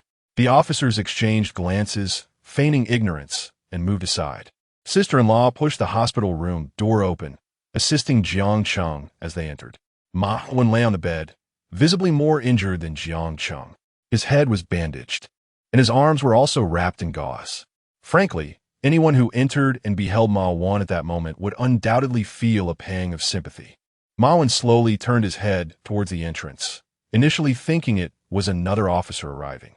Although he was under police guard outside, the ward itself offered a semblance of freedom, largely due to the influence of Deputy Director Leon. Access to mobile phones and food was relatively convenient. Sister-in-law assisted Jiang Cheng forward, and Ma Wen, with great effort, managed to sit up. Jiang Cheng, you truly came. You've been injured as well, he said, unsteadily rising from the bed. Don't, brother. You should sit there. Your injury seemed far worse than mine. Jiang Cheng chuckled, walking over to Ma Wen's bedside and taking a chair to sit down. Sister-in-law joined him on the side. It was you who hurt my brother. Do you believe I could ensure you spend your life in prison? Sister-in-law remarked. Please don't, sister. This brother is quite good. I think highly of him. Perhaps he will become like family in the future, Jiang Cheng replied.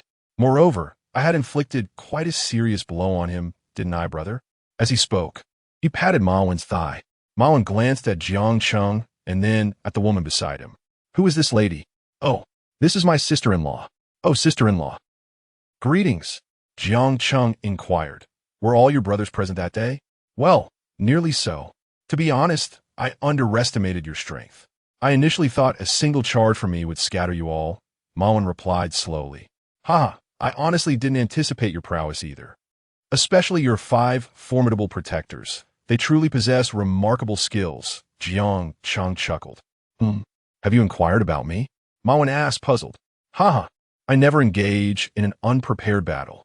Before our confrontation, I had learned about your 5 exceptionally capable brothers, Jiang Cheng remarked, picking up an apple from the table to peel it.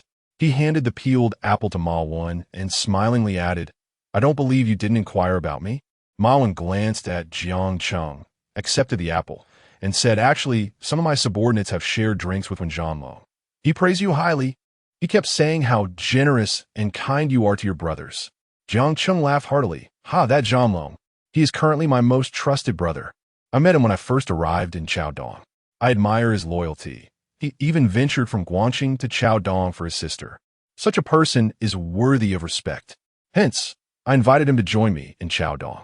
Ma Wen, let us speak candidly. I hold you in high esteem. You, along with Wen Zhanlong, share a common trait with me, loyalty and righteousness. Such individuals possess admirable character. Join me. In the future, Shioli Street will still be yours. Jiang Cheng stated. Jiang Cheng. I need to think it over, Ma Wen responded slowly. Sister-in-law, could you release his brothers? Transfer them to my hospital. Arrange for a special nurse to care for him, Jiang Cheng said to his sister-in-law. Why are you concerned about him? He is not even your brother, his sister-in-law replied. Oh, dear sister-in-law, please, I beg you, let them go. Just say we have reconciled. If it requires signing a letter of understanding, I will sign it. Jiang Cheng pleaded with his sister-in-law. She looked at him and said, I'm truly exasperated with you. Then pointed at Ma Wen, you don't think you can be released, and then come back to meddle with my brother. If they're essay next time, I'll simply sentence you to death. Let us see if I can manage that. As she spoke, she turned and exited the ward to make a phone call. Jiang Cheng. I agree. From now on, I will follow you. I will address you as elder brother, even though I am older than you. But I understand the ways of the world. Henceforth, I shall be with you. Ma Wen may not possess many skills, but I am steadfast in my commitments. He added earnestly, to be honest, elder brother, I have never encountered someone like you, who, after a confrontation, still shows mercy. Truth be told, my background is quite solid. I never imagined yours would be even more formidable. In every aspect, I find myself lacking in comparison to you. I am truly impressed. Henceforth, I shall claim 50% of the profits from Lishio Street, while the remaining 50% shall be yours. Ha, Ma Wen, you are quite a reasonable person. Your group and I will get along just fine. Just acknowledge me as your elder brother, and I shall forfeit any claim to the profits from Lishio Street. I do not desire a single cent. An elder brother should not take a meager profit from his brothers. As Jiang Cheng spoke, he lit a cigarette for Ma Wen. To be honest, when I struck you, did you not harbor any resentment towards me? Ma Wen inquired, taking a puff from his cigarette. I too have struck you. Do you despise me? Jiang Cheng countered. Not at all. Being struck is merely a reflection of my own inadequacy. I bear no ill will towards anyone, Ma Wen replied. Ha ha. How is it that I am increasingly fond of you? It seems we have forged a bond through our tussles. Jiang Cheng chuckled. Elder brother, regardless of the circumstances, I must thank you. Had you not intervened, my brothers would all be in dire straits. I express my gratitude on their behalf as well. Ma Wen said, choking back emotion. What do you call me? Jiang Cheng inquired. Elder brother, of course. Who am I, elder brother? You are my elder brother. I am your elder brother. Thus we are akin to family. It is only right for me to save my own kin. Furthermore, do not refer to me as elder brother. My name is Jiang Cheng. I have an elder brother at home, and they all call me Jiang Cheng II, or simply second brother. Jiang Cheng remarked while puffing on his cigarette. Second brother. From now on, I, Ma Wen, and my brothers are willingly following second brother. No regrets whatsoever.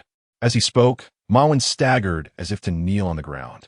Jiang Cheng hastily prevented him, saying, there is no need to kneel. I do not require such gestures. What I seek is unity among us brothers, standing together against the world, rather than allowing profit to tarnish our bond. Jiang Cheng supported Ma Wen as he spoke, reassuring him, rest assured, second brother. At that moment, his sister-in-law entered the room. It is done. His brothers will be out shortly, she said as she walked in. Thank you, sister-in-law, Jiang Cheng replied, picking up his mobile phone to call Wen Zhanlong. Where are you, Zhanlong? I am at the gambling hall, second brother. I will visit you at the hospital shortly. My apologies for the delay. I understand you are busy. However, that is not the matter I wish to discuss, Zhanlong. Gather all our vehicles and head to the detention center to pick up our brothers. Huh? Pick up brothers? Which brothers? Our brothers are all at the hospital. Ha ha ha, Zhanlong. Just go and retrieve Ma Wen's brothers. Come directly to the hospital afterward, and I will explain further. Oh, and bring 1 million with you. I have need of it. Oh, certainly. I shall attend to it immediately. After ending the call, Jiang Cheng had Ma Wen transferred to the district hospital. An hour later, Jiang Cheng and his sister-in-law escorted Ma Wen to the district hospital. Jiang Cheng converted his private room to accommodate an extra bed, hiring a nurse to care for them both, and sent his sister-in-law home to rest. Ma Wen and Jiang Cheng settled into this room. They engaged in extensive conversation, during which Jiang Cheng recounted numerous past events. Following their exchange, Ma Wen found himself increasingly admiring Jiang Cheng. Ma Wen, once we have healed, gather more brothers, the more, the better. Being a local, it will be easier for you to find them. All right, second brother, I will take care of it upon my discharge. What do you intend to do? Ma Wen inquired. Do you really intend to manage only Lishio Street? Second brother, do you wish to? To speak honestly, I have long been contemplating the bustling Nanjiao Night Street. My next plan is to seize it. Second brother, I have actually desired to expand our influence for quite some time. I just feel that my current crew is rather insufficient. Ha ha, Ma Wen. If you were in my position, with even fewer people than I, would you dare to contend for Lishio Street? I cannot do that, second brother. Thus, one must be a bit bolder. At that moment, when Zhanlong rushed in with his suitcase, pushing open the door to find Ma Wen in a daze. What brings you here? I didn't summon you. When Zhanlong exclaimed. Zhanlong, for now on we are family. Ma Wen replied. You'll be following us from now on. You two shall be brothers henceforth. Treat each other well. I do not wish for any discord among us. Shake hands and let us be at peace. It is said that we become acquainted through conflict. This left Wen Zhanlong perplexed.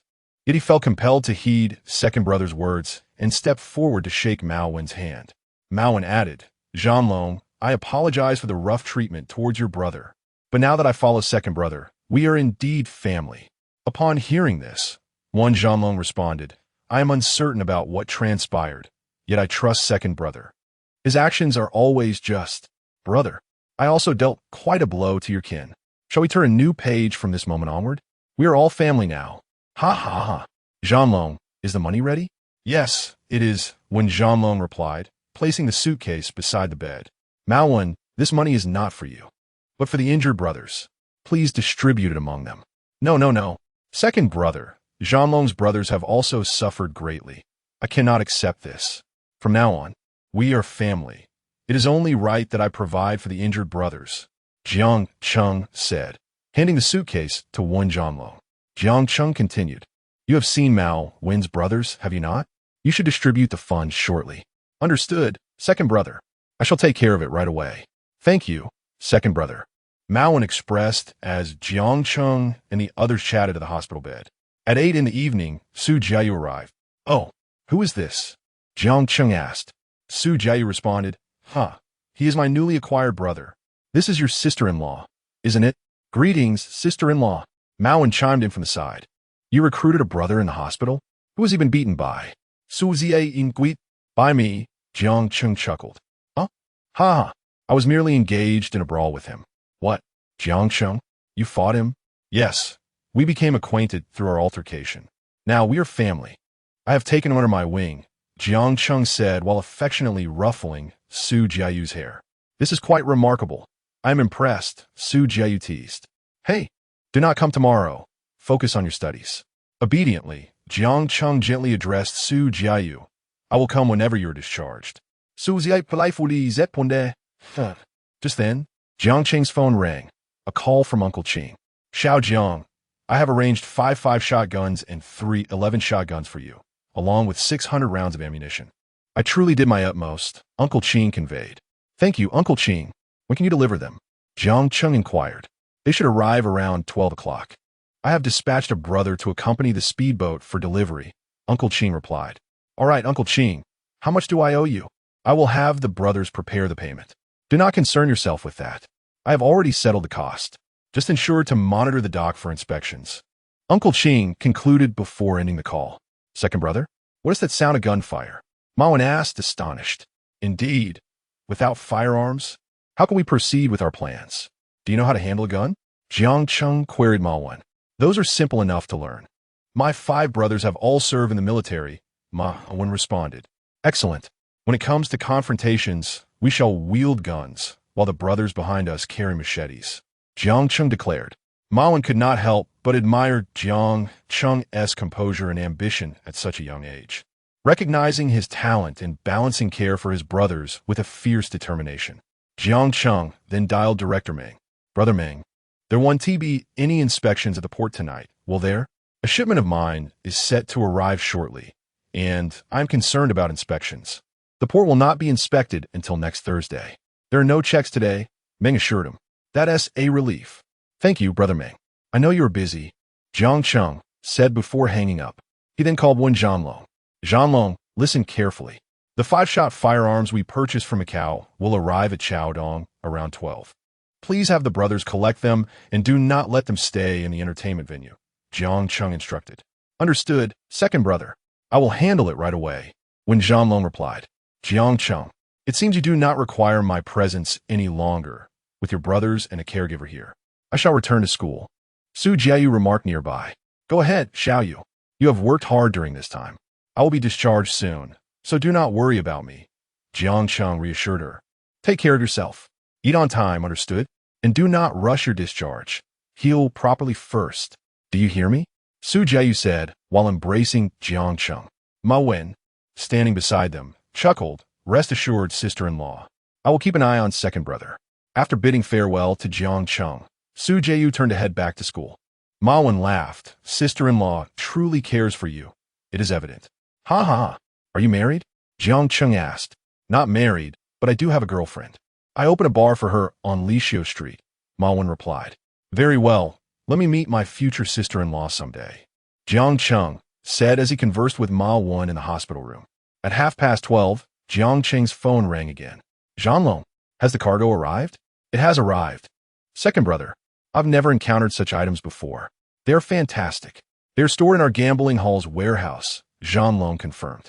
Upon your return, we shall make arrangements. Dear second brother, for now, you must be occupied at the gambling hall. There is no need for you to visit me. I shall soon be discharged from the hospital. Focus on managing the gambling establishment. With that, Jiang Cheng into the call. Thus, Jiang Cheng and Ma Wen remained in the hospital for 3 more days. During this time, Ma Wen's sister-in-law occasionally came to check on him, and Ma Wen's brothers, including his girlfriend, also visited. The Hai frequently called to inquire about second brother's condition, although second brother forbade Wen Zhanlong from coming. Wen Zhanlong still managed to visit occasionally. After 3 days, Jiang Cheng and Ma Wen's injuries had mostly healed, and Ma Wen was eager to be discharged. Despite Jiang Cheng's insistence that Ma Wen stay a few more days, he refused. Eventually, they both left the hospital.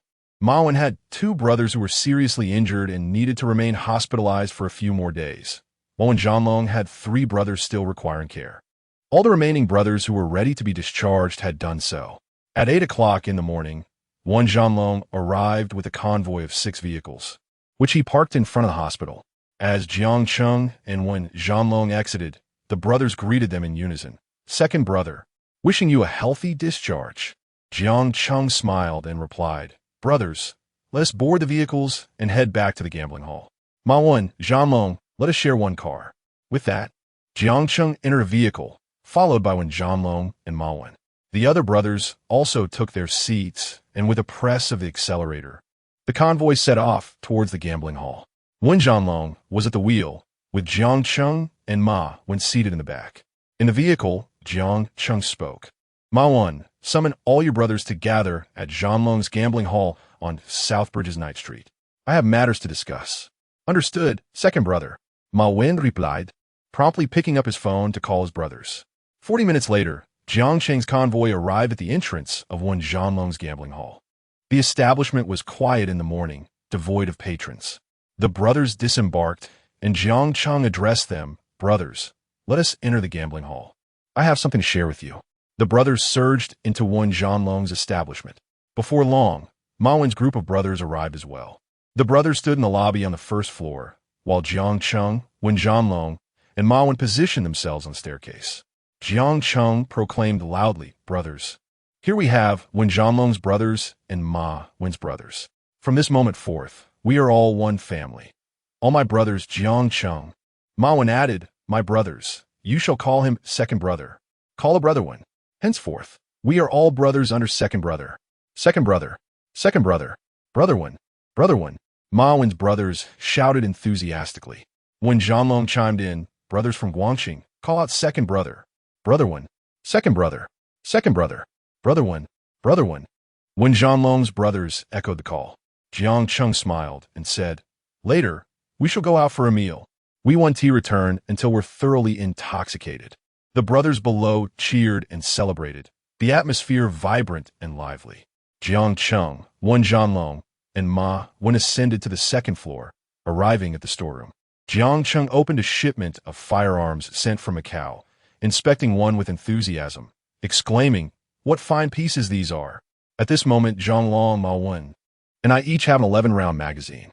The remaining 5 5-round magazines are to be given to Ma Wen's 5 loyal subordinates, who are seasoned soldiers adept with firearms. In a couple of days, I plan to enlist a friend in Hong Kong to procure additional supplies, which I shall then distribute among you. Zhanlong, all right, brother heir. Ma Wen chuckled. Once arrangements were made, Ma Wen's 5 subordinates each retrieved a firearm, expressing their gratitude with cheerful thank yous. Jiang Cheng stated that when the next batch of firearms arrived, they could instruct Zhanlong's brothers on their proper use. Allericht, Baza. The 5 subordinates replied with smiles. After finalizing these details, Jiang Cheng, Zhanlong, and Ma Wen grasped their 11-round magazines in hand, standing on the staircase as Jiang Cheng called out to the brothers. Let us head to the Fu Man Lu Hotel for a meal. With that, Jiang Cheng strode out of the gambling hall, accompanied by his brothers, each boarding their respective vehicles. Jiang Cheng's convoy made its way to Fu Man Lu Hotel. 10 minutes later, they arrived at the entrance, discreetly stashing their firearms in the trunk. The brothers, numbering over 60, entered the hotel in succession, with Jiang Cheng reserving 4 large private dining rooms to accommodate them all. As they began to drink, laughter filled the air, and the brothers' faces flushed from the alcohol.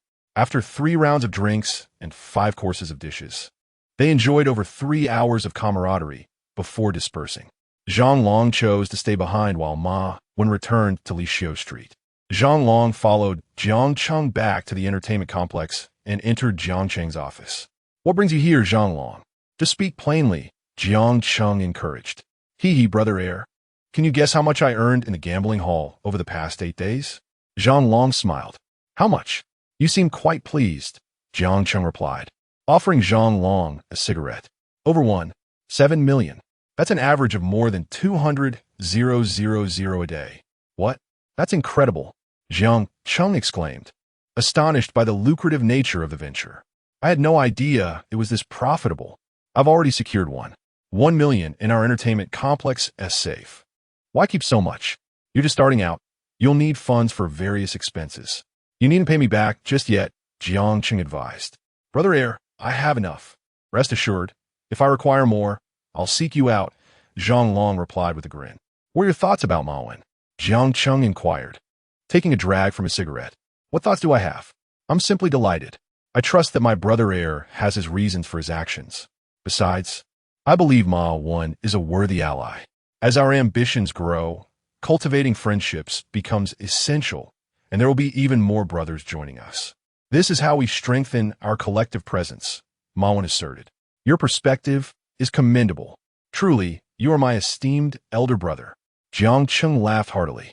In a couple of days, I intend to acquire the Nanjiao nightlife district nearby. Do you know who controls it? Haha, I anticipated that, brother heir. You're certainly eyeing the Nanjiao nightlife district. I inquired about it, even before our gambling hall opened. That area is rather chaotic, with several factions involved. I discovered there are 3 groups, one led by Feng Lu, another by Yan Zi, and the last by Wu Gangzi. This street is rather lengthy, and each of them governs a section. 3 different authorities oversee this one street. How can it not be chaotic? They are merely awaiting my arrival to unify it, Jiang Cheng remarked with a cold smile. Chapter 28. Preparing for the nightless street in South Bridge, Jiang Cheng has recently gained a formidable ally, the leader of Shioli Street, Ma Wen. Yet, he remains unsatisfied with the current state of affairs. He aspires to seize control of the nightless street in South Bridge, providing a territory for Wen Zhanlong as well. However, the situation at nightless street is chaotic, governed by 3 rival factions. If Jiang Cheng wishes to claim this territory, he must drive out all 3 groups. A daunting challenge indeed. After all, he is but a fledgling in this world, facing off against entrenched forces that have dominated the area for over a decade. It has been over 10 days since Jiang Cheng and his companions were discharged from the hospital. As usual, he sat in his office chair, smoking, contemplating ways to consolidate control over Lishio Street. He picked up the phone and dialed Ma Wen. Hello, Ma Wen. How have you been faring in recruiting brothers lately? Second brother, I was just about to seek you out. Give me 2 minutes, and I shall be there. You're at the entertainment club, right? Indeed. I'm in the office. Come over. Shortly after hanging up, Ma Wen arrived at Jiang Cheng's office. Second brother, come, have a seat. Jiang Cheng invited as he began brewing tea. Second brother, can we not find a bigger office? Yours is even smaller than mine. I have a bed in my office. Ma Wen chuckled. Not necessary. This size suffices. I usually rest in the guest room next door, Jiang Cheng replied, pouring tea for Ma Wen, who accepted the cup with both hands. Second brother, I've recruited over 20 brothers recently, each possessing remarkable skills. Some are veterans, while others are graduates from martial arts academies. These new recruits are even more formidable than my previous ones, Ma Wen beamed. So, you now have more than 50 brothers combined? Jiang Cheng inquired. Indeed, second brother, Zhanlong has over 20 as well, making it a total of more than 70. Moreover, we are now armed, and I believe we can make a formidable stand in the Sanshui district, Ma Wen declared with enthusiasm. Ha ha ha. I shall call Zhanlong and see if he has found any brothers too, Jiang Cheng said, chuckling as he dialed Wen Zhanlong. Zhanlong, where are you? I'm at the gambling hall. Second brother. Are you busy? If not, come to the entertainment club. Ma Wen is here. We need to discuss some matters. Sure thing. Second brother. I'll be there shortly. After hanging up, Jiang Cheng resumed his conversation with Ma Wen. 20 minutes later, Wen Zhanlong rushed in, dragging a suitcase behind him. Second brother. Ma Wen. Wen Zhanlong greeted, exchanging smiles with Ma Wen. Ha ha ha. Zhanlong, We've been waiting for you, Jiang Cheng said jovially. What is up, second brother? Are we preparing for a fight? Where do we go? I can call the brothers, Zhanlong asked eagerly. Calm down. It's not about fighting, Jiang Cheng replied. Oh, I thought we were going to brawl. Huh, I drove here at top speed. Zhanlong laughed, placing his suitcase next to the safe and then sitting down on the sofa. I asked you to find brothers. Did you manage to recruit anyone, Zhanlong? Jiang Cheng prompted. Second brother, I was just about to report on that. I found about 15 or 16 brothers. However, they are all quite young. Some have graduated from being school bullies, and I have recruited them. It's fine, Zhanlong. Since you're not local, I assumed it would be challenging for you to find brothers, Jiang Cheng remarked while patting Wen Zhanlong on the shoulder. Hey, Ege. It was indeed difficult at first, but ever since this gambling hall opened, I've encountered many more people. Almost every night, there are drinking gatherings, especially. When Zhanlong hesitated. Just speak your mind, Zhanlong. Don't hold back, Jiang Cheng encouraged him. When Zhanlong glanced at Ma Wen and chuckled, don't be upset, Ma Wen. Ma Wen instantly understood. Zhanlong, are you implying that since I've been with Ergo, more people have been visiting your gambling hall? Upon hearing this, Wen Zhanlong laughed heartily. Brother, you are truly astute. Ever since our battle, my reputation alongside Ergo has soared. After all, who is Ma Wen? If Ergo has taken you in, he must be an extraordinary individual as well. People think like that. So many come to the casino seeking my patronage. Ma Wen smiled and replied, Well then, Ergo, we're doing quite well. Together, we have nearly 90 brothers. Jiang Cheng nodded in agreement, pulling out a box of cigarettes and offering it to both of them. Wen Zhanlong and Ma Wen accepted the cigarettes with both hands and began to smoke. Previously, Wen Zhanlong and Ma Wen had not conversed much, but in Jiang Cheng's office. They shared their experiences. After listening, Ma Wen gave Wen Zhanlong a thumbs up. Brother, you are remarkable. Being Ergo's brother guarantees your worth, Ma Wen said earnestly. I, too, have been captivated by Ergo's character, Ma Wen added, taking a drag from his cigarette. I share that sentiment. What more can be said about Ergo's charm? When Zhanlong chimed in, Jiang Cheng patted Wen Zhanlong's shoulder and asked, Zhanlong, how is business these days? Ergo, let me tell you, my gambling hall is earning more than your entertainment venue. The profits are astonishing.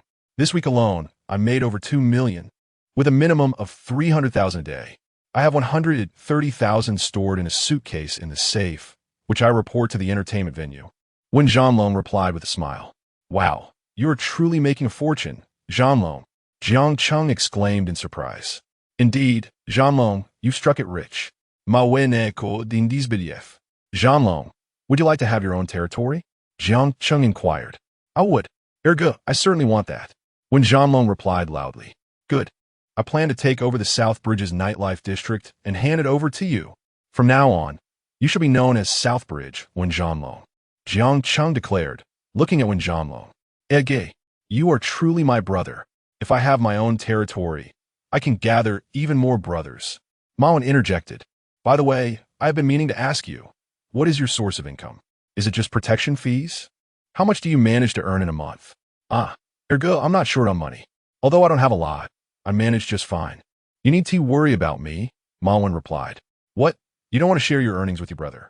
I shall refrain from inquiring further. No, dear brother, I fear you may overthink. There is no need for you to provide me with any financial assistance. What do you mean by giving me money? Just speak your mind.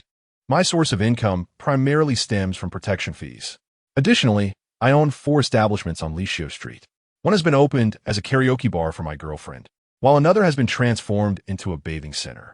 The remaining 2 venues have been leased out. Annually, this arrangement yields a profit of roughly 1 to 1.5 million. Upon hearing this, Jiang Cheng contemplated and remarked, Zhanlong, henceforth, the territory of the South Bridge Night Street shall be yours. The area is replete with dining establishments. By monopolizing the beverages therein, you can facilitate the business for Ma Wen. He continued, Ma Wen, seek out any lucrative ventures. I will keep an eye out as well. Should any promising opportunities arise, I shall invest in them. Jiang Cheng then patted Ma Wen on the shoulder and said, Brother, thank you. However, before Ma Wen could finish, Jiang Cheng interjected, I am your brother. It is my duty to consider your well-being. Henceforth, refrained from expressing gratitude. Now, let us deliberate on how to seize the South Bridge Night Street, Jiang Cheng declared, reclining on the sofa.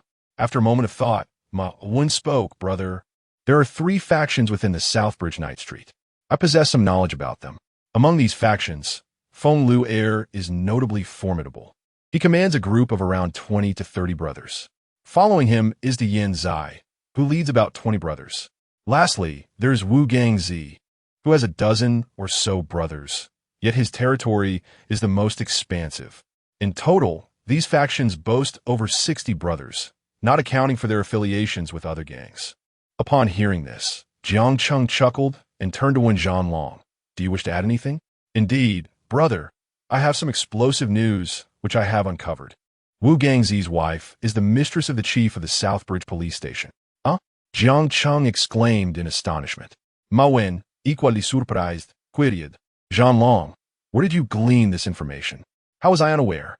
Well, let me tell you, the individuals encountered in the gambling halls are quite varied. I hear gossip incessantly, Wen Zhanlong chuckled. I wonder how it was that Wu Gangzi had the fewest brothers yet the largest territory. Ma Wen explained. These 3 brothers each hold distinct roles. Wu Gangzi manages relations with the police and oversees legitimate affairs, while Feng Lu Air is responsible for social matters and conflicts. The Yin Zai handles the management of various establishments and miscellaneous tasks. Thus, they are remarkably united. Occasionally, they may squabble internally, but when it comes to defending their territory, they unite against external threats. I recall hearing about an incident from several years ago when an outside gang attempted to seize the South Bridge territory, only to be repelled by the 3 brothers, Ma Wen recounted. Given this account, it appears that the South Bridge is not easily conquered, Jiang Cheng remarked thoughtfully. Brother, there is nothing difficult about it. We have a considerable number of brothers now. We can simply confront them directly, Wen Zhanlong asserted. Indeed, brother. Just contact them to arrange a confrontation. We can seize it outright, Ma Wen concurred. Does anyone have their contact information? Jiang Cheng inquired. Brother, I have the phone number of Wu Gangzi, Wen Zhanlong said, while handing the number to Jiang Cheng. Jiang Cheng picked up the mobile phone and dialed the number. Is this Wu Gangzi? Who are you? Do you need something? I am Jiang Cheng. Have you heard of me? I couldn't care less about you, Jiang Cheng. Upon hearing this, Jiang Cheng smirked coldly and replied, Are you familiar with Chenghao Entertainment City? You are? Chenghao Entertainment City? Oh, you are Jiang Cheng, the owner of Chenghao. I've heard of you. They say you've recently taken over Li Xiu Street and even dealt with Li Wan. What can I do for you? I would like to request something from you. What can I possibly have to offer you? Speak up. I'm also quite interested in getting to know you. If I had it, I would give it to you. You definitely have it. If you didn't, I wouldn't bother asking. What do you want? Just tell me. I want the territory of Nanjiao by street. Have you lost your mind? I could just send you some money. Jiang Cheng, I know you're quite formidable, but don't provoke us. We are a trio in this society. No matter how strong you are, if you cross us, you will surely suffer and you will gain nothing. Haha, I Jiang Cheng. Never engage in battle without preparation. The reason I called you is not to negotiate, but to notify you. However, I can present you with 3 options. First, you can leave quietly and safely, but you certainly won't be content with that. So, the second option is to agree to a fixed duel. The third option is to follow me, Jiang Cheng. Damn it, Jiang Cheng. I would rather die than follow you. I have no respect for people like you who steal others' business. On the other end of the line, Wu Gangzi was infuriated, shouting loudly. Haha, stealing business? ISNT this territory, also one you acquire by force? Did you buy it with money? We are all members of society. What principles are you trying to discuss with me? Fine, since you refused the first 2 options, it seems we are left with a duel. Jiang Cheng replied coldly. Do you really think we are just a trifling trio? Let me tell you, I have friends too. Initially, I wanted to avoid conflict with you. But now that you've provoked me, there is nothing left to say. Let us fight. Wu Gangzi shouted angrily. Keep your voice down. All you know is how to curse. It's hurting my ears. Set the time and place. Jiang Cheng urged impatiently. Tomorrow night at 6. There is an open space south of the bridge in Nanjiao. We'll meet there. Bring more people so you don't claim I'm bullying you. Wu Gangzi shouted. All right, Jiang Cheng replied, then hung up without waiting for a response. Wen Zhanlong and Ma Wen burst into laughter. Wow, brother, it's finally time for a fight. I've been practicing shooting in the suburbs with Li Wen these past few days. That thing is truly powerful. Wen Zhanlong remarked. Prepare your brothers. Let us gather at Wen Zhanlong's casino at 7 tomorrow night. Jiang Cheng instructed the two. Understood, brother, they replied. The three of them then spent a while drinking tea in the office, discussing their strategy for the upcoming confrontation before returning to their respective tasks. Jiang Cheng sat on the sofa, making a phone call to Fei, a patron he had met at an entertainment club. Fei was a businessman from Hong Kong, involved in the illicit transportation of goods into Chaodong for sale. Having frequented the club a few times, he had developed a friendship with Jiang Cheng. Fei, it's Jiang Cheng. It's been a while since I visited you, he said. Brother, it's been too long. I've been quite busy lately. Fei replied with a chuckle. I know you're busy. I have something to discuss. Remember when we drank together? Did you manage to handle the firearms matter? I did, but it will take about a week for everything to be arranged on his end. How many can you gather? Warranty you asking for 10? I can get them, but it will take some time, about a week or so. That's fine. How much will it cost? The 5 rounds are over 20,000 each, and the 11 rounds are over 70,000 each. You want 2 11 rounds and 8 5 rounds, which comes to just over 300,000, but under 350. All right, bring the goods here for our meeting, and I'll treat you. Sound good, brother? After hanging up the phone and reflecting on the price, Jiang Cheng thought about how Uncle Qing had covered his previous purchase. That was quite a sum. After finishing the call, Jiang Cheng busied himself with his affairs. The next day, at noon, Jiang Cheng woke up, had breakfast, and headed to Wen Zhanlong's gambling hall. Upon entering, he saw Wen Zhanlong counting money. Boss Wen, it seems you had quite a profitable day yesterday, Jiang Cheng said with a smile as he approached him. Ah, brother, you startled me. Why are you here so early? Aren't we supposed to meet for a duel tonight? Well, can't I come and check on my brother? Don't scare me like that. It's not like this isn't yours, Wen Zhanlong chuckled. I just wanted to see how things were going. It's been a while since my last visit. Shortly after, Ma Wen arrived from his home. Ma Wen, isn't your house on Lishio Street? No, it's south, actually quite close, just a 10-minute drive from here. Jiang Cheng and Wen Zhanlong began to chat. Before long, Ma Wen dashed in. What's going on, brother? Just tell me if there's something urgent. I got my foot on the gas. Let us calculate how many brothers we currently have. It's over 80, almost 90 of us, Jiang Cheng remarked. I have more than 50, and Wen Zhanlong has over 30. What is the matter, brother? Who are we targeting? Ma Wen asked. How many cars do you have at the moment? Jiang Cheng inquired, pointing at Ma Wen. I have 5, Ma Wen replied. And you, Zhanlong? I still have the same 5, Wen Zhanlong laughed. Combining our vehicles, we only have 12 cars. Each car can seat 5, accommodating 60 people. But there are still 20 to 30 without seats. Should we take a taxi tonight? Jiang Cheng said with a grin. What should we do, brother? Wen Zhanlong innocently asked. What else? We'll buy more. Jiang Cheng replied cheerfully. Really? Do we need that many, brother? Ma Wen interjected. Huh. No worries. Brother has the funds. The car that my brothers once owned was also purchased by the second brother. Speaking, the three of them strode out of Wen Zhanlong's gambling hall.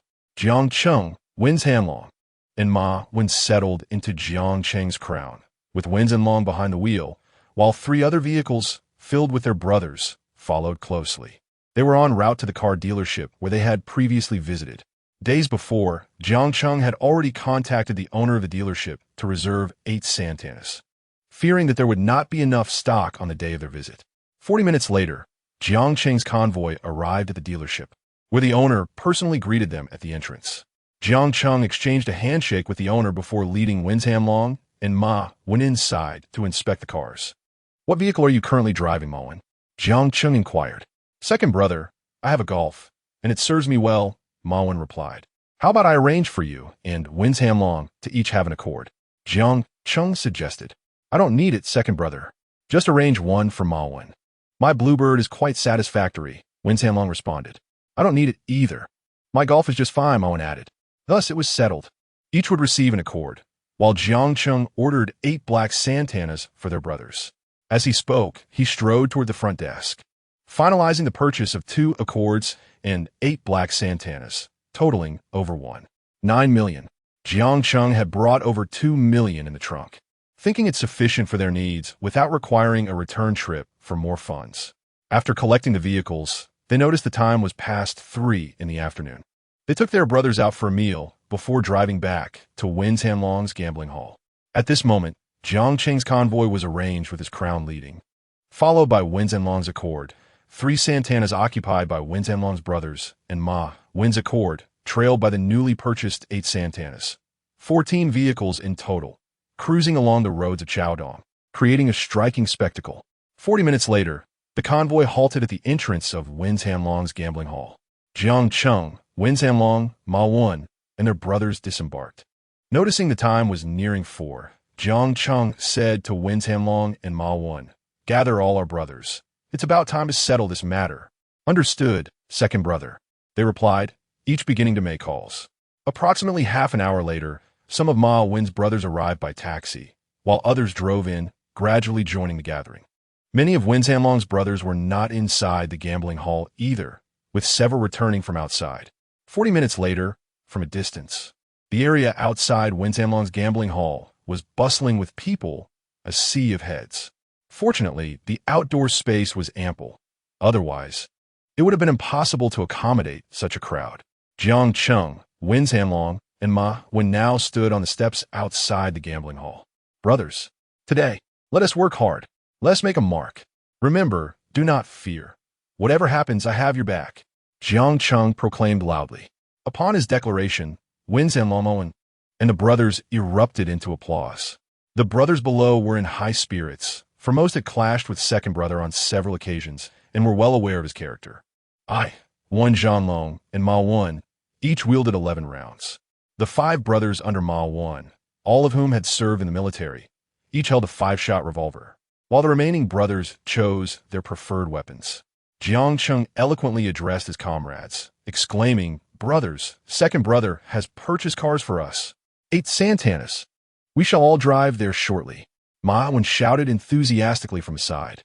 The brothers erupted in excitement, a cacophony of chatter filling the air.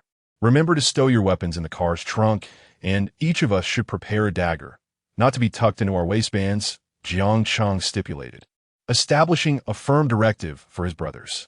"All right, second brother, we shall heed your words," the brothers responded in unison. Observing this spirited group and the firearms in hand, Jiang Cheng felt a surge of confidence. After sharing his thoughts, he signaled for the brothers to board the vehicles.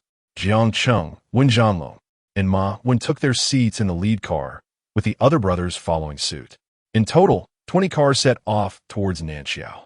During the journey, Jiang Cheng placed a call to Director Meng. "Menggu, it's Jiang Cheng, little Jiang. What is it?" "Meng Yi in Korea. I am about to engage in a confrontation with a group from the underworld. Could you possibly inform the authorities to delay their response by 15 minutes? Why are you getting into another fight, little Cheng? I need to establish a foothold in Sanshui district." "All right. Your sister-in-law has already told me to support you wholeheartedly. If I cannot assist you, she certainly will," Director Meng assured him. "Where will the altercation take place?" "In Nanxiao." "Then I will directly reach out to the head of the Nanxiao police station," Meng replied. "It seems the station chief is connected to the individual I intend to confront." "Understood. I'll take care of it." "Thank you, Meng." Jiang Cheng hung up the phone and engaged in conversation with Jianlong and Wen as their convoy continued towards Nanxiao. Chapter 29. The Battle of 100. Jiang Cheng's convoy arrived at the open space near the South Bridge 5 minutes early. As they disembarked, they formed a line, comprising around 87 to 88 brothers. Each member retrieved their respective weapons and took their positions behind Jiang Cheng. At the forefront stood Jiang Cheng, Jianlong, Wen, along with Wen's 5 formidable guardians, each gripping a firearm. Jiang Cheng, Jianlong, and Wen wielded 11-shot rifles, while the other brothers carried 5-shot ones. The expressions of Jiang Cheng's group were fierce and intimidating, with some of Wen's associates sporting tattoos as they stood in the open field. Before long, the opposing convoy approached. It consisted of a bluebird, a crown, a Tina, 3 Santanas, and a Jetta, followed by numerous taxis. The convoy of Wu Gongzi halted directly across from Jiang Cheng. Their numbers were indeed substantial, totaling over 100. If Wu Gongzi's crew had been facing a smaller gang, Their sheer presence would have been enough to instill fear. As both sides disembarked, they maintained a distance of approximately 600 to 700 meters apart, illuminated by the headlights of their vehicles. Jiang Cheng instructed Wen Zhanlong and the others to conceal their weapons behind their backs to avoid intimidating the opposition prematurely. Jiang Cheng, with a grin, stepped forward and called out, "You have quite the number. How about sending out a leader? Brothers, your turnout is unexpected. I heard there were only 20 of you in previous skirmishes. Yet, it appears you brought fewer than us today. Let's have a chat. Perhaps we could even become friends. There is no need for violence." Wu Gongzi, amidst the crowd, retorted, "Friends? Who do you think you are? You think I can just hand over my territory peacefully?" As Jiang Cheng continued to advance, Wen Zhanlong and the brothers followed closely behind. After walking 5 or 6 meters, they drew nearer, and Ma Wan, upon getting a clearer view, exclaimed, "What the hell? How do you have so many people? Aren't you the notorious Dehuzi from Hungfu Street? Aren't you a Fei from Liang Street? Aren't you the Fuzi? Good heavens, how many factions have you gathered?" Although Jiang Cheng and Wen Zhanlong were unfamiliar with them, having recently arrived in Chaodong, Ma Wan was a local and recognized Wu Gongzi's group along with 3 or 4 other local gangs, all leaders from various streets. Upon hearing this, Jiang Cheng chuckled and declared, "All right, today I shall tread upon your territory. Remember my name, Jiang Cheng from Sanshui District. I don't care who the leaders of your streets are. You hold no authority in my presence." With a mischievous smile, he glanced at Wen Zhanlong and Ma Wan, then bellowed, "Attack them, brothers. Fight to the finish." As Jiang Cheng shouted, he charged forward, ignoring whether his brothers followed. After sprinting 20 to 30 meters, he retrieved his 11-shot rifle concealed behind his back and, with a fierce shout, fired a shot at the opposition. Jiang Cheng understood how to operate the weapon and engage the safety, yet this was his inaugural experience. The recoil from the 11-round magazine was substantial, compounded by Jiang Cheng's still-healing arm, which diminished his strength. The force of the recoil pushed him backward. He muttered to himself about the necessity of practice with such impressive equipment. His shot left the opposing side bewildered, entirely unprepared for the revelation that Jiang Cheng and his companions possessed firearms. Although certain factions in Chaodong were armed, they typically refrained from firing, as such actions implied significant backing. Jiang Cheng's shot, while ultimately not hitting anything, given the distance of 500 to 600 meters, served its purpose by instilling fear in the adversaries. Upon hearing the gunfire, his comrades, Wen Zhanlong and Ma Wan, joined in, unleashing a barrage of shots, indifferent to their accuracy. However, their collective firing indeed yielded no hits. As the opposing forces observed Jiang Cheng advancing, they surged toward him. Yet, after covering a mere 30 meters, they caught sight of Jiang Cheng's firearm, and, before they could react, he opened fire. As he did, Wen Zhanlong, Ma Wan, and the others also commenced firing, dramatically altering the tide of the encounter. Initially, the overwhelming numbers had given Wu Gongzi's group confidence, but the sound of gunfire rendered them momentarily paralyzed. "Don't run. Come back. Aren't you the bosses?" Jiang Cheng shouted as he sprinted forward, continuing to shoot at Wu Gongzi's faction. The moment the gunfire erupted, the majority of Wu Gongzi's men scattered, leaving behind only 30 or so who stood frozen in fear, including their leaders. As Jiang Cheng and his companions ran and fired, he exhausted the 7 rounds in his 11-round magazine. With only 4 more shots available after reloading, he ceased firing and advanced with determination, as the opposition lacked the capability to retaliate. Jiang Cheng drew closer to Wu Gongzi, Feng Luer, and Yinzi, with his shots landing perilously close, within 8 meters. Upon turning back, Wu Gongzi realized his remaining men had fled, leaving only himself, Feng Luer, Yinzi, and a handful of local leaders. Observing that Wu Gongzi had not retreated, Jiang Cheng instructed his comrades to cease fire and approach to hold their guns to Wu Gongzi's heads. As they closed the distance, Jiang Cheng pressed his weapon against Wu Gongzi, smirking as he remarked, "Impressive. You truly are the big brothers, standing your ground without fleeing. Enough, we concede. From now on, Nanchao Night Street belongs to you," Wu Gongzi admitted, acknowledging the futility of resistance. "You're formidable," Jiang Cheng, Feng Luer interjected. Wen Zhanlong pressed his gun against Feng Luer's head, commanding, "Everyone kneel and address my brother." The group exchanged glances, and one by one, they knelt in submission. "Brother, we concede. It is a crime to oppose the adept. You are indeed superior to us. Let us go, and we shall leave the South Bridge Night Street to you." Upon hearing this, Jiang Cheng chuckled, lowering the gun from Wu Gongzi's head. "Haha, what is your name?" he inquired. Feng Luer. "I shall grant you a chance to live. Gather your brethren and follow me. However, you will no longer be in charge of Southbridge Night Street. Come with me to the entertainment city, become my brother, and I will protect you henceforth," Jiang Cheng stated nonchalantly. Without a moment's hesitation, Feng Luer responded, "Allericht, Brother. From now on, I shall follow you. I have heard of your reputation. You are righteous and loyal to your brothers. Feng Luer will accompany you." Dai Yinzi, who had been listening nearby, interjected loudly, "BB brother, I also wish to follow you." Jiang Cheng glanced at Dai Yinzi and asked, "Who are you? Are you stuttering?" I am Dai Yinzi, and I have more than 20 brothers, brother. I stutter when I get nervous." Jiang Cheng smiled at Dai Yinzi, laughing heartily, "But after you join me, you will no longer be in Southbridge Night Street. You will return to the entertainment city with me and become my brother. Do you agree?" Yes, brother. We agree." Turning to the other street leaders, Wen discerned Jiang Cheng's intent and shifted the gun from Dai Yinzi's head to Wu Gongzi's. "Brother, I cannot contend with you. I surrender. I, Wu Gongzi, no longer wish to engage in this underworld. It is far too frightening with guns drawn. Please spare me. I promise to leave the Sanshui district and will not cross paths with you again." Jiang Cheng bent down, smiling at Wu Gongzi. "You wouldn't dare have your wife come after me, would you?"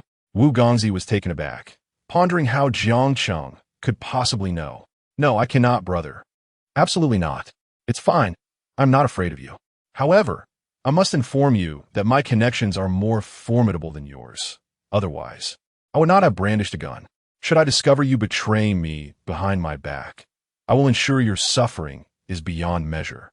Today, for the sake of my brothers Feng Luer and Dai Yinzi, I will let you go. Now be gone, and you, street leaders, should leave as well. Today, I, Jiang Cheng, seek only to claim my territory, but in the future, keep your distance from me. Do not oppose me, for I, Jiang Cheng, will dictate matters in Southbridge." As Jiang Cheng spoke, he rose and strode towards the car. "Brothers, put down your guns. Let us depart.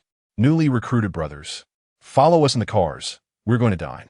The brothers erupted in excitement at the announcement. Wu Gongzi and the other street leaders fled in disarray amidst the jubilant laughter of Jiang Cheng's comrades. Jiang Cheng and his entourage climbed into their vehicles, heading towards the Fuminla Hotel.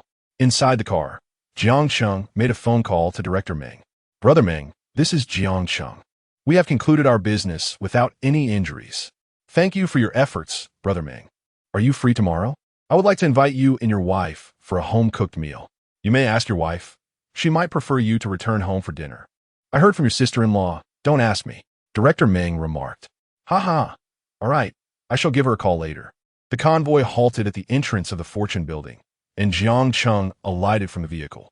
The hotel manager rushed over to greet him, shaking hands with Jiang Cheng. Inside the hotel, the brothers began to indulge in drinks. Jiang Cheng raised his glass at the dining table, declaring, "Brothers from now on. Feng Luer and Yin Zai are our own brothers.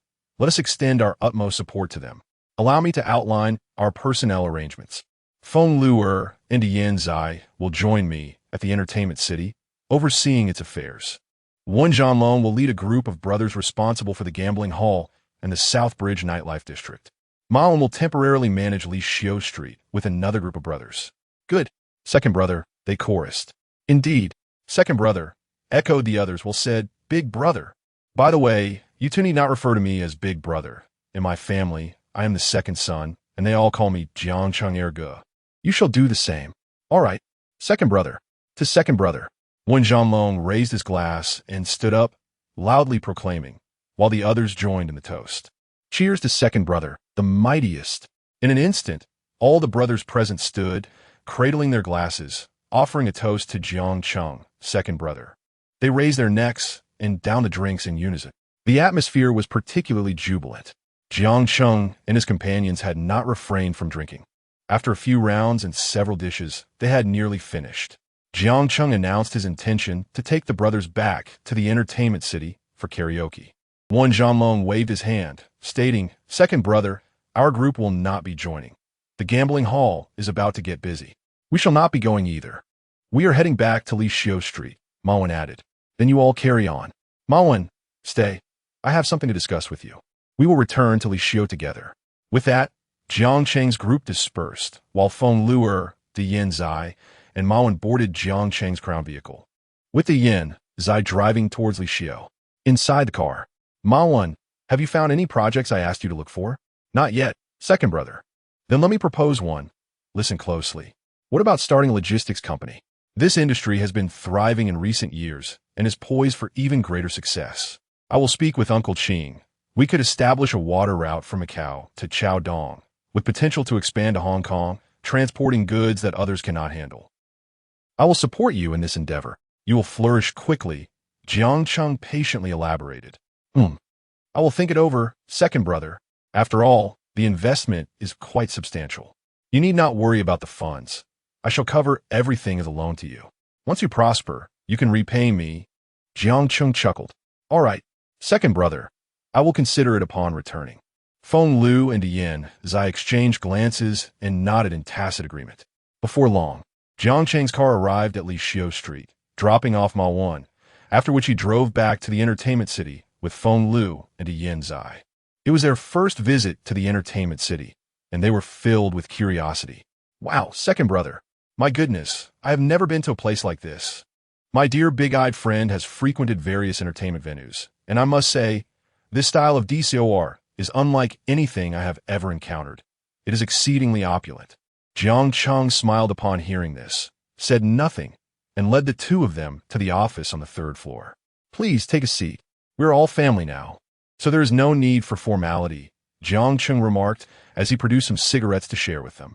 Jiang Cheng, Feng Luer, and Big-Eyed sat on the sofa, smoking while Jiang Cheng prepared tea for them. "How many brothers do you have?" "Well, together we have over 40 brothers. I have around 26 or 27, while Big-Eyed has a few less, but still over 20, Feng Luer replied while sipping his tea. "All right, from now on, you shall maintain order in the entertainment venue while I handle any disputes. You can use 2 private rooms on the 3rd floor for your accommodation and rest." "Thank you, brother. Your reputation precedes you. We heard much about you during our ride. You truly care for your brothers, and we are willing to follow you," Feng Luer said, cradling his teacup and toasting Jiang Cheng with tea in place of wine. Big-Eyed followed suit, offering a similar toast. Jiang Cheng smiled at this gesture, then turned to his desk, opening the drawer to retrieve 2 envelopes. Inside each is 100,000. "Take it and spend it wisely." "This thank you, brother." Feng Luer and Big-Eyed expressed their gratitude, taking the envelopes. "All right, go and organize your brothers," Jiang Cheng instructed as they exited his office. Once they left, Jiang Cheng sank into the sofa and dialed his sister-in-law on the mobile phone. "Sister, it's Jiang Cheng. Oh, you still remember your sister-in-law? I thought you had forgotten me. You've been out of the hospital without a word. Don't you have time to call?" "Sister, I'm calling now. The past couple of days have been quite hectic since I left the hospital. Are you and Ming Ge free tomorrow for a casual meal?" "Sister, have you been fighting again? Your brother mentioned it. Are you fully healed? You seem reckless." Nothing escapes my sister-in-law, notice. What can I say? I have grand aspirations to carve out my own niche in Chaos East, especially with such a wonderful sister-in-law. I must seize every opportunity and give my all. I admire your ambition, but your words are quite persuasive. You've got me and Xiaoyu completely under your spell. Why don't you and Xiaoyu come over for dinner tomorrow night after your brother finishes work? Let us have hot pot. Be sure to bring Xiaoyu. I miss her." "All right, sister. I'll be there on time. Please don't be upset. If you are, all those days at the beauty salon will be in vain. Getting angry just once can last for months," Jiang Cheng chuckled. "Just go away goodbye. Come early tomorrow." His sister-in-law hung up the phone. Chapter 30. What? Someone is smashing the gambling hall. Following this battle, Jiang Cheng's reputation in Chaodong has soared to prominence. For in the society of Chaodong, few possess the capability to wield a firearm in combat. At this moment, Jiang Cheng has begun to carve out a name for himself in the Sanshui district. The number of those wishing to befriend him and those aspiring to become his brothers has been steadily increasing. The next morning, Jiang Cheng awakened in his guest room. After a moment of mental emptiness on the bed, he picked up the nearby mobile phone and dialed Su Jiayu. Xiaoyu, are you free tonight? Sister-in-law wants us to go to her place for hot pot. Huh? Tonight? I truly have no time. No. I've been busy lately. Boss Jiang. I'm going mad. Su Jiayu lamented, her voice tinged with frustration. What is the matter, Xiaoyu? Who has driven my dear Xiaoyu to madness? You. I took too many days off recently to care for you, and now I must make up for it. I'm barely managing to stay awake in class. Is my dear Xiaoyu in such a predicament? How can I assist you? Perhaps I could bring you a pillow and blanket to class? Jiang Cheng teased playfully. Go away. Don't irritate me. I'd be grateful just to get through this. Hee. Then I shall inform sister-in-law that you are unwell and cannot come. Stinky Jiang Cheng. Though I might be going mad, I still miss you dearly. I long to see you. The more I think about it, the more I feel so pitiful. Su Jiayu continued, her voice still tinged with sorrow. My dear Xiaoyu is so pitiful. When do you think you'll be free? I shall come to treat my dear Xiaoyu. I estimate it will be about a week from now. All right then, I shall not keep you. I must return to my studies. Very well, do call me when you have the time, Xiaoyu. I miss you too. Hee. Knowing that Boss Jiang misses me instantly lifts my spirits. Bye-bye. I will call you when I have time. Su Jiayu cheerfully hung up the phone. Jiang Cheng glanced at the time. It was nearly 11 o'clock. He got out of bed, washed up, tidied himself up briefly, went downstairs for breakfast, and then began his busy day at the entertainment city. Feng Luer and Yin Zai entered the entertainment city with a group of brothers. This group was quite well-mannered, entering the establishment without any raucous shouting. The brothers remained downstairs while Feng Luer and Yin Zai ascended to the third floor, arriving outside Jiang Cheng's office. The door was ajar, yet Feng Luer still rapped 3 times on the doorframe. Knock, knock, knock, before entering the office with the Yin Zai. Hee, second brother, the brothers have all arrived. How many have come? We have a total of 48 brothers. Upon hearing this, Jiang Cheng pondered for a moment and replied, the entertainment city does not require so many brothers. Here is the plan. Select 28 brothers to return to Nanxiao by street with Wen Zhanlong. We shall keep 20 here in the entertainment city, as Wen Zhanlong's crew is somewhat lacking. Then, second brother, do you need to personally select a few brothers to remain in the entertainment city? No need. You may choose. 20 will suffice. Jiang Cheng remarked, all right, I shall attend to it shortly. Here, take this box. It contains 500,000. Distribute it among our brothers. He gestured towards the box beside the safe. Second brother Feng Luer and big-eyed Zai exchanged glances. Feng Luer expressed, thank you, second brother. Saying this, Feng Luer and big-eyed Zai took the leather case and exited Jiang Cheng's office. Seated at his desk, Jiang Cheng dialed Wen Zhanlong's number. Zhanlong, I have instructed Feng Luer to send you 28 brothers. Are your numbers running a bit low? Second brother, you are not just my elder brother, but my savior as well. To be honest, I hesitated to report to you. Today, once I allocated, nearly all my men headed to Southbridge's nightlife. I'm left with scarcely 6 or 7 brothers in my gambling hall. I could have anticipated this as the elder brother. Here is the plan. Have your brothers return to the gambling hall. Let Xiao Wu and Xiao Fei manage it while you take the 28 brothers to Southbridge's nightlife and become familiar with the scene. Do you understand my intention, Zhanlong? I comprehend, second brother. Although we have a bit of a reputation now, many shop owners in Southbridge's nightlife are still unfamiliar with me. That is only natural. After all, you are not from Shaodong. Well then, I shall hang up. Contact me if anything arises, Jiang Cheng concluded before disconnecting the call. Once the call ended, Jiang Cheng became engrossed in his office tasks, checking finances and making various calls. He summoned the renovation team, intending to convert a room on the 3rd floor into an office for Feng Luer and Big-Eyed Zai. Upon reviewing the finances, he noticed that the entertainment venue's business was thriving, earning approximately 150 to 60,000 daily. Yet, despite the entertainment venue's profitability, it still paled in comparison to Wen Zhanlong's gambling hall. At 5:20 in the afternoon, Jiang Cheng glanced at the time and deemed it appropriate to prepare. He retrieved a jewelry box from his drawer, revealing a pearl necklace, and gathered 2 packs of Zhonghua cigarettes and 2 bottles of Matai from the cabinet. Once everything was ready, he placed the items in a bag, exited his office, and strode down the stairs. After leaving the entertainment venue, he placed the items in the trunk and drove towards Director Meng's residence. 40 minutes later, Jiang Cheng's car halted at the entrance of Director Meng's home. He alighted, retrieved the items from the trunk, and approached the door, placing the items on the ground before knocking. Knock, knock, knock.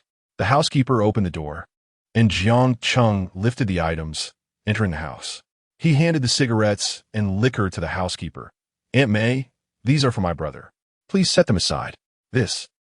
Madam has instructed that you are not to bring items anymore. This is merely for my brother's enjoyment, nothing extravagant. And where is my sister-in-law? Why are you bringing things over again? Didn't I say no more? Hearing the commotion, his sister-in-law, donned in an apron, emerged from the kitchen, exclaiming, Sister-in-law, weren't we supposed to have hot pot? Why are you so prepared? You come here. Surely I can prepare a couple of side dishes for you and your brother to accompany your drinks. Madam forbids me from doing so, insisting that she must personally prepare for her brother. The maid interjected, chuckling, Indeed, you resemble an older sister. As Jiang Cheng laughed, he removed his coat and headed toward the kitchen. You haven't responded to me. Didn't you say that in the future, when dining at home, you mustn't bring anything? How can I invite you over for a meal like this? It seems I am the one seeking favors. His sister-in-law remarked playfully, poking Jiang Cheng's chest with her chopsticks. Oh, dear sister-in-law, when I visit my brother, is it not permissible for me to bring a bit of wine and cigarettes? Your brother is quite capable at the moment. If one day your brother falls from grace, I would not bring anything. Do you wish for my downfall? Therefore, seeing me with gifts should delight you. It indicates your brother's prosperity, Jiang Cheng replied with a smile. You certainly know how to speak. Where is Xiaoyu? Why did you come alone? She was tending to me in the hospital recently and took too much leave. She is busy making up for it these days. She specifically asked me to convey that she genuinely has no time and to not be upset. Ah, you are indeed fortunate, having such a wonderful girlfriend. When you were hospitalized, I saw Xiaoyu keeping vigil by your side, tending to you and feeding you. Truly, if you ever mistreat Xiaoyu in the future, I will deal with you, she said with a grin. All right, I shall carry that message. I told Xiaoyu that if I ever treat her poorly, your sister-in-law would come after me. Jiang Cheng laughed. Is Brother Meng still at work? Not yet, but he should be home soon. Look, sister-in-law, what do you think of this pearl necklace? Xiaoyu sent it for you. I brought it along. Jiang Cheng took the pearl necklace box from his pocket, opened it, and placed it before his sister-in-law, who was chopping vegetables. She set down the knife, washed her hands, and examined the necklace. Wow, is this from Xiaoyu? Why would she gift me such a beautiful necklace? It would certainly look lovely on her. Sister-in-law admired it fondly. Well, you would look splendid wearing it too. Xiaoyu mentioned that this pearl necklace suits your elegance better than hers. Indeed, Xiaoyu is not yet married. Wearing pearls might seem too mature for her. You would understand, dear brother. I often wear such items. I can immediately tell that this pearl necklace is a treasure and quite expensive. All right, sister-in-law, as long as you like it. How many dishes do you have left? May I assist you? No need. It will be ready shortly. I just need to slice a cucumber. You should go to the sofa and enjoy some fruit. I prepared everything for you. Jiang Cheng settled on the sofa, leisurely enjoying fruit while watching television. 5 minutes later, Director Meng entered the house. Brother Meng. Ah, Xiao Jiang is here. Brother, I brought you some wine and cigarettes, just indulging you, his sister-in-law called from the kitchen. Director Meng laughed heartily upon hearing this. Xiao Jiang knows what I like. How has your entertainment venue been doing lately? Thanks to Brother Meng and sister-in-law's care, everything is going quite well. That is good to hear. Your sister-in-law constantly tells me she worries you might hesitate to seek help from me if needed. Not at all, Brother Meng. You and my sister-in-law have helped me immensely. Now, whenever I encounter a situation, thoughts of Brother Meng spring to mind. It is essential, dear brother, for you to come to Chaodong, where no one is familiar with you. In times of trouble, who else would you seek if not your brother? My sister-in-law exclaimed loudly from the kitchen, expressing her concern that you might face hardships in Chaodong. Jiang Cheng was engaged in conversation with Director Meng on the sofa. 10 minutes later, Jiang Cheng's sister-in-law joined them at the dining table, preparing to enjoy hot pot, accompanied by 2 appetizers she had made. Jiang Cheng, Director Meng, and his sister-in-law began to indulge in drinks. At that moment, Jiang Cheng felt particularly at ease in his sister-in-law's home, experiencing a profound sense of belonging, as the warmth of their long-standing companionship fostered a relaxed atmosphere. Jiang Cheng consumed a considerable amount of alcohol. The 3 of them polished off 2 bottles of Maodai. By the end of the night, Jiang Cheng was unable to drive and succumbed to slumber on the sofa at Director Meng's residence. Director Meng had not drunk much, but his sister-in-law and Jiang Cheng had indulged excessively, leading her to become inebriated. Consequently, Director Meng assisted his sister-in-law upstairs to rest. At 11:30, Jiang Cheng's mobile phone rang, but he remained deeply asleep and did not answer. A minute later, the phone rang again, yet Jiang Cheng still did not awaken. His mobile continued to ring 4 or 5 times until, on the 6th call, the housekeeper at Director Meng's home heard it and roused Jiang Cheng from his slumber. "Wake up, young man," she said. What is it, Aunt May?" He replied groggily. "Your phone has been ringing for quite a while. I thought it was the television. Perhaps it's something urgent, as it has been ringing incessantly." Upon hearing this, Jiang Cheng wiped the drool from his lips, sat up, and thanked Aunt May. Sitting on the sofa, he rubbed his face and picked up his mobile phone, unaware of who was calling, as the devices of that era displayed only the incoming number without showing missed calls. However, he surmised it might be regarding his family back home or possibly something from Jianghu. Just as he contemplated calling to Hai to inquire if anything had occurred, a call from Jianghu came through. "Second brother, you finally answered. Where are you?" "I'm at Brother Meng's, having drunk too much and fallen asleep." "What happened?" "There's trouble. Second brother. Xiao Fei just called to say that someone at the gambling hall lost money and suspects that we are involved. He gathered a few brothers and intends to destroy our gambling hall." "What? Don't we have our own brothers for protection?" "We do. But according to Xiao Fei, it might not be enough. I'm not entirely sure. I was just having dinner with the brothers from Nanxiao. We're on our way to the casino now and should arrive in about 10 minutes. "Understood. I'll gather some people." After hanging up, Jiang Cheng was fully alert. He quickly grabbed his coat and hurriedly made his way out, telling Aunt May, "I'm leaving now. Please inform Brother Meng and my sister-in-law that I have urgent matters to attend to." With that, Jiang Cheng dashed out of Director Meng's house, jumped into his car, and sped off towards Jianlong's gambling hall. While driving, Jiang Cheng made a call to Ma Wen. "Ma Wen, gather the brothers and grab the weapons. Hurry to Jianlong's gambling hall. Someone is planning to attack it. Get here quickly." After hanging up, Jiang Cheng dialed Feng Luer. "Feng Luer, rally all the brothers from the entertainment club with the Yinzi.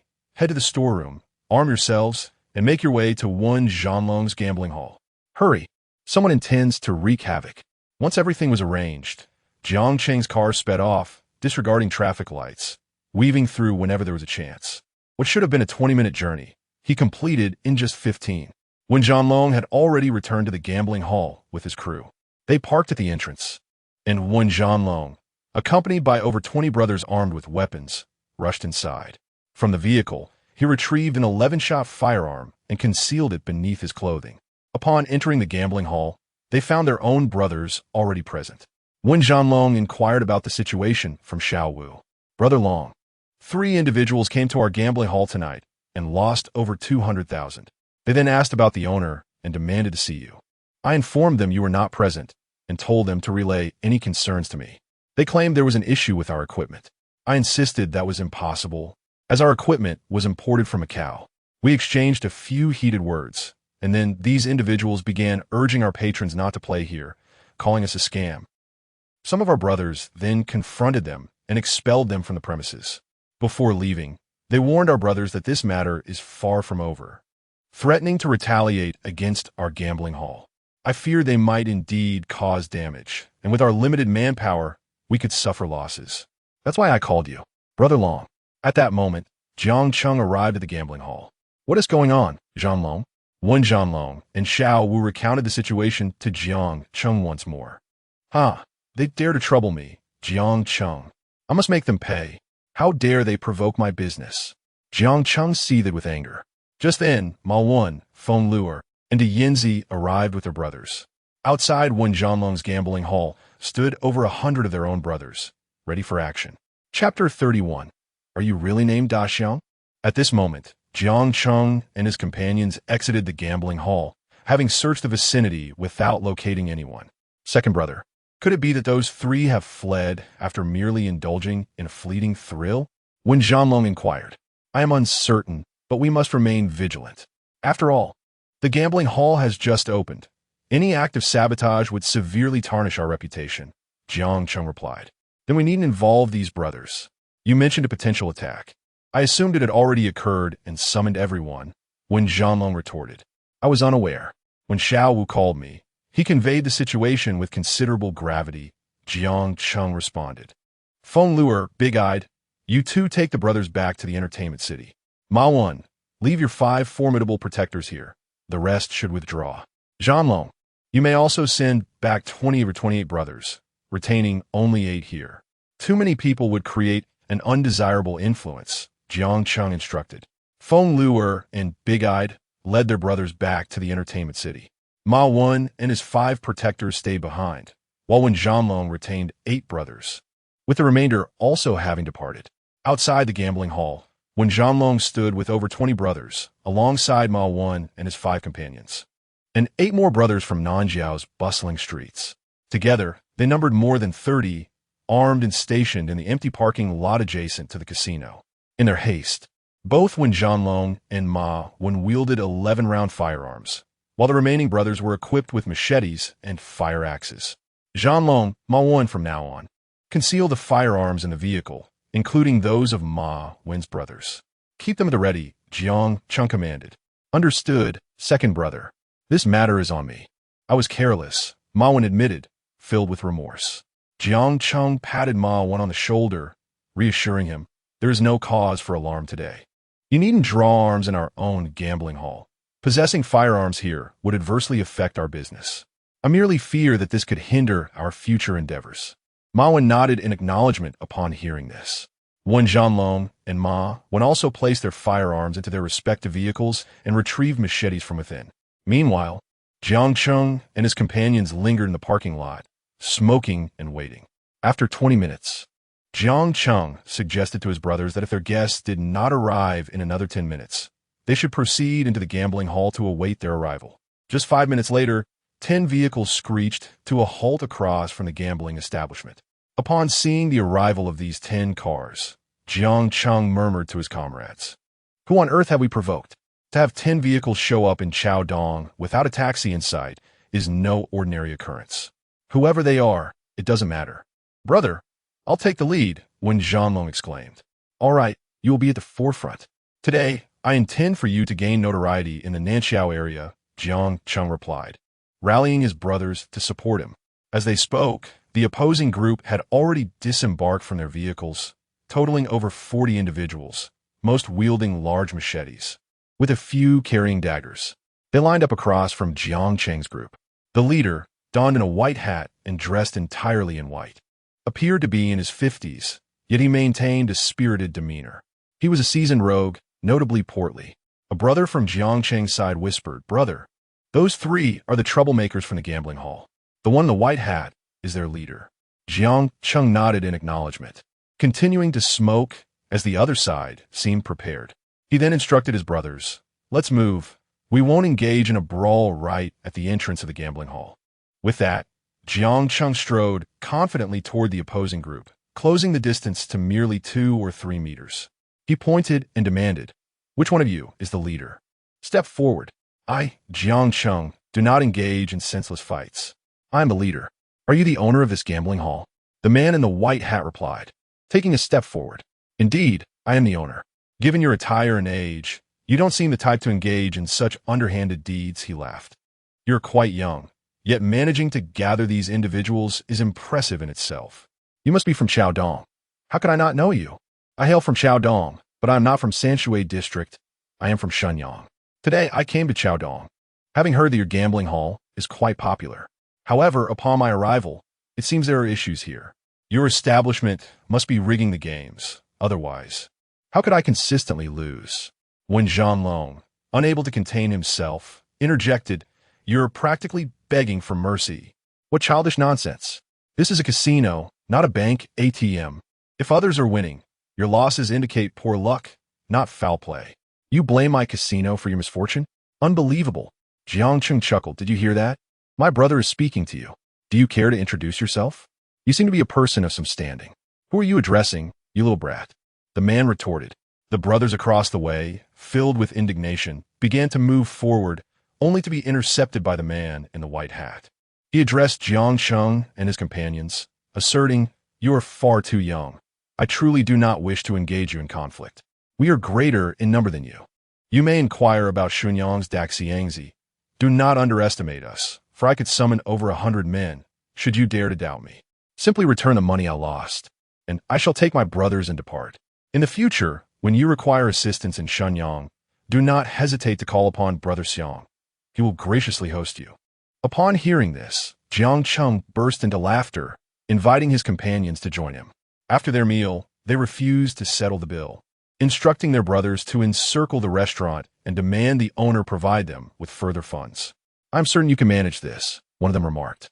Wen Zhanlong, upon hearing this, chuckled and retorted, "With their demeanor, I suspect they would need their brothers just to buy a pair of socks." Jiang Cheng's group erupted into laughter, exclaiming, "You sons of bitches! How audacious! You dare refuse us? Is that so?" Daxiangzi shouted back in anger. Jiang Cheng glanced at Wen Zhanlong and Ma Wen before bellowing, "Damn it! Let us teach this old fool a lesson." The trio charged toward their adversaries simultaneously. The 5 great protectors swiftly followed suit.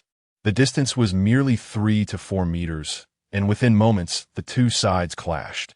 Jiang Cheng adhered to the principle of capturing the leader first, targeting Daxiangzi, who, being larger and older, was slower.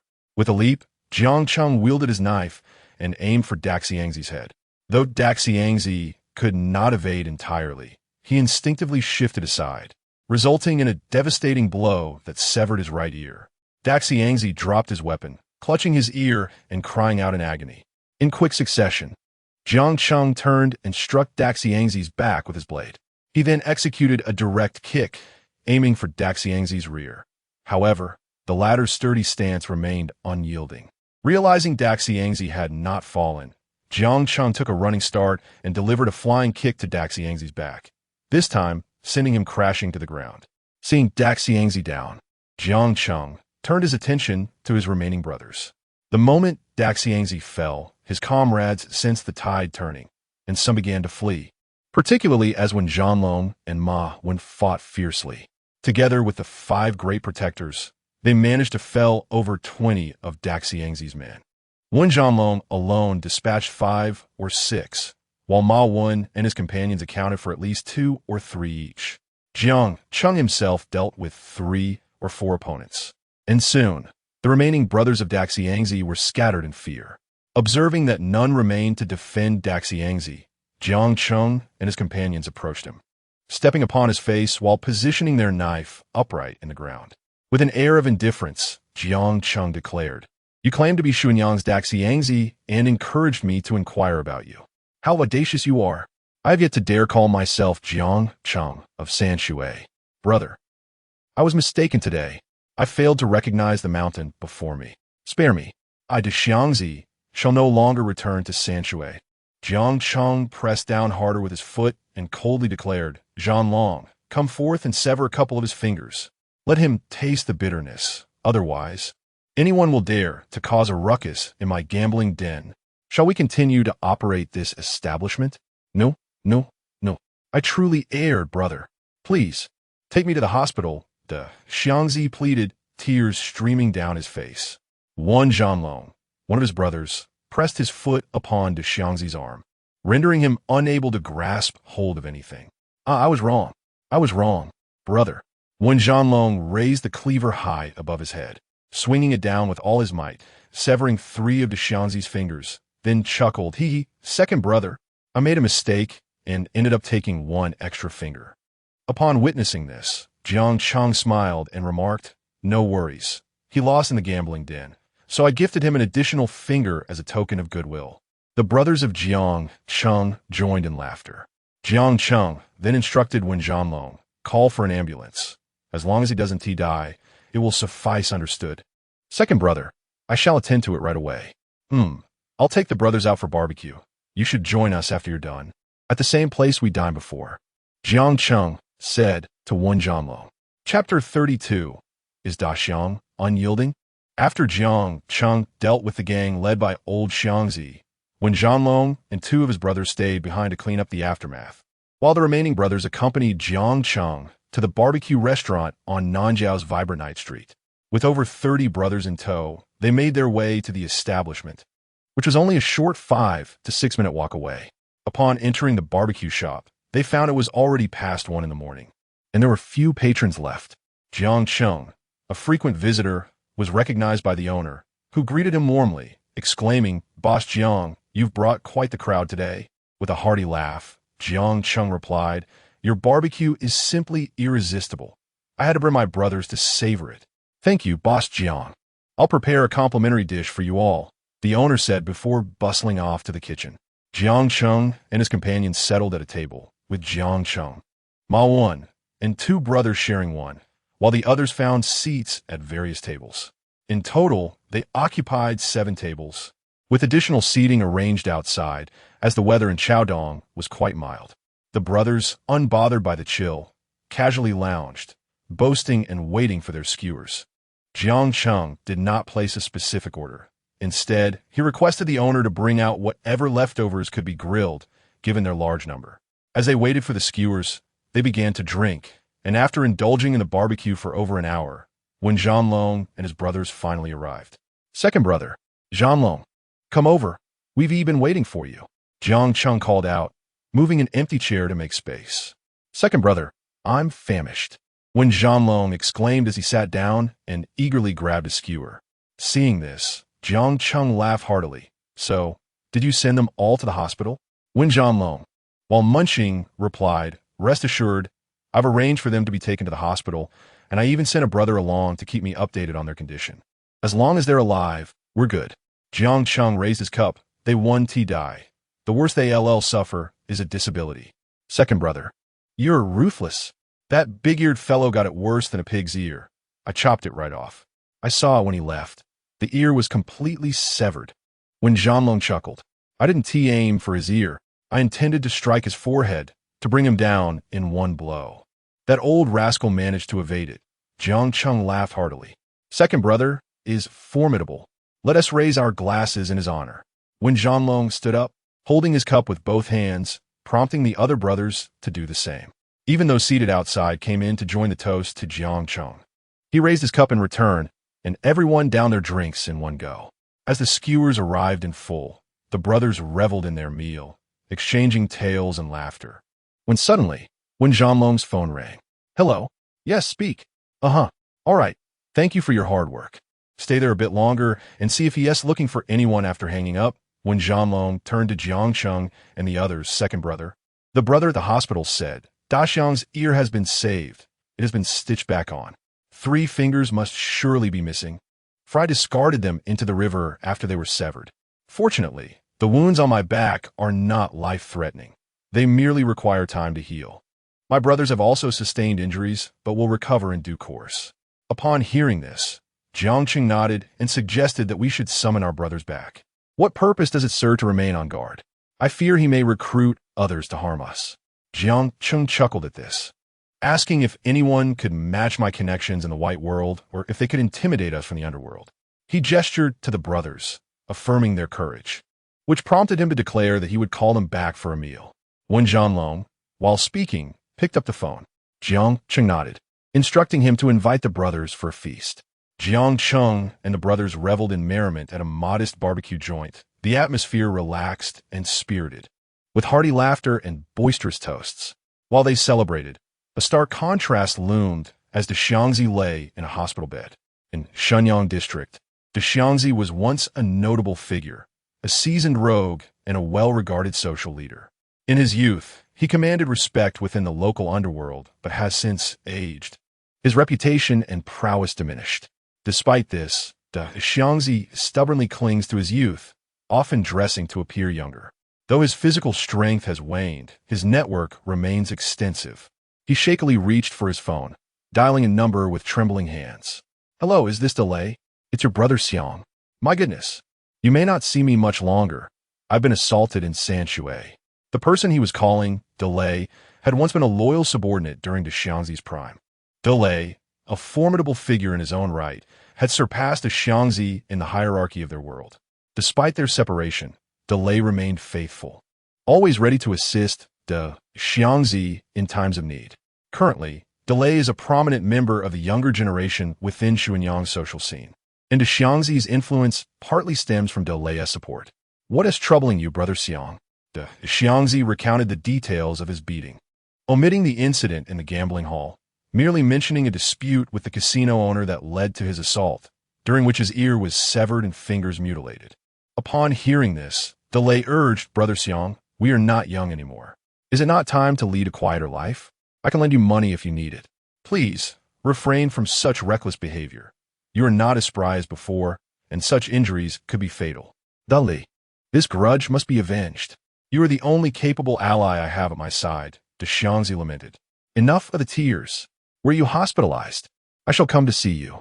Xiangzi provided the hospital's location, and within an hour, Delay arrived at the hospital in Sanshui.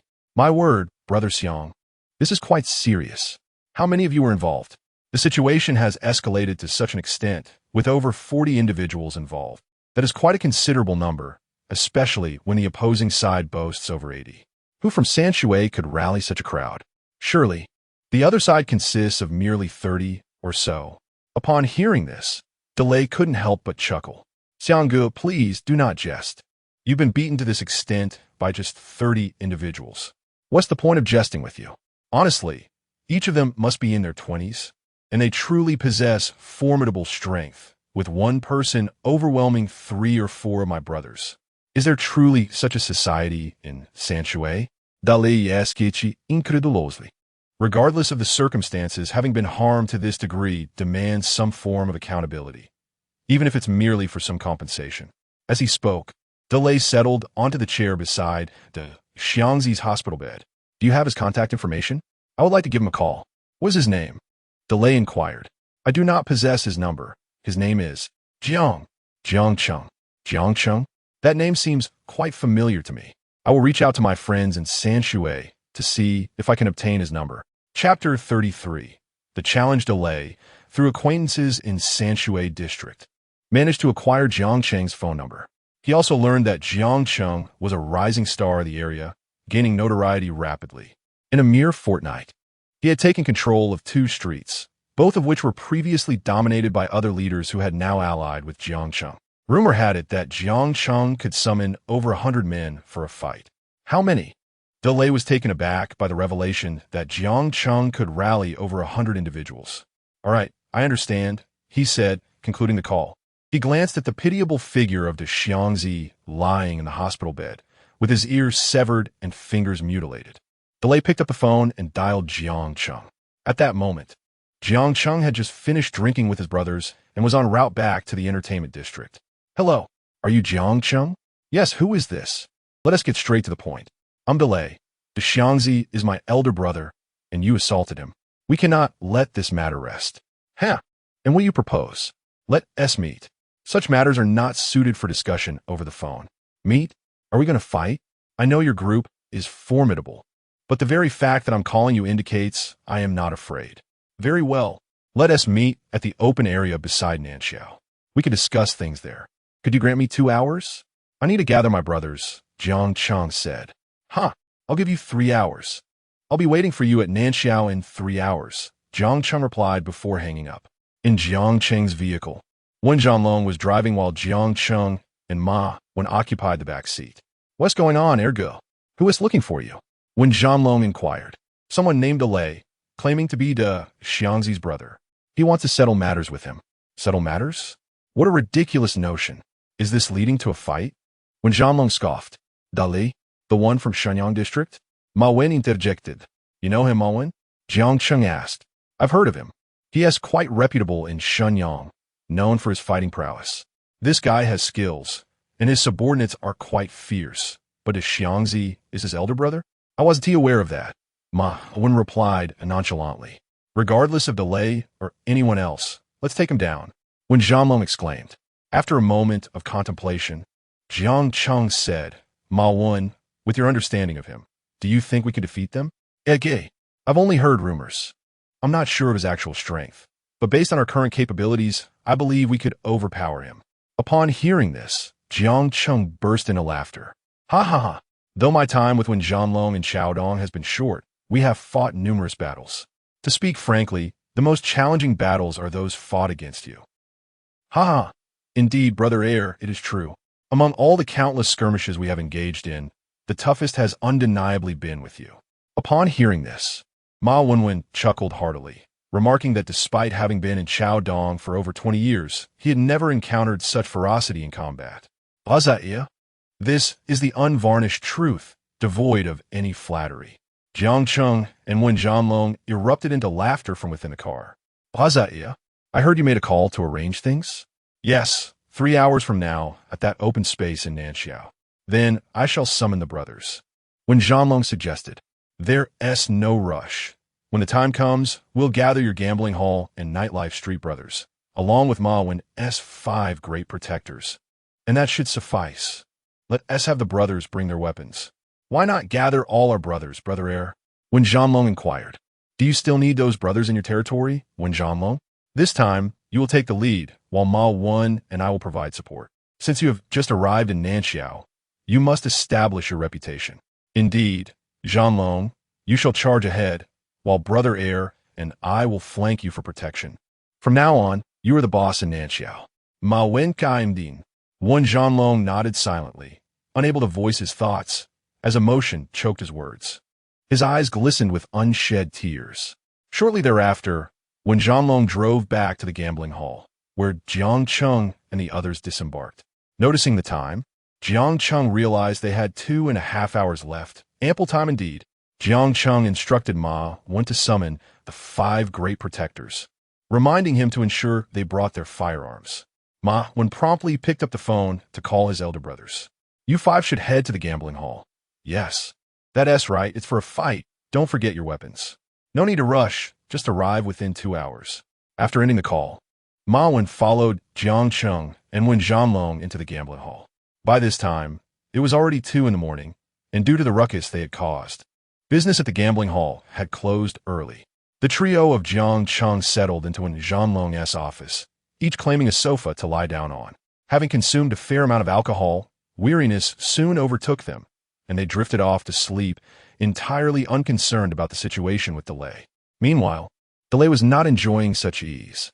In the hospital room, his phone calls were flying off the hook as he summoned every brother he could reach, along with 2 groups from the nearby Sanshui district with whom he was friendly. As he made calls and tallied the numbers, Delay calculated that he could muster over 100 men. He thought to himself that no matter how formidable Jiang Cheng may be, 100 of my brothers against 100 of yours should not lead to a significant loss. An hour and a half later, the brothers Delay had summoned began to arrive, gathering in the vacant parking lot adjacent to the hospital. At that moment, Ma Wen's 5 great protectors burst into the gambling hall, each armed with a 5-shot firearm. In the main hall, the 5 of them shouted, Brother Heir, Brother Wen, Brother Long. Their raucous calls roused Brother Heir from his slumber. Ma Wen called from upstairs. Oh, Wengu, I'm unaware. All right, let us proceed. As Ma Wen spoke, he waved his hand. The 5 guardians ascended to the 2nd floor and entered Wen Jianlong's office. Jiang Cheng and Wen Jianlong also rose from the sofa. Jiang Cheng distributed cigarettes to his brothers and lit one for himself. Suddenly, he inquired of Jianlong, I just recalled something. To which hospital did you send to Xiangzi? Is it our district hospital?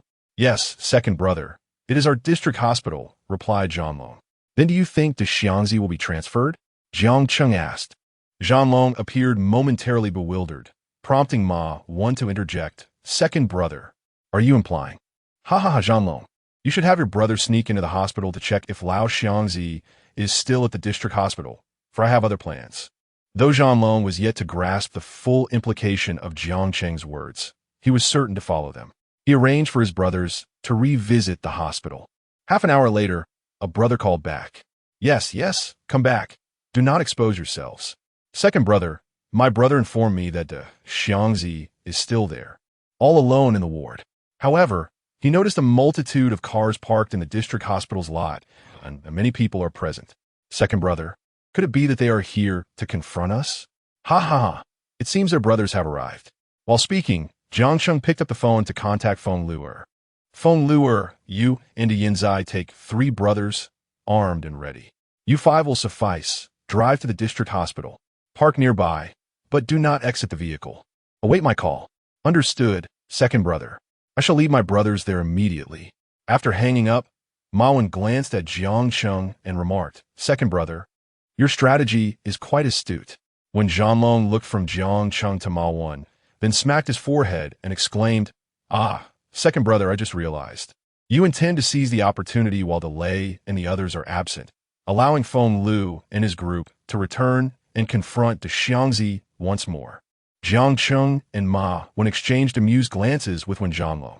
Indeed, this tactic is brilliantly cunning. Second brother, Zhanlong clapped his hands in appreciation, acknowledging, truly, this is a strategy that would elude the average person's thoughts. Ma Wen concurred from the side. Chapter 34. Do you wish to expel me from Sanshui?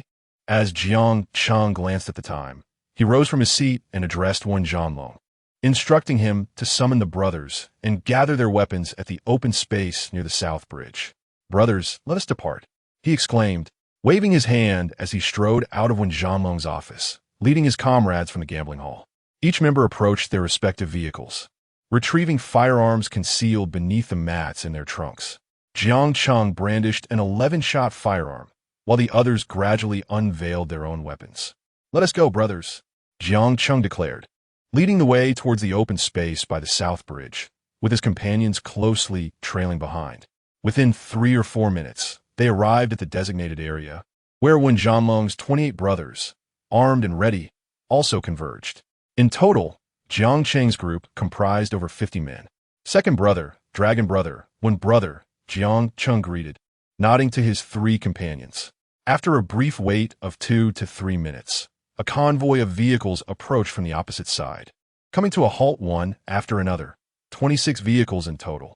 The opposing cars overflowed onto the roadside. This is quite a formidable gathering, Jiang Cheng remarked with a chuckle, exhaling a puff of smoke. If we had encountered him earlier, we might have truly found ourselves outmatched. Outmatched? If I were to perish, I would ensure that Delay shares my fate, Wen Zhanlong retorted, chambering a round in his 11-shot firearm.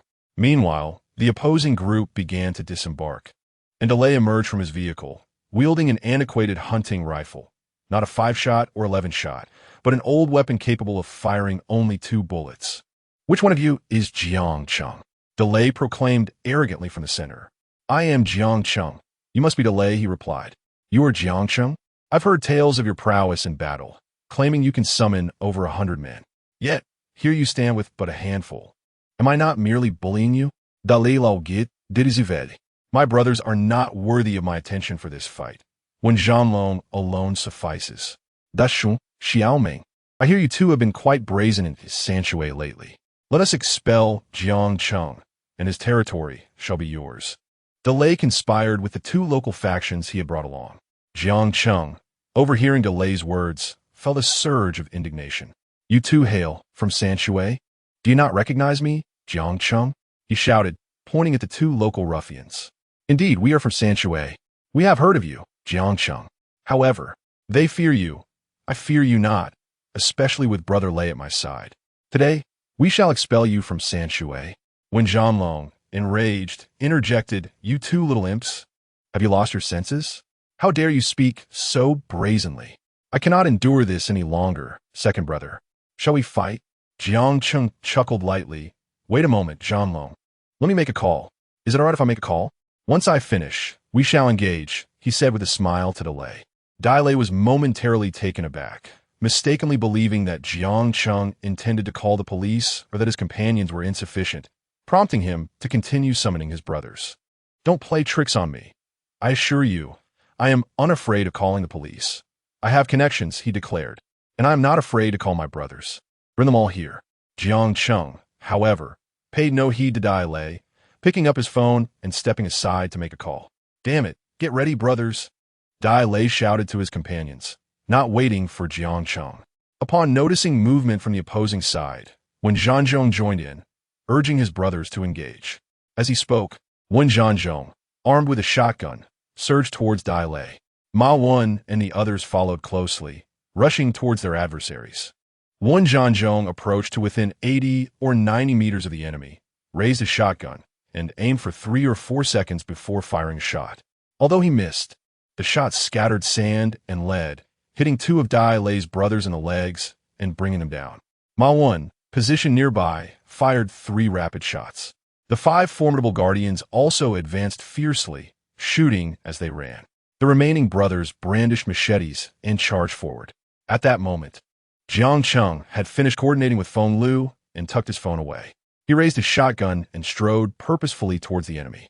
Wen Zhanzhong had already incapacitated 2 of Dai Lei's brothers and now confronted Dai Lei himself. The disparity in firepower was evident. Dai Lei's shotgun was no match for the shotgun's rapid-fire capability. From over 80 meters away, Wen Zhanzhong began firing at Dai Lei, unleashing 3 consecutive shots while Dai Lei dodged and retreated. In response, Dai Lei fired back, but his weapon could only reach 25 meters, rendering it ineffective against Wen Zhanzhong. As Wen Zhanzhong pursued Dai Lei, he fired 2 more shots. His first missed, but the second struck Dai Lei in the calf. Unbeknownst to Dai Lei. The initial moments of injury often shield one from pain due to the body's physiological responses. He only felt a slight limp initially, but upon looking down, he saw his calf drenched in blood. Ignoring the injury, Dai Lei fired 1 last shot at Wen Zhanzhong, though it found no target. Azwen Zenzong Shazit, Dai Lei. He cursed vehemently, "Don't run, don't you dare run." When he pulled the trigger again, he realized he was out of ammunition. Hastily, he removed the magazine, reversed it, and reinserted it, still able to fire 4 shots. Unfamiliar with the firearm, he paused to change the magazine, only to find that Dai Lei had already fled, displaying surprising speed despite his injured leg. Meanwhile, Jiang Cheng and Ma Wen had incapacitated many of Dai Lei's brothers, their companions with knives inflicting significant damage on the opposing side. In an instant, Dai Lei's brothers either fell or fled. Wen Zhanzhong stood there, fuming, shouting, "Damn it. If you have the guts, don't run. Do you think I need my second brother to take you down?" At that moment, Jiang Cheng approached him, saying, "All right, Zhanzhong, come with me." Wen Zhanlong followed Jiang Cheng to the side of the 2 local gang leaders lying on the ground. Jiang Cheng pressed the gun against one of their heads and coldly remarked, "Now you 2 recognize me, Jiang Cheng, don't you? Just a moment ago, you were quite bold, claiming you would drive me out of the Sanshui district. Zhanlong, what became of the last person who spoke to us in such a manner?" "Second brother.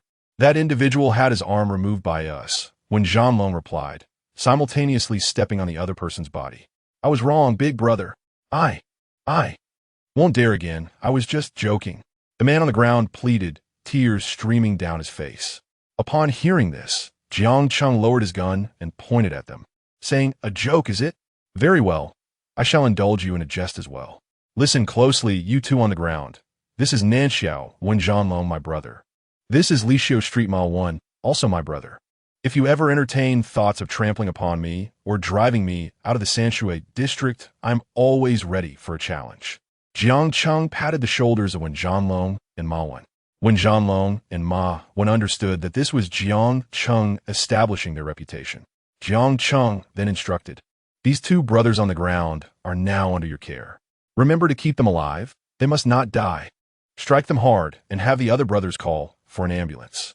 Wen Zhanlong and Ma Wen nodded, rolled up their sleeves, and picked up the machete from a nearby brother, swinging it down upon the 2 men. "Curse you, curse you. You think you can drive us out of Sanshui?" They cried out, as each blow landed mercilessly upon them. After a while, Jiang Cheng gestured, "That's enough. If you keep striking, you'll kill them. Let us go, brothers. We shall return to the gambling hall first." Chapter 35. Is there such a character in Chaodong? Meanwhile, at the hospital, Feng Luer and his companions received a call from Jiang Cheng. After hanging up, Feng Luer led his brothers into the hospital, seeking out the room of De Xiangzi. With a swift kick, he burst open the door, startling De Xiangzi, who lay in his hospital bed. "You, looking for someone?" Da Xiangyi stammered, eyeing Feng Luer as he approached. "You must be Xianghu, right?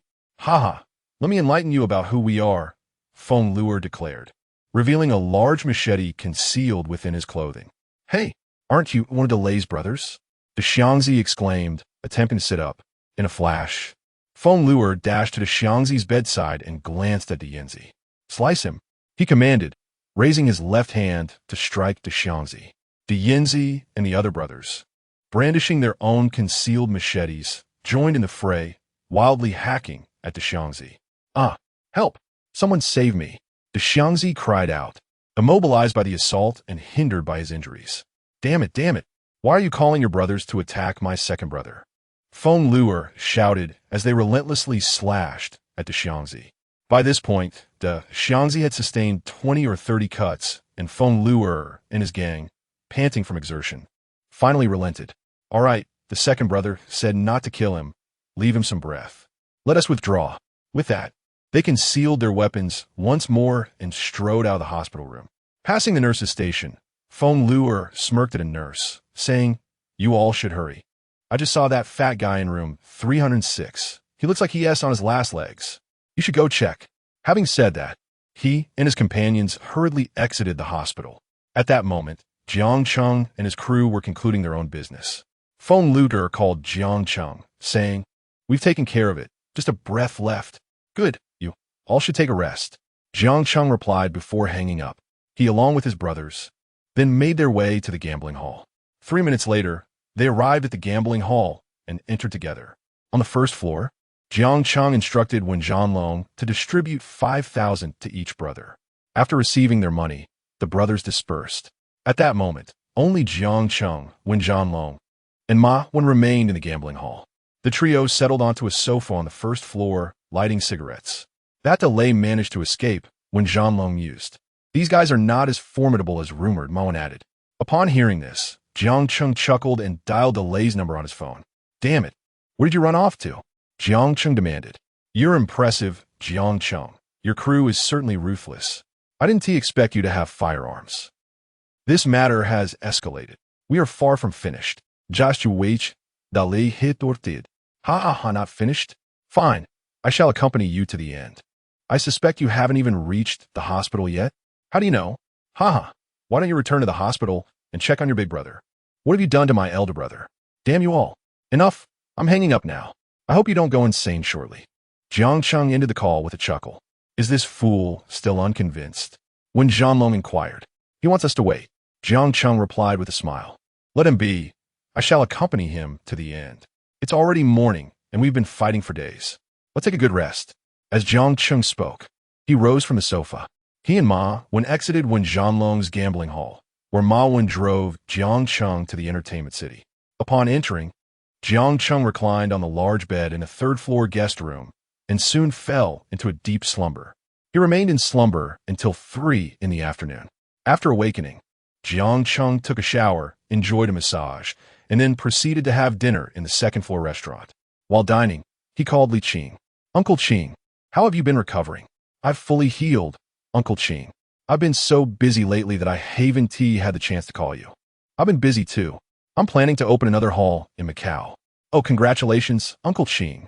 Make sure to let me know when it opens. I'll be there to support you. Of course, I'll definitely invite you over.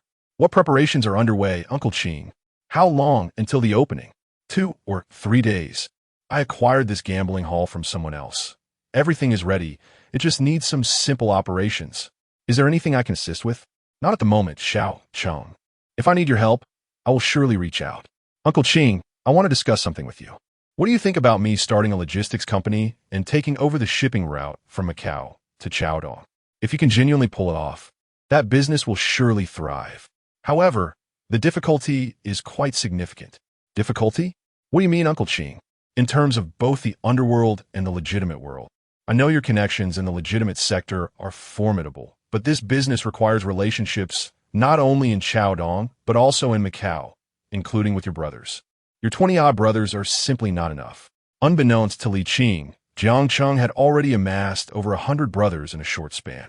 I, Jiang Cheng, relish overcoming challenges and am eager to confront difficulties. Uncle Qing, can your connections in Macau assist me? I can't help you, Xiao Jiang. My connections amount to nothing more than the deputy chief of the precinct. They are insufficient. Then, Uncle Ching, could you possibly leverage your relationship with the deputy chief to arrange a meal with the chief or someone of higher standing? It will be beneficial for us to network.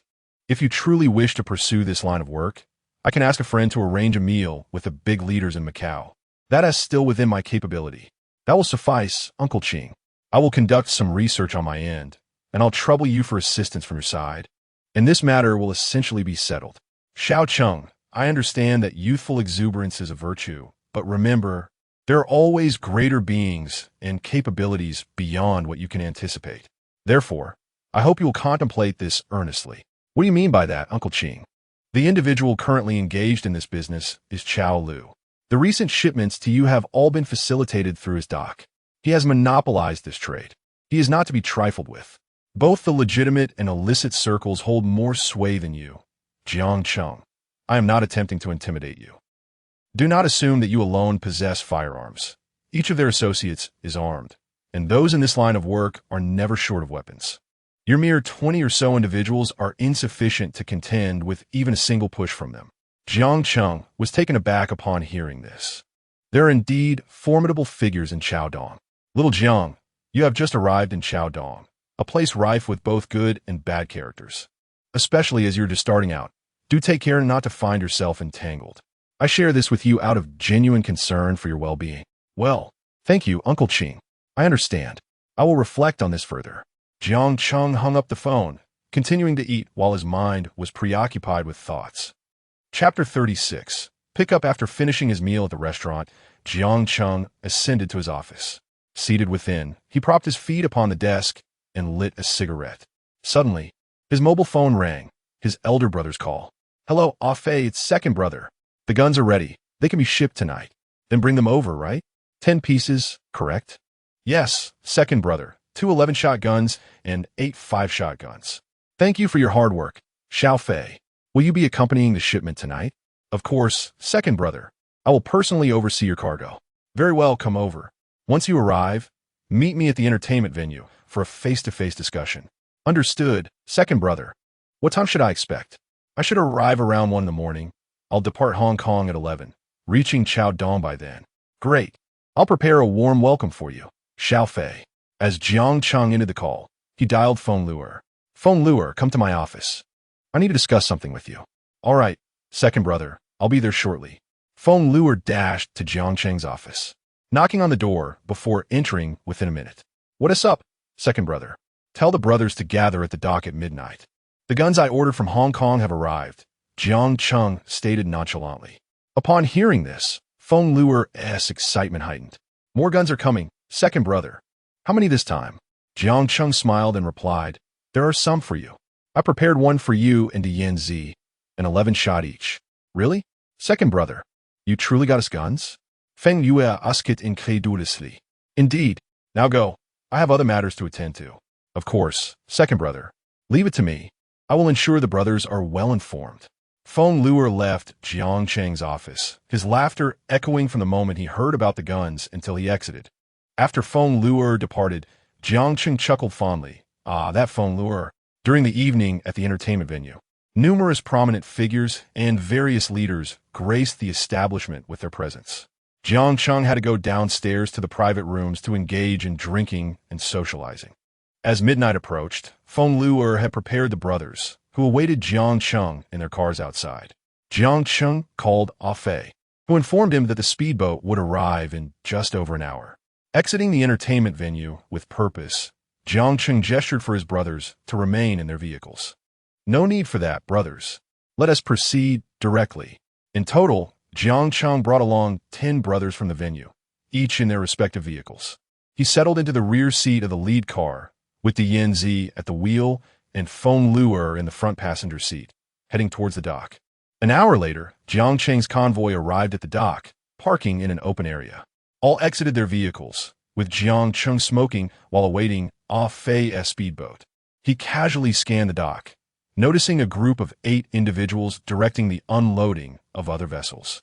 Hurry up, quickly, or the cops will arrive, and if something goes wrong, it has nothing to do with us.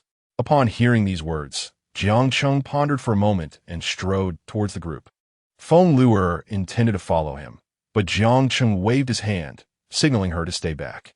He approached the group and offered a cigarette to the man who had just spoken. "Brother, have a smoke," Jiang Cheng said, handing a pack to another member of the group for them to share. "Hey, buddy, what's going on? I came here to wait for a shipment too. It hasn't arrived yet. I see you're keeping an eye on things?" "Yes, we're just watching over them, in case anything goes awry. It won't be our port's responsibility."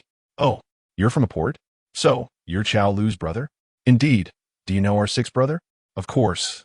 Who in Shaodong doesn't know sixth brother?" "That's true. Sixth brother has monopolized the shipping business at this port. His reputation has soared."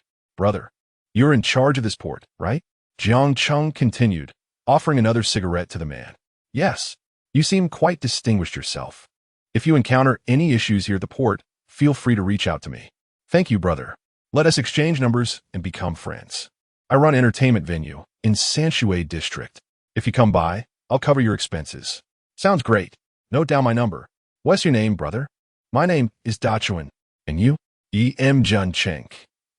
As Jiang Cheng exchanged numbers with Dachuan, he paused and dashed back to his vehicle, retrieving 2 file bags from the glove compartment.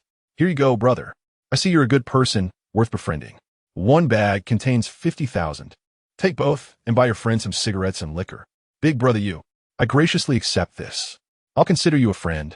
And if anything comes up at the port, just let me know." "Big brother, are you here to pick up goods?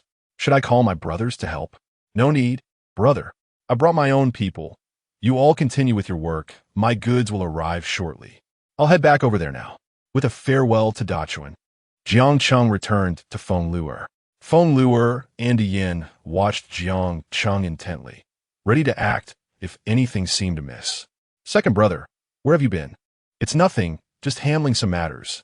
Where are Fei and the others?" "They should be here soon. The wind is strong today, so they might not be moving too fast." 10 minutes later, a Fei's airship approached, accompanied by 3 other airships and 5 of a Fei's brothers. A Fei greeted Jiang Cheng with a handshake. "Thank you for your hard work, a Fei. Let us go back to the entertainment venue and have a good time with your brothers." Jiang Cheng led a Fei and his companions back to the entertainment venue. The firearms were transported back to the entertainment complex by Jiang Cheng's brothers and stored in the warehouse. Jiang Cheng summoned Wan Zhanlong and Ma Wan to the private room on the first floor of the establishment. The brothers indulged in hearty drinks, consuming considerable amounts of alcohol. Jiang Cheng, with his arm around a Fei's shoulder, said to Fei, "Once you return, procure us some more firearms." "Second brother, is this not enough? How many do you intend to acquire?" "The more, the better. At the very least, another 10. "Goodness, second brother, how many brothers do you have? Are you planning for each one to possess a firearm?" "Simply tell me if you can manage it, a Fei." "I can, second brother. However, it will require some time, 1 to 2 months at most. I assure you, I will secure them within that time frame." "Thank you for your efforts, a Fei. After we finish drinking, come to my office tomorrow, and I will arrange the funds for you." "A Fei, may I inquire about something? Perhaps you are aware." "What is it?" "Speak, second brother. I will share all that I know." "Do you know whose dock you are using for the shipment?" "It belongs to Chao Lu. Are you acquainted with him?"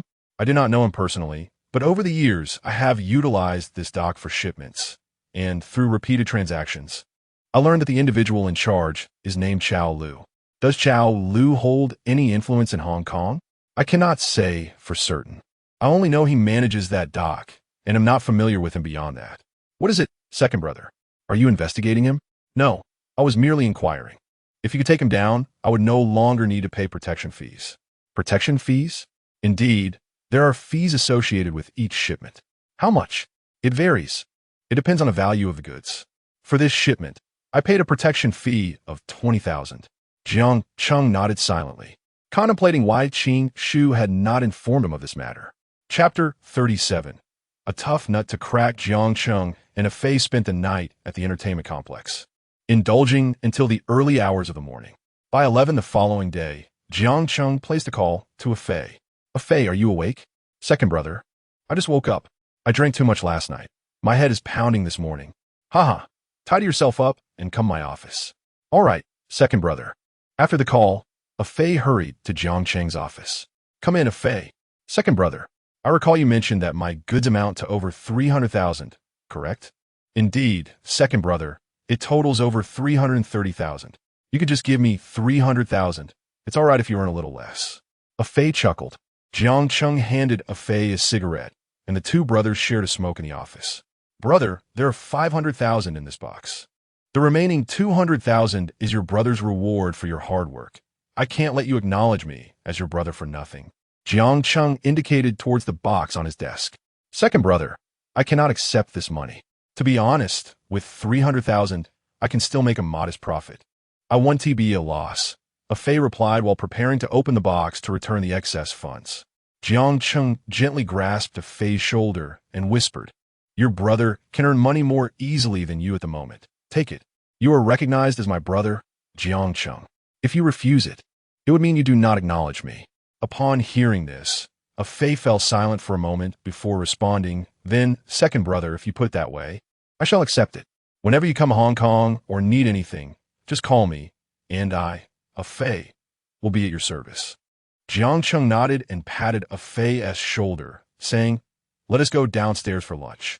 They arrived at the second-floor restaurant and enjoyed a meal together. During lunch, a Fei inquired about Jiang Cheng's future plans. Jiang Cheng openly shared his aspirations to take control of the Macau waterline. Second brother, that is certainly a brilliant idea. This business is one that profits with eyes shut. However, this Chow Lu is not someone an ordinary person can handle. I'm aware of that, so I'm merely contemplating it for now. However, with your intellect, second brother, perhaps with some research, we could indeed secure it. Once we have Macau, we can conquer Hong Kong as well. If you ever need me, just reach out. Yes, a Fei, do bring us more supplies. Jiang Cheng said with a smile. Second brother, I will arrange it upon my return. I'll see if I can procure some high-end items. High-end items? What do you mean? Micro-drones and homemade detonators. What is a homemade detonator? Jiang Cheng asked, puzzled. It's akin to a small grenade made by oneself, but with less power, about 5 or 6 times stronger than a firecracker. Such intriguing items exist? A Fei replied, Indeed, some use these when mining. Honestly, the society in Chaodong is quite underdeveloped. In Hong Kong, gang conflicts have escalated to the use of submachine guns and AKs. A scene reminiscent of what one might witness on television. The mere thought of such violence in Hong Kong astonished Jiang Cheng. Is it truly that fierce over there? He mused. Brother, you cannot fathom the ruthlessness of the gangs here. Conduct some research on these peculiar weapons for me. I shall offer you double the usual price. Jiang Cheng proposed. However, it's not merely a matter of money.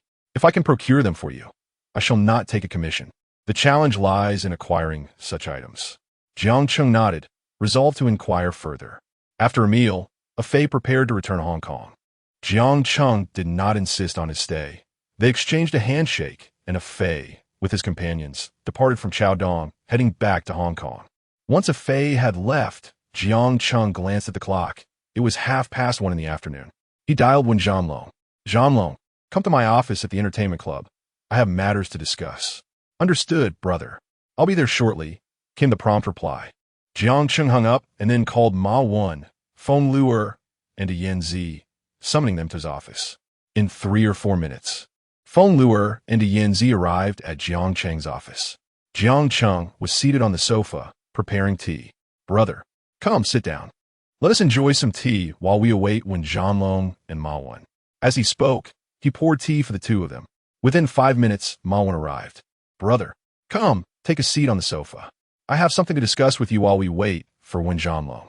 The 4 of them, Jiang Cheng, Ma Wen, Feng Luer, and a Yan Zi, settled onto the sofa, sipping tea and conversing as they awaited Wen Zhanlong. 15 minutes later, Wen Zhanlong ascended the stairs. Brother, come, sit down, Zhanlong. Upon hearing this, Wen Zhanlong took a seat on the sofa. What is going on, brother? You've gathered us all today. Is there some significant matter to discuss? Wen Zhanlong inquired, his expression earnest. Didn't I mention previously that I intended to establish a logistics company for Ma Wen, primarily focusing on the maritime route from Chaodong to Macau? Jiang Cheng explained. Indeed, brother. What is the latest on this venture? Wen Zhanlong asked, intrigued. If we wish to pursue this maritime route, we must seize control of the dock. Are you suggesting we seize the dock? Mon antai ven interjected, tu fingon a cigarette. Precisely. My intention is to take the dock by force. Currently, a man named Chao Lu monopolizes the dock, controlling not only the Macau waterway, but also the Hong Kong routes. This industry is impenetrable to outsiders.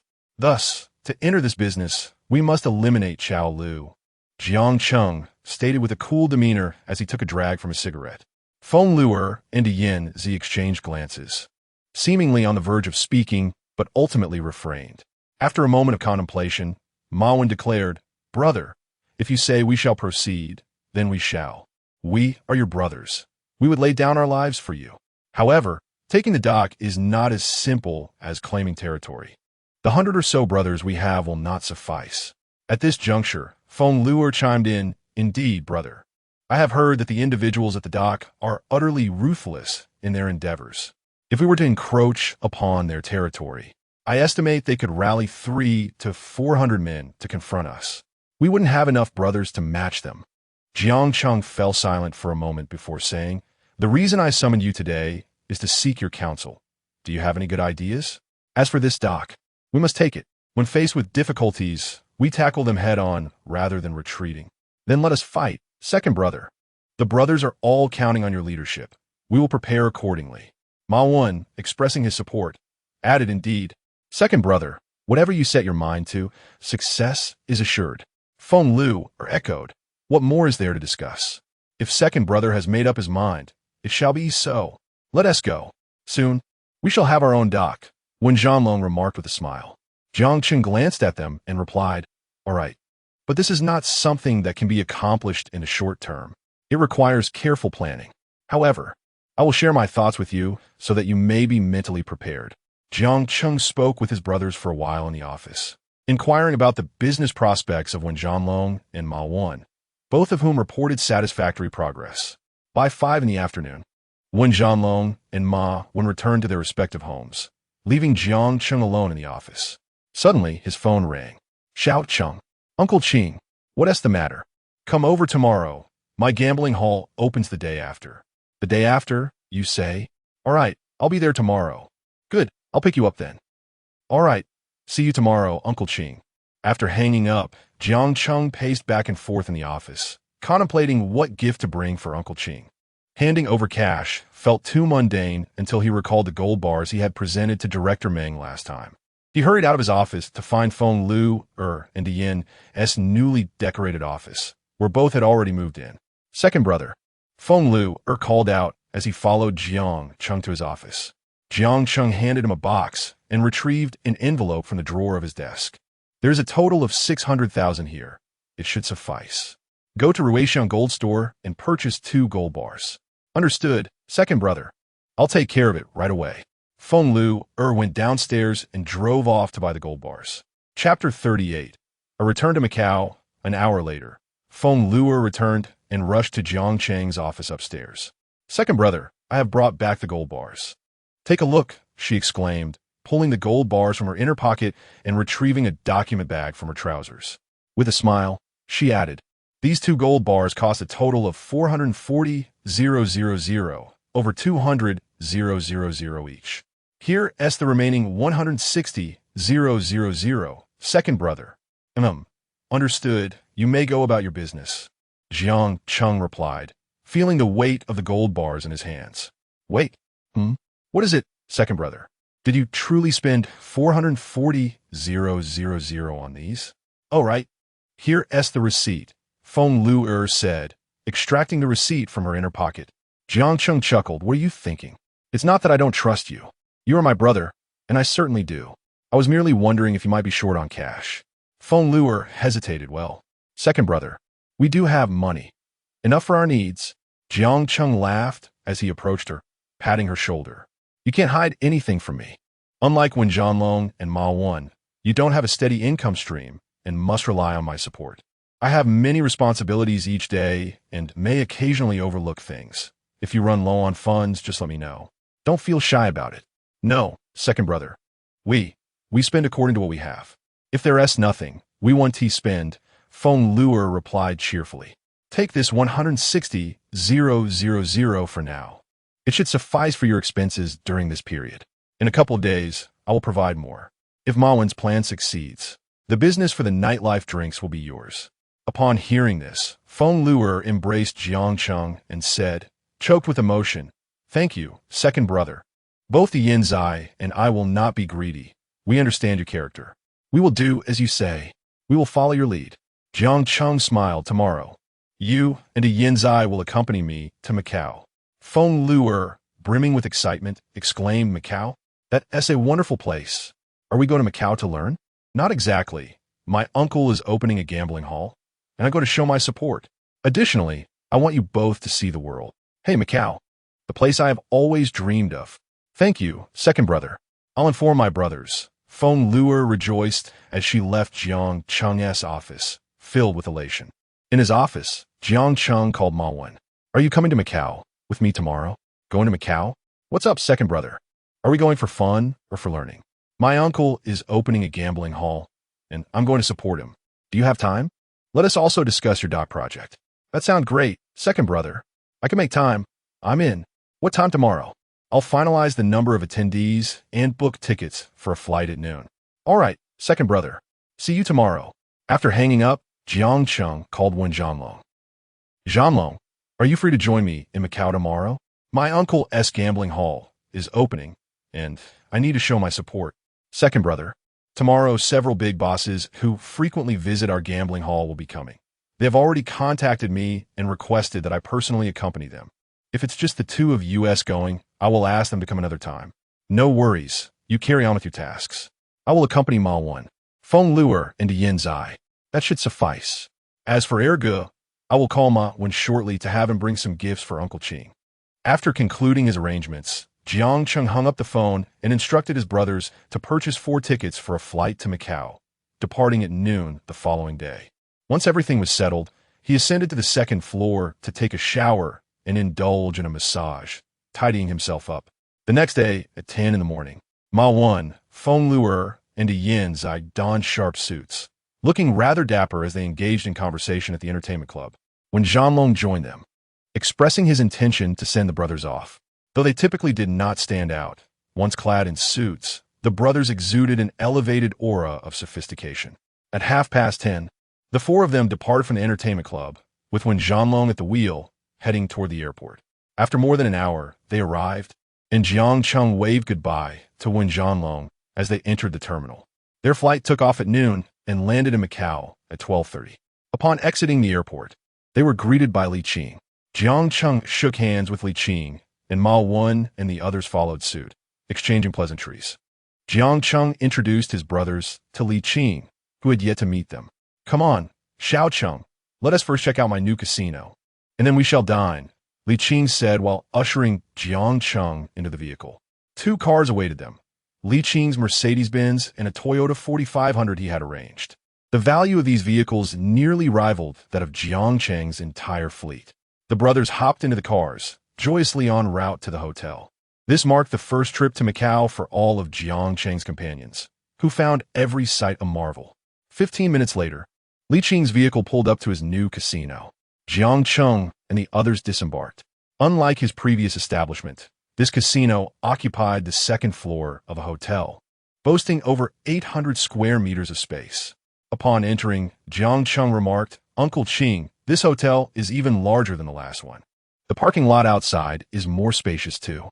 Li Qing chuckled. Indeed, this hotel surpasses my previous one, and my casino is larger as well. This space spans over 800 square meters, and most importantly, it's ready for operation with just a bit of renovation. As they rode the elevator to the second floor, they found it to be the entertainment level of the hotel, featuring a variety of entertainment options akin to Jiang Cheng's club. Upon entering Li Qing's casino, Feng Luer exclaimed, Wow, this surpasses Wen Zhanlong's casino in terms of entertainment offerings. Ma Wen chimed in, of course, Wen Zhanlong's casino is modeled after Uncle Qing's. Haven't you heard Erge mention it? With a playful tap on Feng Luer's head, he added, Uncle Qing, this venue is truly impressive. It feels like it has more comprehensive facilities than your previous establishment. Primarily, this hotel boasts a greater number of patrons than yours. Jiang Cheng and his companions wandered around the new gambling hall owned by Li Qing. Li Qing offered to treat them to a meal, but Jiang Cheng waved his hand and replied, Uncle Qing, with your grand opening tomorrow, you will undoubtedly have many friends visiting. This is your busiest time. Please tend to your affairs. Whether as your nephew or a friend, I cannot impose upon you. As it happens, I intended to show my brothers around Macau. If it is convenient for you, could you lend us a car? We would like to explore a bit. Upon hearing this, Li Qing grasped Jiang Cheng's hand and exclaimed, "Ah, Xiao Cheng, then I shall not stand on ceremony. I will arrange for the car downstairs. Room 4500 is yours, and I have prepared everything for your stay at this hotel." As he spoke, Li Qing handed over the keys to both the car and the hotel room to Jiang Cheng. After bidding farewell to Li Qing, Jiang Cheng and Ma Wen exited the new gambling hall and all piled into the car. Jiang Cheng took the wheel, with Ma Wen in the passenger seat, while Feng Luer and Yin Zai settled in the back. Inside the car, "Brother, this car is truly remarkable," exclaimed Yin Zai, who was thoroughly exploring the spacious rear seat. "Where are we headed now?" Ma Wen inquired, lighting a cigarette. "I'll take you to Xian Pujing, so you can witness the true essence of Macau, a world of opulence and indulgence," Jiang Cheng replied, taking a drag from a cigarette. Upon hearing this, Feng Luer and Yin Zai became so excited that they nearly leaned into the front seat, their eyes gleaming with anticipation. "Is that true, brother? With our appearances, Yin Zai and I could indeed step into the realm of the movies at Xian Pujing." Jiang Cheng chuckled at their enthusiasm, played a song titled "The Most Romantic Thing," and steered the car towards Xian Pujing. Chapter 39. Depart. Jiang Cheng's vehicle arrived at the entrance of the new Pujing, where he and his companions disembarked, the vehicle subsequently being taken by a security guard to the parking area. Having visited the new Pujing once before, Jiang Cheng was relatively familiar with the establishment and led Ma Wen and the others directly to the gaming hall. The new Pujing comprises numerous halls of varying sizes. On their previous visit, Li Qing had taken Jiang Cheng and his companions to a smaller hall. This time, Jiang Cheng guided them to the mid-size hall.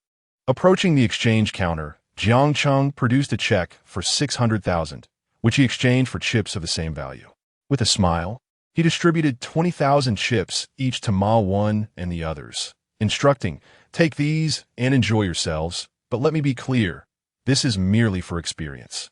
Not to get carried away, I can only give each of you 20,000 in chips." The bespectacled lad chuckled, "Thank you, second brother. But why aren't you playing? I played last time with Uncle Qing, but I'm not particularly fond of these games. You all go ahead. I'll just observe the excitement from the sidelines." Jiang Cheng replied, "Second brother, I won't play either. I'm not very keen on this," Ma Wen added as he placed his chips on the bar. "We should experience it, though. Visiting Macau without indulging would be a waste. Come on, let us go," Jiang Cheng insisted, taking the chips back and placing them into Ma Wen's pocket as he guided them further inside. The mid-sized hall was spacious and bustling with activity. They arrived at a baccarat table, where the bespectacled lad's eyes widened at the sight of a beautiful dealer. Jiang Cheng, noticing his reaction, smiled faintly and said, "Go ahead and play. You and Feng Lu can enjoy yourselves. Ma Wen and I will explore further." "All right, second brother. I'll play a couple of rounds and then meet up with you," the bespectacled lad said, staying behind with Feng Lu at the baccarat table. Jiang Cheng and Ma Wen continued forward, unsure what to try next since they were not regular players. Spotting a blackjack table, Jiang Cheng nudged Ma Wen and remarked, "There's blackjack. It's relatively straightforward. Let's take a look." They approached the blackjack table, where they observed the lively atmosphere, finding it quite entertaining. Eventually, Ma Wen, albeit hesitantly, was nudged by Jiang Cheng to join in. As he sat down to play, he surprisingly won the first round, racking up over 1,000. Jiang Cheng applauded, exclaiming, "Impressive, brother." Ma Wen glanced at Jiang Cheng and smiled, continuing his play as Jiang Cheng watched the excitement from the sidelines, surrounded by a crowd of onlookers. Fully engrossed in the commotion surrounding Ma Wen, Jiang Cheng noticed that Ma Wen had lost 13,000. When Ma Wen expressed his desire to stop playing, Jiang Cheng urged him to continue. "You still have those chips. Why not use them? You can't just leave them behind unspent." After a moment of hesitation, Ma Wen placed another bet and resumed playing. The gaming hall was densely populated and exceedingly loud, leading to the occasional shouts of excitement or frustration. which Jiang Cheng initially dismissed as ordinary banter from players experiencing losses. However, as time passed, the clamor persisted in Jiang Cheng's ears for over a minute, prompting not only him but also onlookers at 21 o'clock to turn their heads. A gentleman, seemingly in his 50s or 60s, with a head of gray hair, whether dyed or naturally white remained a mystery, sat at the Pai Gao table, his slightly plump figure adorned with a benevolent expression and glasses. He was explaining, "Young man, do not be so impulsive. I won purely by chance. I am not what you claim, a blue horse. I genuinely won by luck. Who do you think you are, old man? Do you know who my grandfather is?" shouted a man standing across from him, pointing an accusatory finger. "Young man, please refrain from insults. I won by luck. Why must you berate me? In this gambling hall, it may be different, but in another setting, I would make you regret your words. How dare you, old man? Who are you talking to? Not only will I insult you today, but I shall also strike you." With that, he lunged forward to grab the old man's collar. Jiang Cheng observed this scene unfold. "What are you doing, young man? I advise you not to touch me. Doing so will bring you trouble," the old man warned, pushing back defensively. "I'll see what trouble you can bring," the younger man retorted, seizing the old man's collar. "Let go of me. This is Macau. You will regret this." At that moment, no one noticed Jiang Cheng beside them. With a swift motion, he grasped the arm of the old man, exerting a force that few could withstand, causing the aggressor to cry out in pain and release his grip. "Who are you? Are you his son?" he sneered. Jiang Cheng, with a cold smirk, replied, "You wish I were your son. Why are you bullying an elderly man? I cannot abide such behavior. Step aside. This does not concern you. This old man is a blue horse, and he won over 500,000 from me," the young man insisted, attempting to advance. With a gentle shove, Jiang Cheng sent him sprawling to the ground, pointing down at him. "Is this your first time in casino? Even a novice like me knows that unless the old man is called out, he can leave with his winnings. Besides, you have no certainty that he is indeed a blue horse." At this moment, the security personnel and Ma Wan, alerted by the commotion, rushed over. "What is happening here?" they inquired, brandishing their equipment. "Nothing to worry about, my friends. This person was bullying the elder. It's all right. I'll handle it. No trouble for you," Jiang Cheng assured, offering a cigarette to the security guards. They glanced at the man on the ground. "Is he all right?" "He's fine," Jiang Cheng replied with a smile. "He tried to strike the elder, and I merely push him a bit. You are busy. Please carry on." "Well then, we shall take our leave. Avoid any fights," the guards advised as they departed. Once the security left, Ma Wan remarked, "Brother, this is Macau, a place unfamiliar to us. Let us avoid causing trouble." Jiang Cheng nodded and pointed at the man on the ground. "Can we conclude this matter? I do not wish for it to escalate." Just then, two of the man's companions rushed over. "What happened, brother? I can't believe it. Where have you been?" "I was about to get beaten up." When that person saw his two brothers arrive, he stood up with a smug smile on his face. "Brother, I apologize. We were just playing the slot machines. I didn't expect you to be in trouble." After speaking, the two brothers noticed Jiang Cheng standing opposite them. "Damn it, you're the one who hit my brother." As they spoke, the two brothers advanced toward Jiang Cheng.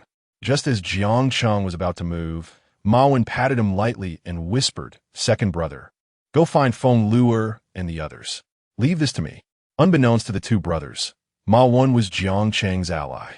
As they approached Jiang Cheng, before they could reach him, Ma Wan swiftly launched a punch right into one of the boys' nose, followed by a kick that sent the other boys stumbling back. While Ma Wan's strikes may not have been as formidable as Jiang Cheng's, they were sufficient to handle the duo.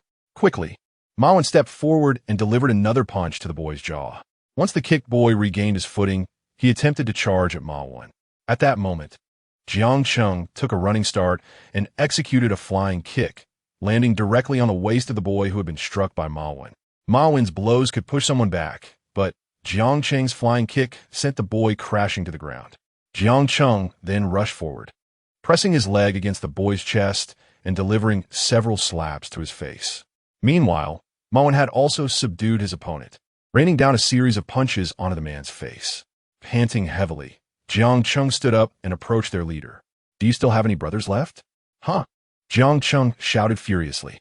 No brothers left. Just the two of us." Chapter 40. Meeting Zhou Zhixiang. Jiang Cheng surveyed the surroundings.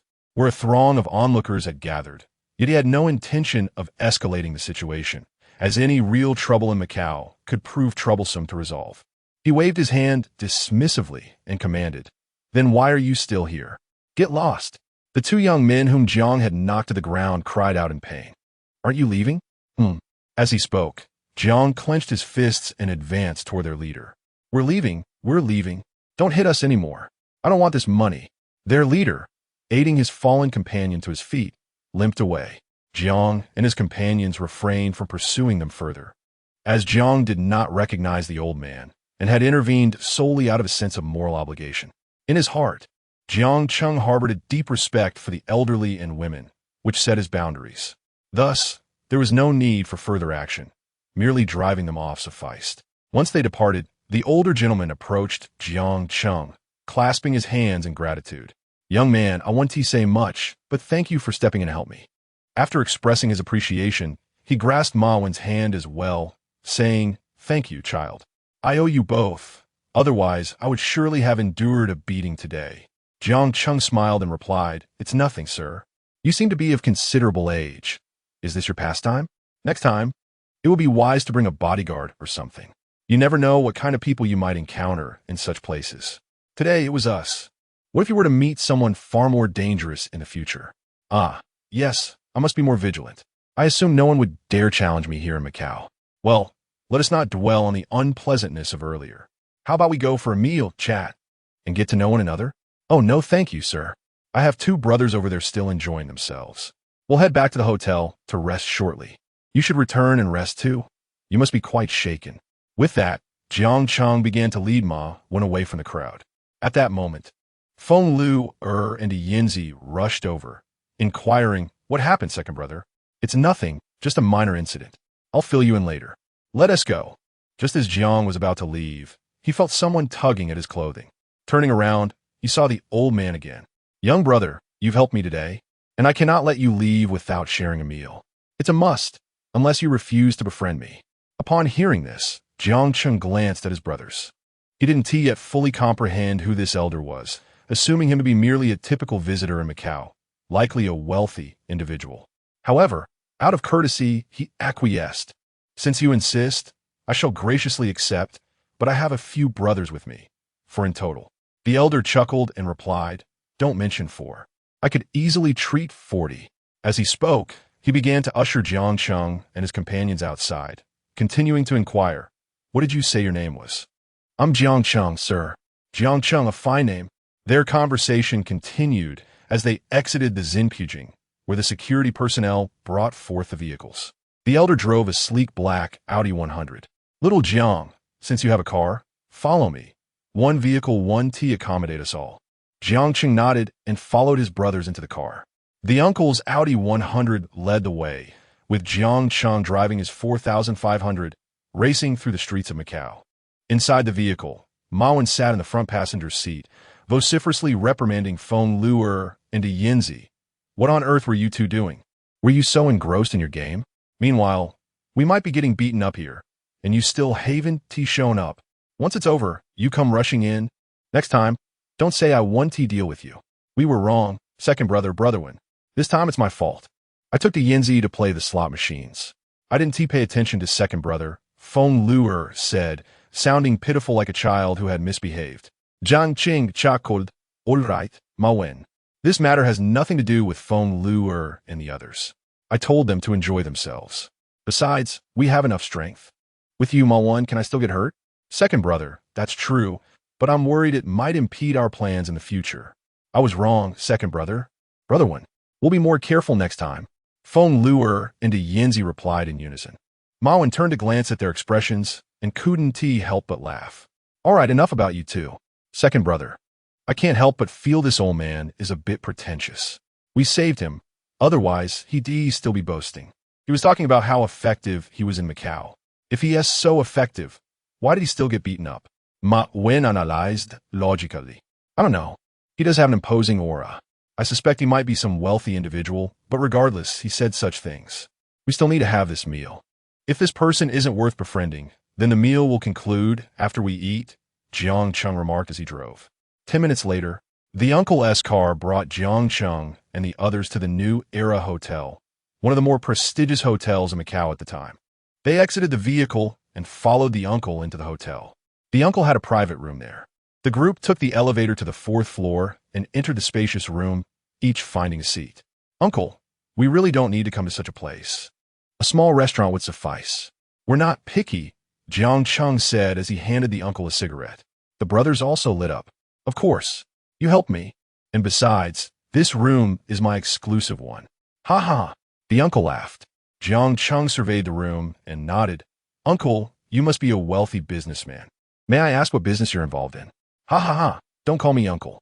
My name is Zhou Zhixiang. You can call me Uncle Xiang. I am the deputy director of the Macau Security Bureau, Zhou Zhixiang said, smiling leisurely. Jiang Cheng was taken aback upon hearing this and exchanged a glance with Mawen. They both understood the significance of such a position within the Security Bureau. However, Fenglur and Yinzi were unaware, though they knew he was undoubtedly a leader, just not the extent of his authority, mistaking him for perhaps a security chief of Macau, unaware of the true magnitude of his rank. Uncle Xiang, you are the deputy director of the Security Bureau? How did you end up in such a situation today? Jiang Cheng asked, suppressing his anxiety. You see, being in a high position isn't always convenient. Everything gets complicated, Zhou Zhixiang replied. I possess few hobbies, yet I find great joy in engaging with certain activities. If I were to disclose my passion for these pursuits, I would surely attract a throng eager to join me, all vying to ensure my triumph. Thus, each time I partake, I conceal my identity, stealthily enjoying a few rounds. Today, however, I encountered an unforeseen circumstance. Upon hearing this, Jiang Cheng nodded and remarked, Uncle Xiang, should you express it this way? I comprehend the meaning behind your earlier statement. Which statement? Came the response. In a gambling den, one can thrive, but outside, one is rendered powerless. Uncle Xiang burst into laughter, acknowledging, I understand your perspective. You must have thought I was boasting. By the way, Jiang Cheng, your accent does not resemble that of Macau. Are you here for a visit? Indeed, we hail from Chaodong. I am here to support my uncle's gambling establishment, which opens tomorrow. I see. Should you encounter any issues here, do not hesitate to call me. Jiang Cheng and Uncle Xiang exchange contact information. You appear quite youthful. Not yet 30, yet you accomplish feats that others cannot. Truly remarkable. I admire you, Uncle Xiang continued. There must be 4 or 5 dozen spectators here today, yet none besides you stepped forward to assist me. Jiang Cheng smiled and replied, I'm 20 years old, but I believe that heroism knows no bounds of origin or age. I do not perceive my actions today as particularly grand. They were simply a matter of course. I cannot tolerate the bullying of the elderly or women. When I encounter such injustices, I must lend a hand. Uncle Xiang, visibly astonished, exclaimed, You are merely 20. I have children older than you. Your eloquence and demeanor are far beyond that of a typical 20-year-old. If you're indeed 20, then I, Uncle Xiang, hold you in high regard. Hori, let us be friends. Should you require assistance in Macau, do not hesitate to reach out. I acknowledge you as my young brother. Upon hearing this, Jiang Cheng stood, raised his glass with both hands, and joined Ma Wen and the others in toasting Uncle Xiang. Chapter 41. A supportive figure at the dining table, Uncle Xiang inquired about Jiang Cheng's endeavors in Chaodong. With a smile, Jiang Cheng replied, Uncle Xiang, I am engaged in the entertainment business in Chaodong, and I've also set up a gambling hall with my brothers. If you do not mind the younger generation, I will be delighted to host you in Chaodong sometime and seek your guidance. Upon hearing this, Uncle Xiang leaned back in disbelief and exclaimed, My goodness, to have your own business at the age of 20, and 2 ventures at that. I can tell without even seeing them that they must be flourishing. Jiang Cheng chuckled softly. Indeed, it is a process of learning and managing simultaneously, with Macau being such a vast platform for learning. Anything we bring back to Chaodong will undoubtedly be enticing. I may not fully grasp the intricacies of business, but I understand that engaging in what others cannot will surely yield profits. Uncle Xiang rose to his feet and declared, Jiang Cheng, I toast to you. You have truly astonished me. What you have accomplished is something many spend their entire lives pondering, let alone attempting. You are a remarkable talent and will undoubtedly rise among the elite. Jiang Cheng promptly stood as well, saying, "No, uncle, I must raise my glass to you." Before Uncle Xiang could respond, Jiang Cheng lifted his cup and downed it in one go. Uncle Xiang, seeing this, smiled with satisfaction and followed suit. "My dear boy, you are destined for greatness," Uncle Xiang remarked, as if he could see the future. "You mentioned that your uncle's gambling hall opens tomorrow, correct?" "Yes, Uncle Xiang." "Ah, given my position, I certainly cannot attend tomorrow. However, I will send my son-in-law to show support. Please do not mention my identity to your uncle. This way, I can still enjoy a visit there incognito. After all, I visit old ES place often without him being aware." "There's no need for that, Uncle Xiang. My uncle's business is quite thriving. Just provide me with the address. I can have a word with the staff. There will be no issues with the gambling hall in the future." After a moment's hesitation, Jiang Cheng nodded and shared the address with Uncle Xiang. The group continued to drink and converse, with Uncle Xiang probing into Jiang Cheng's past experiences. Upon hearing them, Uncle Xiang gave Jiang Cheng a thumbs up. An hour and a half later, as the drinks started to dwindle, Jiang Cheng grasped Uncle Xiang's hand and said, "Uncle Xiang, we must take our leave now. My uncle will be looking for us soon. Let us exchange contact numbers, and should you visit Chaodong, please inform the younger generation. I understand you have many friends, but we simply wish to share some drinks and conversation with you. Ha! Rest assured, when I visit Chaodong, I will certainly seek you out. Likewise, when you come to Macau, do not forget your Uncle Xiang. Let's keep in touch. If you need anything in Macau, you can count on me. You mentioned I have many friends, but truth be told, they are not true friends, merely acquaintances due to my position. Before I attended university, I had merely 2 or 3 friends. Thus, when you, unaware of my identity, chose to assist me today, I was genuinely taken aback. I never anticipated encountering someone as compassionate as you, willing to aid a man who, at the time, could be deemed devoid of any utilitarian value. Therefore, I sincerely desire to forge a friendship with you, Jiang Cheng." Uncle Xiang, as he spoke, patted Jiang Cheng on the shoulder. Jiang Cheng and Uncle Xiang shared a warm embrace, and within the private room, Jiang Cheng Mawen and Feng Luer bid farewell to Uncle Xiang with handshakes before stepping out of the hotel. As they inhaled the fresh air outside, Jiang Cheng remarked, "Why is it that upon learning of his identity, we instinctively felt the need to maintain our composure, as if every action required a certain rigidity?" Ma Wen interjected, "Ever since I discovered he held such a prominent position, I have hesitated to speak," as he offered a cigarette to Jiang Cheng and lit one for himself. While smoking and walking towards the car, Jiang Cheng said, "Let us get in." The group settled into the vehicle, and Feng Luer inquired, "Second brother, did that old man claim to be the security chief of Macau? Does that mean he oversees all the security there?" Jiang Cheng and Ma Wen exchanged amused glances. With Ma Wen chuckling, Feng Luer, "Do you believe that if you mention this to Uncle Xiang, he wouldn't be displeased? Is that not correct? Did I overstate?" Feng Yue usket erneste lipsilon. Jiang Cheng shook his head. To clarify, his standing surpasses that of Director Ming, akin to being the Deputy Director of Public Security in our province. Feng Luer and Yanzi were instantly rendered speechless, their expressions frozen in disbelief. Ma Wen teased, "What is wrong with you two? Have you turned to stone?" No. Second brother, I didn't say anything wrong, right? Uncle Xiang won't be angry, will he? This is quite alarming." Jiang Cheng laughed. "You two have spoken," while Ma Wen hardly uttered a word. "If anyone has offended, it would be me." Feng Luer glanced at the Yanzi and exclaimed, "Ah, that's a relief. You nearly scared us to death." Jiang Cheng and Ma Wen erupted in laughter from the front seat. "Second brother, does this mean our doc holds promise?" The Yanzi leaned forward to speak. The Yanzi, if you wish to speak, please refrain from crowding forward, Ma Wen joked. "You're making second brother feel as if he's being pushed back." Jiang Cheng chuckled. "You two are truly amusing.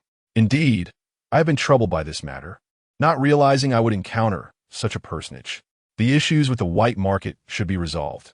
Now, we only need to address the forces of the underworld." Ma Wen chimed in, "Second brother, I believe the primary issue lies in the lack of firearms. Additionally, we are unaware of the opposition's strength and the number of brothers they possess. If we can ascertain that, I feel we would be in a favorable position. Over this period, we should recruit more capable brothers. One of my friends is from a martial arts school. He can help us find a few graduates. Feng Luer and Yanzi. You should also inquire and brainstorm solutions. Since second brother and one Zhanlong are not from Chaodong, we must rely on our Chaodong brothers to lend their support. Feng Luer and Yanzi nodded in agreement, assuring, rest easy, second brother, Brotherhood. We shall take care of this matter. Jiang Cheng pondered for a moment and inquired, what is the current monthly remuneration for our brothers? Ma Wen replied nonchalantly, second brother. My core brothers, those at the level of the 5 guardians, receive a monthly allowance of 10,000, excluding other dividends. The remaining brothers earn 2,000 a month. Second brother, this is the standard rate, which is sufficient to cover a year's wage from a regular job. After contemplating for a while, Jiang Cheng proposed, let us increase the salaries for our brothers. The ordinary ones will receive 3,500 a month, while the core brothers will see an additional 3,000 added to their monthly pay. We must expedite the recruitment of brothers. Second brother, with such a salary, we could recruit 100 brothers, Feng Luer chuckled. That won't suffice. We need brothers who can fight, at the very least, those who won't flee. I cannot afford to lose face, especially when it comes to combat. It would be shameful for them to abandon us for money, Jiang Cheng asserted. Understood, second brother. I will certainly seek out those who have experience in battle, Feng Luer replied. Never mind. Let us not return to the hotel just yet. We shall first visit the docks, Jiang Cheng remarked as he steered the car towards the harbor. Chapter 42 Brother, I truly admire you. Jiang Cheng drove the car to the dock. Although the dock in Macau was not as large as that in Chaodong, having even a small dock here was quite impressive. Despite the numerous docks in Macau, the route from Macau to Chaodong was still solely dominated by Chao Lu. Jiang Cheng and his companions found a vacant spot to park the car, and after stepping out, they lit cigarettes and made their way towards the dock. At this hour, the dock was not particularly crowded. Only a few workers were busy, and a handful of young men were observing them with keen interest. As Jiang Cheng approached these young men, he offered them cigarettes, saying, You are Chao Lu's brothers, aren't you? Who are you? One of them replied, accepting the cigarette. I'm a friend of your brother Lu, from Chaodong. Oh, hello, big brother. Is there something you need? The young man sized Jiang Cheng up, sensing that he was no ordinary individual. The mention of Chao Lu made him treat Jiang Cheng with a degree of courtesy. Finishing his cigarette, Jiang Cheng replied casually, Nothing much, brother. I came to Macau to have a bit of fun. Your brother, Lu, asked me to wait here for him. He'll be joining us soon for a drink. Oh, then come inside and wait, big brother. It's quite windy outside. Let's chat for a while. I noticed you seem like a decent fellow. Jiang Cheng felt a bit embarrassed by the compliment and chuckled. Big brother, if my Lu brother sees us outside, won't he scold me? Not a problem. I'll explain it to him later. Does your Lu brother often scold you? Well, he is not too harsh. But if we make mistakes, we do get reprimanded. That old Lu is still the same, just like back in Chaodong. Hasn't he changed a bit? So you're still with him? Jiang Cheng laughed. Hey, big brother, my Lu brother has a bit of a temper when he first arrives, but we're all used to it. However, he truly cares for his brothers when it matters. Upon hearing this, Jiang Cheng nodded. Yes, it's good to stick with your Lu brother. He is a decent man. How many brothers do you have at this dock? The last time I met your Lu brother, he mentioned having over 100 brothers. Is that true? Indeed, there are quite a few. Is your Lu brother boasting? Oh, big brother, it's been many years since you last met. We knew each other in Chaodong. It must be 7 or 8 years. That's right. Otherwise, your Lu brother wouldn't have come personally. I knew it. It must be many years since you've seen each other. Your Lu brother isn't exaggerating. He now has over 300 brothers. How many? Over 300? Your Lu brother has so many? Yes, over 300. Your Lu brother now dominates Macau, Chaodong, and Hong Kong, controlling the water routes between these places. In each of those locations, you need at least 100 men to maintain order. Your old Lu has truly become formidable, with over 300 brothers. I suppose you must be quite fierce in your skirmishes. Few dare to confront us, as our reputation for ruthlessness precedes us. Indeed, with your formidable strength, who would be bold enough to challenge you? You possess firearms, do you not? In Chaodong, even our brawls now involve guns. As he spoke, Jiang Cheng offered a cigarette to his companion, who quickly replied, No, big brother, My sixth brother will scold me if he sees. Jiang Cheng chuckled. It's all right. I'm here. What do you have to fear? You must support me in my words. Big brother. We have guns, but I have never used one. Whenever I engage in a fight, I typically wield a knife, and with a single charge, the opponent flees. Jiang Cheng nodded. The current sixth brother is not the same as before. You carry on, brother. I forgot to bring liquor for the sixth brother. He enjoys the wine from our hometown. I left it at the hotel and shall retrieve it. I'll go get it for you, big brother. No need, no need. We will buy some other gifts for your sixth brother when we return, as it has been many years since we last met. You focus on your tasks, brother. I shall take my leave. With that, Jiang Cheng strode purposefully toward his car, while Ma Wen and the others stifled their laughter as they followed the second brother to the vehicle. Once inside, Ma Wen, Feng Luer, and Yan Zai could no longer contain their amusement, bursting into laughter. Second brother, your mind is truly suited for the underworld. How are you so clever? I, Feng Luer, am in awe of you. Second brother, you are a genius. The Yan Zai laughed, adding, do you believe that fellow will be waiting for your return? Ha ha ha. This young brother is quite genuine, Jiang Cheng remarked, chuckling. Second brother, I, Ma Wen, thought myself rather clever, yet your intellect surpasses mine entirely. As he spoke, Jiang Cheng lit a cigarette. With their laughter echoing, Jiang Cheng drove towards the hotel. The rest is up to you. Organize the brothers with firearms and find an open space in the suburbs for target practice. We may not have many guns, but we have plenty of ammunition. I have ordered 600 rounds, which will arrive in a few days, Jiang Cheng said as he navigated the road. 20 minutes later, Jiang Cheng arrived back at the hotel, entering the room rented by Uncle Ching. There were 2 rooms in total, one for Jiang Cheng and Ma Wen, and another for Feng Luer and Yan Zai. Jiang Cheng glanced at the clock. It was 4 in the afternoon. You should rest for a while, Ma Wen. Take a nap. Uncle Ching may call us for dinner soon. As he spoke, Jiang Cheng lay down and fell asleep. Ma Wen, however, refrained from sleeping, concerned about disturbing Jiang Cheng, and instead stepped into the hotel lobby to make a phone call. By 8 in the evening, Jiang Cheng's mobile phone rang. Groggy, he answered. Xiao Cheng, are you at the hotel? Yes, Uncle Ching. Then come down for dinner. I'm waiting for you on the first floor. All right, Uncle Ching, we'll be down shortly. Jiang Cheng sat up, shook off his drowsiness, and rose from the bed to tap Ma Wen on the shoulder. Wake up, Ma Wen. Uncle Ching wants us to come down for dinner.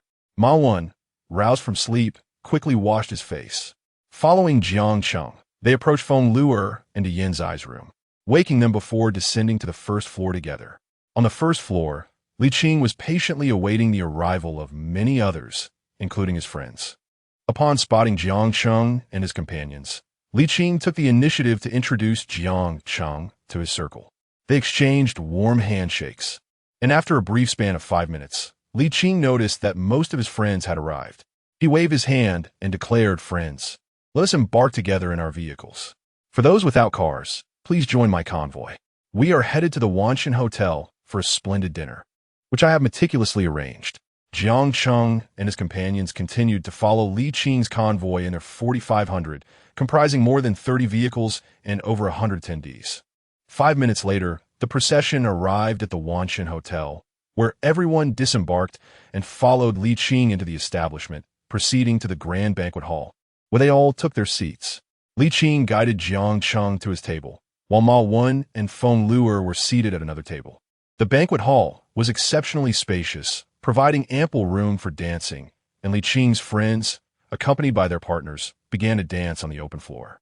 Chapter 43. The grand toast. The music reverberated throughout the banquet hall, where over 100 guests contributed to the vibrant atmosphere. Some business owners swayed to the rhythm alongside their partners, while Jiang Cheng engaged in lively toasts at Li Qing's table. Those gathered at Li Qing's table were esteemed benefactors or exceptionally close friends who had supported him. The company at Jiang Cheng's table was modest, totaling 11, including Li Qing. Li Qing stood to make a toast, addressing the assembly. Here are my benefactors and dear friends. I can truly say that without you, there would be no Li Qing as you see him today. He reminisced about his early days in Macau, a time when he was just a naive youth, fretting over his next meal. I could never have imagined that I would find my footing in Macau and cultivate so many friendships. I'm grateful for all of it. Li Qing expressed, his voice thick with emotion and his eyes glistening, though he did not weep. After finishing his drink in one gulp, he felt a sense of relief, as the weight of years of hardship in Macau was momentarily lifted. Jiang Cheng felt a twinge of empathy at Li Qing's words, fully aware of the struggles he had endured to rise from humble beginnings. The emotional resonance stirred the guests, some of whom found themselves misty-eyed, instinctively applauding Li Qing. The gathering continued, and after a few more toasts, Jiang Cheng leaned in to whisper to Li Qing, "Uncle Qing, I must take my leave now. I didn't sleep much last night, and wish to rest early." Li Qing nodded in understanding. "Go ahead, Xiao Cheng. Please come down tomorrow at 11. Our gaming hall opens at 11:30. "Of course, Uncle Qing. I will be there early to lend a hand," Jiang Cheng replied as he raised his glass to the other business owners. "Esteemed colleagues, I have an urgent matter and must depart. Thank you all for the support you have shown Uncle Qing over the years. I raise a toast to you all." With that, he downed his drink and departed from the table. As he left, the other business owners quietly praised Jiang Cheng, and through this gathering, he had forged connections with numerous influential figures. He soon joined Ma Wan, Feng Luer, and Big Eye at their table. With a discreet gesture, they followed him outside. Jiang Cheng understood that there was no need to linger until the end, as the spotlight was not on him that night. Walking the illuminated streets of Macau with his friends, Jiang Cheng reflected, "A year ago, on my way home from the billiards hall, I often wondered what my future would hold. Brother, some things are unforeseen. Just like me, 3 months ago, I never would have imagined I'd be here with you." Ma Wan replied with a smile. Jiang Cheng patted Ma Wan on the shoulder and asked, "Honestly, do you regret joining me? What about you, Feng Luer and Big Eye? Do you have any regrets?" "Regrets, brother. I wish I had met you sooner. If I had, I wouldn't have had to endure so much hardship," Ma Wan confessed. "Previously, I hesitated to join Big Brother out of fear of becoming entangled in Brotherhood. Your second brother not only refrains from playing with us, but also constantly considers our well-being, assisting us in various ways." Ma Wan rarely has red-rimmed eyes, yet he was choked with emotion while speaking these words. "Second brother, throughout my life, I have made countless mistakes, but the one thing I did right was to follow you."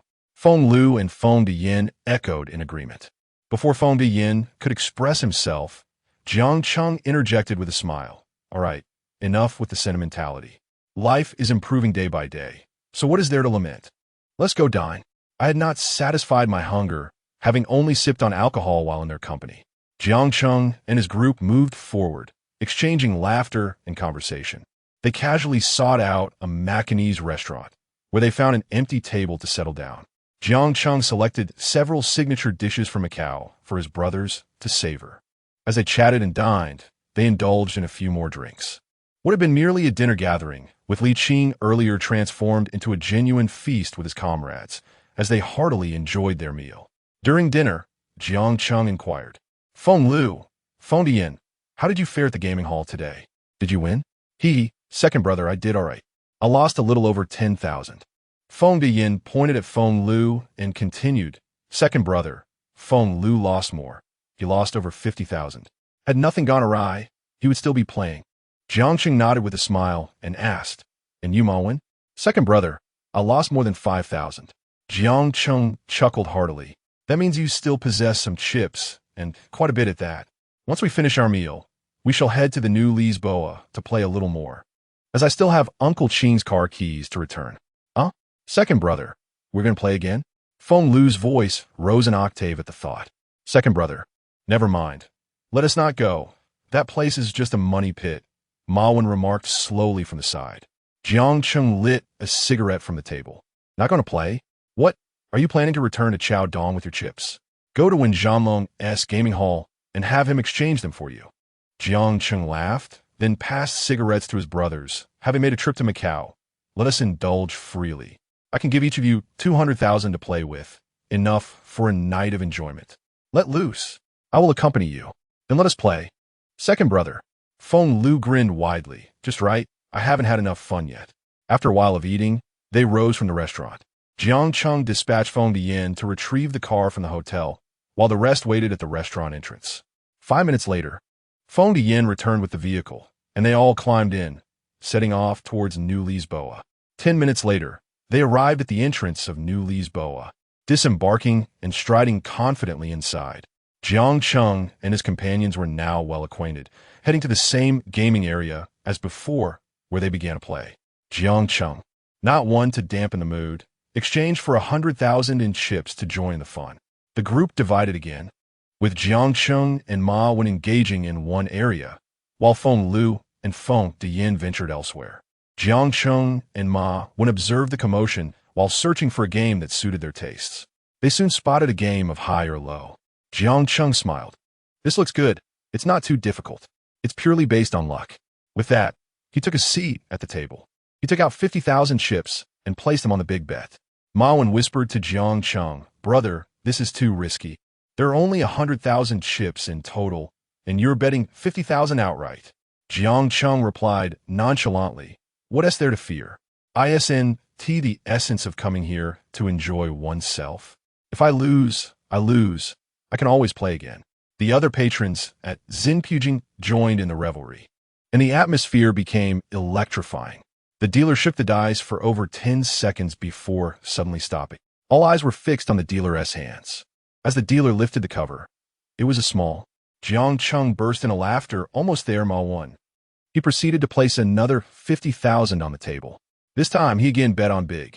The dealer shook the dice once more, stopped, and revealed yet another small. Jiang Cheng chuckled. "This game is unplayable. It's a cycle of losses." With that, Jiang Cheng got up from the table. "Brother, I still have chips left. You can use these to play," Ma Wen said, handing his chips to Jiang Cheng. "I don't need them. If I wanted to play, I would exchange my own chips. But I can't just sit out. That would ruin the fun for you all. Despite losing 2 rounds, I had a great time." As he spoke, Jiang Cheng draped his arm over Ma Wen's shoulder and moved forward. "Ma Wen, don't just walk. Choose something you like to play. Coming here isn't just about walking around." "Brother, the problem is I don't know how to play any of these games." Ma Wen protested. "No worries. Just play. Come on, let us try this one," Jiang Cheng said, leading Ma Wen to the Dragon Tiger table. Chapter 44. Arrival at Chaodong. Jiang Cheng and his companions indulged in games at the gambling hall until the early hours of the morning, around 2 o'clock. Ma Wen suffered a loss of 40,000, Feng Luer lost 160,000, and Yinzi lost 80,000. The remaining chips were exchanged for cash. As Jiang Cheng and his entourage exited the gambling hall, they drove back to the hotel. Once they reached their room, they collapsed into slumber. The following morning at 9 o'clock, Jiang Cheng accompanied Ma Wen and others down to the 2nd floor via the elevator. Upon the doors opening, they spotted Li Qing at the entrance of the gambling hall, shaking hands with someone. Jiang Cheng approached Li Qing with a smile. Li Qing quickly stepped forward to grasp Jiang Cheng's hand, exclaiming, "Xiao Cheng, why are you all here so early? You could have come at 11. Uncle Qing, your business is thriving. As your nephew, I must come early to lend a hand." Jiang Cheng replied, pulling a gold bar from his bag. Ma Wen likewise presented a gift from Wen Zhanlong, a jade figurine symbolizing wealth, to Uncle Qing. "Xiao Cheng, why such an extravagant gift?" Li Qing protested. "I will accept Zhanlong's jade, but you should take back the gold bar. I cannot accept it." Jiang Cheng chuckled. "Uncle Qing, why is it that you accept Zhanlong's gift, but refuse mine? You and Zhanlong share a good rapport, haha." This gold bar carries significance. It symbolizes wealth and prosperity, a representation of daily gains. "Please accept it." After a moment of hesitation, Li Qing relented. "All right, I will accept it, Xiao Cheng. Thank you both. Please, go inside and make yourselves comfortable." Jiang Cheng glanced around and whispered to Ma Wen and the others, "You go ahead and enjoy yourselves. I will stay here for a while with Uncle Qing." "Understood, brother," Ma Wen replied, leading Feng Luer and the others inside. Jiang Cheng remained by the entrance, assisting Li Qing in welcoming guests. Li Qing's friend arrived, and regardless of whether Jiang Cheng knew them, they greeted him warmly, ushering him inside. During this time, he also encountered his uncle Su Jiayu, exchanging embraces and inquiring about each other's well-being. As noon approached, at 11:30, Li Qing's gambling hall officially opened. Everyone engaged in games, and Jiang Cheng also contributed 200,000 to support Li Qing. At 1 o'clock in the afternoon, Jiang Cheng shook hands with Li Qing saying, Uncle Ching, I must return to Chaodong. I have matters that require my attention. Thank you for your hospitality. Oh, Xiao Cheng, do stay a few more days. You arrive and immediately rush off, and we haven't had a chance to share a drink together. Don't blame me for being busy. Otherwise, we would certainly have had a drink together. I understand, Uncle Ching. Next time I visit Macau, or when you come to Chaodong, we shall indulge until we are intoxicated. For now, I must take my leave. There are pressing matters awaiting my attention in Chaodong. Very well, I shall not keep you. I will have my brother arrange a flight for you. Please, Uncle Ching, we have already secured our tickets before arriving. You attend to your duties. A friend here has offered to see me off. You need not trouble yourself with me. Ah, that is fine. But do ensure you come to Macau in a couple of days. We must share a drink, you rascal. Jiang Cheng bid farewell to Li Qing with a handshake, then descended the elevator with Ma Wen and the others, striding confidently out of the hotel. As they stepped out of the hotel, Jiang Cheng lit up a cigarette. Big Eye, standing nearby, inquired, Second brother, when did you make a friend? Where are they? There are no cars parked at the entrance. Ma Wen, overeating, playfully tapped Big Eye on the head and exclaimed, Are you foolish? Second brother mentioned that to avoid troubling Uncle Ching. Feng Lu, chuckling beside them, remarked, When good, don't be like him, acting like a fool. Sometimes I am left speechless by Big Eye. Jiang Cheng laughed, waved his hand, and said, Come on, let's take a taxi to the airport. They hailed a taxi that whisked them away towards the airport. After a 40-minute ride, they arrived at the airport terminal, waiting until 3 in the afternoon. They boarded the plane and flew back to Chaodong. Upon landing in Chaodong, Wen Zhanlong, having received a call in advance, was already waiting outside the airport. As Jiang Cheng and Ma Wen exited the terminal, they spotted Wen Zhanlong grinning and waving at them. Second brother, he called out, striding over and embracing Jiang Cheng. I miss you so much. Finally back. Jiang Cheng chuckled, replying, Zhanlong, if I recall correctly, I've only been gone for a day. When Zhanlong scratched his head and said, Ah, it seems so, but it feels like such a long time. What is that phrase again? Ma Wen chimed in with a smile. That S called a day feels like a year. Yes, indeed.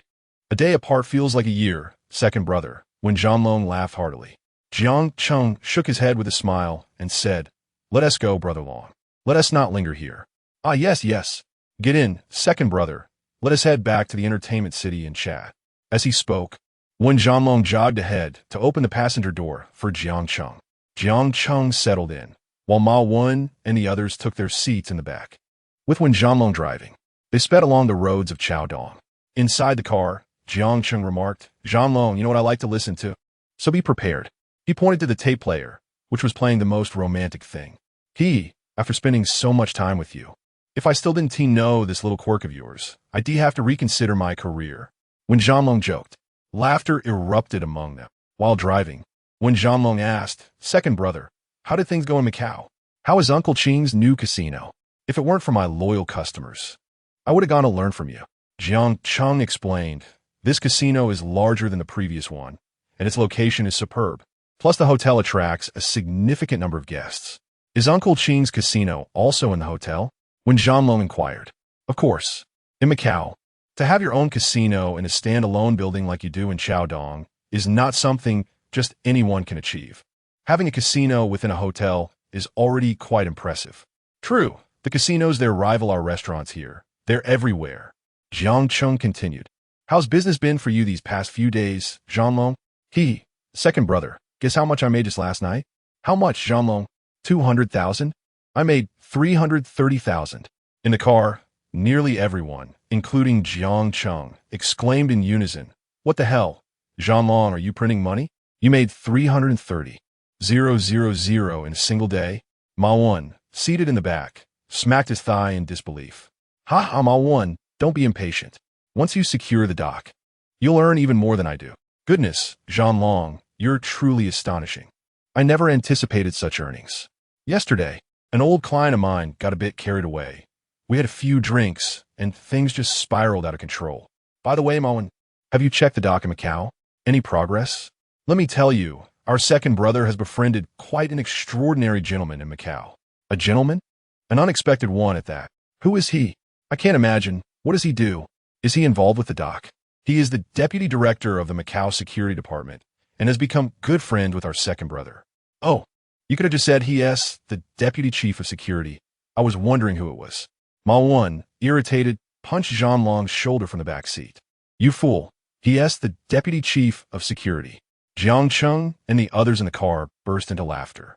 What is so special about this deputy chief? Tell me, second brother, is he really that influential in Macau? I believe we shouldn't be involved in the underworld. I often take you all to shoot comedic films. You are all so talented, Jiang Cheng chuckled. What? What's going on, second brother? Let me put it this way, Zhang Long. The deputy director of the Macau Security Department is equivalent to the deputy director of our Chaodong Provincial Public Security Bureau, and he might even wield more power. What? Wen Zhang Long shouted in disbelief. Goodness, second brother, is that true? If we befriend such a figure, we would not only soar in Chaodong, but also make it big in Macau. Then, Ma Wan, your dock is secured. Wen Zhang Long exclaimed, saliva flying everywhere. Oh my! Wen Zhang Long, could you contain your excitement? You're spraying saliva all over second brother. Wen Zhang Long chuckled. Second brother, we need to strategize about the dock. This could be promising. Yes, we certainly need to strategize. Let us head back to the entertainment center for now and discuss it further. What entertainment center? I already reserved a spot at that barbecue place we went to before. We're going for barbecue soon. I'm free tonight, and we're not leaving until we're well and truly drunk, Ma Wan said, grinning. Indeed, second brother, since you earned so much yesterday, it's only right that you treat us to a feast. Let us make it a good one.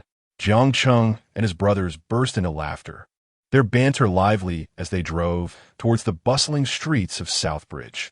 Chapter 45. Scheming. Jiang Cheng's vehicle arrived at Southbridge's bustling night street. Stepping out, he and his companions lit cigarettes and engaged in lively banter as they made their way into the barbecue restaurant. Boss Jiang, you're early today, greeted the restaurant owner.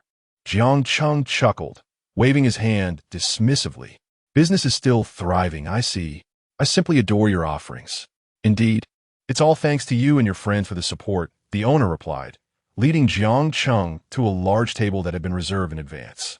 They settled down, and after placing their orders, Jiang Cheng began conversing with Wen Zhanlong and the others. Zhanlong, we received new firearms at the entertainment city. Make sure to distribute 2 10-shot revolvers to Feng Luer and to Yanzi. The remaining 8 5-shot revolvers will go to your brothers. As for tomorrow, I want you to gather all the brothers armed with firearms, including Ma Wan and Feng Luer's crew. We'll head to an open area in the suburbs with 200 rounds for target practice. I've procured a fresh batch of ammunition that will arrive tonight. So you needn't worry about running low, Jiang Cheng instructed the brothers at the table. Wow, second brother, are you planning to turn us into sharpshooters? Wen Zhanlong laughed.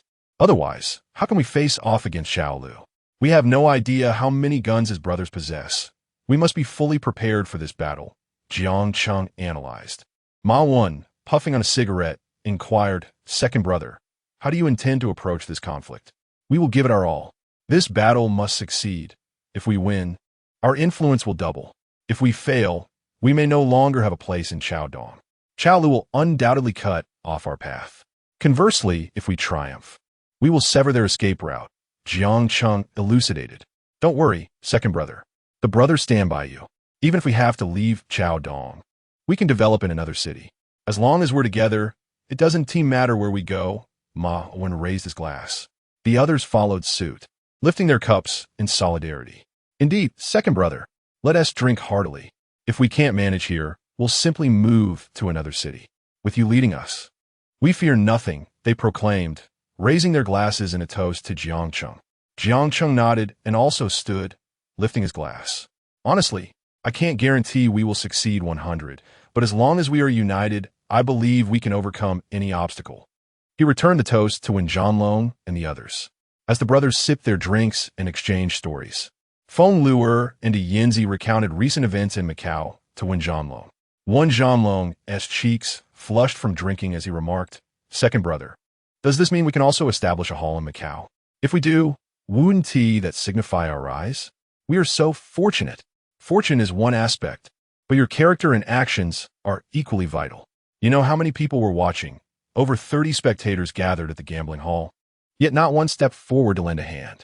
To be frank, if you hadn't intervened, I wouldn't have either, Jiang Cheng replied. This time in the gambling hall. The opportunity was not solely for the second brother, but for everyone present. However, it was only the second brother who seized it. Ma Wen spoke with excitement. Wen Zhanlong patted Ma Wen on the shoulder, urging him to calm down. Ma Wen, I was merely making an observation. I am well aware of the second brother's character. After all, it was he who gallantly came to my aid. I am not overly excited. I simply wish to convey that some individuals fail to grasp opportunities when presented. Yet the second brother not only seizes them, but also utilizes these chances to capture further opportunities, treating them as platforms. Ma Wen lit a cigarette. Haha. If I had approached everything with indifference, I would not have reached this point, nor would I have become your elder brother, Jiang Cheng remarked, giving a pat on the shoulders of Wen Zhanlong and Ma Wen. They nodded in agreement, and the brothers resumed their drinking. As the clock struck 5 in the afternoon, Jiang Cheng and his companions had nearly finished their drinks and departed from the barbecue restaurant. Exiting the vibrant streets of Nanjiao, Jiang Cheng, along with Ma Wen, boarded a vehicle driven by Wen Zhanlong, heading back to the entertainment city. After 20 minutes, the car halted at the entrance of the establishment. Upon alighting, they entered the entertainment city, where the manager spotted Jiang Cheng and said, Boss Jiang, I will bring you the financial reports for these past few days shortly for your signature. Jiang Cheng nodded and led Wen Zhanlong and the others upstairs to the third-floor storeroom. Jiang Cheng opened a newly arrived item and began to examine it with delight. Haha, if we had 10 more of these, we would fear no one, he said while handling the firearm. That won't do, second brother. If you take so many guns into a fight, even Director Meng won't be able to handle it, Ma Wen replied. When Zhanlong concurred, Indeed, second brother. We actually have quite a few guns already. 5 or 6 should suffice in Chaodong. Let others do as they please. Guns may not be used, but one must always be well prepared. I have begun to understand the meaning of there is always someone better. We may encounter a Chao Lu now, but in the future, we might face someone even more formidable, perhaps 2, 3, or even 5 or 6 times stronger. So what shall we do then? Prepare in advance, Jiang Cheng stated coolly. He then waved his hand, saying, All right, Zhanlong, take these guns and load them into your car. Just leave 2 for the entertainment city. Feng Luer and Yan Zai. You 2 take these 2 new 11-shot firearms. While speaking, Jiang Cheng handed the 2 pristine 11-shot guns to Feng Luer and Yan Zai. Ma Vin, Feng Luer, and Yan Zai, I need you to recruit brothers over the next 3 days, those who can fight, and the more the better. If you come across exceptional talent that you cannot secure, call me, and I will go after them, Jiang Cheng instructed them in the storeroom. Understood, second brother. Yan Zai, and I will take care of it right away. I have already made arrangements with the brothers while in Macau, replied Ma Wen. Jiang Cheng nodded and waved his hand, saying, All right, you are all dismissed. Go back to your tasks. With that, Wen Zhanlong, Ma Wen, and the others each departed, while Feng Luer and Yan Zai headed downstairs to attend to their duties. Jiang Cheng entered his office and noticed the financial report sent over by the manager on his desk. After perusing the document, he nodded in satisfaction. The profits had more than doubled compared to previous days. He picked up the phone and summoned the manager. Upon the manager's arrival, Jiang Cheng handed him an envelope containing 200,000, which he had prepared in advance. You've worked hard. This is what you deserve. After expressing his gratitude, the manager exited the office.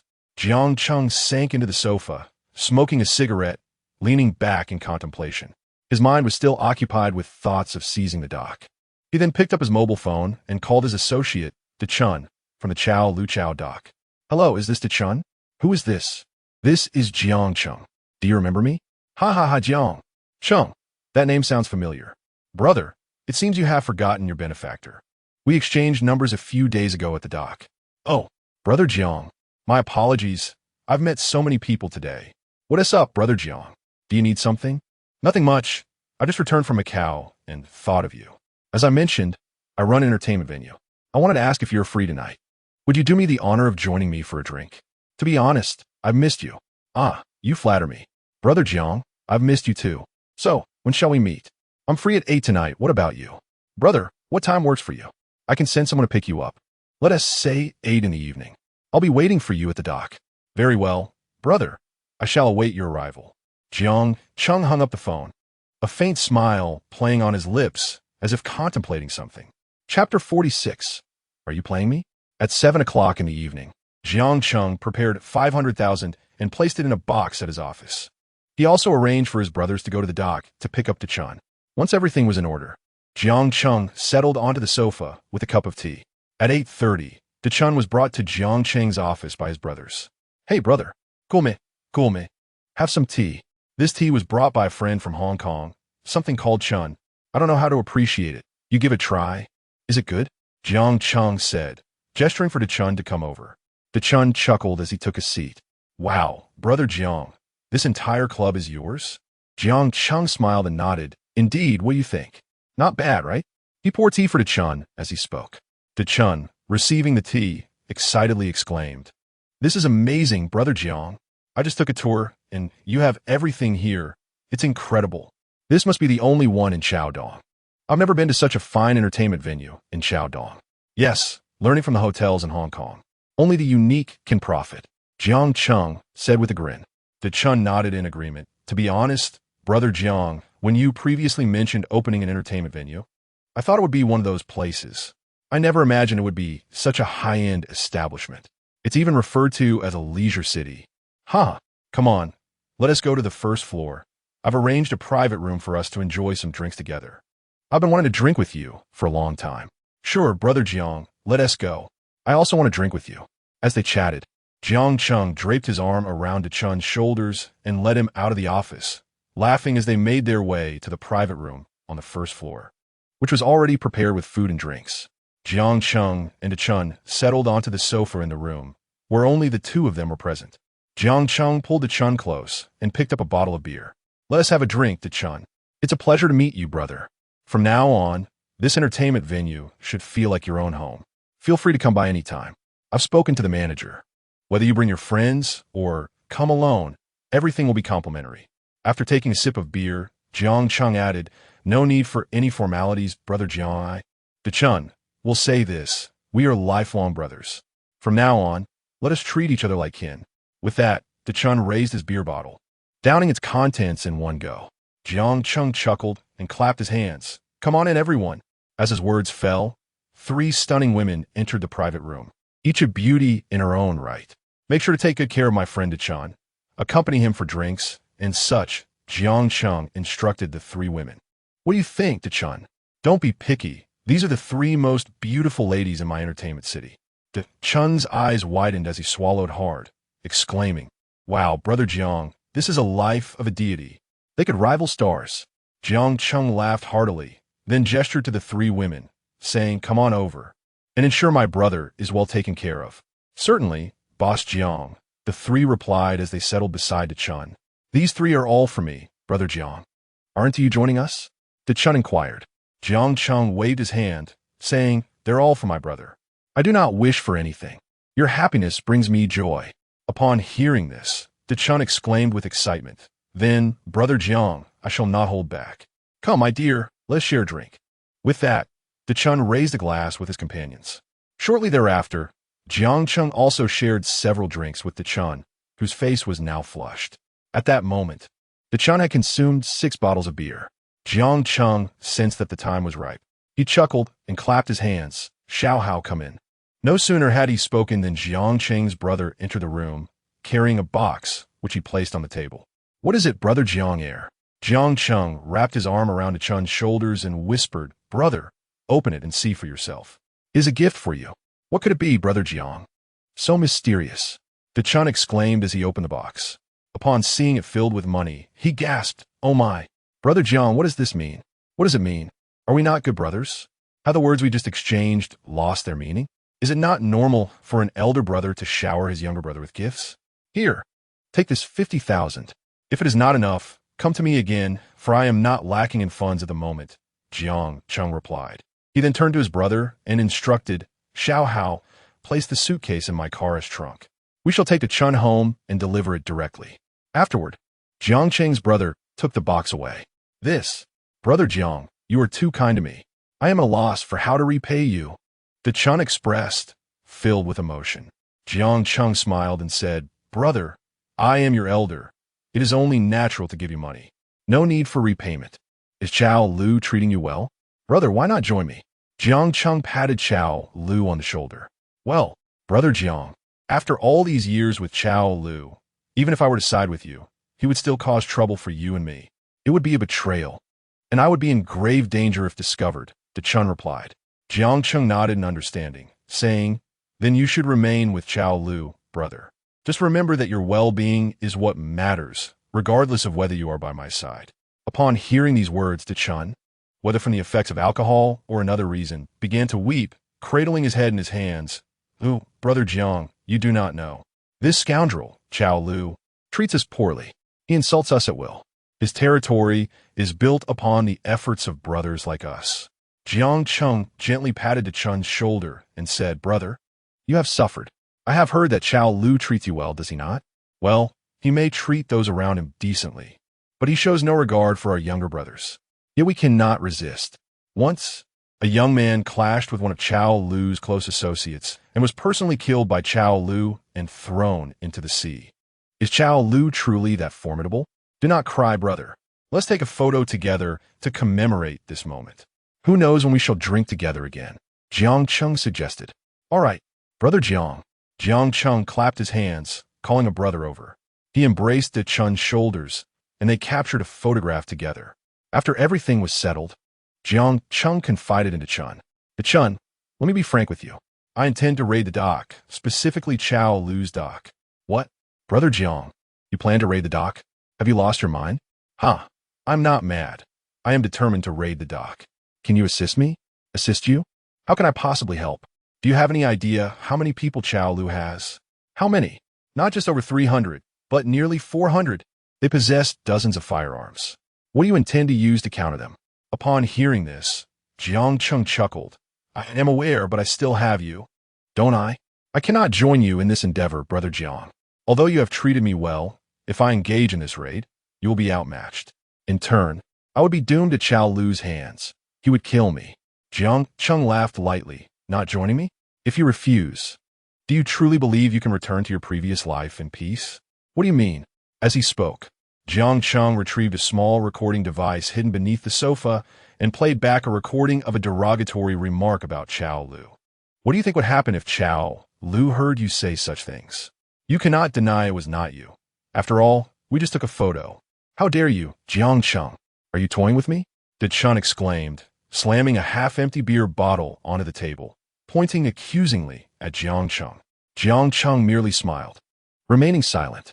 At that moment, the door to the private room was kicked open, and over 10 of Jiang Cheng's brothers stormed in, each brandishing weapons. Chao Lu, don't move. Do you think you can take on my second brother? Chapter 47. Mutual needs. At this moment, Dachuan found himself encircled by Jiang Cheng's brothers, armed with cleavers in the private room. Clutching a beer bottle, Dachuan questioned, What do you mean, Jiang Cheng? Is this a banquet of betrayal? Jiang Cheng chuckled, rising from a sofa, and replied, Dachuan, this could actually be a fortuitous opportunity. We can strike a deal. You two can reap the benefits. After a moment of contemplation, Dachuan retorted, Benefits? If I get caught, I'm finished. Chao Lu will certainly end me. Jiang Cheng patted Dachuan on the shoulder, urging him to set the bottle down. Is this how you treat your benefactor? Let us sit on the sofa and discuss. Surveying Jiang Cheng's brothers around him, Dachuan discarded the bottle onto the floor and plopped down on the sofa. Jiang Cheng offered him a cigarette, saying, Dachuan, you must trust us. Our dock will surely be seized. My plans have never failed. Du underestima Gao Lu. Do you think a handful of you can take him on? How navi? Dachuan exclaimed. Jiang Cheng nodded, asking, How many brothers do you have in Chao Lu's camp? Are you pointing at my brothers? I have over 20 who will heed my commands. You understand what I mean, right? That is possible. They are my previous comrades. Once we succeed, I'll give you 2 million for yourself and another 1 million for your brothers, a total of 3 million. I believe this sum will suffice for you to establish yourselves for a lifetime. Even if we fail, you can evade the consequences. So, will you not undertake this venture? Besides, Chao Lu does not treat you well. Dachuan remained silent, smoking his cigarette. Observing him, Jiang Cheng draped an arm around Dachuan's shoulder and continued. You must consider your brothers. 1 million is something they wouldn't earn in a decade. What do you want me to do? Dachuan inquired. Once I finalize my plans, I will call Chao Lu to arrange a confrontation. You will merely need to inform me of their numbers and location.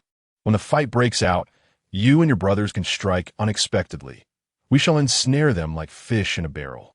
Do not underestimate our strength. Dachun looked at Jiang Cheng, contemplating, your plan has merit, but does your group possess firearms? Jiang Cheng responded, Chao Lu's core brothers, including those like us, are armed during confrontations. So, your group only has one gun? Dachun probed. Yes, is that not sufficient? Do you have firearms? Jiang Cheng chuckled. Do you think we would attempt to seize Chao Lu's dock without guns? How many do you possess? Fewer than 20, Jiang Cheng admitted. Dachun was taken aback. You possess that many firearms? Your influence is indeed formidable. After a moment's contemplation, Dachun declared, All right, Jiang Cheng, I will take this risk. But do not deceive me regarding that 3 million. Jiang Cheng smiled lightly. To be precise, it is 3,500,000. Today, I shall also provide you with the 50,000. The remainder will be delivered before the confrontation. As he spoke, Jiang Cheng poured a drink for Dachun and raised his glass, saying to you, Dachun, let's share a drink. I perceive this as an opportunity, one I'm granting you. You ought to express your gratitude, for not only have I liberated you from Chao Lu, but I have also provided you with funds to foster your endeavors. Dachun remained silent, lifting his glass and downing its contents in one go. Jiang Cheng and his companions erupted into laughter. That's the spirit, Dachun. I hope we can remain friends moving forward. I shall take my leave now, Jiang Cheng. We will be in touch, he replied. Very well. Xiao Hao, see Dachun off and remember to give him the money in the trunk, Jiang Cheng instructed his brothers. Dachun exited the entertainment venue, and Jiang Cheng signaled for his brothers and the others to disperse. At that moment, he found himself alone in the private room. Jiang Cheng, Ma Wen. Where are you, Ma Wen? I'm only Xiao Street at my girlfriend bar. What is up, second brother? Make your way to the entertainment venue. I am in private room 111. All right, I will be there shortly, second brother. 5 minutes later, Ma Wen burst into the room. Second brother, what is the situation here? Drinking alone, I see. Why are there shards of glass around? Take a seat, Ma Wen, Jiang Cheng replied, gesturing for him to sit beside him. Jiang Cheng handed Ma Wen a bottle of liquor. Let us share a drink. As they imbibed, Jiang Cheng recounted the events that had just transpired. Second brother, wow, did you really come up with that strategy? Isn't it a bit underhanded? Jiang Cheng smirked. Underhanded? I merely catered to our mutual interests. Dachun stands to gain significantly. 350,000 is sufficient for him to start anew anywhere. His relationship with Chao Lu has never been very strong. He simply lacked the means to extricate himself. I consider this a form of assistance. Dahai nodded in agreement. True, Dachun stands to lose nothing and is actually benefiting. So, will you consider befriending Dachun in the future? Ma Wen inquired. Friendship. I shall not contemplate that. My intention is solely to conduct a transaction with him. In my heart, Jiang Cheng, I cannot betray my elder brother, for that is an immutable principle. Such individuals are not fit for friendship. Ma Wen chuckled. I share your sentiment, second brother. I thought you might pursue friendship with him. What I cannot tolerate is the betrayal of our own brothers. Jiang Cheng nodded. However, Dachun has indeed assisted us. I cannot harm him. I will simply provide them with some funds and allow them to depart from Chaodong. As Jiang Cheng and Ma Wen continued to drink and converse in a private room, they devised a plan to seize control of the docks. An hour later, Ma Wen returned to Lishio Street, while Jiang Cheng ascended to his room on the 3rd floor, lying down and drifting into slumber. At 10 o'clock that evening, Jiang Cheng's mobile phone rang. In his dream state, he answered, Hello, is this the esteemed Jiangda? Have you fallen asleep? Shall you? You always call me just as I am about to sleep, Jiang Cheng replied, sitting up in bed. Oh dear, have I disturbed your slumber, Jiang boss? Then I shall hang up, she teased. The atmosphere fell silent for 5 seconds. Then you should hang up, silly girl. Jiang Cheng chuckled. You wicked Jiang Cheng. Are you doing this on purpose to vex me? All right. I admit my fault, Xiao Yu. You do remember you have a Xiao Yu, don't you? Tell me the truth. Do you have someone else? Why haven't you called me? Have I? Who would I be with? Xiao Jin, Xiao Yin, or perhaps Xiao Feitsui? None can compare to our dear Xiao Yu, Jiang Cheng replied with a chuckle. Leave me alone. You always know how to irritate me. Why haven't you called? I've been busy, Xiaoyu. Uncle Qing's new gambling hall opened a couple of days ago, so I took a trip to Macau. We have some plans in the works too. Right now, my mind is occupied with thoughts of you and these matters, he explained. Isn't that gambling hall already up and running for a while? You went to Macau and didn't he even tell me? Were you indulging in extravagance? Su Jiayu retorted in anger. It's a different gambling hall, one that has just opened. You were busy studying, so I didn't want to disturb you. Besides, I didn't think it necessary to inform you of such trivial matters. I assure you, I wasn't indulging in extravagance. Your second uncle went too. If you don't believe me, ask him. I've been quite busy myself. But I have good news for you. I finally have a chance to take a break. I have 2 days off starting tomorrow. Come pick me up at school in the morning. Jiang Cheng laughed. Why wait until tomorrow? I'll come to fetch you today, and we shall return to our home. It's quite late now. I don't want to trouble you. No trouble at all. I'll be there in 20 minutes, so get ready. Don't come out just yet. It's dangerous at night. I'll call you when I arrive, and then you can come out. I'll miss you, Xiaoyu. Jiang Cheng's voice betrayed his excitement and joy. All right then, come on over. After hanging up, Jiang Cheng leaped from his bed, quickly washed his face, styled his hair, and dashed down the stairs. He strode out of the entertainment complex, hopped into his car, revved the engine, and sped towards Su Jiayu's university. Chapter 48. Where is absolute certainty? 20 minutes later, Jiang Cheng's car came to a halt at the entrance of Su Jiayu's university. Jiang Cheng alighted from the vehicle and called out, "Come down, Xiaoyu. I'm right here at the school gate." 8 minutes later, Su Jiayu emerged from the university, clad in a black trench coat paired with jeans and elegant black leather boots. Her lips were striking crimson, her hair cascading down as she skipped toward the entrance with a light-hearted bounce. Upon spotting Jiang Cheng standing by the front of the car, Su Jiayu opened her arms wide and dashed towards him. Jiang Cheng chuckled, extending his arms to embrace the approaching Su Jiayu. "Boss Jiang, I've missed you so much." Su Jiayu murmured softly in his embrace. Jiang Cheng affectionately ruffled Su Jiayu's hair and replied, "I've missed you too, but can we get in the car first? Just look at how your classmates are watching us." Stepping out of Jiang Cheng's embrace, Su Jiayu glanced around and indeed noticed many fellow students observing them. As it was the time when classes had just ended and the school gate was bustling with activity. "Let us go. Get in the car and open the door for this princess," Su Jiayu playfully insisted. Jiang Cheng, with a smile of indulgence, replied, all right. Let me open the door for Princess Yu." He opened the front passenger door. "Get in, princess." With a giggle, Su Jiayu settled into the car, and Jiang Cheng took his place in the driver's seat. Inside the car, "Shall we head home?" Jiang Cheng turned to Su Jiayu and inquired, "Have you eaten?" "I had dinner, but it's your fault. You mentioned food, and now I feel a bit hungry," she confessed. "Then let us go eat." "I'm hungry too. What do you feel like? Hot pot, barbecue, or perhaps Cantonese, Sichuan, or Northeastern cuisine?" "Ugh, I don't want to eat. I'm on a diet." "Su Jiayu, you're so slender already. I weigh over 200 pounds, and I'm not dieting." "Why are you?" "You wouldn't understand. Girls are different from boys. The thinner a girl is, the better she looks. You look just fine. Don't lose any more weight. If you get any thinner, people might think Jiang Cheng, can't afford to feed you," he chuckled. "Go away." "All right, let us just go for hot pot." "Okay, let us find a place near our house." "Great. What are you giggling about, Xiaoyu? Why can't I laugh? Who told you to be so charming? I'm just happy being near you." All right, Miss Xiaoyu, I'm driving now." As he spoke, Jiang Cheng maneuvered the car back home. 20 minutes later, Jiang Cheng parked the car in the community parking lot. He and Su Jiayu stepped out and strolled arm in arm. Just downstairs in the community, there was a hot pot restaurant, and they made their way inside. After finding a vacant table, Su Jiayu ordered several dishes along with a dual flavor pot, opting for the non-spicy side, while Jiang Cheng chose the spicy one, which meant they always ordered a dual flavor pot for their hot pot feasts. After a short while, the dishes were served and they began to eat. As they savored the hot pot, they engaged in light-hearted conversation. "Stinky Jiang Cheng, you mentioned on the phone that you were planning something. What is it? Are you not going to tell me?"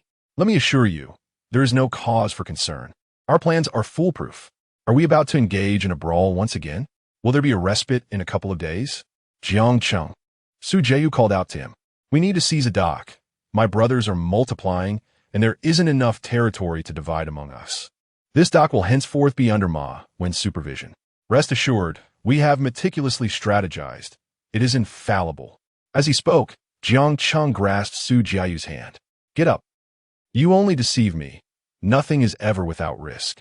I cannot control you, nor you me, but you must return to me unscathed. If even a hair on your head is harmed, I shall not spare you. Jiang Cheng. Su Jiayu choked on her words. Jiang Cheng moved from across the table to sit beside her, embracing her. Do not worry. I will certainly safeguard myself. I am not merely your boyfriend. I am also the elder brother to over 100 comrades. Hence, I cannot act solely for my own sake. I must also consider their welfare. I cannot feast while my brothers go hungry. Su Jiayu nodded in agreement. Jiang Cheng kissed her cheek and smiled. All right, are you pleased? Does this kiss excite you? Get lost. But it seems to have some effect. Su Jiayu's voice transformed from a sob to excitement. Ha. Hurry and eat, shall you? Afterward, let's head upstairs. I will make you truly happy. Get lost. Jiang Cheng and Su Jiayu enjoyed their hot pot, engaging in light-hearted conversation. 40 minutes later, having satisfied their appetites, they exited the restaurant. Su Jiayu linked her arm with Jiang Cheng's, saying, Boss Jiang, we shouldn't just sleep after a meal. It will make us gain weight. Let us stroll along this path to aid digestion. Arm in arm, they sauntered down the dimly lit path, the night serving as a romantic filter. They alternated between linking arms and holding hands, filled with laughter and conversation. 30 minutes later, they returned home. Su Jiayu went to freshen up while Jiang Cheng reclined on the bed. 20 minutes later, Su Jiayu emerged from the bathroom clothed in her pajamas and lay beside him. Jiang Cheng turned to embrace her, and they exchanged smiles. The following morning at 8:30, Jiang Cheng rose quietly from Su Jiayu's side, got out of bed, and washed up before going out to purchase breakfast for her. 10 minutes later, he returned with the meal, gazing fondly at Su Jiayu, still resting in bed. He smiled indulgently before lying down beside her and wrapping her in his arms. Su Jiayu, still in a drowsy state, turned and embraced Jiang Cheng. They lay together, lost in thoughts of their sweet moments together. At that moment, the phone on the bedside table rang loudly. Jiang Cheng quickly got up, taking the phone into the bathroom. Upon checking, he saw it was a call from Wen Zhanlong. Zhanlong, what is it? Second brother, where are you? I'm at the entertainment club, but you're not here. The manager and Feng Luger said, they don't know where you are. Is everything all right? Haha, what's there to worry about? I'm at home. Su Jiayu is on a 2-day break, and I'm spending this time with her. Please inform the brothers that I may not be going to the club for the next few days. After listening, when Zhanlong chuckled, oh, you scared me. I thought you had been kidnapped, second brother. As long as you're fine, you should spend more time with sister-in-law. It's not often she has some free time. I came to the entertainment city to find Feng Luer and the big-eyed boys to practice shooting. Then you go ahead and call Ma Wen. Take 300 rounds of ammunition from the storeroom. That should be enough for your practice. All right, second brother. We'll call you if anything comes up. Good. Jiang Cheng hung up the phone and walked out of the bathroom. What ammunition? What are you planning to do? Su Jiayu asked while sitting on the bed. Oh, you startled me. You're awake, Xiaoyu. Jiang Cheng exclaimed, returning to the bed. What ammunition? It's nothing, just something related to our entertainment city. Are you hungry, Xiaoyu? Su Jiayu playfully replied, I'm not hungry. I just want a hug from Boss Jiang. Jiang Cheng embraced Su Jiayu in his arms. Chapter 49. Boss Jiang. After indulging in each other's company for a considerable time, Jiang Cheng and Su Jiayu finally left the bed to have breakfast. Following their meal, they strolled through the mall, where Su Jiayu purchased several outfits for Jiang Cheng. I don't want them. I already own suits. My task today is to accompany you. Jiayu, Jiang Cheng said, holding her hand. Of course, everyone has clothes, but you always wear suits. With just those few outfits, they would suit my father better. You're only 20, Jiang Cheng. Could you not wear something a tad more fashionable? Su Jiayu remarked, pouting slightly. What's wrong? If I dress poorly, will you abandon me? Jiang Cheng teased. I will want you no matter how you dress. However, could you at least try on these few pieces, Boss Jiang? Su Jiayu insisted, selecting 3 tops. Jiang Cheng accepted the garments and retreated to the fitting room. Shortly thereafter, he emerged, and Su Jiayu nodded in satisfaction. You look dashing, Boss Jiang. With a grin, Jiang Cheng approached and affectionately ruffled Su Jiayu's hair. If you like it, then I shall take these few pieces. Hey, I just found a few more for you. You will definitely look splendid in them. Su Jiayu exclaimed as she presented additional tops and trousers. Jiang Cheng, overwhelmed by the pile of clothing, chuckled and said, Miss Su, let us not select any more, shall we? This is already more than I wore in the past 2 years. All right, just these. I'm not selecting any further. Who told you to be so handsome? I think everything suits you, she replied with a playful grin. While I may be handsome, I can't possibly try on everything in this mall, Jiang Cheng said with a wry smile. Conceited. Go and change. Just these will suffice, Su Jiayu urged, pushing him back into the fitting room. As Jiang Cheng tried on each outfit, he showed them to Su Jiayu, repeating this process 5 or 6 times until he had tried on every selected piece. Exhausted, he collapsed beside her. I'm utterly worn out. Changing clothes is more tiring than fighting, he lamented. Su Jiayu laughed. Everything looks fabulous. We'll take them all. Come on, Boss Jiang. After settling the bill, the store manager, noticing the substantial amount of clothing they had purchased, assisted Jiang Cheng in loading the items into his car. Returning to the mall, Jiang Cheng continued to browse with Su Jiayu. Jiayu, what are your parents like? I would like to buy them some gifts to send along, he inquired. My father enjoys drinking while my mother loves playing mahjong. What do you think you should bring? Su Jiayu replied with a smile. Well, that's simple enough. I'll give your father some liquor and your mother a mahjong set, Jiang Cheng suggested with a chuckle. How annoying, she teased, as Jiang Cheng draped his arm over her shoulders. I have 2 cases of Matai in the trunk. When we have time, we could deliver it to your father. Let us go check out some cosmetics, and you can pick out a few sets for your mother, he said, leading Su Jiayu to the cosmetics section. They were in a high-end mall, where the clothing, handbags, jewelry, and cosmetics were at the forefront of contemporary fashion, with many items imported from Hong Kong. Su Jiayu selected 8 sets of cosmetics, stating that she only needed to take 2 for her mother. She instructed, you should deliver 2 sets to Meng Ji's sister-in-law, and the remaining 4 sets can be taken to Annie and second aunt when you return to Zhou Shui. She reassured him, rest assured, I am satisfied with the selections I made. They are all from Hong Kong. Jiang Cheng remarked, what about the cosmetics in the shopping cart? Aren't those for Xiaoyu? You shouldn't select for others while neglecting yourself. He added, I have mine. I won't use them just yet. The Hong Kong goods are quite expensive. I'll buy more when I run out. As Su Jiayu spoke, she pushed the cart forward. Jiang Cheng chuckled affectionately, shaking his head, then took 2 sets of the cosmetics Su Jiayu had chosen and placed them into the shopping cart beside her. Why not buy them? Just get them. Jiang Boss is treating. Your Jianghu is wealthy. You don't have to wait until you run out to purchase more. As he spoke, he pushed the cart forward. All right, Jiang Boss. Are you going to support me? Su Jiayu teased. That phrase sounds familiar. Isn't that something I said to you in the hospital? Jiang Cheng blocked Su Jiayu's path. Times have changed. Now you're Jiang Boss and can afford to support others. Su Jiayu playfully replied. Well, that's a tall order. My Xiaoyu can't be supported without at least 100 million. She eats too much, Jiang Cheng laughed. Get lost. You're just full of nonsense. Su Jiayu retorted playfully as she linked arms with Jiang Cheng, who pushed the cart towards the checkout. After placing the purchased items back in the car, he returned to the mall, asking, do you like gold or jewelry? I'm not well versed in these matters, but I know women appreciate such things. I don't like these items. We have plenty at home, Su Jiayu replied, shaking her head. Then what should I do?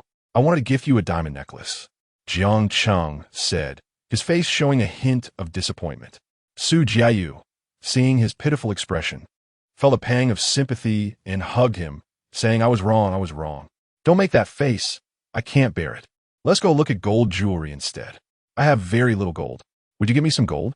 With that, Su Jiayu took Jiang Cheng's hand and led him to the gold shop in the mall. After browsing, she selected a gold bracelet. Is it beautiful, Jiang Boss? Beautiful. My Xiaoyu looks good in anything, Jiang Cheng complimented. The sales clerk remarked, is this your boyfriend?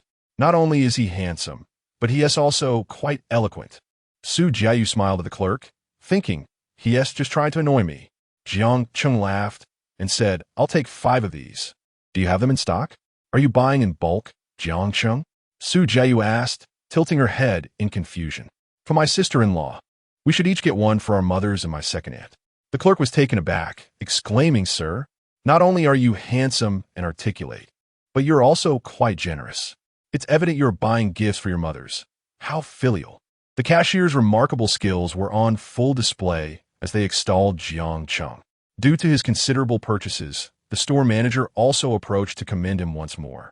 Jiang Cheng smiled politely but refrained from speaking, proceeding to the checkout to settle his bill.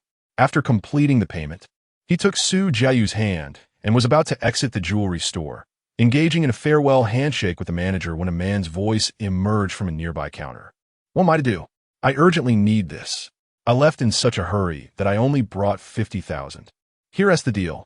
I will pawn my watch and also leave you my car keys. Just let me take these 2 gold bars. Would that be acceptable?" "I apologize, sir, but your watch is not valued at 14,000. Furthermore, your car does not fall within the estimated range. You could easily retrieve a spare key to drive it away. Thus, I must regretfully decline your request, sir. But I've already given you my car keys.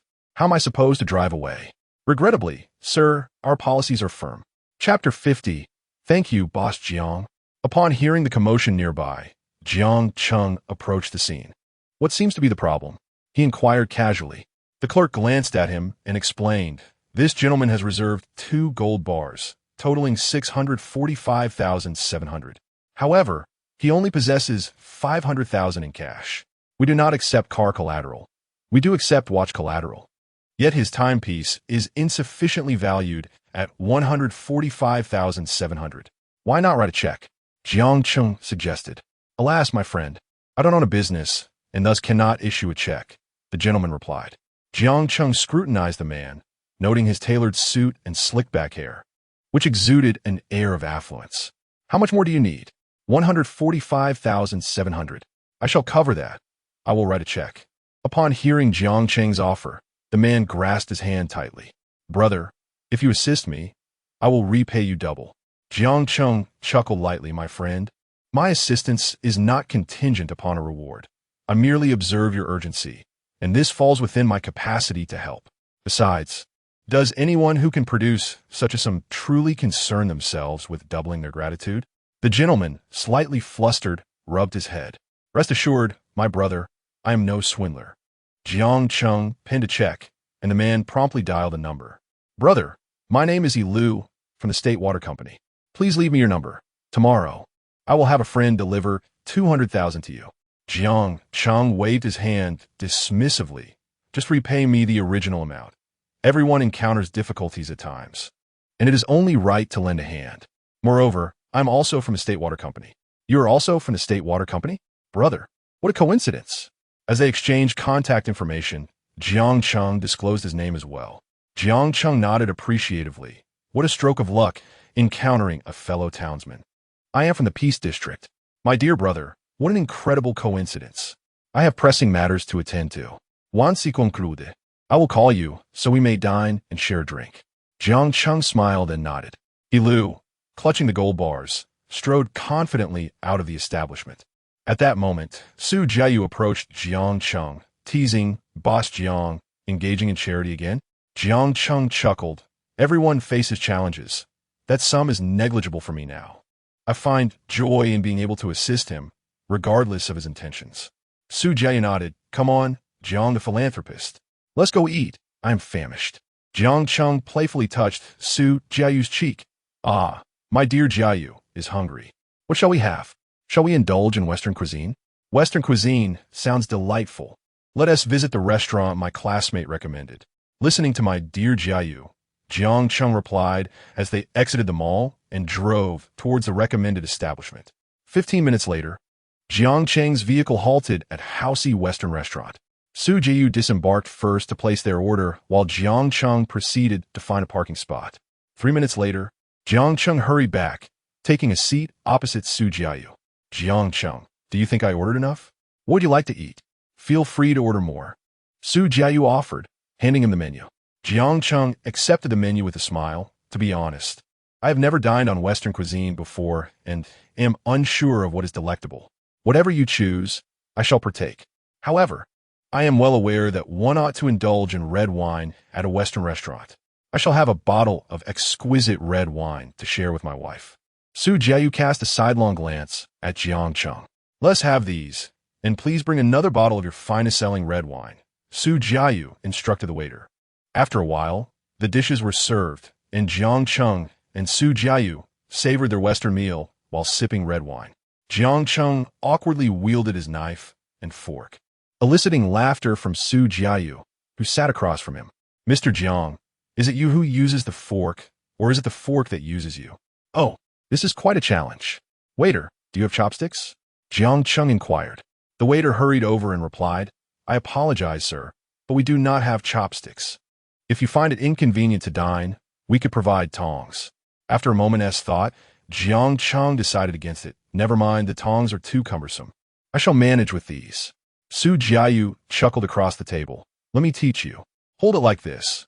And she proceeded to guide Jiang Cheng, hand in hand. Gradually, he became adept, and the two enjoyed their steak and red wine. Xiaoyu, I now have sufficient funds. I plan to deliver that 3 million to my uncle in a couple of days. Additionally, I have ordered a tiger headbands for him. I noticed he is still driving a Cadillac. No need for that. My father has stated that as long as he is not bankrupt, you need not give him anything. It's not a matter of concern. My father has no particular desires regarding cars. He's been driving this one for 7 or 8 years. And my second uncle wants to replace it with a tiger headbands, but my father refuses, saying he has grown accustomed to this one. That doesn't matter. My uncle may not appreciate it, but I cannot refrain from giving it. My current funds can flow freely now.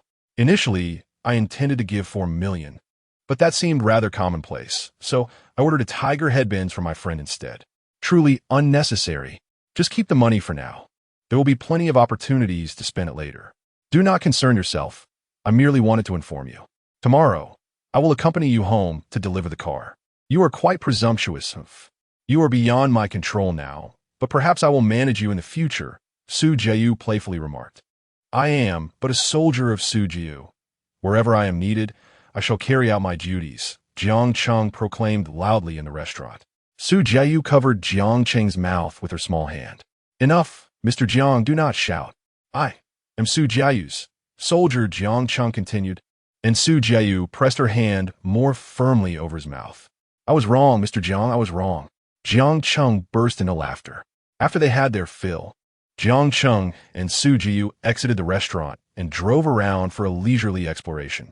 After more than 2 hours of wandering, Jiang Cheng took Su Jiayu to the entertainment city. Second brother, sister-in-law.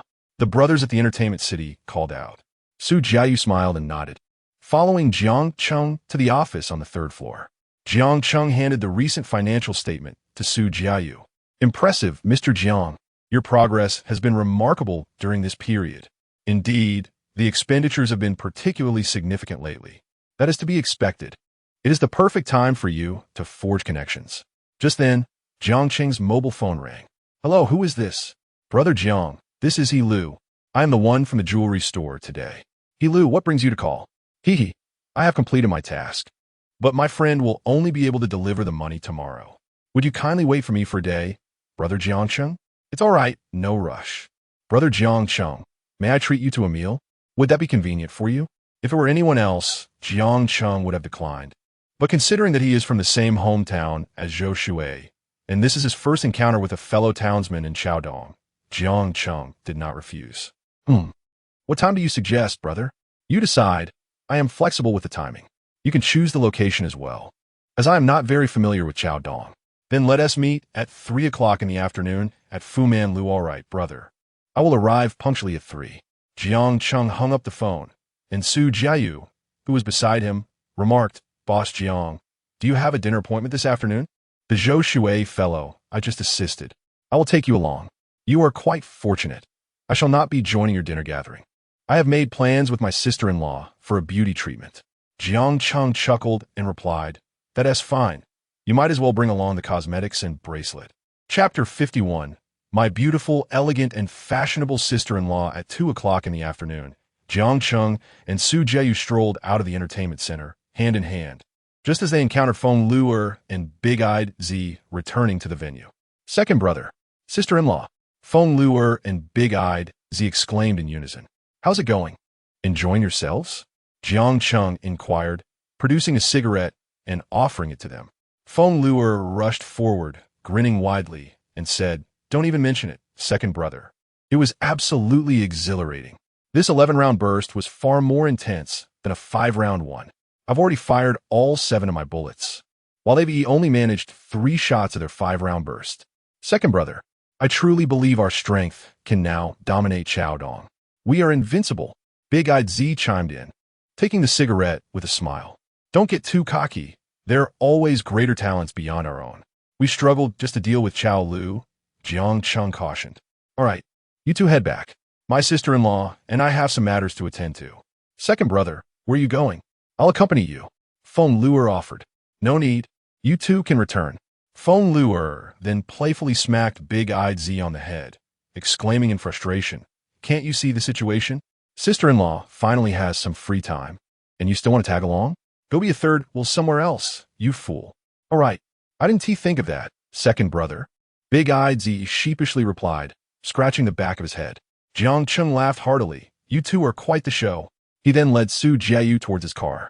Feng Luer hurriedly ran to the car door, opening it for his sister-in-law, before dashing around to the driver's side to do the same. Take care, second brother. Sister-in-law, do visit us often. Jiang Cheng smiled and nodded from inside the car. You're doing well, Feng Luer. Now off you go, keep busy. I won't be at the entertainment center for the next few days. Don't worry, second brother. We've got this. Feng Luer shouted from behind as Jiang Cheng pressed the accelerator, driving off to drop Su Jiayu at her home. Inside the car, Boss Jiang, why aren't you listening to the most romantic thing? Su Jiayu asked. Don't you like it? He replied. I listen to it when I drive myself. You have tapes in your glove compartment. Choose one you like and let us listen, she suggested. Su Jiayu rummaged through the glove compartment and wrinkled her nose, saying, Boss Jiang, none of these songs are appealing. What do you prefer? What's good? I can sing it for you, he offered, with a face full of disdain. She retorted, if that's the case, let us listen to Wine Drying Up. That one's not bad. Su Jiayu inserted the tape into the player. What's with that expression? Miss Su, I can sing Wine Drying Up too. Wine Drying Up, Jiang Cheng began a hum. Indeed, no one is perfect. Su Jiayu laughed. Miss Su, please show some respect for my vocal talents. Over the years, I've only sung for you and my mother, and you're still not satisfied. Jiang Cheng said with a hint of pride. All right, respect. You sing the best. Su Jiayu rolled her eyes, while Jiang Cheng, focused on driving, remained oblivious to her expression. In a playful manner, Jiang Cheng arrived at Director Meng's residence. Exiting the vehicle, he grasped the gifts from the trunk and, linking arms with Su Jiayu, approached the entrance. Su Jiayu knocked on the door, which was opened by the housekeeper. Jiang Cheng, with a hearty laugh, exclaimed, My beautiful, elegant, gentle, and fashionable sister-in-law. Su Jiayu nudged Jiang Cheng's arm, urging him to lower his voice, as it was Saturday and Meng might be home. Upon hearing this, Jiang Cheng raised his voice again, inquiring if his dashing brother Meng was at home. From the living room, his sister-in-law, with a facial mask adorning her face, emerged, teasingly calling out, You rascal. Startled, Jiang Cheng exclaimed, Sister-in-law, what on earth is that on your face? What a fool you are. This is a facial mask. Does your precious Jiayu not use them? As they spoke, Jiang Cheng and Su Jiayu stepped inside. Su Jiayu chuckled, saying, Sister-in-law, I've never applied a mask in front of him. This must be his first encounter. This prompted laughter from his sister-in-law, who remarked, Doesn't he even know what a mask is, that little rascal? What are you holding? Have you brought me a gift? Excitedly, Su Jiayu ran to her sister-in-law. Linking arms with her, I have a couple of days off, so I went shopping with your brother. This cosmetic is currently the most fashionable in Hong Kong. Even the affluent and elegant women are using it. I prepared some for our family. Do try it, sister-in-law. It will surely suit your lovely face. And this bracelet, your brother insisted it would look delightful on you, so I got one for us both. Jiang Cheng, still somewhat bewildered, inquired about the purpose of the mask. Su Jiayu and her sister-in-law burst into laughter at his naivety. You silly boy, a facial mask is for skincare. If I were as young as Jiayu, I wouldn't need to care for my skin daily. I could look good without makeup. Alas, with age comes the necessity for more self-care. Who says that, sister-in-law? To be honest, when we first met, I thought you were Meng's daughter. So youthful. Jiang Cheng declared as he settled onto the sofa. Only you would say such things, sweet talker. What have you been busy with lately? You haven't even come to visit me. When pressed for specifics about his busy schedule, he could not articulate much, merely stating he had been to Macau and was preoccupied with matters concerning the entertainment industry. How is business these days? Have some fruit, Jianghu, his sister-in-law said as she placed the fruit in front of Su Jianghu. May please wash some more fruit, especially that batch of imported ones, she instructed the housekeeper. It's all thanks to Jianghu. Here I am, sitting, and yet no one offers me a cigarette or a cup of tea. Jiang Cheng chuckled. Get lost. You think you can dictate terms? Pour your own tea from the pot on the table. Hey, where's Meng? ISNT it's Saturday. Your brother has gone out for drinks today. He was asking about your recent business. Jiang Cheng replied with a smile. It's going fairly well. If I were struggling, I would have come empty-handed. So don't expect your brother to show up without gifts.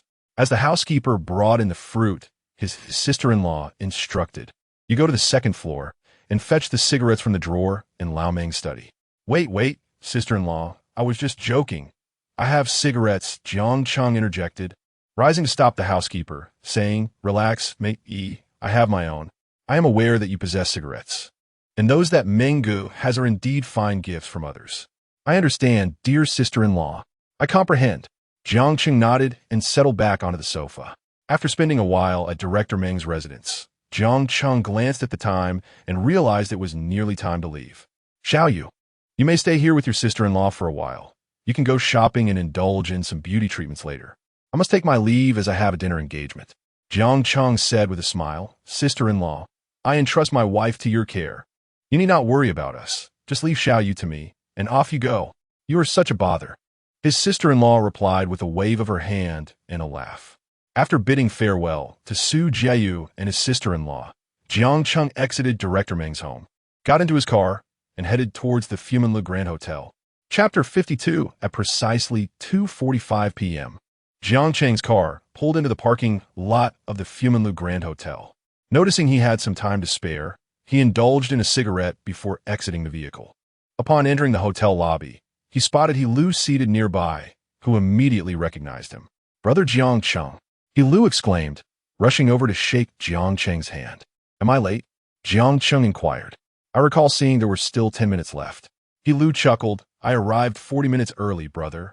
I didn't expect you to arrive ahead of schedule too. Haha, neither did I. Jiang Cheng replied. Let us head to the private room. I've made all the arrangements. As they walked into the private room, Jiang Cheng noted that although it was a small one, it would suffice for the two of them. Once seated, Lu handed the menu to Jiang Cheng.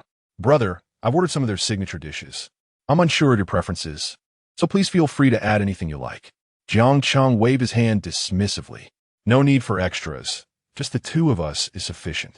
It would be wasteful otherwise. Then let's stick with these, Lu responded. You drink, right, brother? Jiang Cheng nodded with a smile. I can drink. What about you? You don't seem like the type to enjoy alcohol. Lu laughed sheepishly. I don't drink much, but today I must toast with my brother. He called out, waiter, bring me a bottle of Matai. Certainly, sir. The waiter acknowledged, departing with the menu. Lu, you needn't call me brother. I can't shake the feeling that you're older than I am. How old are you? I am 24. And you, brother? Jiang Cheng chuckled. Don't call me brother anymore. I'm only 20. Just call me Jiang Cheng from now on. Lu appeared astonished. What? You're only 20? Are you a rich second generation? Do I look like a rich second generation to you? What gives you that impression? Lu's amazement deepened. So you're not a rich second generation?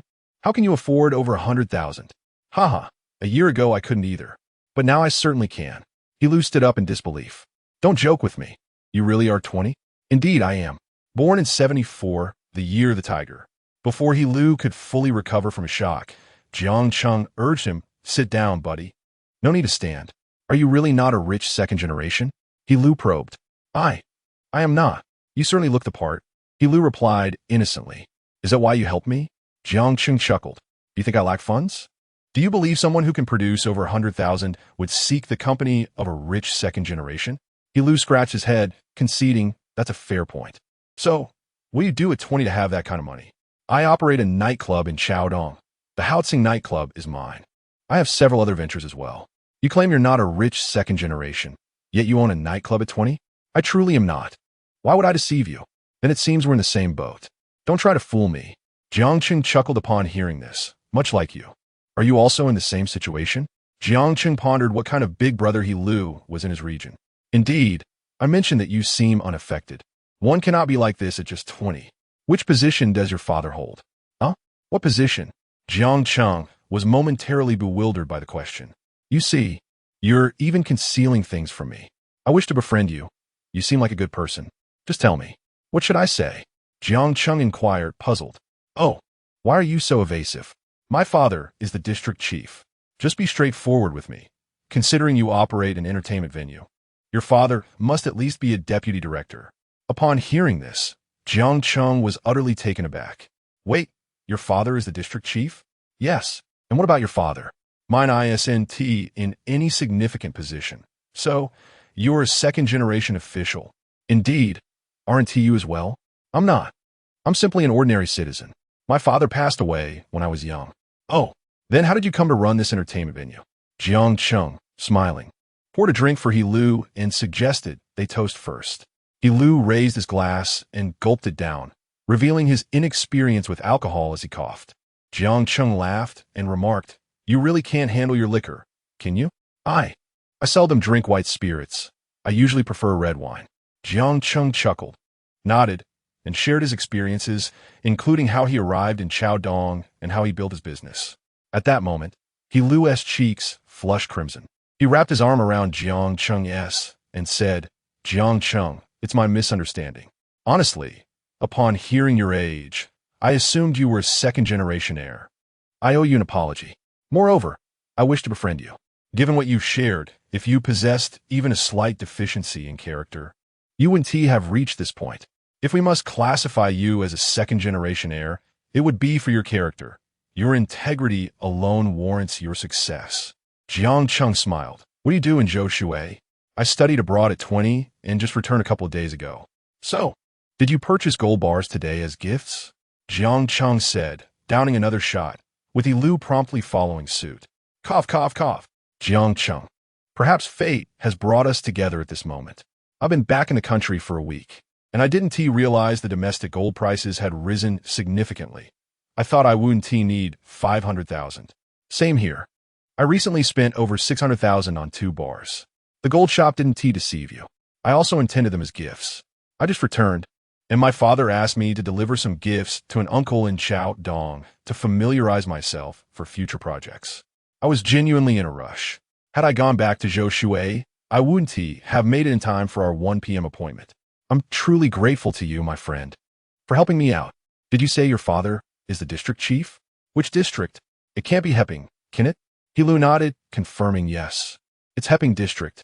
If you're from Hepping District, why aren't you conducting business there? What project could you possibly bring to Chaodong? Jiang Cheng. You're also from the State Water Department, aren't you?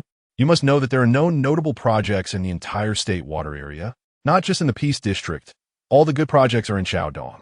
Upon hearing this, Jiang Cheng nodded and remarked, Doesn't your father, the district chief, have any worthwhile projects? Unless my father were the provincial governor, even the mayor of the State Water City holds no sway. There are hardly any significant projects in the entire State Water area, let alone the Peace District. Indeed, what position does your uncle hold? He inquired. He oversees the development projects in Chaodong, was the response. Jiang Cheng nodded and raised his glass, saying, I can appreciate your perspective. If you hadn't mentioned it, I would have assumed you were a wealthy second generation. I never imagined you were a bureaucratic offspring, so discreet. I hope we can become very good friends in the future. He Lu raised his glass in agreement, saying, Jiang Cheng, I also hold you in high regard. I enjoy befriending individuals of good character, and I am certain I will keep you as a friend. If you need anything when you return to the State Water area, do not hesitate to reach out. Jiang Cheng nodded. If you have any matters in Chaodong, feel free to contact me as well. I can assist you with certain things. As they spoke, both Jiang Cheng and He Lu stood up, clinking their glasses together before downing their drinks in unison. Once seated again, they continued their lively conversation, with He Lu sharing his own experiences. When do you think you will secure that project? Jiang Cheng asked. There is not even a hint of progress. I'm merely familiarizing myself with the situation. Today, I noticed a pile of bidding documents on his desk, likely containing more valuable items than what I provided. The odds seem slim, He Lu replied. Isn't he your uncle? It should be a matter of a simple word from him. He's not my biological uncle, merely a former colleague of my father's who now holds a higher position. My father has no leverage in this matter. Otherwise, how could I possibly have offered 2 gold bars? Those are worth over 600,000 and nearly drain my family's finances. If he doesn't assist you, wouldn't that render your gesture futile? Jiang Cheng questioned. Indeed, but my father insists that we must demonstrate our generosity during our initial collaboration. After a moment of contemplation, Jiang Cheng asked, "Can you tell me what position the person you gifted holds?" "The deputy director of the Municipal Construction Bureau," He Lu replied. Jiang Cheng pondered this for a moment. "Jiang Cheng, don't overthink it. It's futile. Consider it tuition fees for me. I'll make a call to inquire." With that, Jiang Cheng picked up his mobile phone. "Jiang Cheng, that's futile. Don't bother asking. Matters like this can't be resolved even with connections at the municipal level." Jiang Cheng, however, waved his hand dismissively and continued dialing the number. "Hello, Brother Meng," he greeted. "Ah, Xiao Cheng. It's quite noisy where you are," Meng replied. "What? Hang on. I'll step outside to take this." After a brief moment, Meng continued. "Xiao Cheng, what is up?" "I'm out drinking." "Brother Meng, do you know anyone within the Municipal Construction Bureau?" "I have a friend who needs assistance with a project." "The Municipal Construction Bureau? I know a few people, but to be frank, we're all on the same level, and favors are often reciprocal. Here's what you should do. Contact your sister-in-law. She can pull some strings for you." "What? My sister-in-law? Is that capable?" Jiang Cheng responded, surprised. "Yes, give her a call and explain your situation." Chapter 53. A phone call. Jiang Cheng hung up the phone, not waiting to call his sister-in-law. He Luo, who was nearby, remarked, "Who did you just call?" "I overheard something about a peer." Jiang Cheng chuckled without replying and dialed his sister-in-law's number. "Sister-in-law, it's me, Jiang Cheng. Where are you? Is this a convenient time to talk?" "Oh, I'm dining with Xiao Yu and some of my girlfriends." "What's up? Should I step outside?" After a moment, she continued, "All right, I'm out now. What is the matter? Have you gotten into trouble again?" "No, sister-in-law. I need to ask you something. Do you know anyone in the Municipal Construction Bureau?" "No, I don't. Just get to the point." "Well, Mengus said you could help." Upon hearing this, Jiang Cheng's sister-in-law laughed. "So you went to Mengu first? And when he couldn't help, you came to me? You rascal. Speak up, what is it? Just because I don't know anyone doesn't mean I can't assist." "Sister-in-law, here's the situation. A very good friend of mine, he gave the deputy director of our construction bureau a substantial gift, almost all of his savings, hoping for a project. The deputy director accepted the gift and told him to wait. We all know what that means. My friend is worried that all his savings will go to waste since he keeps seeing a pile of bidding documents on the director's desk. So, I'm asking if he could lend a hand." Upon hearing this, she replied, "Is that the case? What's your friend's name?" "He Luo." "All right. I'll make a call and inquire. Just wait." "Great. Sister-in-law, have you been drinking with Xiao Yu?" "I have, but Xiao Yu said she wouldn't drink." "Ah, fine then. Enjoy yourselves, and let Xiao Yu know I'll call her later." Jiang Cheng hung up with a smile. He Luo, who had been listening in disbelief, said, "Wait. Jiang Cheng, you are not a second-generation official. How can you manage this?" "I'm not sure if I can. Just listen for now." He Luo looked at him skeptically. "Tell me the truth. Who did you just call?" "A sister-in-law who is particularly good to me." 10 minutes later, Jiang Cheng's phone rang. "Hello, sister-in-law. Tell your friend to go to the office of the connection he mentioned tomorrow." Jiang Cheng was surprised by the speed. "So soon, sister-in-law? Is it settled? Otherwise, how long do you think it would take?" "It's just a matter of a sentence." "Wait, sister-in-law, who exactly are you behind the scenes?" "You're so impressive. I'm just sitting in a chair, all right? I've taken care of the matter.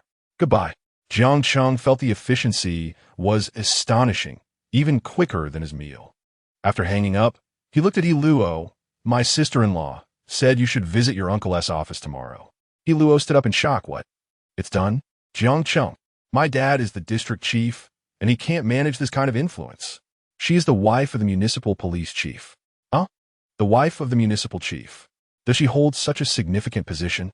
Jiang Cheng chuckled and raised his glass. "All right. You should check out your uncle's office tomorrow."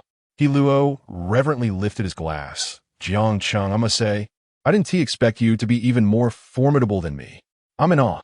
I raise a glass to you." Uttering these words, he Lu downed his drink in one gulp. Jiang Cheng reciprocated with a toast, expressing his genuine desire to befriend He Lu. Acknowledging the rarity of encountering a fellow townsman from Zhou and offering assistance as best he could. Jiang Cheng, I had initially planned to return to Zhou today, but I must visit the construction bureau tomorrow.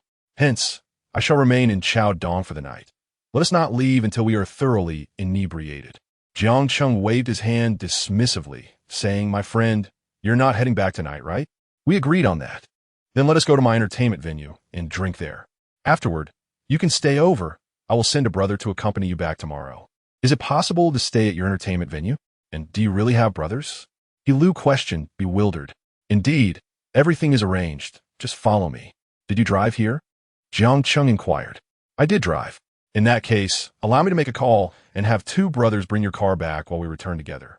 To be honest, I'm not in a state to drive right now." After consuming both red and white wine, Jiang Cheng was feeling quite unsteady on his feet. He picked up the phone and dialed Phone Luer, saying, "Phone Luer, gather two brothers to come pick us up from Fumanlu. Please drive my friend S car back to the entertainment venue." "Understood, second brother. I'll take my brothers there right away." After hanging up, Jiang Cheng and He Lu indulged in another couple of shots of white liquor while waiting for Phone Luer, leaving He Lu nearly dozing off, his face flushed. 15 minutes later, Phone Luer arrived. "Second brother." Jiang Cheng, noticing Feng Luer, struggled to stand upright. Phone Luer rushed forward to support him. "Second brother, have you had too much to drink?" "Indeed, but I'm elated. I've made a wonderful friend. Allow me to introduce you to He Lu, my newly acquainted brother." "He Lu, this is my comrade Phone Luer." Jiang Cheng facilitated their introductions, and Phone Luer shook hands with He Lu. Phone Luer and his companions assisted both men downstairs and into the car. Inside the vehicle, He Lu remarked, "Wait, I haven't settled the bill yet." Jiang Cheng, draping an arm around He Lu's shoulders, replied, "We are friends now. When you visit Chaodong, you must not pay for meals. What will others think of me? Do you think I can't afford to treat you? It's not like that. You've done me a significant favor. I ought to treat you to a meal. This is not our first encounter. When I return to Zhou in a couple of days, you can invite me then," He Lu countered. Jiang Cheng, now joined by Phone Luer after settling the bill, drove toward the entertainment venue. 15 minutes later, they arrived at the entrance of the establishment. Phone Luer glanced back to find both Jiang Cheng and He Lu sound asleep. He exited the vehicle and called for the venue staff to carry both men back to their rooms. However, as soon as the brothers touched Jiang Cheng, he jolted awake. We've arrived." Jiang Cheng opened his eyes to find himself surrounded by his companions. He nudged He Lu awake, saying, "We're here, my friend. Did you drink too much and fall asleep?" "What? Are we here?" He Lu replied, startled. Both men disembarked from the vehicle, and He Lu was awestruck by the grandeur of the entertainment venue before him. "Wow, Jiang Cheng, this place is magnificent. Come on in." "The excitement inside surpasses that of the outside," said Jiang Cheng as he draped his arm over He Lu's shoulder and entered the entertainment venue. After taking a leisurely stroll around the establishment, they returned to Jiang Cheng's private room on the first floor. Once settled, Phone Luer and Ian joined them. "So, what do you think, He Lu? Isn't this entertainment venue quite impressive?" Jiang Cheng inquired enthusiastically. "Absolutely, Jiang Cheng. It's astonishing. I am truly impressed," He Lu replied, his eyes wide with excitement. Jiang Cheng laughed heartily. "Just a moment. I need to call my girlfriend. We won't return until we are thoroughly intoxicated." With that, he stepped out of the private room. He dialed Su Jiayu's number. "Xiaoyu, why don't you stay at your sister-in-law's place tonight? I have a great connection with this guy, and we plan to drink late. I'll pick you up tomorrow morning." "All right, just don't overdo it. Take care of yourself," Su Jiayu cautioned. "Are you still dining?" Jiang Cheng asked. "Yes, almost finished. My sister-in-law is drinking with the wives of the department heads. I'm keeping her company." "All right, I'll hang up now, Xiaoyu." After ending the call, Jiang Cheng returned to the room. "I've finished my call with my girlfriend. I'm not picking her up tonight. Are we truly going to drink until we can't anymore?" he said, raising a bottle of beer. The two continued to drink, and soon He Lu was overwhelmed, sneaking off to the restroom to vomit before returning to drink more. They carried on for over 2 hours. Eventually, He Lu, unable to drink any longer, waved his hand. "No more, Jiang Cheng. I've consumed more alcohol today than I usually do in a year. If I drink any further, I might fall asleep." Jiang Cheng chuckled. "All right, no more drinking. Let us get some rest." Tomorrow, I want to accompany you. I'll find a brother to keep you company." With that, Jiang Cheng and He Lu were assisted upstairs to their room, where they succumbed to slumber. Chapter 54. Thank you, Uncle and Aunt. The following morning at 8 o'clock, Jiang Cheng and He Lu were already enjoying breakfast in the second-floor dining room, each savoring a steamer of buns. "He Lu, I won't be accompanying you today. After breakfast, I shall seek out my girlfriend. It's her last day of leave," Jiang Cheng informed. "I'll ask Feng Luer to accompany you to the construction bureau." He Lu waved his hand dismissively, replying, "No need, Jiang Cheng. I could drive myself. I will head straight back to Zhou from the bureau. Regarding your money, I will have a friend deliver it to the entertainment club. There's no rush. You've just returned to the country and may not be financially comfortable. You can give it to me when you are in a better position. Friends are friends, but I believe in fulfilling my commitments. Besides, I am not without means at present," He Lu added. Jiang Cheng nodded with a smile. "When I return to Zhou in a couple of days, you must treat me." "Absolutely. You are my only good friend. If I don't treat you, who else would I entertain?" After finishing their meal, Jiang Cheng and He Lu parted ways. He Lu heading to the construction bureau while Jiang Cheng made his way to Director Meng's residence to pick up Su Jiayu. At 9:20 in the morning, Jiang Cheng's car came to a stop in front of Director Meng's home. He alighted and jogged to the door, knocking briskly. "Knock, knock, knock." Aunt May opened the door. "Thank you, Aunt May. Where's my sister-in-law?" "She's having breakfast," came the reply as Jiang Cheng stepped into the house. "Brother, have you had breakfast? Come join us." After changing his shoes, Jiang Cheng quickly approached. "Let me see what delicious treats you ladies are indulging in. Such a lavish breakfast this early. I recognize this. Isn't this bird's nest?" "Mr. Jiang, this is called bird's nest," Su Jiayu laughed heartily. "Xiaoyu, you ought to take Jiang Cheng out more often to broaden his horizons. He claims to be a big shot in society, yet knows nothing about facial masks or bird's nest," his sister-in-law teased. "Isn't bird's nest simply a bird's nest?" Jiang Cheng interjected, taking a sip of coffee from the table. "Sit down and have a bite. Aunt May, please bring out another bowl and chopsticks." "No need, Aunt May. I've already eaten at the entertainment club and am quite full. I just wish for something light to drink," Jiang Cheng replied as he settled beside Su Jiayu. "Did you drink all night yesterday? You reek of alcohol," Su Jiayu remarked, brushing off his clothing. "Oh, don't mention it. The person I assisted at the jewelry store yesterday is also from Zhou. Can you guess who it is?" Jiang Cheng asked Su Jiayu. "He's a person, right?" "Who is he?" Su Jiayu responded. "That's not incorrect. His father is the district chief of our Pengyi district." "Wow, Mr. Jiang, have you befriended someone influential?" "He's a decent fellow, just returned from studying abroad. The person I called to help my sister-in-law yesterday was indeed him." At this moment, his sister-in-law finally grasped the situation. "So the good buddy you mentioned yesterday is him? A friend you've known for just a day? What's wrong with that? I have a good eye for people. We are bound to become good friends. He is a few years older than I, but he is quite talented. You really make friends fast. Indeed, it's about putting in the effort. After all, everyone has a kind heart. If I help him, how could he possibly let me down?" "Sister-in-law, you too." Our acquaintance blossomed into this wonderful relationship. Upon hearing this, she nodded and smiled. "If that's the case, I completely understand. It's indeed a feeling of wishing we had met sooner." Su Jiayu also silently nodded in agreement.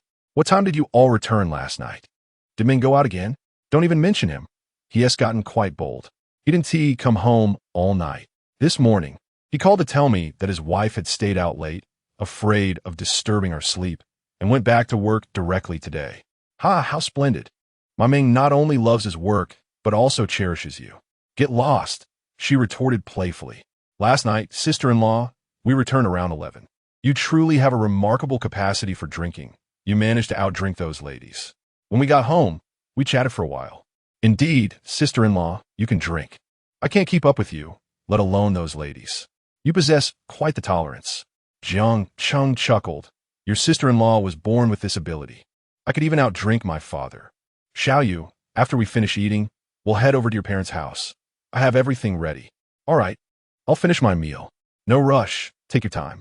After finishing breakfast at Director Meng's house, Jiang Cheng and Su Jiayu bid farewell to sister-in-law and stepped outside. Jiang Cheng took Su Jiayu's hand as they got into the car. Inside the vehicle, Jiang Cheng picked up his mobile phone to call his brother. Xiao Hao, head over there now. I'll arrive in about 20 minutes. After hanging up, Jiang Cheng drove towards Su Jiayu's parents' home. In the car, Boss Jiang, where are you up to? What do you mean? I'm just having my brother bring the car over. Did you really buy it? Just wait until my dad scolds you. Let him scold. If anyone asks to be reprimanded, it should be me. 20 minutes later, Jiang Cheng's car stopped outside Su Jiayu's parents' villa. Jiang Cheng spotted his brother, Xiao Hao, as he and Su Jiayu exited the vehicle. Second brother, sister-in-law. Jiang Cheng nodded. Thank you for your hard work, Xiao Hao. Here, your fare. Jiang Cheng handed Xiao Hao 500 yuan. Thank you, second brother. Where should I park? Jiang Cheng pointed, park it in the yard. Xiao Hao drove the car into the yard of Su Jiayu's parents' villa and handed the keys to Jiang Cheng before leaving in a taxi. Jiang Cheng retrieved the gifts he had prepared for Su Jiayu's parents from the trunk. With Su Jiayu linking her arm through his, Jiang Cheng strode confidently towards the entrance. Holding the gifts, Su Jiayu knocked on the door. Dad, Mom, it's me, Xiaoyu. Shortly after, the housekeeper opened the door, and Jiang Cheng followed Su Jiayu inside. My dear parents, your precious daughter has returned. Come out and greet her. Hearing the sound of hurried footsteps from upstairs, oh, my precious daughter. Su Jiayu's mother rushed forward to embrace her, while her father descended the stairs at a leisurely pace. Jiang Cheng handed the gifts to the housekeeper and changed into slippers to enter the house. Auntie, Xiao Cheng, come sit down. At that moment, Su Jiayu's father also arrived on the first floor. Xiao Cheng, come and sit down. You didn't even give a heads up before arriving. I told your Aunt Lu to prepare some delicious food, said Su Jiawan. As he spoke, Jiang Cheng, Su Jiayu, and Su Jiayu's parents settled onto the sofa in the living room. Su Jiayu began snacking on the fruit on the coffee table. Uncle, we came here after breakfast and can't eat anymore, Su Jiayu's father said with a smile. I don't think Xiaoyu looks full, he added. With her mouth stuffed with grapes, Xiaoyu exclaimed, What's wrong? Are you upset that your boss Su ordered fruit? Su Jiayu's father affectionately pointed at her, saying, Look at her. My girl is never a loss for words. Xiao Cheng, Xiaoyu doesn't lack your company, does she? Jiang Cheng shook his head and chuckled. Haha, it's fine. How's her business recently? Ever since the gambling hall opened, we haven't seen each other, Su Jiayu's father inquired. My business is doing quite well, and things have been smooth sailing, thanks to Uncle and Auntie, Jiang Cheng replied. Haha, Xiao Cheng certainly knows how to speak well. It's our pleasure to provide you with a platform. The rest depends on your own efforts. In our circle, my investment for you youngsters is relatively modest. My friend Lao Yang gave his son 10 million to start a business, and after 3 years, he still helped him pay off 200,000 in debts. Upon hearing this, Jiang Cheng laughed heartily. Uncle, you're quite humorous. Indeed, it's merely a matter of differing circles and perspectives. I've only given you 3 million, which is nothing in our circle. Perhaps just a trip to Macau for those who enjoy gambling, Su Jiayu's father added. Jiang Cheng nodded silently and took out a check from his pocket. Uncle, my business has been quite prosperous lately. Here is the 3 million I received from you. Xiao Jiang, keep it for yourself. We don't lack this money. You have many expenses starting out. Use it to build connections, his uncle insisted. Uncle, I have enough money. Should I find myself in urgent need in the future, I will reach out. If you don't accept this, I will feel uneasy. Jiang Cheng continued. I also bought you a Mercedes-Benz. I noticed your Cadillac has been in use for quite some time. As he spoke, he produced the car keys. Xiao Jiang, have you spent all your recent earnings? This must be worth 5 million, Su Jiayu's father exclaimed in shock. Su Jiayu's mother chimed in, yes. Xiao Cheng, how had you earned so much in such a short time? Su Jiayu smirked. Boss Jiang is now quite wealthy. He could afford to support me with his profitable casino. You child, what words are those? Su Jiayu's mother scolded, poking her daughter's forehead. Uncle, please accept this. It's within my means. If you refuse, I will feel very guilty. I am particularly grateful to you and Auntie for providing me this platform. And I thank Xiaoyu for valuing me. Thank you, Uncle and Auntie. I will think of ways to repay you. With that, Jiang Cheng knelt before Su Jiayu's parents, ready to bow his head in gratitude. Su Jiayu's parents hurried to stop him, saying, We are all family. There is no need for this. Please get up. Without you, there would be no Jiang Cheng today. One must always remember to be grateful. However, the kindness you have shown me, I fear I will never be able to repay in this lifetime, Jiang Cheng said, tears welling in his eyes as he knelt on the ground. At this moment, Su Jiayu stepped forward to assist Jiang Cheng in rising. After all, they were family, and it was only fitting. Jiang Cheng, seated on the sofa, choked on his words, lamenting the notion of family. Being family is not a given. My own brother and sister-in-law treat me like an adversary.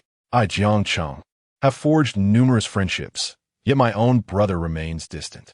Su Jiayu was aware of the underlying tension, while her parents appeared bewildered by the situation. Embracing Jiang Cheng gently, Su Jiayu reassured him, "It's all right, Jiang Cheng. We do not need them. We have each other, and that is sufficient." Jiang Cheng nodded silently in agreement. "Then you must accept this, father. With Jiang Cheng's nature, if you do not, he will feel guilty," Su Jiayu urged. "All right, I shall accept this, little Cheng. Should you encounter any difficulties in the future, I will be there to assist," her father said, patting Jiang Cheng on the thigh. Jiang Cheng nodded once more, conversing with Su Jiayu's parents for a short while before he and Su Jiayu departed from her family's home. As they stepped outside, Jiang Cheng lit a cigarette and exhaled slowly. "I apologize, Xiaoyu. I lost my composure earlier. I was unexpectedly confronted with feelings I least wanted to acknowledge, yet could not deny. I couldn't contain myself." Su Jiayu tenderly caressed Jiang Cheng's face and rested her head on his shoulder, softly responding, "There is no need to fret. We are all family. Jiang Cheng, I am aware of these matters, which is why I seldom mention my sister or my family in your presence. I fear it may burden you." Gently, Jiang Cheng brushed his fingers against Su Jiayu's cheek and whispered, "I am not so fragile. Having you all is enough for me. All right then, let's return home. I did not rest well after staying up late last night. I wish to hold you as I sleep." "Very well, Miss Su, but holding me while sleeping comes with a fee," he teased. "Oh, go away."